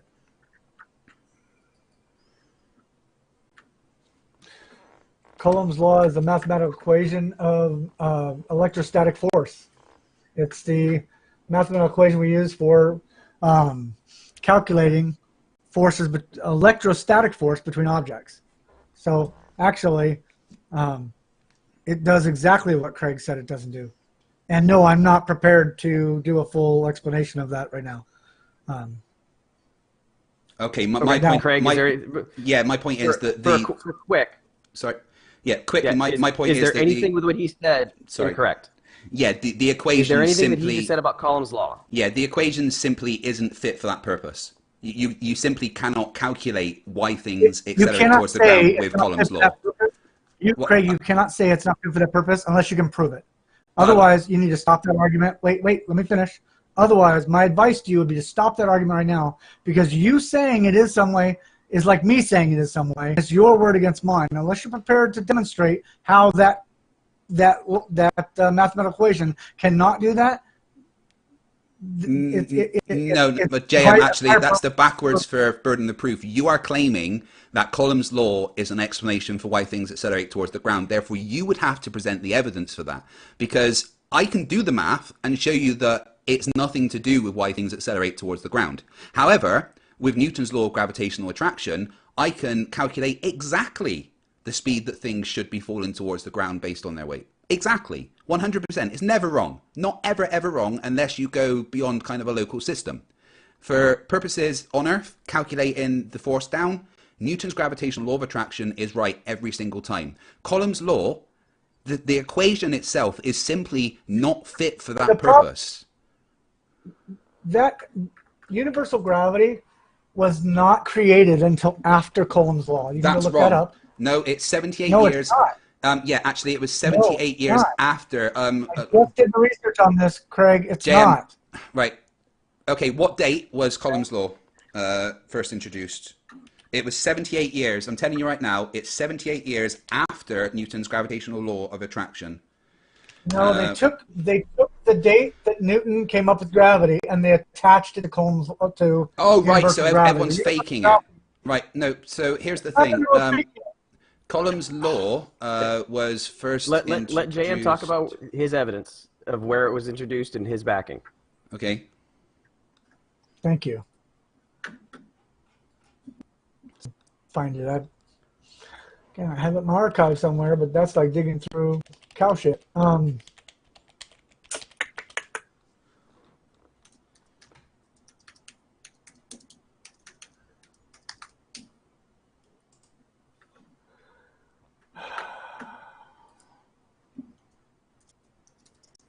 right, Craig, if you have the information pulled up from your research, go ahead for it, and then we'll let JM once he's found his. Published. Okay. Sensitive average measure electrical. Okay. Coulomb first published his findings 785 to 89. Oh, I did have the pages bookmarked, but I've lost my folder. All right, maybe that's for a conversation for another time, since apparently we're not going to agree on this. I do have some questions, though. Wait, Yeah, go ahead. I do... Where is it? So, Newton first published his law... Where's the bloody date? Newton first published his law 5th of July, 1687. And Coulomb's law was first introduced when he invented sensitive apparatus, measured electrical forces, and he published his findings in 1785 to 89. So, yeah, there's like nearly 100 years difference between when they were first found, when they were first presented. Where did you get that? Where'd you get that date? Britannica.com for both of them. For Newton. Britannica.com. I mean, you can just Google when was Newton's law first published, and you can look at the original paper, and it tells you the dates. At one time, I came up with 3 different dates, Craig. That's why I'm asking you. Right. So don't talk to me and say that, oh, they're making fun, because I've watched things change throughout 20 years. Stories have changed. So let me see if I can find the actual paper for you to show you the date.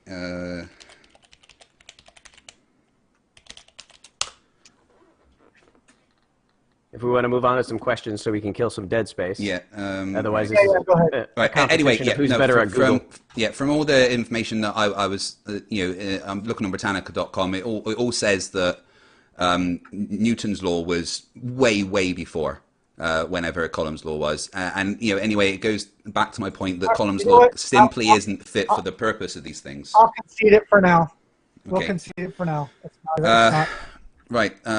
Okay. So I've got a go question here from Extreme Coxver. For the experiment that changed weights, why is it necessary to be on a plane in motion? Wouldn't it be sufficient just to measure the weights at different places? Craig. The reason that he's doing it whilst moving is because it's to do with, say you're moving with the rotation of the Earth, you're going to be adding to your centrifugal acceleration, which would mean that there was less of a perceived gravitational force on you. That only happens when you are moving with or against the rotation of the Earth, which is why you can measure a difference in weight when you are moving eastwards to westward.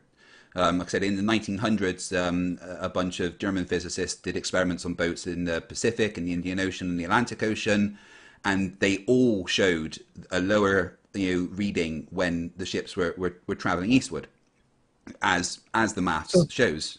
Craig, sorry, carry on. Yeah. What were I you saying, Jim? I just have a question. Sorry, I just have a question. Yeah. So centrifugal force is a force on Earth that we have to calculate for. Then, here's what you're saying. Yeah, it's an apparent force. Okay. And that was another one of my questions. Can you both explain to me your perception of what is a force and what is an apparent force? Well, an apparent force. Oh, sorry. James, go first. Force is something we can calculate that we can scientifically prove. I'm not a proponent of apparent forces. What is a force? You either can or can't. You either can or can't test for it. Oh, but I mean, what does it do? I mean, like, if you were to describe it to someone, what is a force? Force, it pulls, it pushes or pulls. That's what it does. That's what a force is. Well, an apparent force is just a force that exists in a reference frame. That's all it is.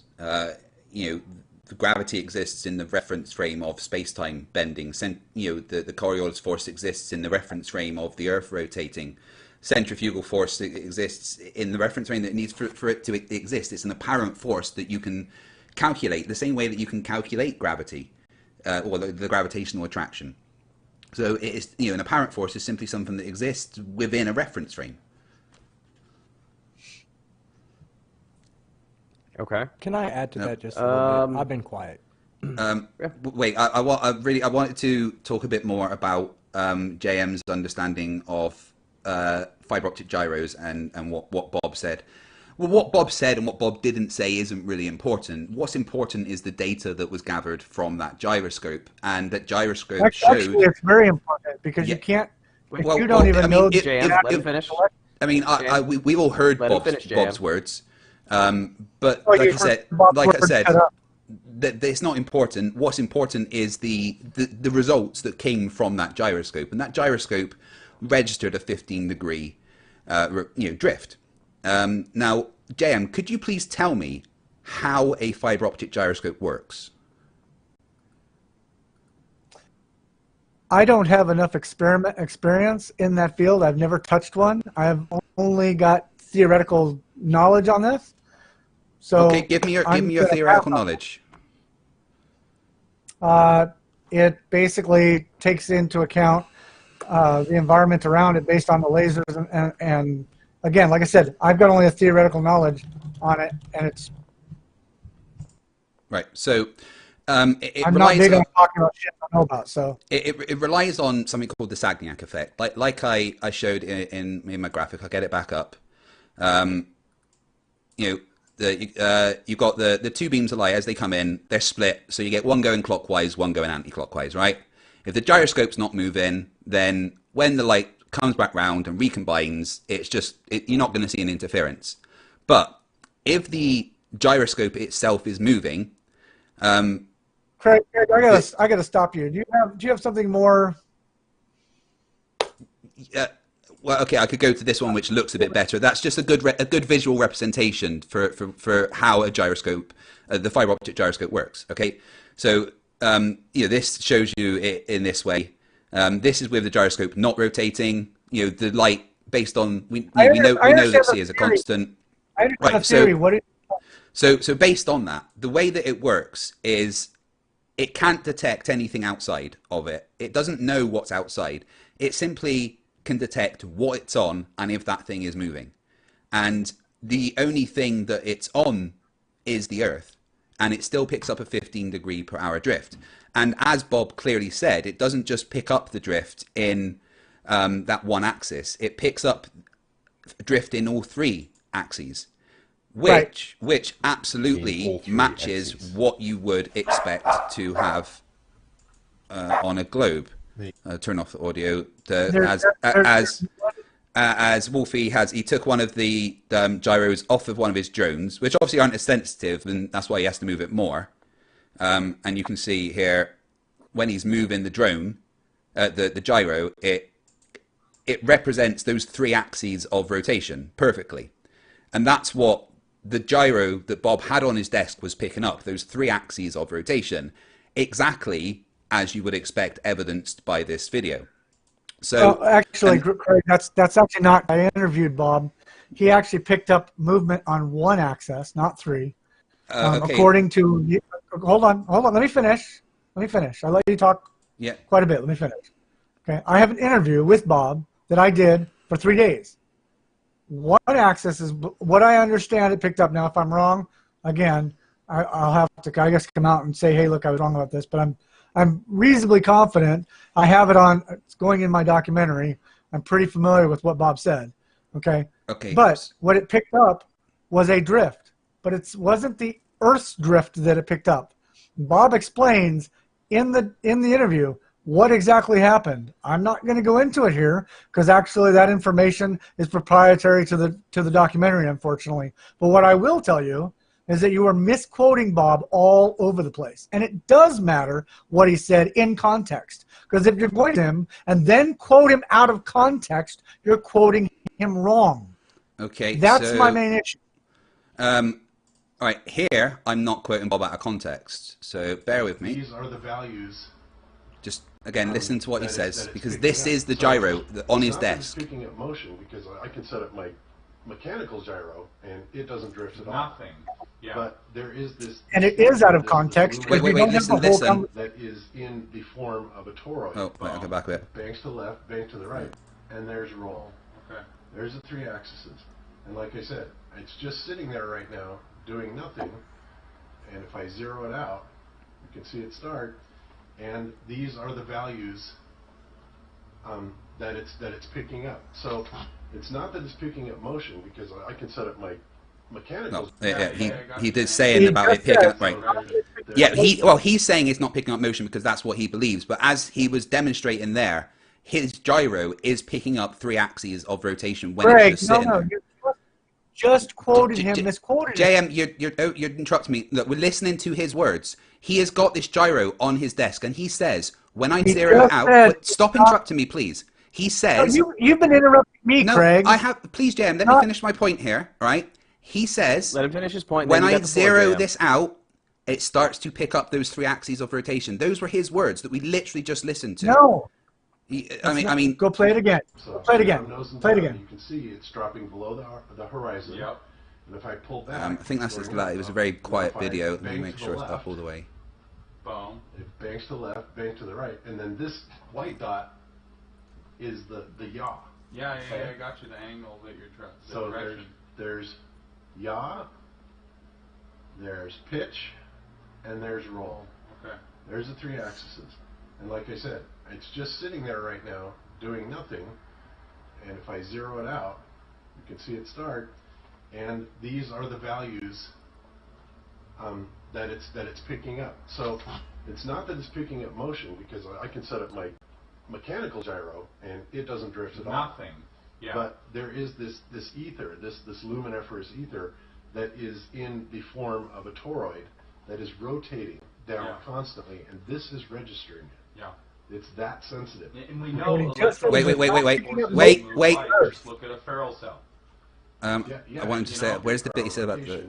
is picking up the roll, but the interesting thing about what's right. going on here is you have movement on both on all the roll, pitch, and yaw axes, and it's essentially doing this. See, so, right, I'll play that bit again. The aircraft. No, I heard what you're saying, but he's talking hypothetically. He's not talking about wait. No, he's not. Listen again. Listen again. All right, and you can see this thing right here, which what it is an attitude or an artificial horizon. That's what it's called. Okay, and down here you have the very, very fine roll, pitch, and yaw. And you can see they're all moving, right? It's just sitting here, but they're all moving. Now, what everybody is most interested in is they're saying, well, you know.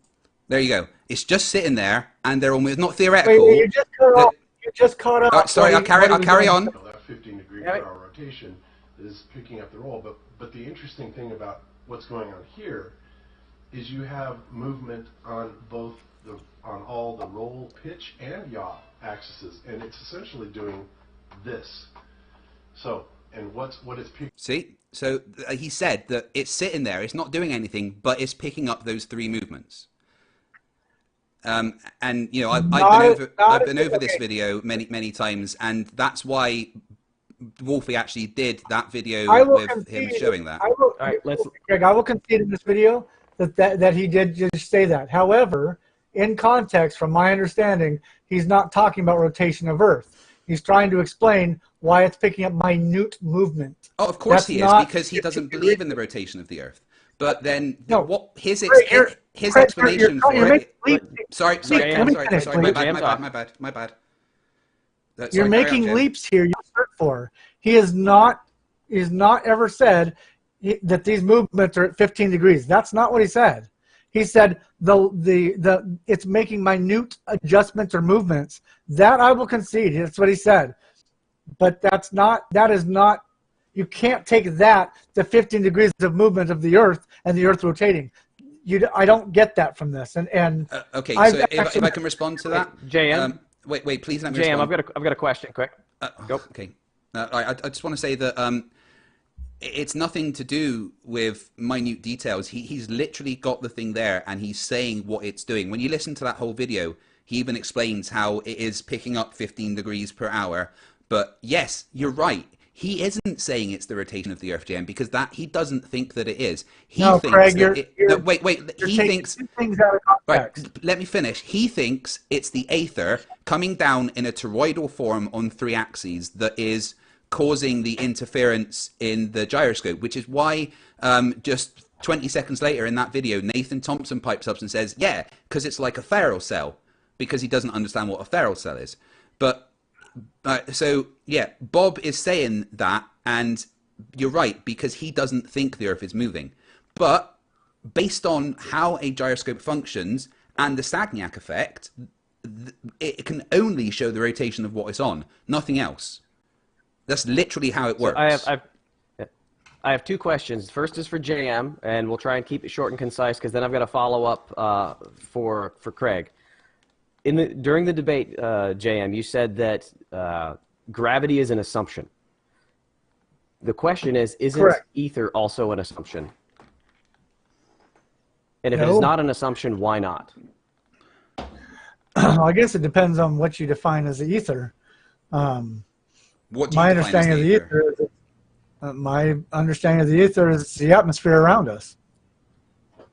Right, that's really not what the aether is supposed to be. So this goes back to the Michelson Morley experiment, JM. What do you think the Michelson Morley experiment was? Okay. Wait. Well, the Michelson Morley experiment, the ether they were calling, they were trying to prove the dome or the movement of the stars and not the Earth. Okay, but I showed you the paper where it's talking about the movement of the Earth. That's from the original paper. Well, I heard what you showed me was a paper of someone explaining the Michelson Morley experiment. That doesn't necessarily prove that paper is actually ethical or correct. No, that was from the Michelson Morley paper, and the Michelson Morley paper was actually titled "The Luminiferous Aether and the Relative Motion of the Earth." That was the literal title of the paper. Both Michelson and Morley knew that the Earth was in space rotating around the Sun. The Michelson Morley experiment was designed to detect an aether wind. Like I said, the idea was, like, if you're in a car and you're going fast and you open the window, you stick your hand out, you're going to feel, even if there's no wind outside, you're going to feel wind because you're moving through the air. And because there was an assumption that light needed a medium to travel through, they called it the aether. They said that as Earth orbits the Sun, then it would create an aether wind going through the aether. And that's what the Michelson-Morley experiment was set up to detect. And that's why they had it on a rotating concrete slab, which they could rotate into, against, and perpendicular to the aether wind based on the movement of the Earth. What they found was that it made no difference. They had 2% kind of interference, but that was within acceptable levels of making mistakes in an experiment. I've got this right here. The Michelson Morley and Sagnac experiments attempted to measure the change in speed of light due to Earth's assumed motion through space. After measuring in every possible direction in various locations, failed to detect any significant change whatsoever. Mm-hmm. Again, proving a stationary geocentric model. Right. 2 things. First off, geocentric doesn't mean flat Earth. But apart from that, that's wrong. That's literally not what it did. I understand it doesn't mean flat Earth. It just means geocentric. It disproved the aether. It wasn't trying to disprove the motion of the Earth. It disproved because it was looking for an aether wind. They all knew there was no. They weren't trying to test for a dome or anything, because they knew that the Earth was a sphere orbiting the sun in space, and what they were testing for was the aether. No, they were measuring the perceived aether wind that would be there, which is why they got a null result. They didn't detect any aether wind. They had 2%, which again was experimental error. If the aether was a thing, based on what they were doing, they would have detected an interference in the light.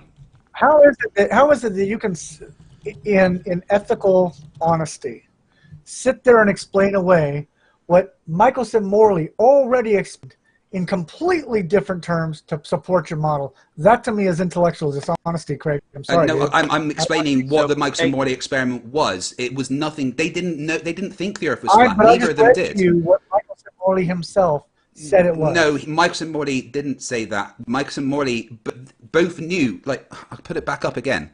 The relative motion of the Earth. If the apparatus now rotated in the direction of the orbital motion of the Earth, the difference will be in the opposite direction. This is what the entire experiment was set up to detect. It was to detect the aether wind, not the motion of the Earth. It doesn't say aether wind. It says the motion of the Earth. No. What about motion of the Earth? Do you not understand? Yeah. Listen, if the apparatus now be rotated so that it's in the direction of the orbital motion of the Earth, the difference will be in the opposite direction, and the displacement of the observed will be 2d over, there's the calculation of what they should expect. I should have actually got the page before where it talks about what the aether wind is. But the main thing about the Michelson-Morley experiment is that both Michelson and Morley knew that the Earth was round and going around the sun, and it was set up to detect the aether wind. That was the purpose of the Michelson-Morley experiment. You can try and change what it was set up for as much as you like, but that was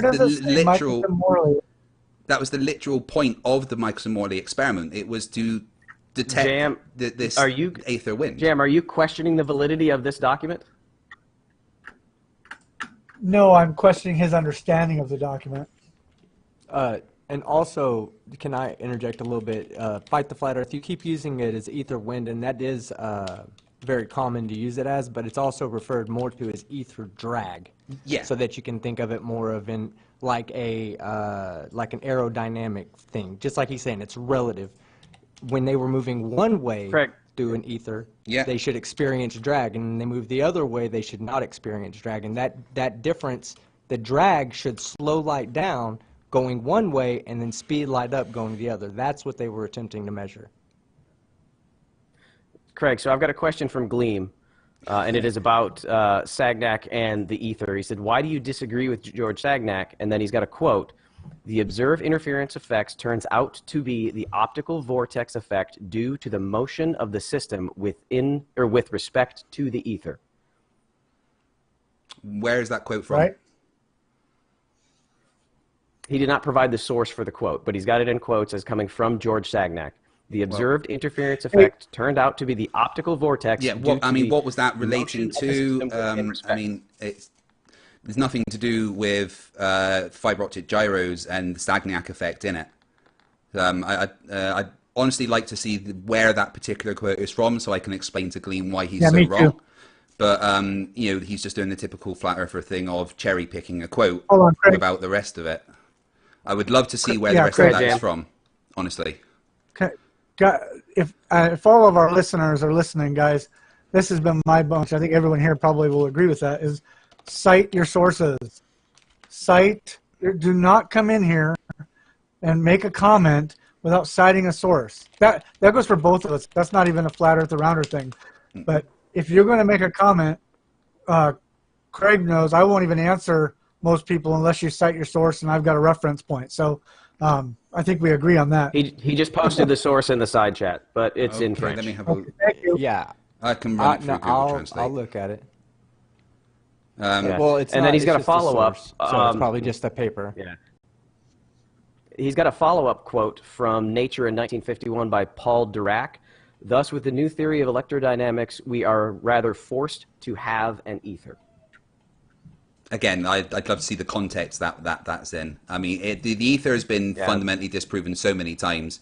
The Mugson-Morley experiment, did it, and then Airy's failure to detect the ether also disproved what the ether was. Gleam, I'm gonna have a look at that. Trust me. Wait, Craig. Airy's failure, I know a lot about. Airy's failure was to prove the Earth was either spinning or the stars were spinning. One or the other. Not the ether. It was to prove the motion of the Earth. Okay, citation for that. Huh? Go look up Airy's failure. Yeah, I mean, I've looked at all the flat Earth that Airy's failure thinks it is, but Airy's failure failed to detect any. You literally just said.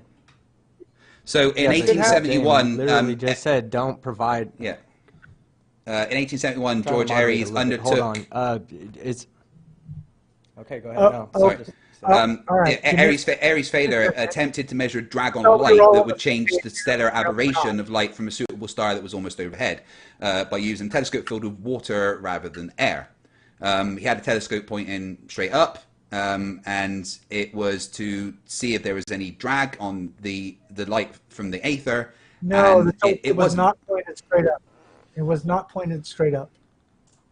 It was pointed at an angle. Didn't he do it over different angles? I mean, I didn't research Airy's failure very much for this debate. I've done a video on it before. But again, it's called Airy's failure because he failed to detect the aether. No, he failed to detect motion of the Earth.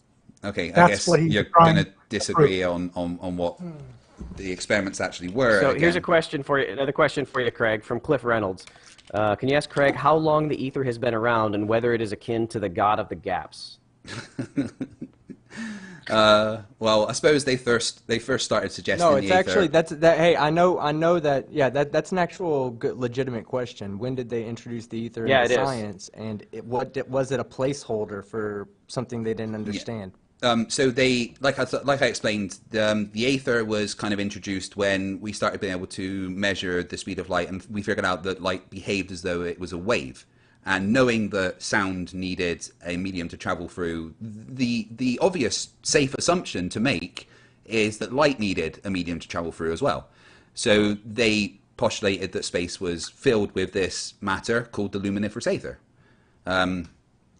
But again, that's all been disproven. I do want to go back and hit on one of the points. Yeah. Go ahead. Craig, is this made up of molecules? Sorry? Is the ISS made up of molecules, yes or no? Of course it is. Okay, so when light hits it, it should heat up, correct? When light hits it, it should heat up. Yes? You're agreeing to that? No. No? So why would molecules that are not attached to the ISS heat up when light hits it? The point is, when light hits it in space, they should heat up. Light is an energy source, right? That's why the solar panels are there. Radiated. It radiates heat, correct? I mean, they use the energy from the light in the solar panels, but like if you just so NASA's whole get to what are you trying to get to with this, so that I can understand where you're going? You said that there aren't enough molecules in space for the ISS to heat up. Well, that's stupid because that's not what I said. ISS. I said there, right? Your point was the thermosphere is this massive high temperature. Okay. My rebuttal to that is that no. NASA said the thermosphere was that temperature. I didn't. Okay. I just pulled right. Your point anyway is that the thermosphere is this temperature, but and therefore the ISS shouldn't be able to cope in those temperatures. But my rebuttal to that is that the temperature of the thermosphere isn't important because there isn't enough molecules of the thermosphere to transfer that heat energy to the ISS. No. If it was in the misunderstanding heat energy, because the fact that the ISS is made up of molecules is the same thing as one molecule or multiple molecules that are just at different spaces. But the ISS, by physics, should heat up. No, dude. Right. Yeah. Your point was that the thermosphere is this hot, and therefore No, my the point was ISS the should thermosphere melt. would be this hot. But the energy coming from the sun, How did they measure it being that hot? How do they measure it being that hot? JM, you're gish NASA galloping said it. JM, 4,000 JM, stop. You're gish galloping and not letting me actually answer any point. Okay? You walked over me too. That's because I'm trying to explain, and you keep interrupting me when I'm trying to give you an answer. All right? So, again, the thermosphere being that hot isn't an issue because the molecules of the thermosphere are so spread out that they don't have, there's not enough of them to transfer that heat energy of the molecule shaken a lot to the ISS because there's not enough of those molecules touching the ISS to transfer that heat there. The radiative heat from wait, I haven't finished. Wait, please let me finish. The radiative heat from the sun is dispersed out a lot, and you're only going to really feel that when you're really close to the sun, planets like Venus and stuff. But you've got all the radiation, all the other fusion byproducts that are coming from the sun, your gamma rays, all the visible light and everything, and this causes, say, heat in the atmosphere when it enters the atmosphere and excites the molecules of the atmosphere and causes heat. But the ISS isn't in the atmosphere, and the metals that the ISS are made of, they're not just going to constantly absorb all this energy and store it until it melts, because that's not how it. So how come the moon then does? Because the moon is a satellite in and of itself, right? So if the moon gets upwards of a couple hundred degrees in the sun, then there's no difference between the moon, the surface of the moon, and the ISS. They're still in the same medium. So explain that, please. So you said the surface of the moon is a couple hundred degrees. That's what NASA says. It's upwards of 300, 400, 500 degrees, whatever it is. We can go look it up if you want. But in the sun, it's really super hot. And the question that I was going to ask is, why doesn't the energy from the sun impart itself onto the skin of the ISS when it's in space? It should, because they're still molecules.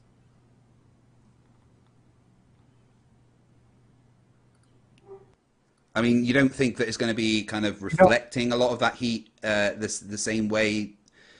And what's the temperature of the moon? Like you said, 200.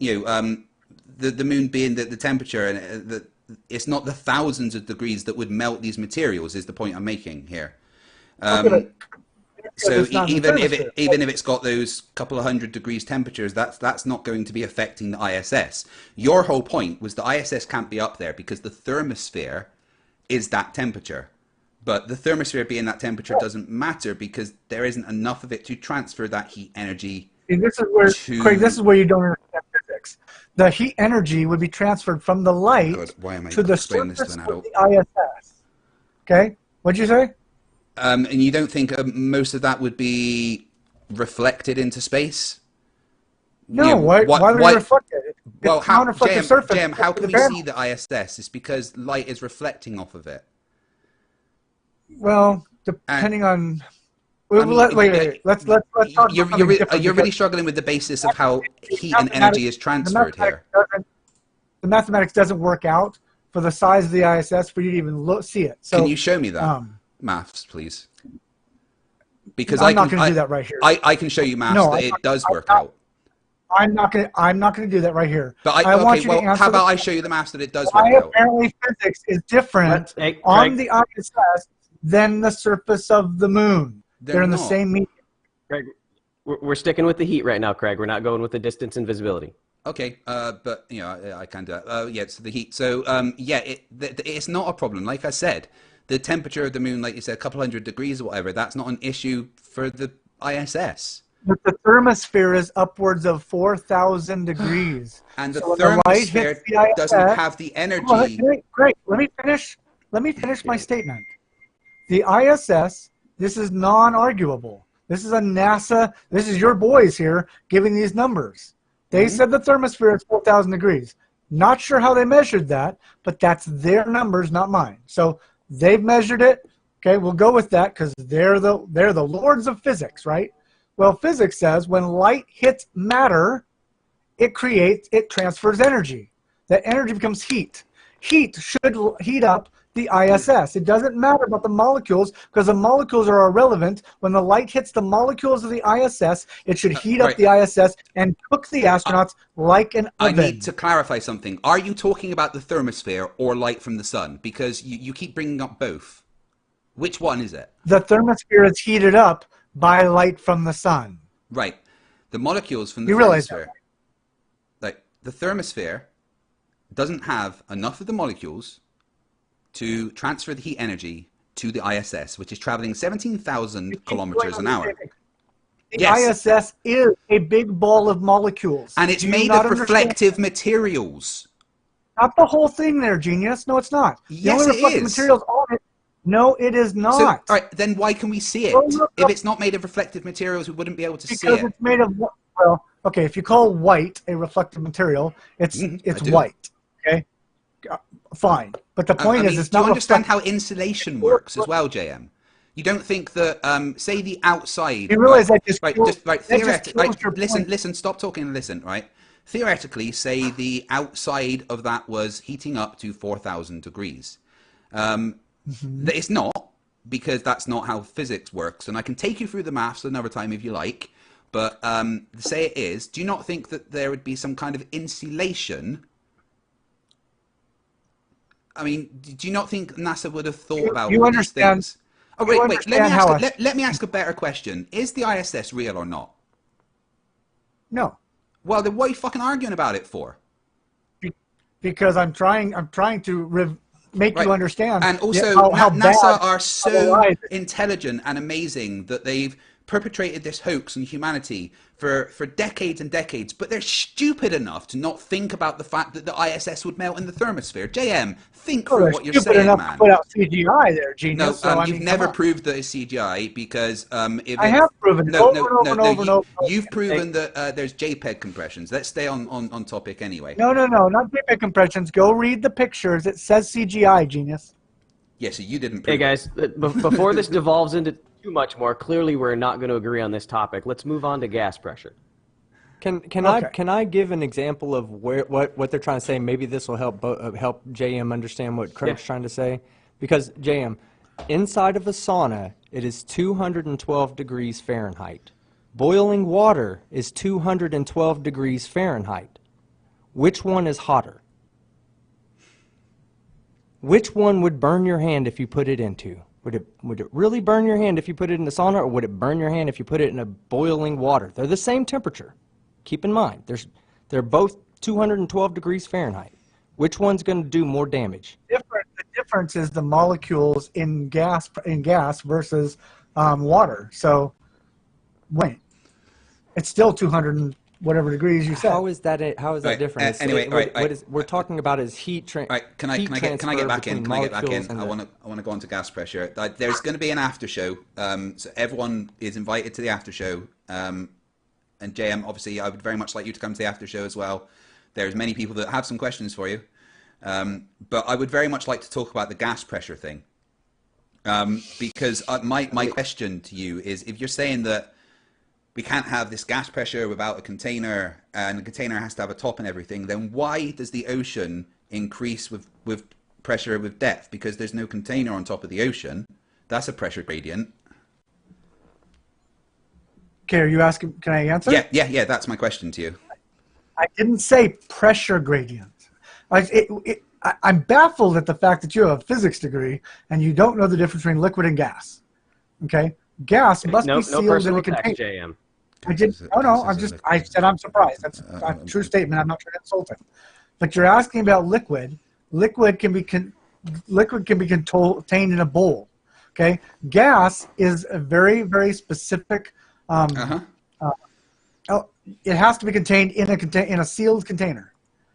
It conforms to the shape of the container, but it must be in a sealed container. You cannot have a gas pressure without a sealed container. You can have water pressure. You can have solid pressure, but you cannot have a gas pressure without a sealed container. This is the issue you keep missing. Right, I can debunk that easily by saying, really, because that's a natural law, bro. Well, listen then. Okay, just get a bowl. Let him respond, JM. Yeah, you get a bowl and fill it with sulfur hexafluoride. You've then got gas that is pressure and it's not contained, and it will just sit there. That's because, one, it's not a gas pressure; it's a gas sitting in a bowl. However, as all gases that are not in a sealed container, they all eventually leak out. It just happens that hexavalent sodium is also, it leaks out much, whatever it is, it leaks out much slower. But it still does dissipate, my friend. It will dissipate. So it just dissipates at a much lower rate. You're telling me There's still no gas pressure in the container without a lid on it. I just told you. Measure the pressure. There will be a pressure that gas has. No, you can measure weight. PSI. No, you can measure weight, but you cannot measure pressure. Well, you can measure atmospheric pressure. That's because you're already in a container. The 14 psi, you're already in a container. Okay, well then we have to talk about the pressure gradient that we have, and why is that a thing? Because you have things heating up and cooling down. On YouTube, there's a video of a guy who created in a propane tank, cooled one end, heated up the other end, and it clearly shows two different pressures on either side of that container. Okay, so why is there a constant pressure gradient, right? And here's the thing. The pressure gradient is the same from the floor of the Sahara to space, from the floor of the Arctic to space. There's still... No, it is not. It's still 14.7 psi up to it is not 0 psi. So you're telling me I'm going to get you're telling me I'm going to get a wildly different barometric pressure at one of the poles to the Sahara Desert? Are you telling me that it's not a 14.7 psi? What I would tell you is it probably would be slightly different the higher you go. No, that's not what I asked. I'll state the question again. Okay, you've got. Wait. Let me explain the question again, because I'd like a very specific answer. Okay, so you're saying that it's to do with temperature. Okay, except the atmospheric pressure gradient from 14.7 psi to 0 exists both in the Sahara Desert and the North Pole. Why is that? Well, it varies by points, but because it's both at sea, are we at sea level, or what elevation are you at? Yeah, but you just asserted it was to do with temperature. So pressure, well, temperature's part of it, yeah, but pressure also changes. Pressure also changes based on elevation. Yes, because of the pressure gradient. No, well, and the amount of pressure you have on top of you. Yeah, that's called a pressure gradient, JM. Right, exactly. I get it. So your argument of it's caused by temperature is nonsense, because the pressure gradient, the pressure gradient exists whether you are in the Sahara Desert or in the North Pole. So why is that pressure gradient there? Actually, you're wrong. The pressure gradient does change based on temperature too. It just changes at a very different rate depending on the height at which you're at. If you're both at sea level and you're in the Arctic versus the Sahara Desert, your decimal point numbers will probably be different. Yeah, very slightly. But what you will find is that the gradient, the reduction in pressure, is the same as you would if you took a point in the North Pole up to space and then a point from the Sahara Desert up to space. Then that gradient is the same. It's the same all over Earth. There is, and you're missing the main point of the fact that we have a gradient, and that gradient we know goes to 0. No, we don't know it goes to 0. We absolutely do. And the ISS is evidence of that, because we know the ISS is traveling 17,000 kilometers an hour. That's been proven by. Wait. We know the ISS is traveling 17,000 kilometers an hour because it was measured by Red's Rhetoric and Astronomy Live. I can link the video to showing you exactly how they did it. But they managed to not only calculate the correct height of the ISS, but the speed of the ISS. And they got the numbers that were the same as what NASA tell us they are. So we know the ISS is going that speed. And if it's going that speed, it cannot be in our atmosphere because it would be on fire. What's your point? We know the ISS is in space. It No, can't be the in the ISS isn't atmosphere. even there. Oh, It isn't even there. Well, it is, and it's been proven that it's there. It's been proven it isn't there. No, it hasn't. Sure, it has. How? Just because you don't accept the proof. Tell me doesn't when it mean was hasn't proven been that it's not there. Because I can I just literally gave you show. proof. I can literally I show just you gave the you evidence proof right that it now. would be there based on the temperature rate, the temperatures. Of No, the I thermosphere. can give you empirical evidence, JM, that the ISS is there. Empirical evidence. Yes. Really? Yes. What empirical evidence are you going to give me that's going to have any validity to it? Literal people JM, using their if eyes. if I may butt in here for a second, Yeah. I've photographed the ISS twice going in front of the sun. Personally. You have photographed an image going in front of the sun. Something moving in front of the sun that if you do the calculations, it was moving at 25,000 kilometers an hour. Well, okay, I'm not quite sure how you calculated that, but Anyway, the way we've moved a bit off the topic, I and have no I doubt really want to nail this point before it gets taken away. JM, there's a pressure gradient. Tell me why.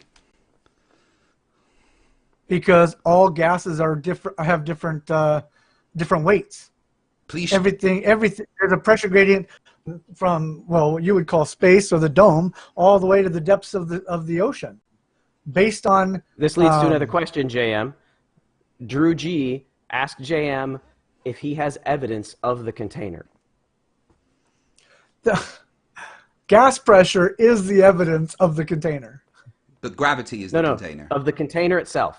The container itself. There is is there no anybody that has evidence of the container?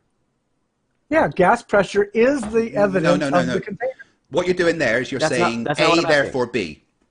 No, I'm not. Because the definition of we would gas like some pressure- actual evidence of the dome, but it's still moving away from my point. Oh, right? And okay, that's a different question. I know. No, I'm not moving on to a different question. I haven't finished with this point because this is very fucking important. We'll come back to the dome then. Right. There is a pressure gradient. We know there's a pressure gradient. Please explain to me with accurate maths so that I can calculate what pressure I should have based on my altitude according to what you are doing. According to your understanding of gas pressure and whatever you're saying is causing this gradient, can I please see the maths that will allow me to calculate my pressure based on my altitude? What you're doing actually is not a fair question. You're asking me to provide you then. Because I can't right now. No, I'd have to go down. I can give you the maths to show it how it works on my side. 100%, absolutely. I can based on the calculations I can give you. Wait, let me finish. Not on math, on observations as well. JM, right? Not only maths, but direct observations that I've had in my own life during my training in the Navy, climbing up fucking Brecon Beacons in Wales. I'm about done right, with this, guys. So at the bottom of the mountain, my packet of crisps, salt and vinegar in my bag. It was nice and crumpy. By the time we got to the peak of Brecon Beacons, sitting up there having our lunch, Blake, that bag was a big fucking massive I heard you. thing. So you got this next. The question, JM, is do you have anything that you can use to predict the pressure gradient, and where does that basis come from? Yeah. Yes. No, you'd have to measure it according to the temperature and the height that you're at. I mean, you can make an assumption, but the assumption isn't going to be accurate because the weather's always changing depending on where you're at on the Earth. But what would all the information you would need to make that prediction? Well, I guess you'd need the temperature of the air at the height or the altitude at which you're at, and you'd need some way of measuring the pressure.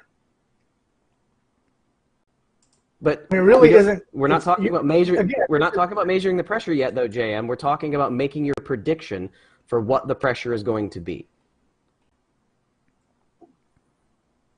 This is kind of out of my. Without doing research on this, I'm not ready to answer this question. Okay. 30 seconds, Craig. From your perspective, how would you do it? How would I calculate We know what the yeah. We know what the pressure gradient is from 14.7 psi to 0 psi. Based on readings from aircraft that can show us what the pressure is, we could easily, and based on Newton's gravitational law. I said the same thing. Craig. Y'all blew me off. This is the crap. question, Craig. Yeah. Sorry, no, clarify Craig, the question. I'm asking is, what data would you need what data make would I the need? prediction? Thank you. To make the prediction. Okay, to make the prediction, I would need to know the composition of the air, the temperature, the altitude at different points, and Newton's law of gravitational attraction to calculate what's putting stuff down. Did I not just say that? The one thing that was different, JM, the one thing that's different, though, is he added gravity into it as the downward force. I understand, and what I would. we were trying to get to is what you. Yeah, what is your downward force causing that? That's kind of the point of this. Well, what is your downward force causing the gradient? What you guys are calling downward force, I call weight of the atmosphere. And define weight for me. Weight is a pressure. No, weight is mass times acceleration. I understand that's your definition of it. No, it's the mass definition, is just, and it's how you calculate it. Mass is calculated by weight. Go look up any mass. Any mass will give you the atomic weight of that object. And it's not rocket science. And how do you calculate weight? You have the mass times the acceleration.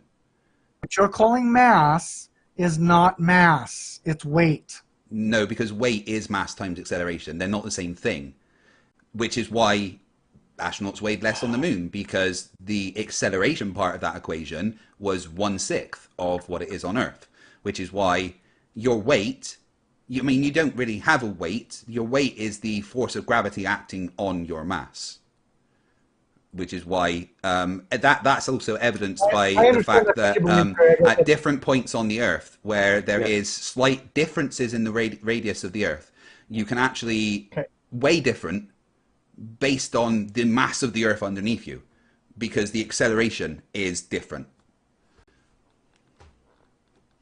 Okay, if we could move back to the question that was in general reference to this with a pressure gradient. Is there any evidence of a physical container, JM? Physical evidence, sure.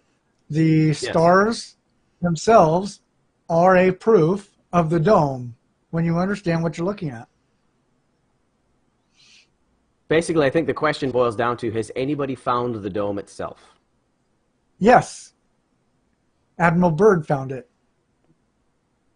Lost 13 planes. Explain that, please. Flying into that object. Which is why the Antarctic Treaty exists, because funnily enough, right after that, the Antarctic Treaty was signed, where 70 some odd countries agreed they're not going to go to the Arctic. Why? Because they don't want people knowing you're in a container. Sorry, that's the historical fact. Whether you accept it or not is not my problem. Craig? Yeah, that never happened. I know, Craig. You know, I mean, there's plenty of military people here, and some of us have actually been to the Arctic. There's not Arctic. I said Antarctic. Yeah, sorry, that's what I meant. And the Antarctic Treaty wasn't put in place to stop people finding a dome. It was put in place to preserve the Antarctica as the last place on Earth. Wait, I haven't finished. All right, carry on. Interrupt me. That's cool.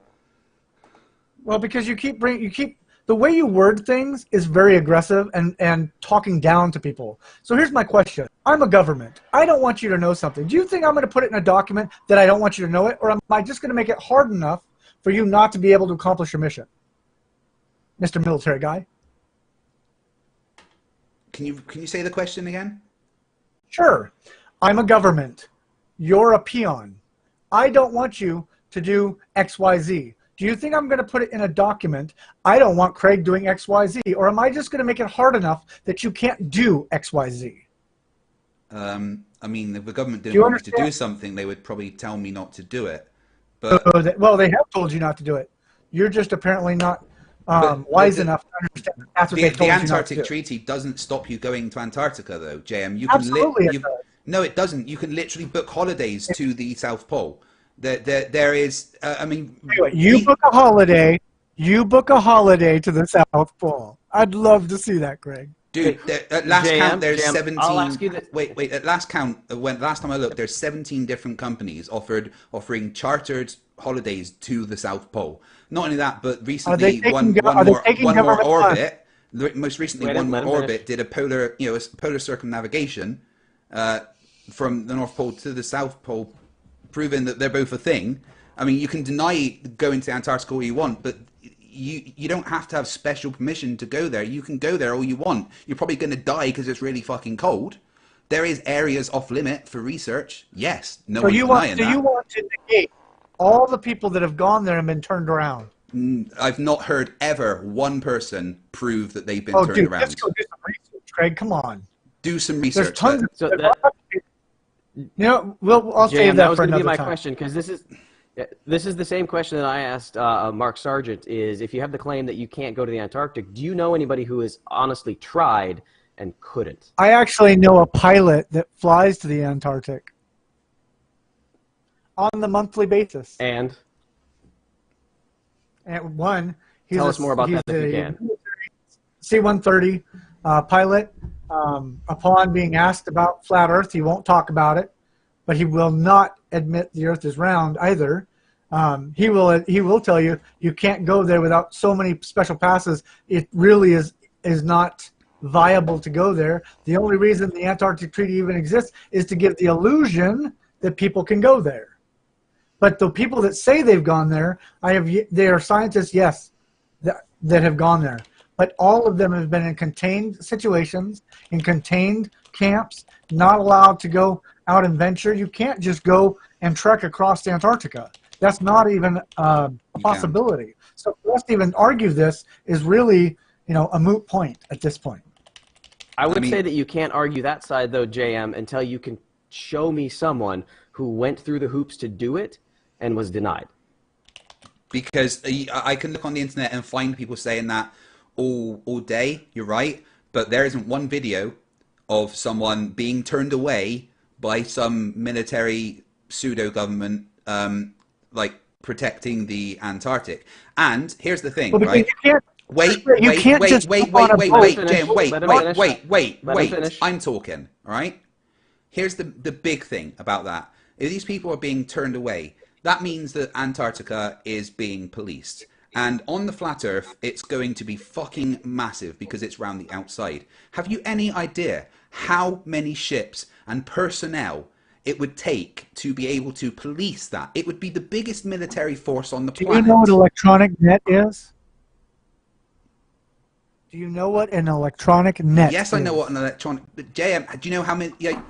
how are you going to stop people getting there?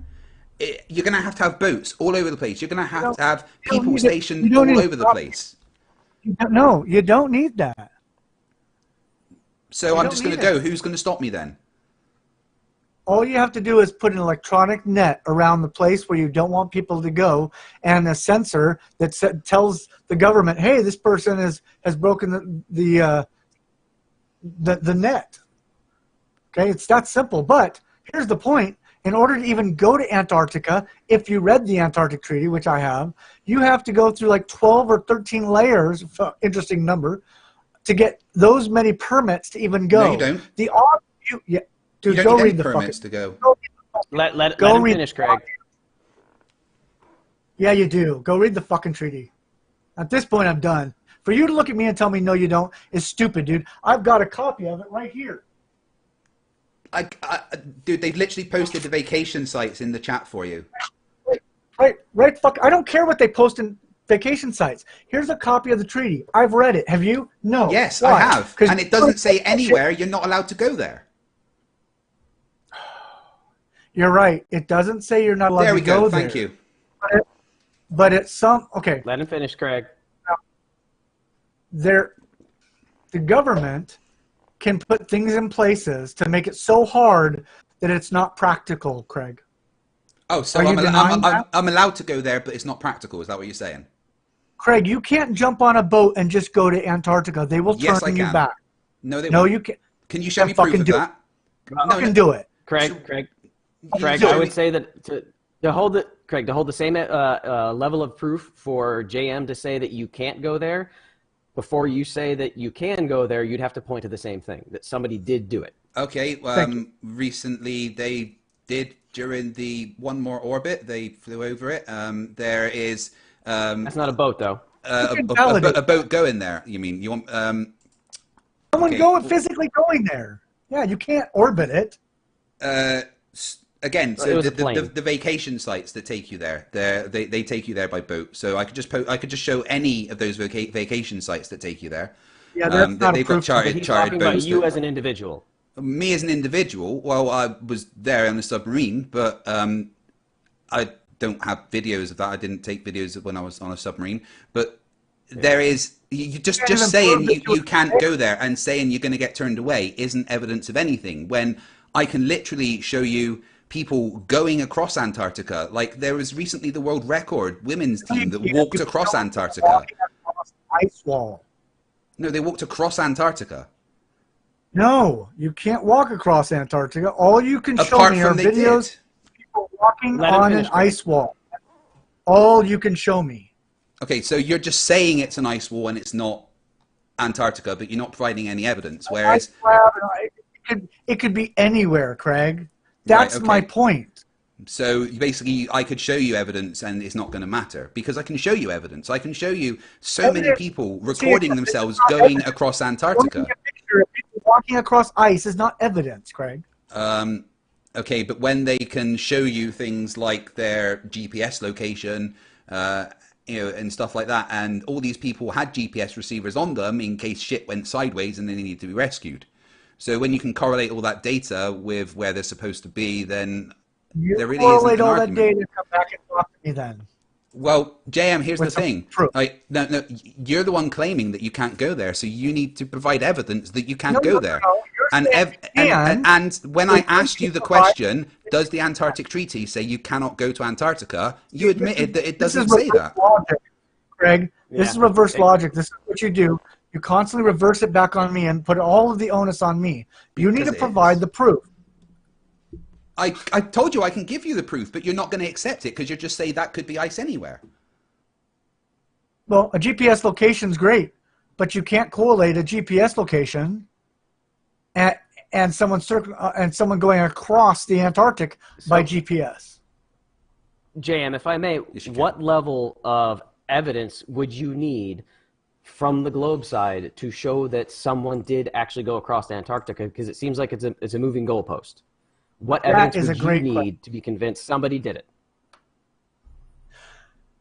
Short of going there myself, I don't even have an answer at this point for that. I don't know because then it's a moot point to even discuss. I would say. Can we just leave it at the Antarctic Treaty does not say that you aren't allowed to go there? Can we all agree that? But there are restrictions placed on by governments that make it difficult to go there. That I will agree with. I mean, not that difficult because you can book a vacation there. But the vacations don't take you across Antarctica. They take you to the shelf. Yeah. Yeah. So you can't. Yeah. The governments do make it difficult to allow a human being to trek all the way across Antarctica for whatever reasons the governments claim. We can all, I think, agree on that. Yeah, but it's not that difficult because people do it all the time. So, no, they don't, Craig. So you can't prove it all the time. When I've got military personnel, my evidence at this point is weighs far higher than yours. When I have military people telling me that you cannot go without strict restrictions, the Antarctic Treaty says you have to have strict restrictions, and you want to play this off like, see, I told you, he doesn't know what he's talking about. But I just gave you more proof than you gave me. No. Hey, JM, we've also got a member of the Veterans Talk community that spent, I think, 2 or 3 years into Antarctica. Geisview. Okay. On a post there or what? But again, just going to Antarctica, assuming that I'm right and it's a ring, or I don't care what shape it is, just going to Antarctica doesn't prove that it's that it's the continent they say it is. Doesn't prove that. Okay, let's move on then, because clearly we're not going to agree on this one. Yeah. Craig, have a lighthearted, not a lighthearted question, but a lot easier question. What was it? What is the best home test someone could do to prove rotation? The best home test that someone can do to prove rotation would be something like the experiment I showed, setting up your own kind of Foucault's pendulum, and using that and a bit of vector mathematics based on the sign of the latitude that you're at. You can calculate your distance to the North Pole. Anyone that has access to something that's really tall, like a block of flats, could do this experiment themselves, and wherever they are on the Earth, based on the amount of drift that they get, they could calculate their distance to the North Pole.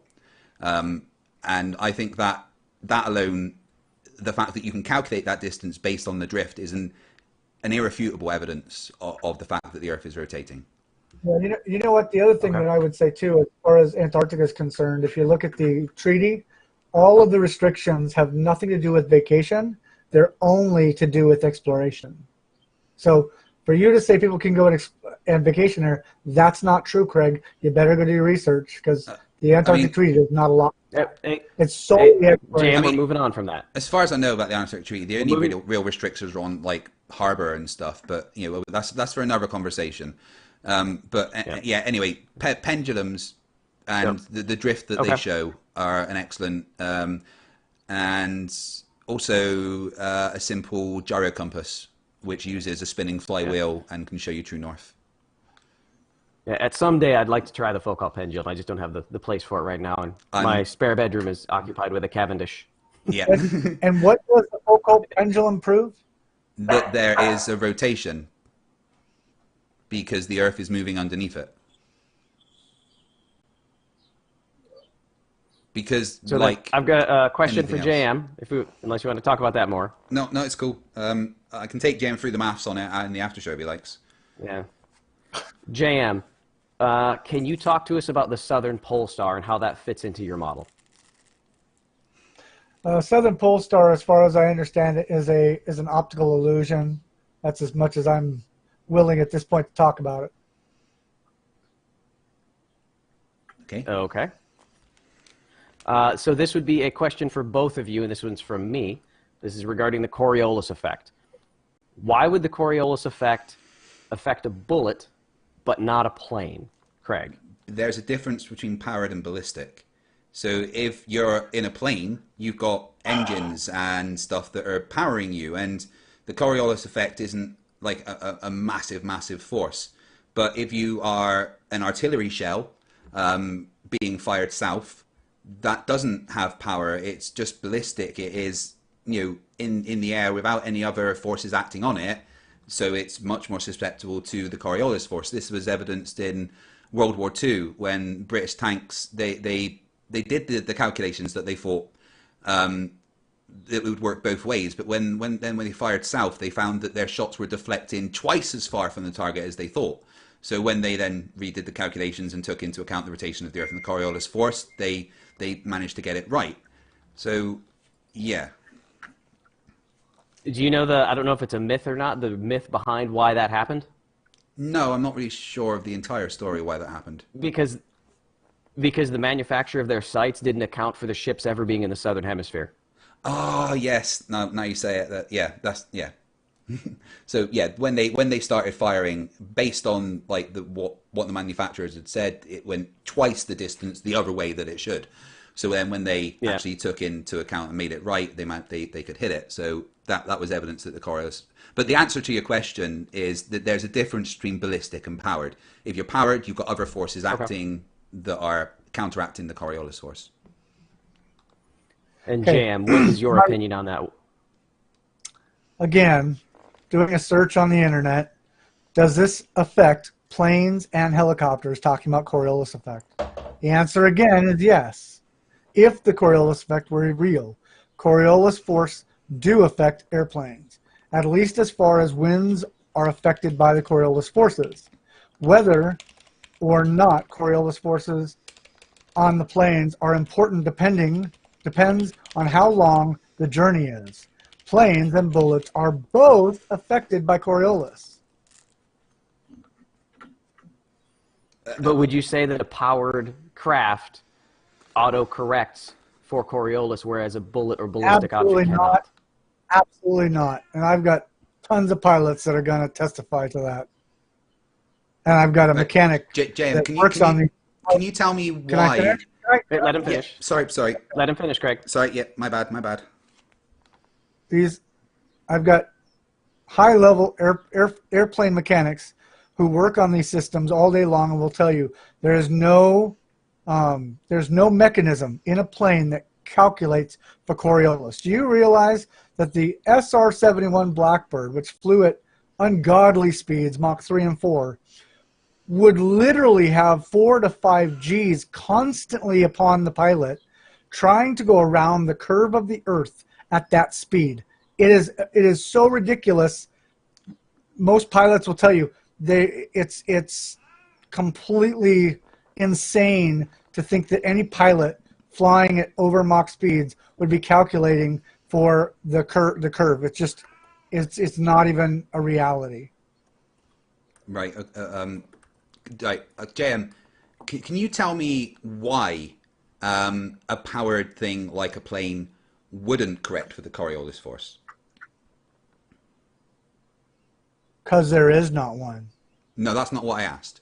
Assume there is, and tell me why a plane wouldn't compensate for it. It would. Again, it couldn't. If the Earth were moving below the plane at an opposite angle at which the plane is flying at, the plane therefore would have to compensate at landing, especially if it's flying in an opposite direction. So the fact that no plane does that is proof that there is no such thing as Coriolis. Right, that didn't answer my question. So absolutely, I did. It wasn't the answer you're looking for. Doesn't mean I didn't answer your question. Let me rephrase the question. So, why would a powered plane act the same way in the Coriolis force as an unpowered bullet? They don't. I'm not sure what you're trying to get me to. Yeah, I think the question's a little unclear, Craig. All right, I'm trying to ask JM why he thinks. You're trying to ask me a question to an answer you already perceive exists, so that I give you an answer that you accept. I'm trying to ask him why he thinks a plane would be affected in the same way as something that isn't powered when there is other forces acting on the plane that are much greater than the Coriolis. The mechanized propulsion unit, let's call it that, of any aircraft is irrelevant to the motion of the Earth below it. I'll make it really simple for you, Craig. Well, I don't think you know what the Coriolis force is. That's the problem. No, I don't think you understand what the Coriolis force is. No, I explained it earlier pretty well. I don't think you listened. But I read it to you. I just read it to you. So, as I explained, earlier, the Coriolis force is to do with conservation of momentum. Let Jan finish. Sorry. Okay. Let me finish. You want to play both sides. We've had this discussion before. One side, you want to say the Coriolis force exists, but it can only exist if the atmosphere of the Earth is not tethered to it because of the reference frame issue. Then you want to say that it's tethered to the Earth.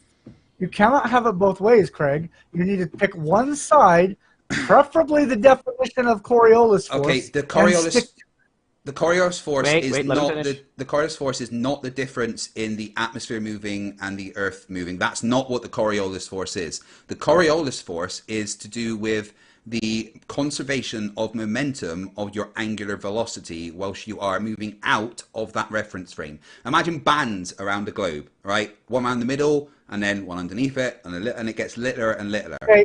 All right. Let me read the definition. JM, stop talking and let me educate you, okay? So, if you are on the equator, as you flat earthers keep saying, it's 1,000 miles an hour, okay? You have that angular velocity of 1,000 miles an hour. Before you keep going, are we going to start insulting? Stop interrupting me. That's why I insulted you, because you keep interrupting me.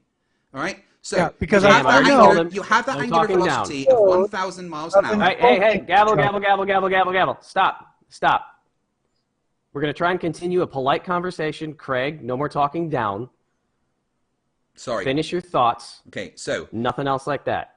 The Coriolis force is to do with your conservation of momentum. All right, it is if you're at the equator and you're traveling 1,000 miles an hour, as you flat earthers keep saying, that's your angular velocity. As you move into a reference frame of a lower angular velocity, you maintain that momentum of being in the 1,000 miles an hour, and that causes a drift ahead of the rotation of the Earth. That is what the Coriolis force is. Can I speak now? Yeah, I've finished. That's how a conversation works. Excellent. The definition of the Coriolis effect: an effect whereby a mass moving in a rotating system experiences a force, in quotes, the Coriolis force, end quote, acting perpendicular to the direction of motion and to the axis of rotation. Did you get that? Yeah, that's what I just said. That is literally what I just said. The Earth, the effect tends to deflect objects to the right or left, blah, blah, blah. Now, that definition says that the atmosphere is moving in a separate reference frame to the Earth. Please tell me where it says that, because it didn't.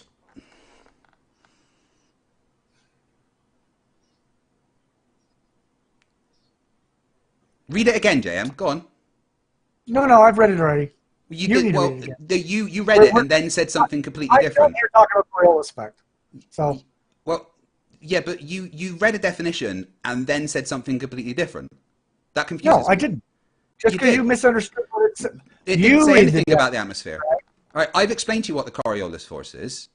Craig, I don't give a shit what you explained. I just gave you the fucking definition, dude. Yeah, and your definition that you just read backed up what I said. To the direction of motion and to the axis of rotation. What do you not understand about that?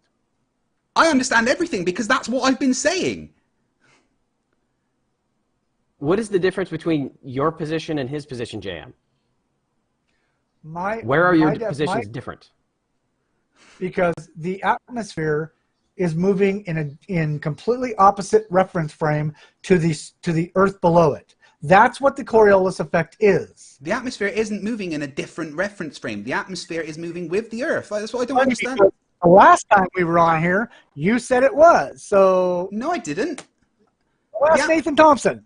We've had a discussion about this.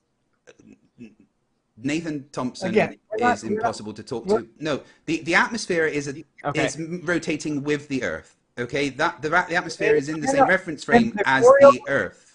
There is no Coriolis. Let him finish, JM. No.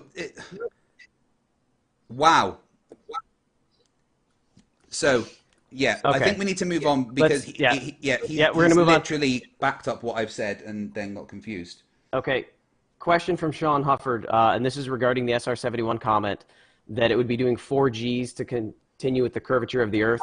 Have you done the math? Have you done the math to do that? Because I have not. I did have a pilot do the math with me. I don't have it in front of me, but I have the math somewhere because we're going to actually talk about it in the documentary. So. Okay, because Sean says that his calculations show that the speed for 4 Gs would be 35,000. He just doesn't say kilometers or miles. I think that's kilometers an hour. So so it'd be 35,000 kilometers an hour, the shift in vector to get 4 or 5 Gs. So I don't know. That's Sean's question. Yeah, if you're constantly having to calculate for the curve of the Earth, that's that shift in momentum. It's just going down. Okay. So the force is pushing up against it. Okay. Hopefully an easy question for you, JM. And Craig, whenever you want to call it, we're over 2 hours. I'm good. Yeah. I'm the boss, so I get to stay out as late as I need to. I think a couple more questions, and then I'll read super chats, and then we'll get the after show arranged. So JM, if weight, and this is from Darth Weezus, if weight is a pressure, what is the downward force that creates that pressure? I would say it'd be electrostatic force, the Coulomb's law. Okay. Is what creates Do you, and then, okay, this is another question kind of regarding that, and this is from Negative Exponents. Do you know what apparatus Combs used for his law, how he measured it? No, I'd have to go back and no, I don't. The second part of that, apparently it's very similar to Cavendish's torsion bar. Yeah. Okay, but they're not. I mean, they're still not the same experiment. Probably the same general thought process for the experiment. Okay, well, I can do a thought. Another question. Yeah. So another question for JM, and I'm not trying to. Again, like I said in the beginning, everything's going to be focused on you, JM. You're fine. So, why is it acceptable for flat earthers to use lasers and high-powered cameras for their experiments? If those devices are man-made, doesn't that make it an unnatural experiment? And that is from Sandy Smith. No, well, okay. I understand the argument that's being brought up. I don't have a problem with using technology in experiments when we can do the experiment based on a natural phenomenon in nature, okay? But the experiment needs to match what the observation is, or needs to be able to capture that phenomenon. That's the difference. For example, if we're talking about curvature of the Earth, a laser is just a higher grade of technology than they would have used a couple hundred years ago, because we actually have a straight beam that can go for miles and miles, and actually now test, for example, 8 inches times mile squared. And we can shoot a laser beam 10 miles and be able to measure that distance. It's the same as running, whatever measuring device you wanted to that long to calculate for curve. Or a camera is another set of eyeballs, for example. To me, the Cavendish experiment is different in that it's not measuring, it's not something we perceive in nature. So it's a completely man-made, self-contained experiment, has nothing to do with what we perceive in nature. Therefore, from my perspective, it's not a viable experiment. Does that make sense? And I think we'd all have our disagreements on that. So, of course. So Mandelbrot Set just asked this question for JM about electrostatic force. If you think that's what gravity is, wouldn't putting an object in a Faraday cage then negate the electrostatic force causing gravity?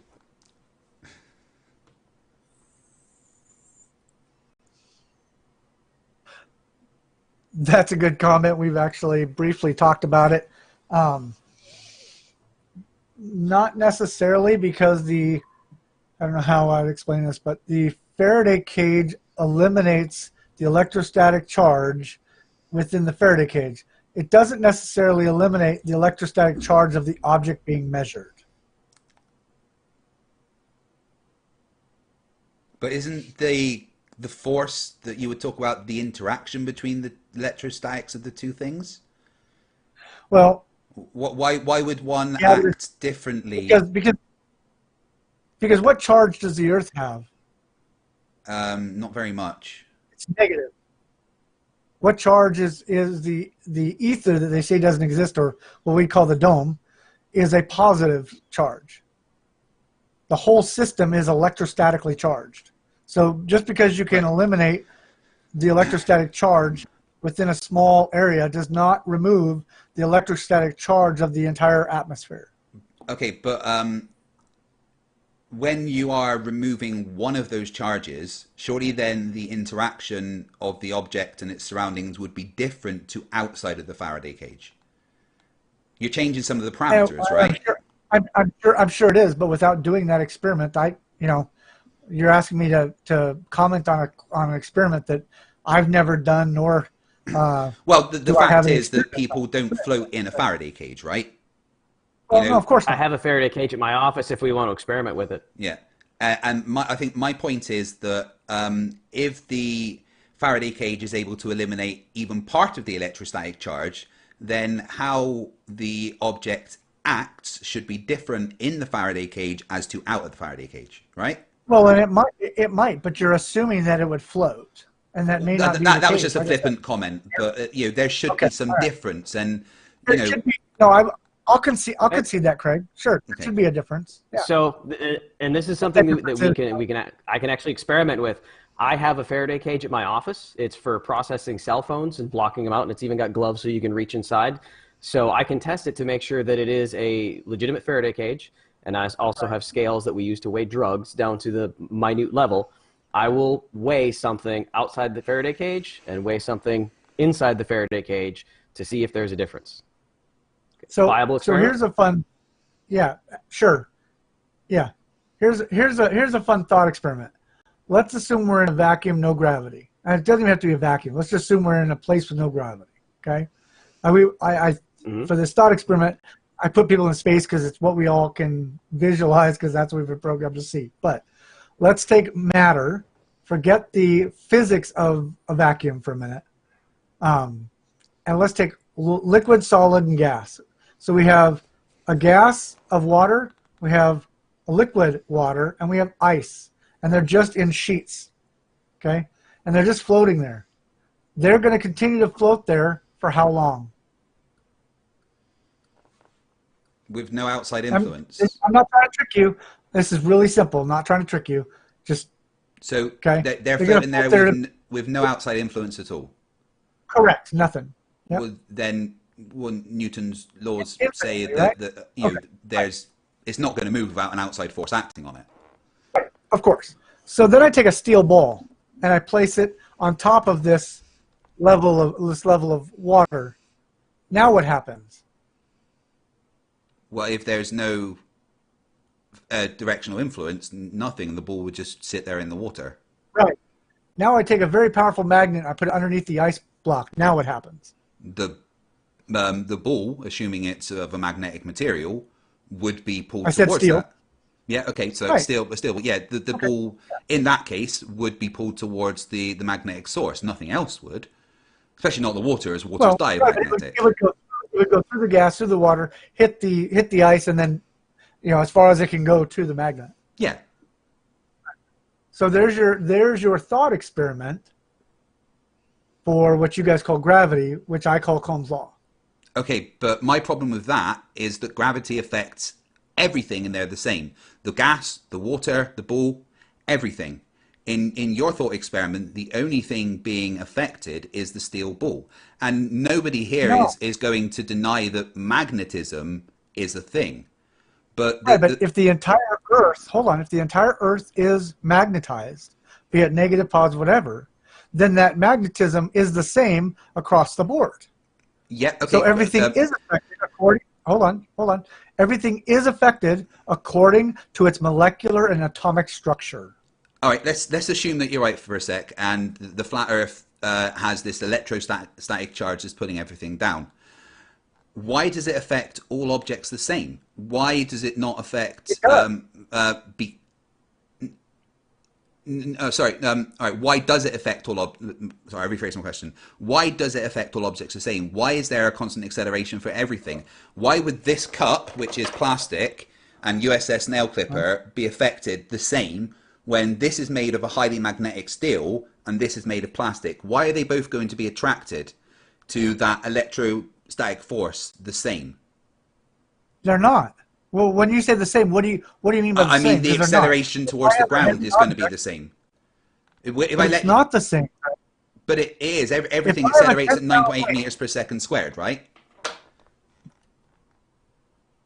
That's the acceleration towards the ground. Right? You know, we know that everything that we drop will accelerate. Right, let me just depending on where you're at on the Earth. Yes, yeah. But okay, so let's say we're just at one point, you know, here in my front room, okay? The electrostatic force is affecting everything in this room with the same amount of force, putting it down. Why is my plastic cup accelerating towards the ground at the same speed as my steel nail clippers? It's not. But they both accelerate at 9.8 meters per second squared if I drop them. Right? You're saying the cup drops at the same speed at which the other object does? Yeah, everything falls at the same speed, Jan. No, that is not in a true, vacuum. Craig. In a vacuum, and for all intents and purposes, Again, in this room. That is not something. And again, that is theoretical at this point. You cannot go to NASA and test that. Yeah. What they did in that. Hold on. My perception after evaluating that video that NASA put out is it's been altered. The feather does not fall at the same speed as the hammer. It defies the laws of physics. It's not something that we can actually test. I need to ask you about that very specific thing you said there. It defies the laws of physics. Please tell me which law of physics it defies.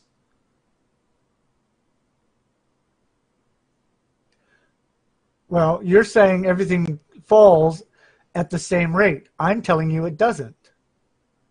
That's not a law of physics. You just very specifically said, JM, that it defies the laws of physics. Could you please tell me which law of physics it defies? Well, it would defy Coulomb's law of things being attracted to the Earth. Coulomb's law is an electrostatic. That's part of physics, is it not? Yeah, but it you doesn't can deny it's part of physics. Yeah, but it doesn't defy those physics. If the effect of Coulomb's law on these things would react exactly as we expect it, it wouldn't defy any physics. I don't know which law of physics it would defy if they fall at the same speed. And the fact is, JM, it's a well-known fact that there is an acceleration, averagely around the Earth. It does vary slightly depending on where you are on your, but they're basically about 9.8 meters per second everywhere on the planet. And it's a measurable fact that there is this acceleration. And we know it's 9.8 meters per second squared because when we do the equations around Newton's law of gravitational attraction to work out a force on something, that 9.8 meters per second squared always gives us the right thing. Now, is that with an atmosphere or in a vacuum? Well, when they calculate these things on a bridge, let's look at the suspension bridge, the Clifton suspension bridge in Bristol. When they built that, they had to calculate what load that bridge could take, and the suspension cables were able to hold up. So all over the place. We're talking about just dropping things. Yeah, I'm trying to clarify my point, right? Let me finish my point, okay? So that law of gravitational attraction with that 9.8 meters per second squared, right? They used that equation to be able to calculate the load that the bridge, the Clifton suspension bridge, could take. And then they had to take into account the fact that the metal would expand and contract during the winter and the summer. And then they actually created a machinery to tighten and loosen the suspension. But they wouldn't have known to do that. They wouldn't have known how to do that if they wouldn't be able to calculate the load that the bridge could take. And that calculation, they wouldn't use Coulomb's law. They would use Newton's law. Well, then they'd be fucked.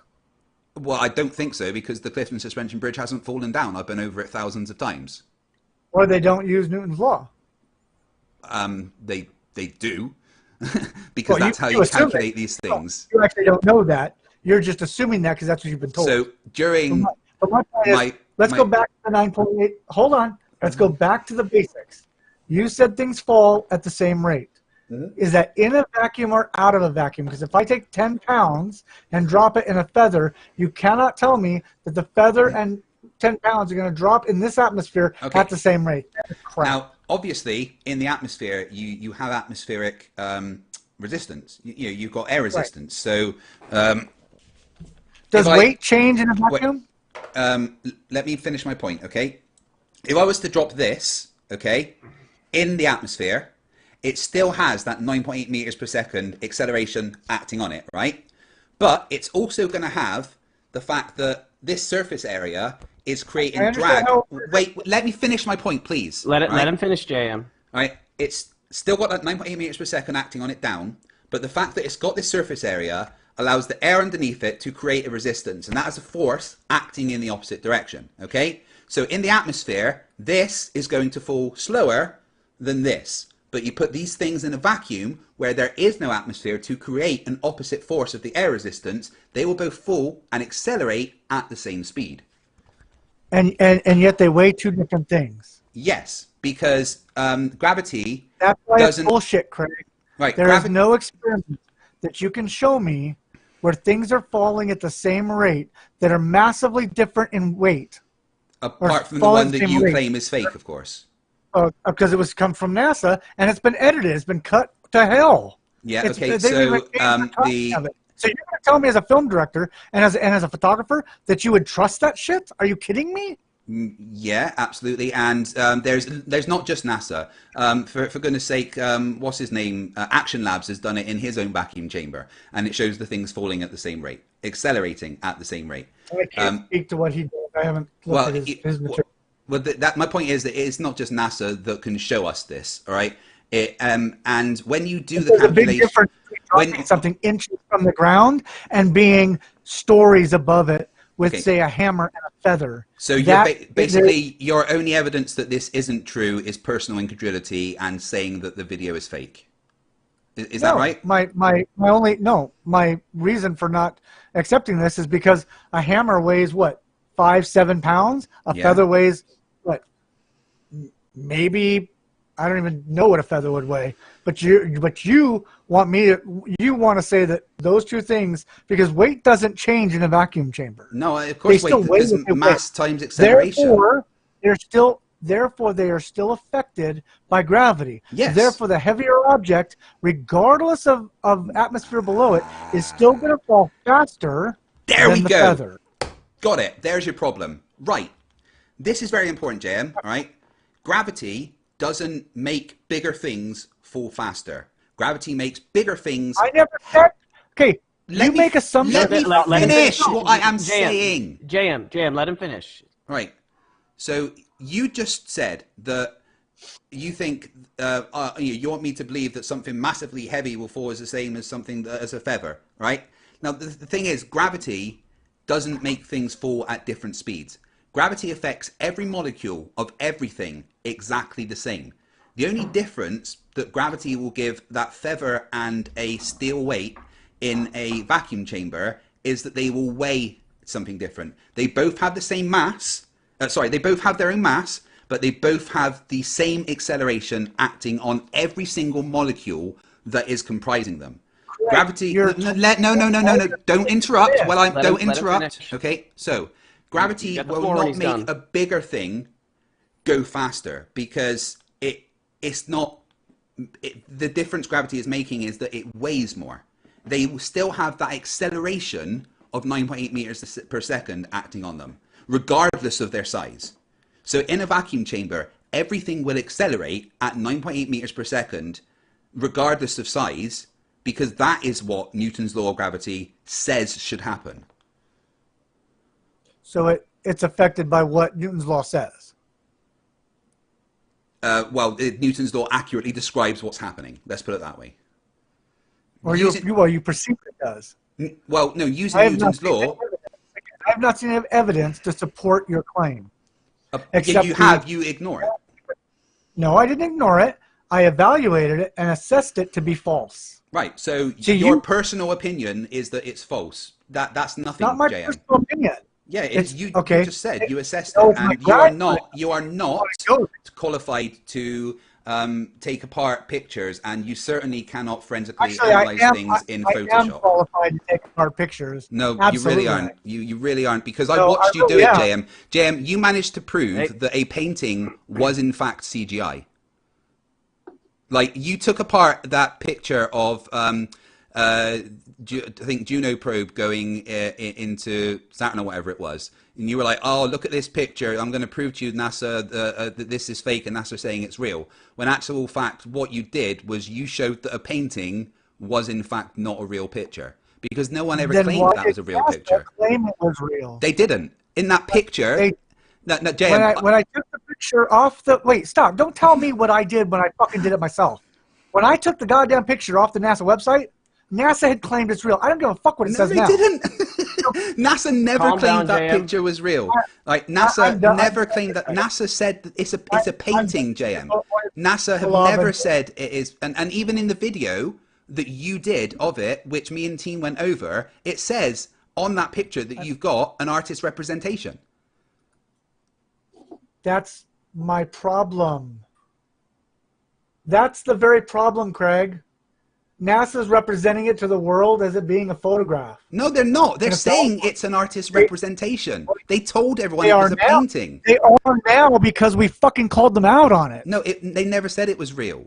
I remember seeing that picture in a news article years and years and years ago, and it's saying in that news article it's a painting. Greg, we're done with this. We're done. Okay. Okay. I Yeah, know what let's I move did on. when I did the All right. I know what I did when I pulled the fucking pictures off. You want to tell me I'm wrong because this website's been altered now and says something different than what it originally says. So I'm not gonna, I'm done with this palaver. I mean, in your picture on your video that you've got, where the picture that you took off of NASA, it says on that picture, this is an artist's representation. I understand that, but NASA said it's real. Apart from the fact I just... All right. Let's move on. Let's move on. All right. I have 3 questions left. First one's kind of a combined question. I'll be honest, I'm not smart enough to understand it. This is about Coulomb's law. So, how does acceleration equal Coulomb's law or Coulomb's constant times mass divided by their distance squared? And the follow-up to that is, why does the electrostatic charge, why doesn't the electrostatic charge fall off at a faster rate due to the 1 over distance squared law? Jam? I butchered the question, so if you need to ask it again. I think the question's asking, can you use Coulomb's law to calculate the same things as Newton's law, right?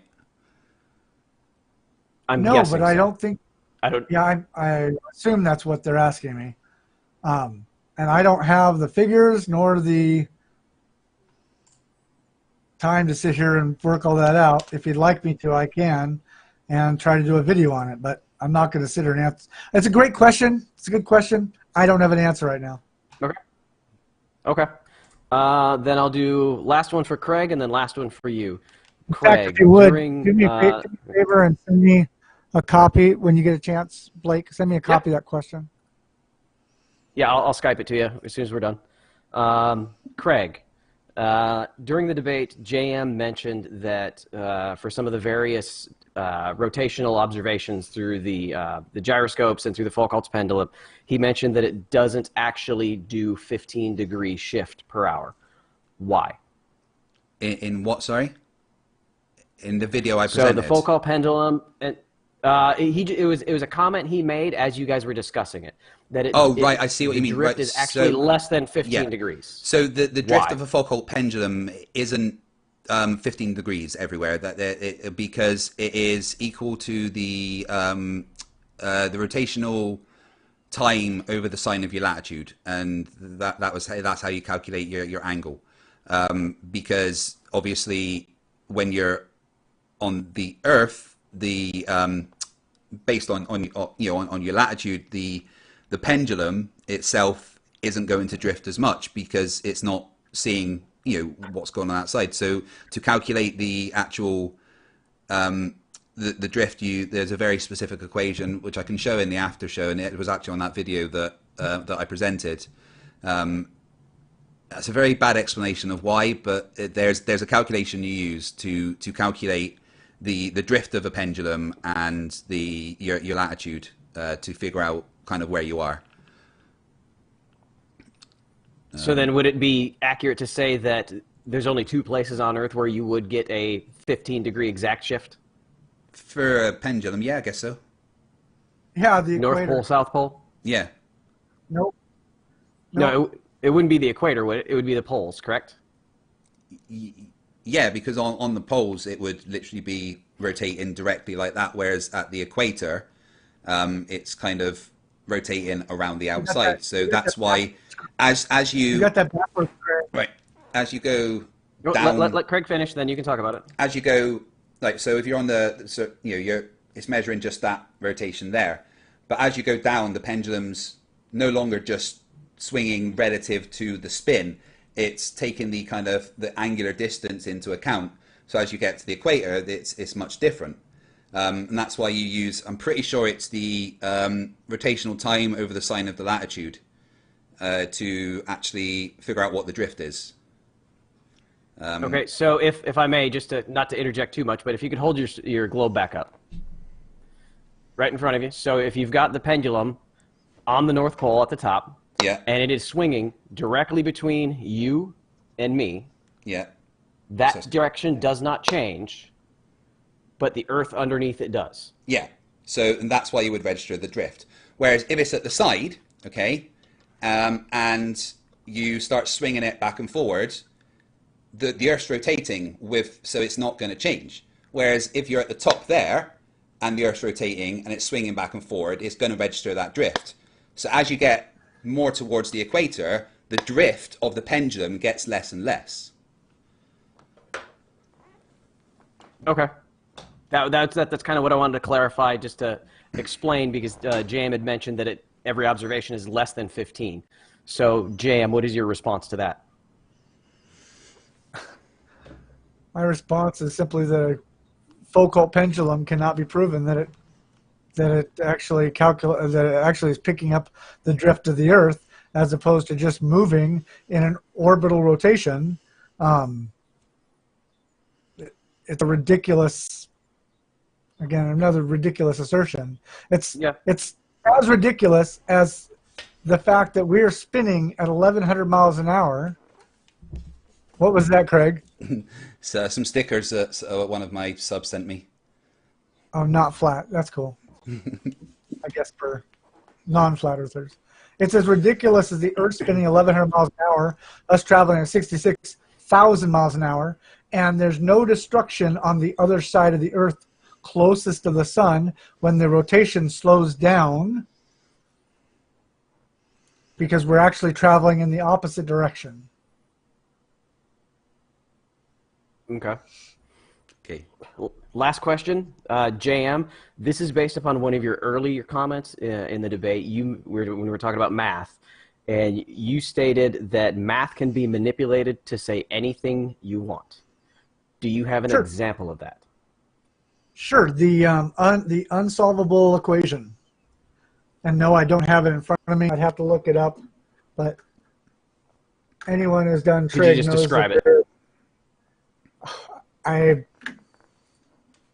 No, and math is Idiot's Guide to it, because I've never heard of it.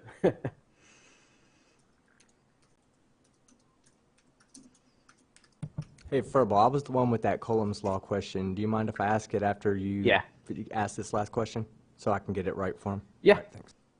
Yeah.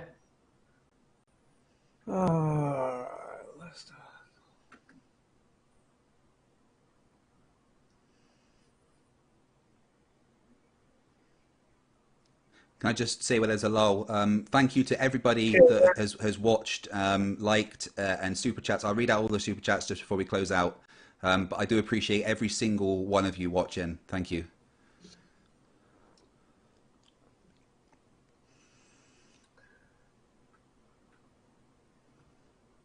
Okay, there's a list of unsolved problems, but that's not what I'm referring to.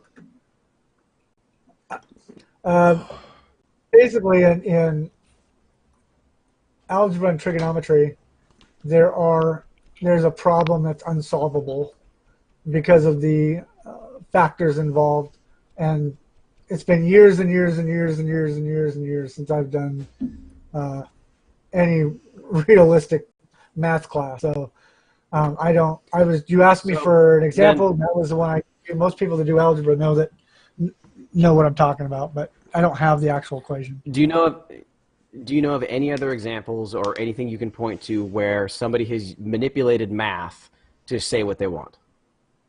Well, yeah, 8 inches times mile squared. The gravity equation is another example of that. We're on two separate sides of the fences, trying to explain things that we think are real. The examples that, for example, the examples that Craig gave me of the ships that were apparently below the horizon. One, there's no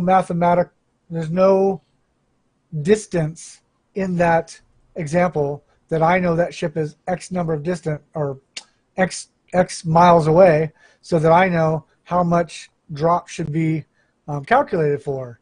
I have a picture where I'm shooting the base of a mountain at 110 miles away. Do you know what the drop rate should be At 110 miles?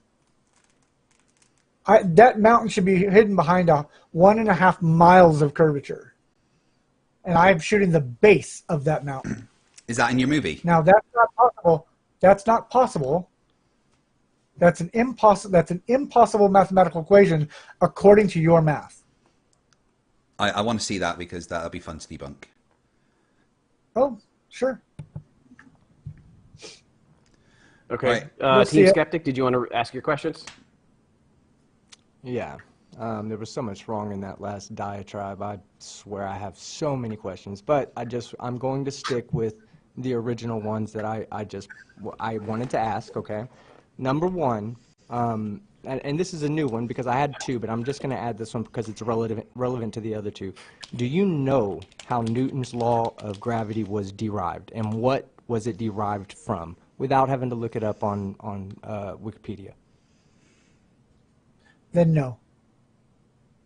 Okay, that's not a problem. It was derived from Kepler's laws of motion. It involved nothing on Earth than simply making mathematical predictions based on what was observationally seen by Kepler. The second thing I want to ask is, do you know, without having to look at, and that's not me ringing a bell, so I'm being serious. Do you know what Coulomb's law is? Without having to look it up, just do you know it? Basic physics. Coulomb, do I know what it is? It's electrostatic charge. What do you mean? No, do you know the mathematical equation? Do what? Do you know what the mathematical equation is for it? Coulomb's Yes, law. I do. I don't. Yeah, I do, but I don't. I mean. Okay, it's F equals Coulomb's constant times. Okay, it's F equals Coulomb's constant times the electrostatic force of one object times the electrostatic force of another object divided by their distance squared. Okay, that's Coulomb's law. Now, that's a force, correct? That's a force. And you've quoted Newton several times, so you agree that F equals ma. Can I make that assumption? Would that be okay to assume that you agree that F equals ma? The F equals what? Force equals mass times acceleration. Basic laws of physics. Force equals mass times acceleration? Yeah, that's how you calculate F force. equals ma. No. Oh, man. And now we're not Then the talking third about like question on you're the not quantum gonna get. level of anything. This is just basic, you know, if I'm punching the wall, how fast my hand's going and how much mass is in my hand equals the level of force I hit it with. Okay, then yes. Okay, great. Because this is something you've said several times in here. It's fine. I'm assuming that. Define math. Let him explain why differently than he you said no. I said no because I define math differently than you do. So that's why I said no. So, okay, that's fine. That's fine. So now let's take a look at this the last question. Okay, the last question is F equals ma, and F equals the gravitational equation now is going to be big G times m1 times m2 over r squared. Now we can rectify that equation and come up with the equation that acceleration equals the gravitational constant times the mass of the Earth divided by the radius squared. So that's why all things fall at the same rate. Now, can you do the same thing using Coulomb's law? If you're going to use Coulomb's law as the electrostatic force being the response. Hi guys, welcome to the Tattooed Sewer. So this time of year is that dreaded time of year that we sort of Responsibility for the reason why mass accelerates towards the ground when dropped. How do you rectify that with those two equations? Because you should be able to do that. We can do it with the gravitational equations.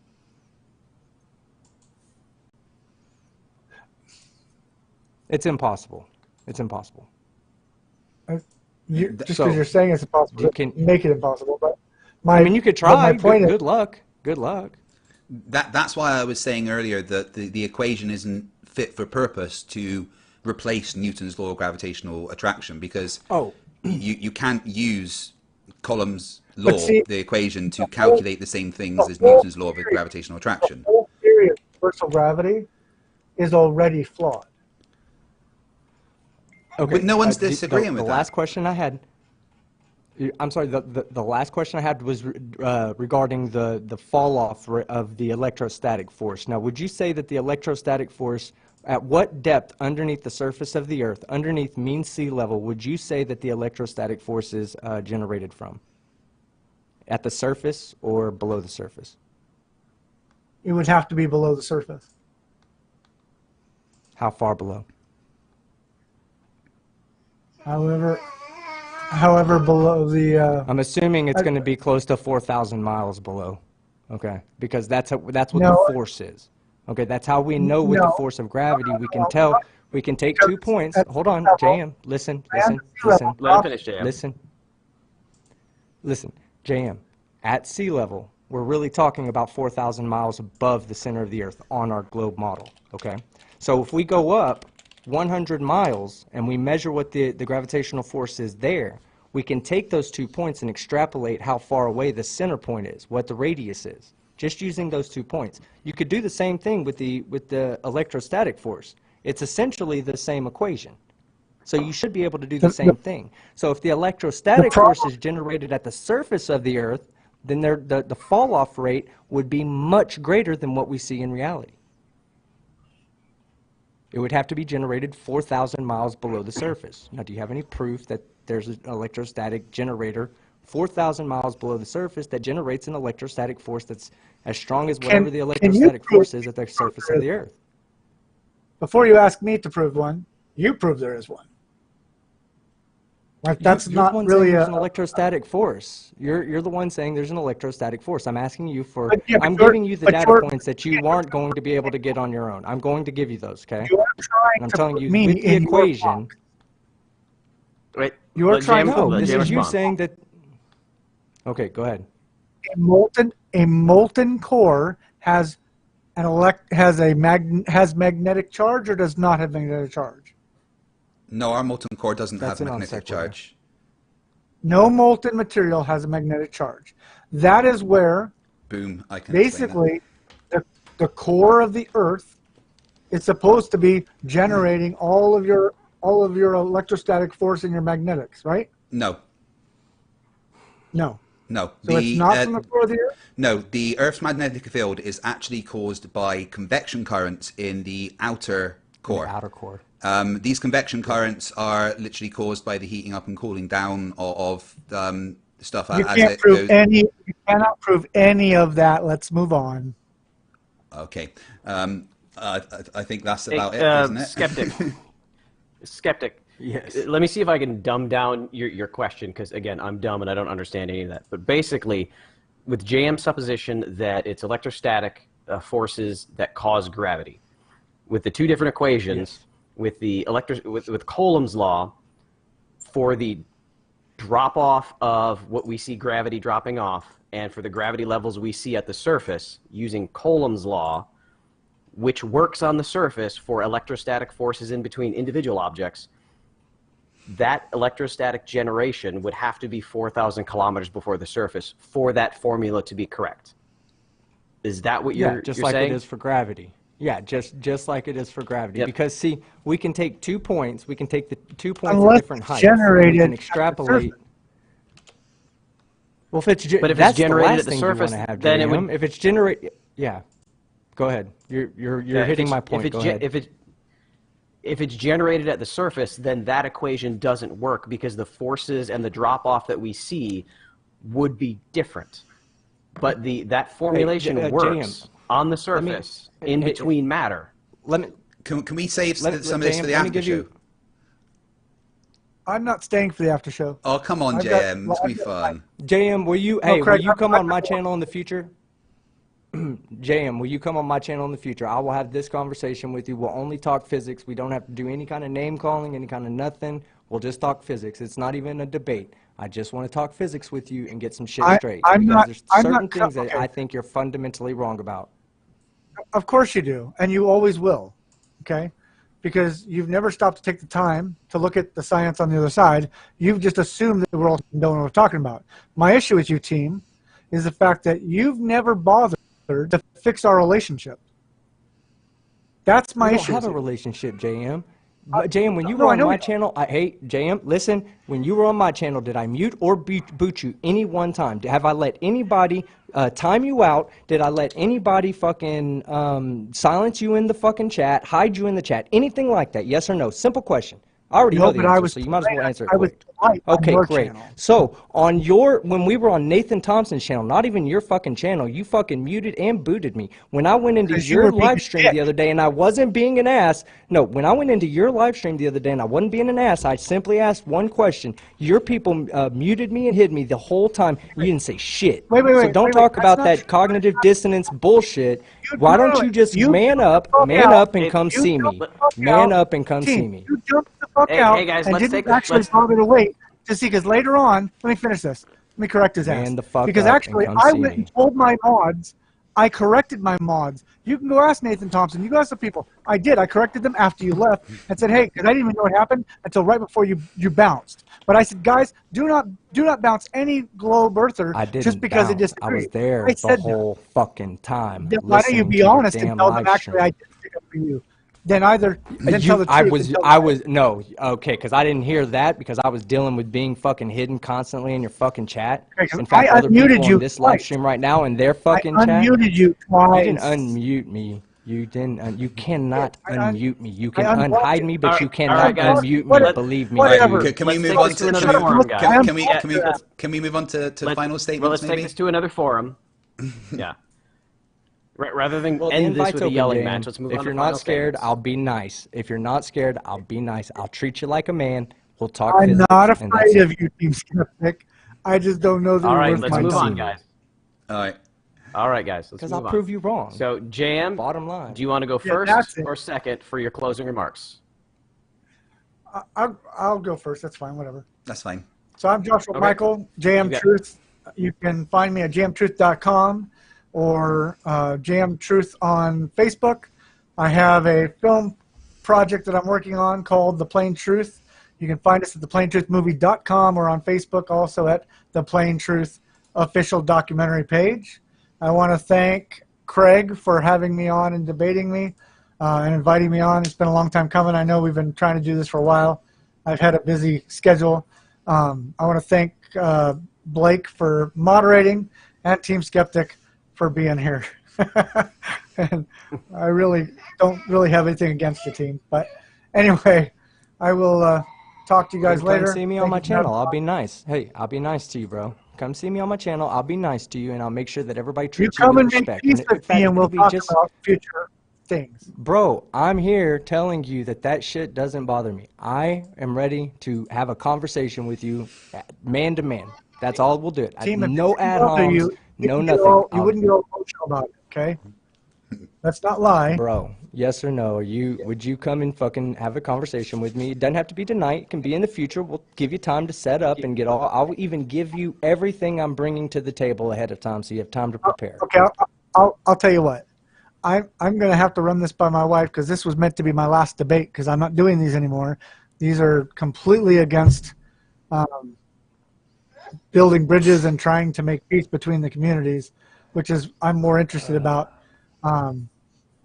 the truth. So I'm not interested about running around in circles and arguing with every Tom, Dick, or Harry. So I will ask my wife if she's okay with me coming on, then fine. But I made a promise to her and I made a promise to my family. I'm doing a film project right now, and I can't be running around doing this all the time. I just can't. I'm moving 3 families right now.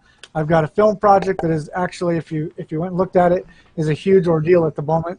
And I've got tons of stuff that I'm doing. I'm just not interested in fighting everyone about the flat Earth. I'm really.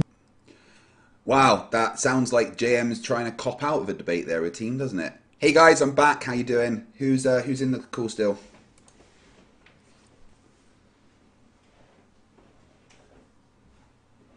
Nope, no one else is still in the call. It's just me here. Nice, no worries. Right, guys, that was JM Truth debating me and being really, really sucky with it because he's really, really bad at debating. So, what we're going to do, it's going to be time to shut down this part of the stream, and then I am going to be back very soon with Brainy Beaver taking over the channel. Just had a couple of hours kip, and I feel much, much better. Almost like I've been replaced by a clone or something. Hello? Hey, Cypher, how you doing? Hello. Hey, mate, how are you? Yeah, good. Not How's the bad. nap? Obviously, you didn't wake up. Bleh. No, it's almost like I've been replaced by a fresher version of me. Oh, yeah, no, yeah. Don't know what you might be talking about there. There's no, weird. yeah, no, that's good. That's good. That's really good. Glad to hear it. So what did we all You got the brain taken over? What did we think James of an that idiot, debate? obviously. I know. Yeah.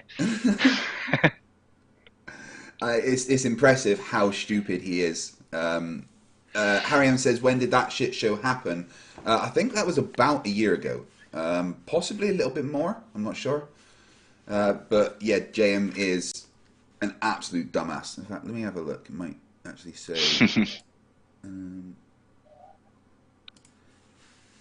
when did I actually do this debate? Oh, come on, page. It was August the 5th, 2019. So like 13 Where's the months emergency? ago. I'm on the North Shore. Oh, shush. Yeah, about 13 months ago. August I did 9th? that Yeah. one. Now, yeah. And it's been hard work getting JM to come back. But he's come back a few times, and I'm trying to convince him to come back once more, even though he said that he's never going to come back and debate Flat Earth again. Yeah. Thing is, his ego is so big that in the long run he can't not do it. You know? Yeah. Yep. Oh, did you hear back from Spurs? Is he still chomping at the bit to get in and have another go at you? Yeah. Spurs is going to be coming on. So once I once I shut this stream down and send Brainy Beaver the stream key, and he's going to do for a bit. We'll get Spurs on for a bit when Brainy's taking over, and then a good few hours of that, and then what time is Black Site taking over? We're taking over at 7 a.m. Australian time, so it's about 2 hours from now. Awesome. So if you're shutting down in about 15 minutes, then it'll be 2 hours from that. Awesome. According to my watch, anyway, what I've been told. Hopefully, I'm right. Yeah. I've been sounds about right. 2 hours for Brainy to take over. Yep. And then you guys take over. Perfect. To end the show, and it's going to be amazing. Been going for. I've been. What are we on? I started at 10 a.m. So 24. I've been going for like a whole 30 hours plus now. 32 hours have been going. Getting there. Yeah. Yep. 8 to go. Yeah. And luckily, I've got some people to help me and take over the stream for the 8 hours. Now, I don't think I actually got any super chats whilst I was away. No, the last one there was rampant for 1,000 claps. But I do want to say the support that I've been shown on this stream. I mean, there's still 430 of you watching, like 30 odd hours later. Yeah, and everyone's been here the whole time. Yeah, everyone's been here the whole time. Draco left earlier, and I've just been sitting here. I've been talking to the guys on the Black Site and organising everything for when we get the stream key. Then nice. It should work. We'd hopefully the squirrels don't chew anything this time, but I think everything's set up, so we're good. That's exactly we're good. We're set up. So yeah, no, it's going to be heaps of fun. Yeah, I'm looking forward to it. I really am. I'm just making sure everything's set up. Yeah. I decided we're gonna have a look back at last year when we first took Spurs on. The first time I'd ever had a go at. Anyway, it was my first encounter with a Flerf. Oh, as a first encounter, that's pretty harsh. Yep.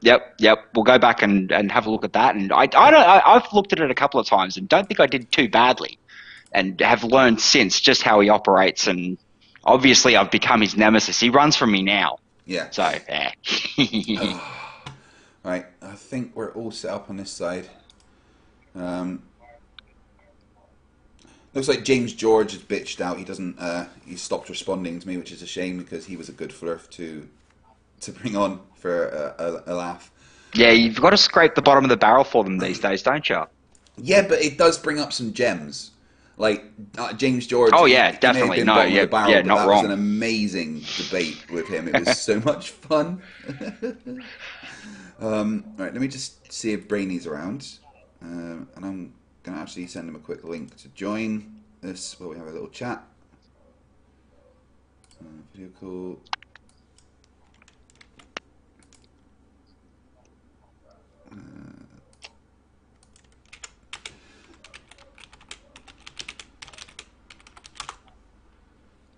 Yeah, so Brainy has got a few things planned. Plus, like I said, Spurs is going to be coming back on. I think he said he might be bringing someone with him. I'm not sure. He might be on his own. He might bring someone with him. We will see. But Brainy Beaver is going to be taking over, and I know he's got a couple of other things planned apart from Spurs, which is nice. And then Area Black Site 6-9 are going to be taking over. I'm going to make sure that the links to both Brainy and Area Black Site 6-9 are in the description of the next stream. I hope you guys enjoyed watching that debate with JM. I've rewatched that one a few times. But I might as well mention, as we're here, that the entire 40-hour stream has been sponsored by Subbytech.com. Subbytech.com is the place to get high-quality charging cables and power banks. Subbytech's power cables have a magnetic connector which can stay in your device's charging port, which helps keep dust out and makes it super easy to connect your charger. The fact it's magnetic means it disconnects quickly and there is less chance of the cables breaking. The cables come in 4 colours and have an awesome flashing look which makes it seem as though the electric is heading towards your device. The power banks are great for when out and about and arguing with flat earthers on Facebook.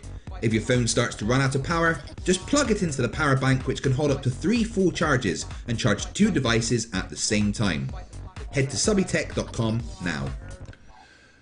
As well as sponsoring the stream, they have given me some prizes to give away. So the awesome flashy charging cables that they make, there's a chance to win one of 5 of these that they've said they will send anywhere in the world for me. If you want to be in with a chance to win, just go to my Twitter at FTFE official and tweet me or respond to the tweet that I've done saying the dumbest thing that you've ever heard a flat earther say. Excuse me. There's so much dumb to choose from with flat earthers, so that's the only problem, right? It's going to be tough. Yeah. I was having a little look through it just now. There is quite a few to go over, so I think towards the end of... better start doing it. Yeah, towards the end of NASA Black Site Area 6-9's takeover, we will go through some of the best ones and we get the audience to choose the actual, the best ones that can then win the prizes. So if you want to be with a chance to win, just go to FTFE official and respond to my tweet or just tweet me with the dumbest thing you've ever heard a flat earthers say. Now, we just had a new member. We got Adrabel. Welcome to Scrappers. You can use the awesome emoji of Nathan Thompson in jail and the one of Team Skeptic and a Mankini. I guess I'm sorry about that. And then John Cromer for $5 says, not able to catch these live streams, but that being said, congrats on the 40k. Off to have a Bill and Ted marathon. Be excellent to each other. And party on, dude. Bill and Ted's awesome. And I can't wait for the new Bill and Ted movie. That's going to be great. It's out. I think they've released it on video on demand, haven't they? The new Bill and Ted movie. Because all the is that out yet? Yeah, I'm pretty sure. I'm pretty sure it's available to get on video on demand somewhere. Have a look. I've been hearing reviews. People saying it's pretty good. I didn't realize it was actually done. Yeah, I think it's out. Oh, yeah, but it was simultaneously released today in theaters and through. There you go. On demand. There you go. Oh, right. Okay. I know I'm watching tomorrow. That's for sure. Yep. I think I'll be doing the same thing. I honestly thought the not Keanu Reeves, the other guy. I thought he was dead. I didn't realize he was still alive. What's his name? I can never remember his name. But he said he sort of dropped out after the sequel, the original sequel, and just didn't do much acting after that. But they roped him back in for it, which is good. Audience reviews, apparently, wow, 5 out of 5 stars, like across the board. The best ending to a trilogy ever, people are saying. Excellent. Yeah. Absolutely. Love it. Yeah, cool. Definitely be watching it then. Yeah, I think me and my wife might watch that tomorrow. Nice. Yeah, I can access that from my VPN. Cool. Brainy. Hello, I'm here. Hi. How you doing, dude? Hello. Not too bad. Rushing in hot like I always am. Literally got a piece of pizza and knife and fork in front of me. My pizza's been dining while I Wait, you eat your pizza with a knife and fork? You savage! What the hell is wrong with you? This is not reheated pizza. Is not the same thing. God damn it! It's got. No, that's fair enough. Yeah, all right, I'll give you that. Well, yeah, I'd have to put it like I didn't have the time. The proper thing to do would to heat a stone up, throw it on the stone for a bit, it gets nice and firm again while it's reheating. Yeah, That's the proper way. Yeah, we don't have one of them, so. So you're set up to take over, Brainy? As I swallow my piece there. Oh, I wasn't muted. Okay, I'm as set up as I could be. Yeah, no, I am. Nice. Hey, you're coming on, are you? Yes, of course. Right? Yeah. And then apparently somebody might want to talk to us. Yes, Spurs wants to come on, which is always fun. That'll be fun. Yes. Sorry. Drop the thing again, sorry. That's all right. The earpiece keeps falling. Yeah, I'm on the phone and the ear thing keeps falling out, the earbud. I see. NA for $20 says, FTFE, watch Bill and Ted on me. Hail Sagan. Thank you very much. I'll tell you what we're going to do. I'm going to use that £20 to have a movie night tomorrow with my wife. There's a shop that's just opened in my village called Sweet Sensations. On my birthday, I got sent. My wife got me a massive box of sweets, like a pizza box worth of sweets. And that was from a little company called Sweet Sensations that started during lockdown, just selling boxes of sweets. But it's become so successful that even during lockdown, they've managed to build a business and open a store in my village. That it's like awesome. It's a milkshake bar and an ice cream bar, and they do amazing desserts. And it's like, wow, to manage to in the current climate to start a business like that and make it a success is that's pretty impressive. Awesome. Yeah, but. I'm so busy. My wife went there today when they opened to take the kids and have a look, and apparently it was just absolutely rammed full of people. This Cypher? Is this the missing soldier from earlier that went down hard and vanished on Yes, my internet died. Yeah, my internet died in the middle of character creation. I was kind of pissed at that. I had to spend half the day ringing the internet company to get it put back on, but they finally got it back on, and I jumped back on earlier this evening. And have been on since, so they finally got it sorted. That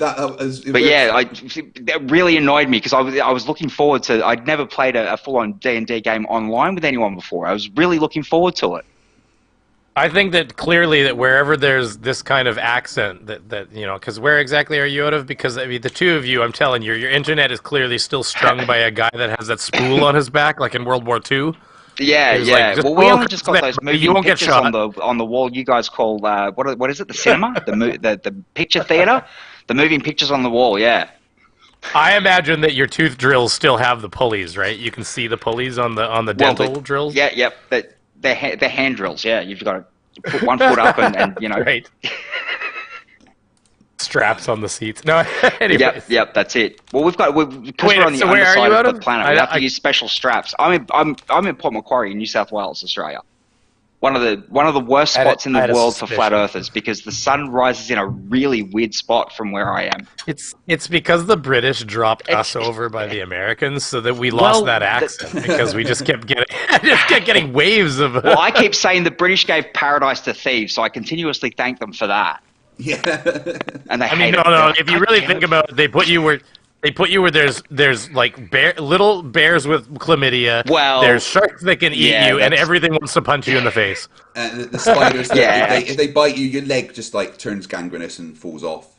Yeah, they're awesome. Snakes that come up the toilet, and everything wants to kill you in Australia. And one of the most poisonous spiders with the redback. I mean. Yeah, absolutely. But platypuses get Sydney funnel web is probably the dangerous spider in the world, actually. For some reason in Australia, there's an animal that's part beaver, part duck, part snake. It's like something else, yeah. I mean, it's a mammal that lays eggs, for fuck's sake. What's wrong with... And it has venom in its like little bat claws. That's the weirdest thing ever. Yep. Yeah, but that's geography for you, or well, you know what I mean. The way everything's split apart. I don't know what to trait that to, but you know what I mean. What field that is. A lot of people are like, "Oh, koala bears. They're cute and lovely." But has anyone ever seen a wet koala bear? You got the picture? Yeah. Yeah, they're not. Yeah. Look at this thing. That's fucking terrifying. And like I said, I live in an area where they're rife, and they do, in fact, like I've heard them. I've woken up at night hearing them drop out of the tree and hit the ground. So that's why you've got the drop bear legend. They do, in fact, fall Drop out and bear hit legend. campers when they're camped. Yeah, they've fallen out and hit campers that have camped under a gum tree. Some places. Man, I'm sorry. That Not I feel like fun. that koala bear is looking into my soul. It's about to eat Oh yeah, my because they've soul. got sharp claws. Yeah, they've got sharp claws and chlamydia in them. Well, I mean, truth be told, if you take a regular black bear and you take the fur off it, like you defur it, it looks like something out of like the Riddick Oh movies. yeah, yeah. yeah. Right. That's the thing. Everyone says Australia's. Sorry, one more thing. Just before you do that, people say Australia's got really bad animals that kill you, but we're nothing like the United States, where they've got black bears coming up to their back doors and cougars and stuff like that. No no thanks. No, True. like theirs are far worse. No, I'm going to stay in Scotland, where the most dangerous animal you get is the Yeah. wild haggis. Yeah, that's right. Man, well, around Burns Night, guys, the amount of people out hunting the wild haggis is incredible. We're going to shut this stream down now, and then we will be restarting with Brainy Beaver at the controls. When we're going to get Spurs on and have a chat and see how that goes. And then a couple hours down the line, we're going to pass it over to Area Blacksite 69 to take us home for the evening. So, Brainy, get ready for me to send you the stream key, and you will be in charge. And just send me I'll send you a link to join you, and I'll do that. Yeah, and if Saif, if you want to come, you're welcome to as well. Obviously, if we get, I would love to, but Spurs doesn't like me, so I think if I'm on the panel, he won't turn up. So I'll sit this one out. Yeah, So I am his nemesis. I'm you Chemo remember Knight. earlier, I was watching when you were like, "If I leave, will you come in?" I was like, "Yep." Who else was that? That was somebody else, wasn't it? Or was I'll that give him this one. Yeah, I'll concede this one for him, but yeah, he's going to have to learn to get used to it, I think, in the future. Yeah, fair or enough. stop coming Anyways, on. Yeah. Yeah, well, that's he wants to argue with me about I'll be pressure. watching from the shadows. Yes. Oh, of course he does. I'm Yeah, looking of course he forward does. to actually. I'll watch and laugh. I'm going to kind of sit back and let Brainy and Spurs have a conversation. I'm gonna sit there in the back and pipe up if I need to, but I'm gonna have some fun listening to Brainy argue with Spurs. Yep, throw a few barbs at him for me, Brainy. I'll try. Right, I'm gonna end this stream now, guys, and then we'll be starting in about 5-10 minutes with Brainy Beaver at the helm. Thank you everyone for watching. Yep, and I'll talk to you guys in a bit. Yeah, cheers Cypher for hanging around for so much. It's been awesome. No worries. Thanks for having me. Thanks for all the support and super chats and everything, guys. It's absolutely incredible. Be back real soon. Remember, stupidity is not a right. Fight the flat earth. Fight the flat. Fight the flat. Fight the flat.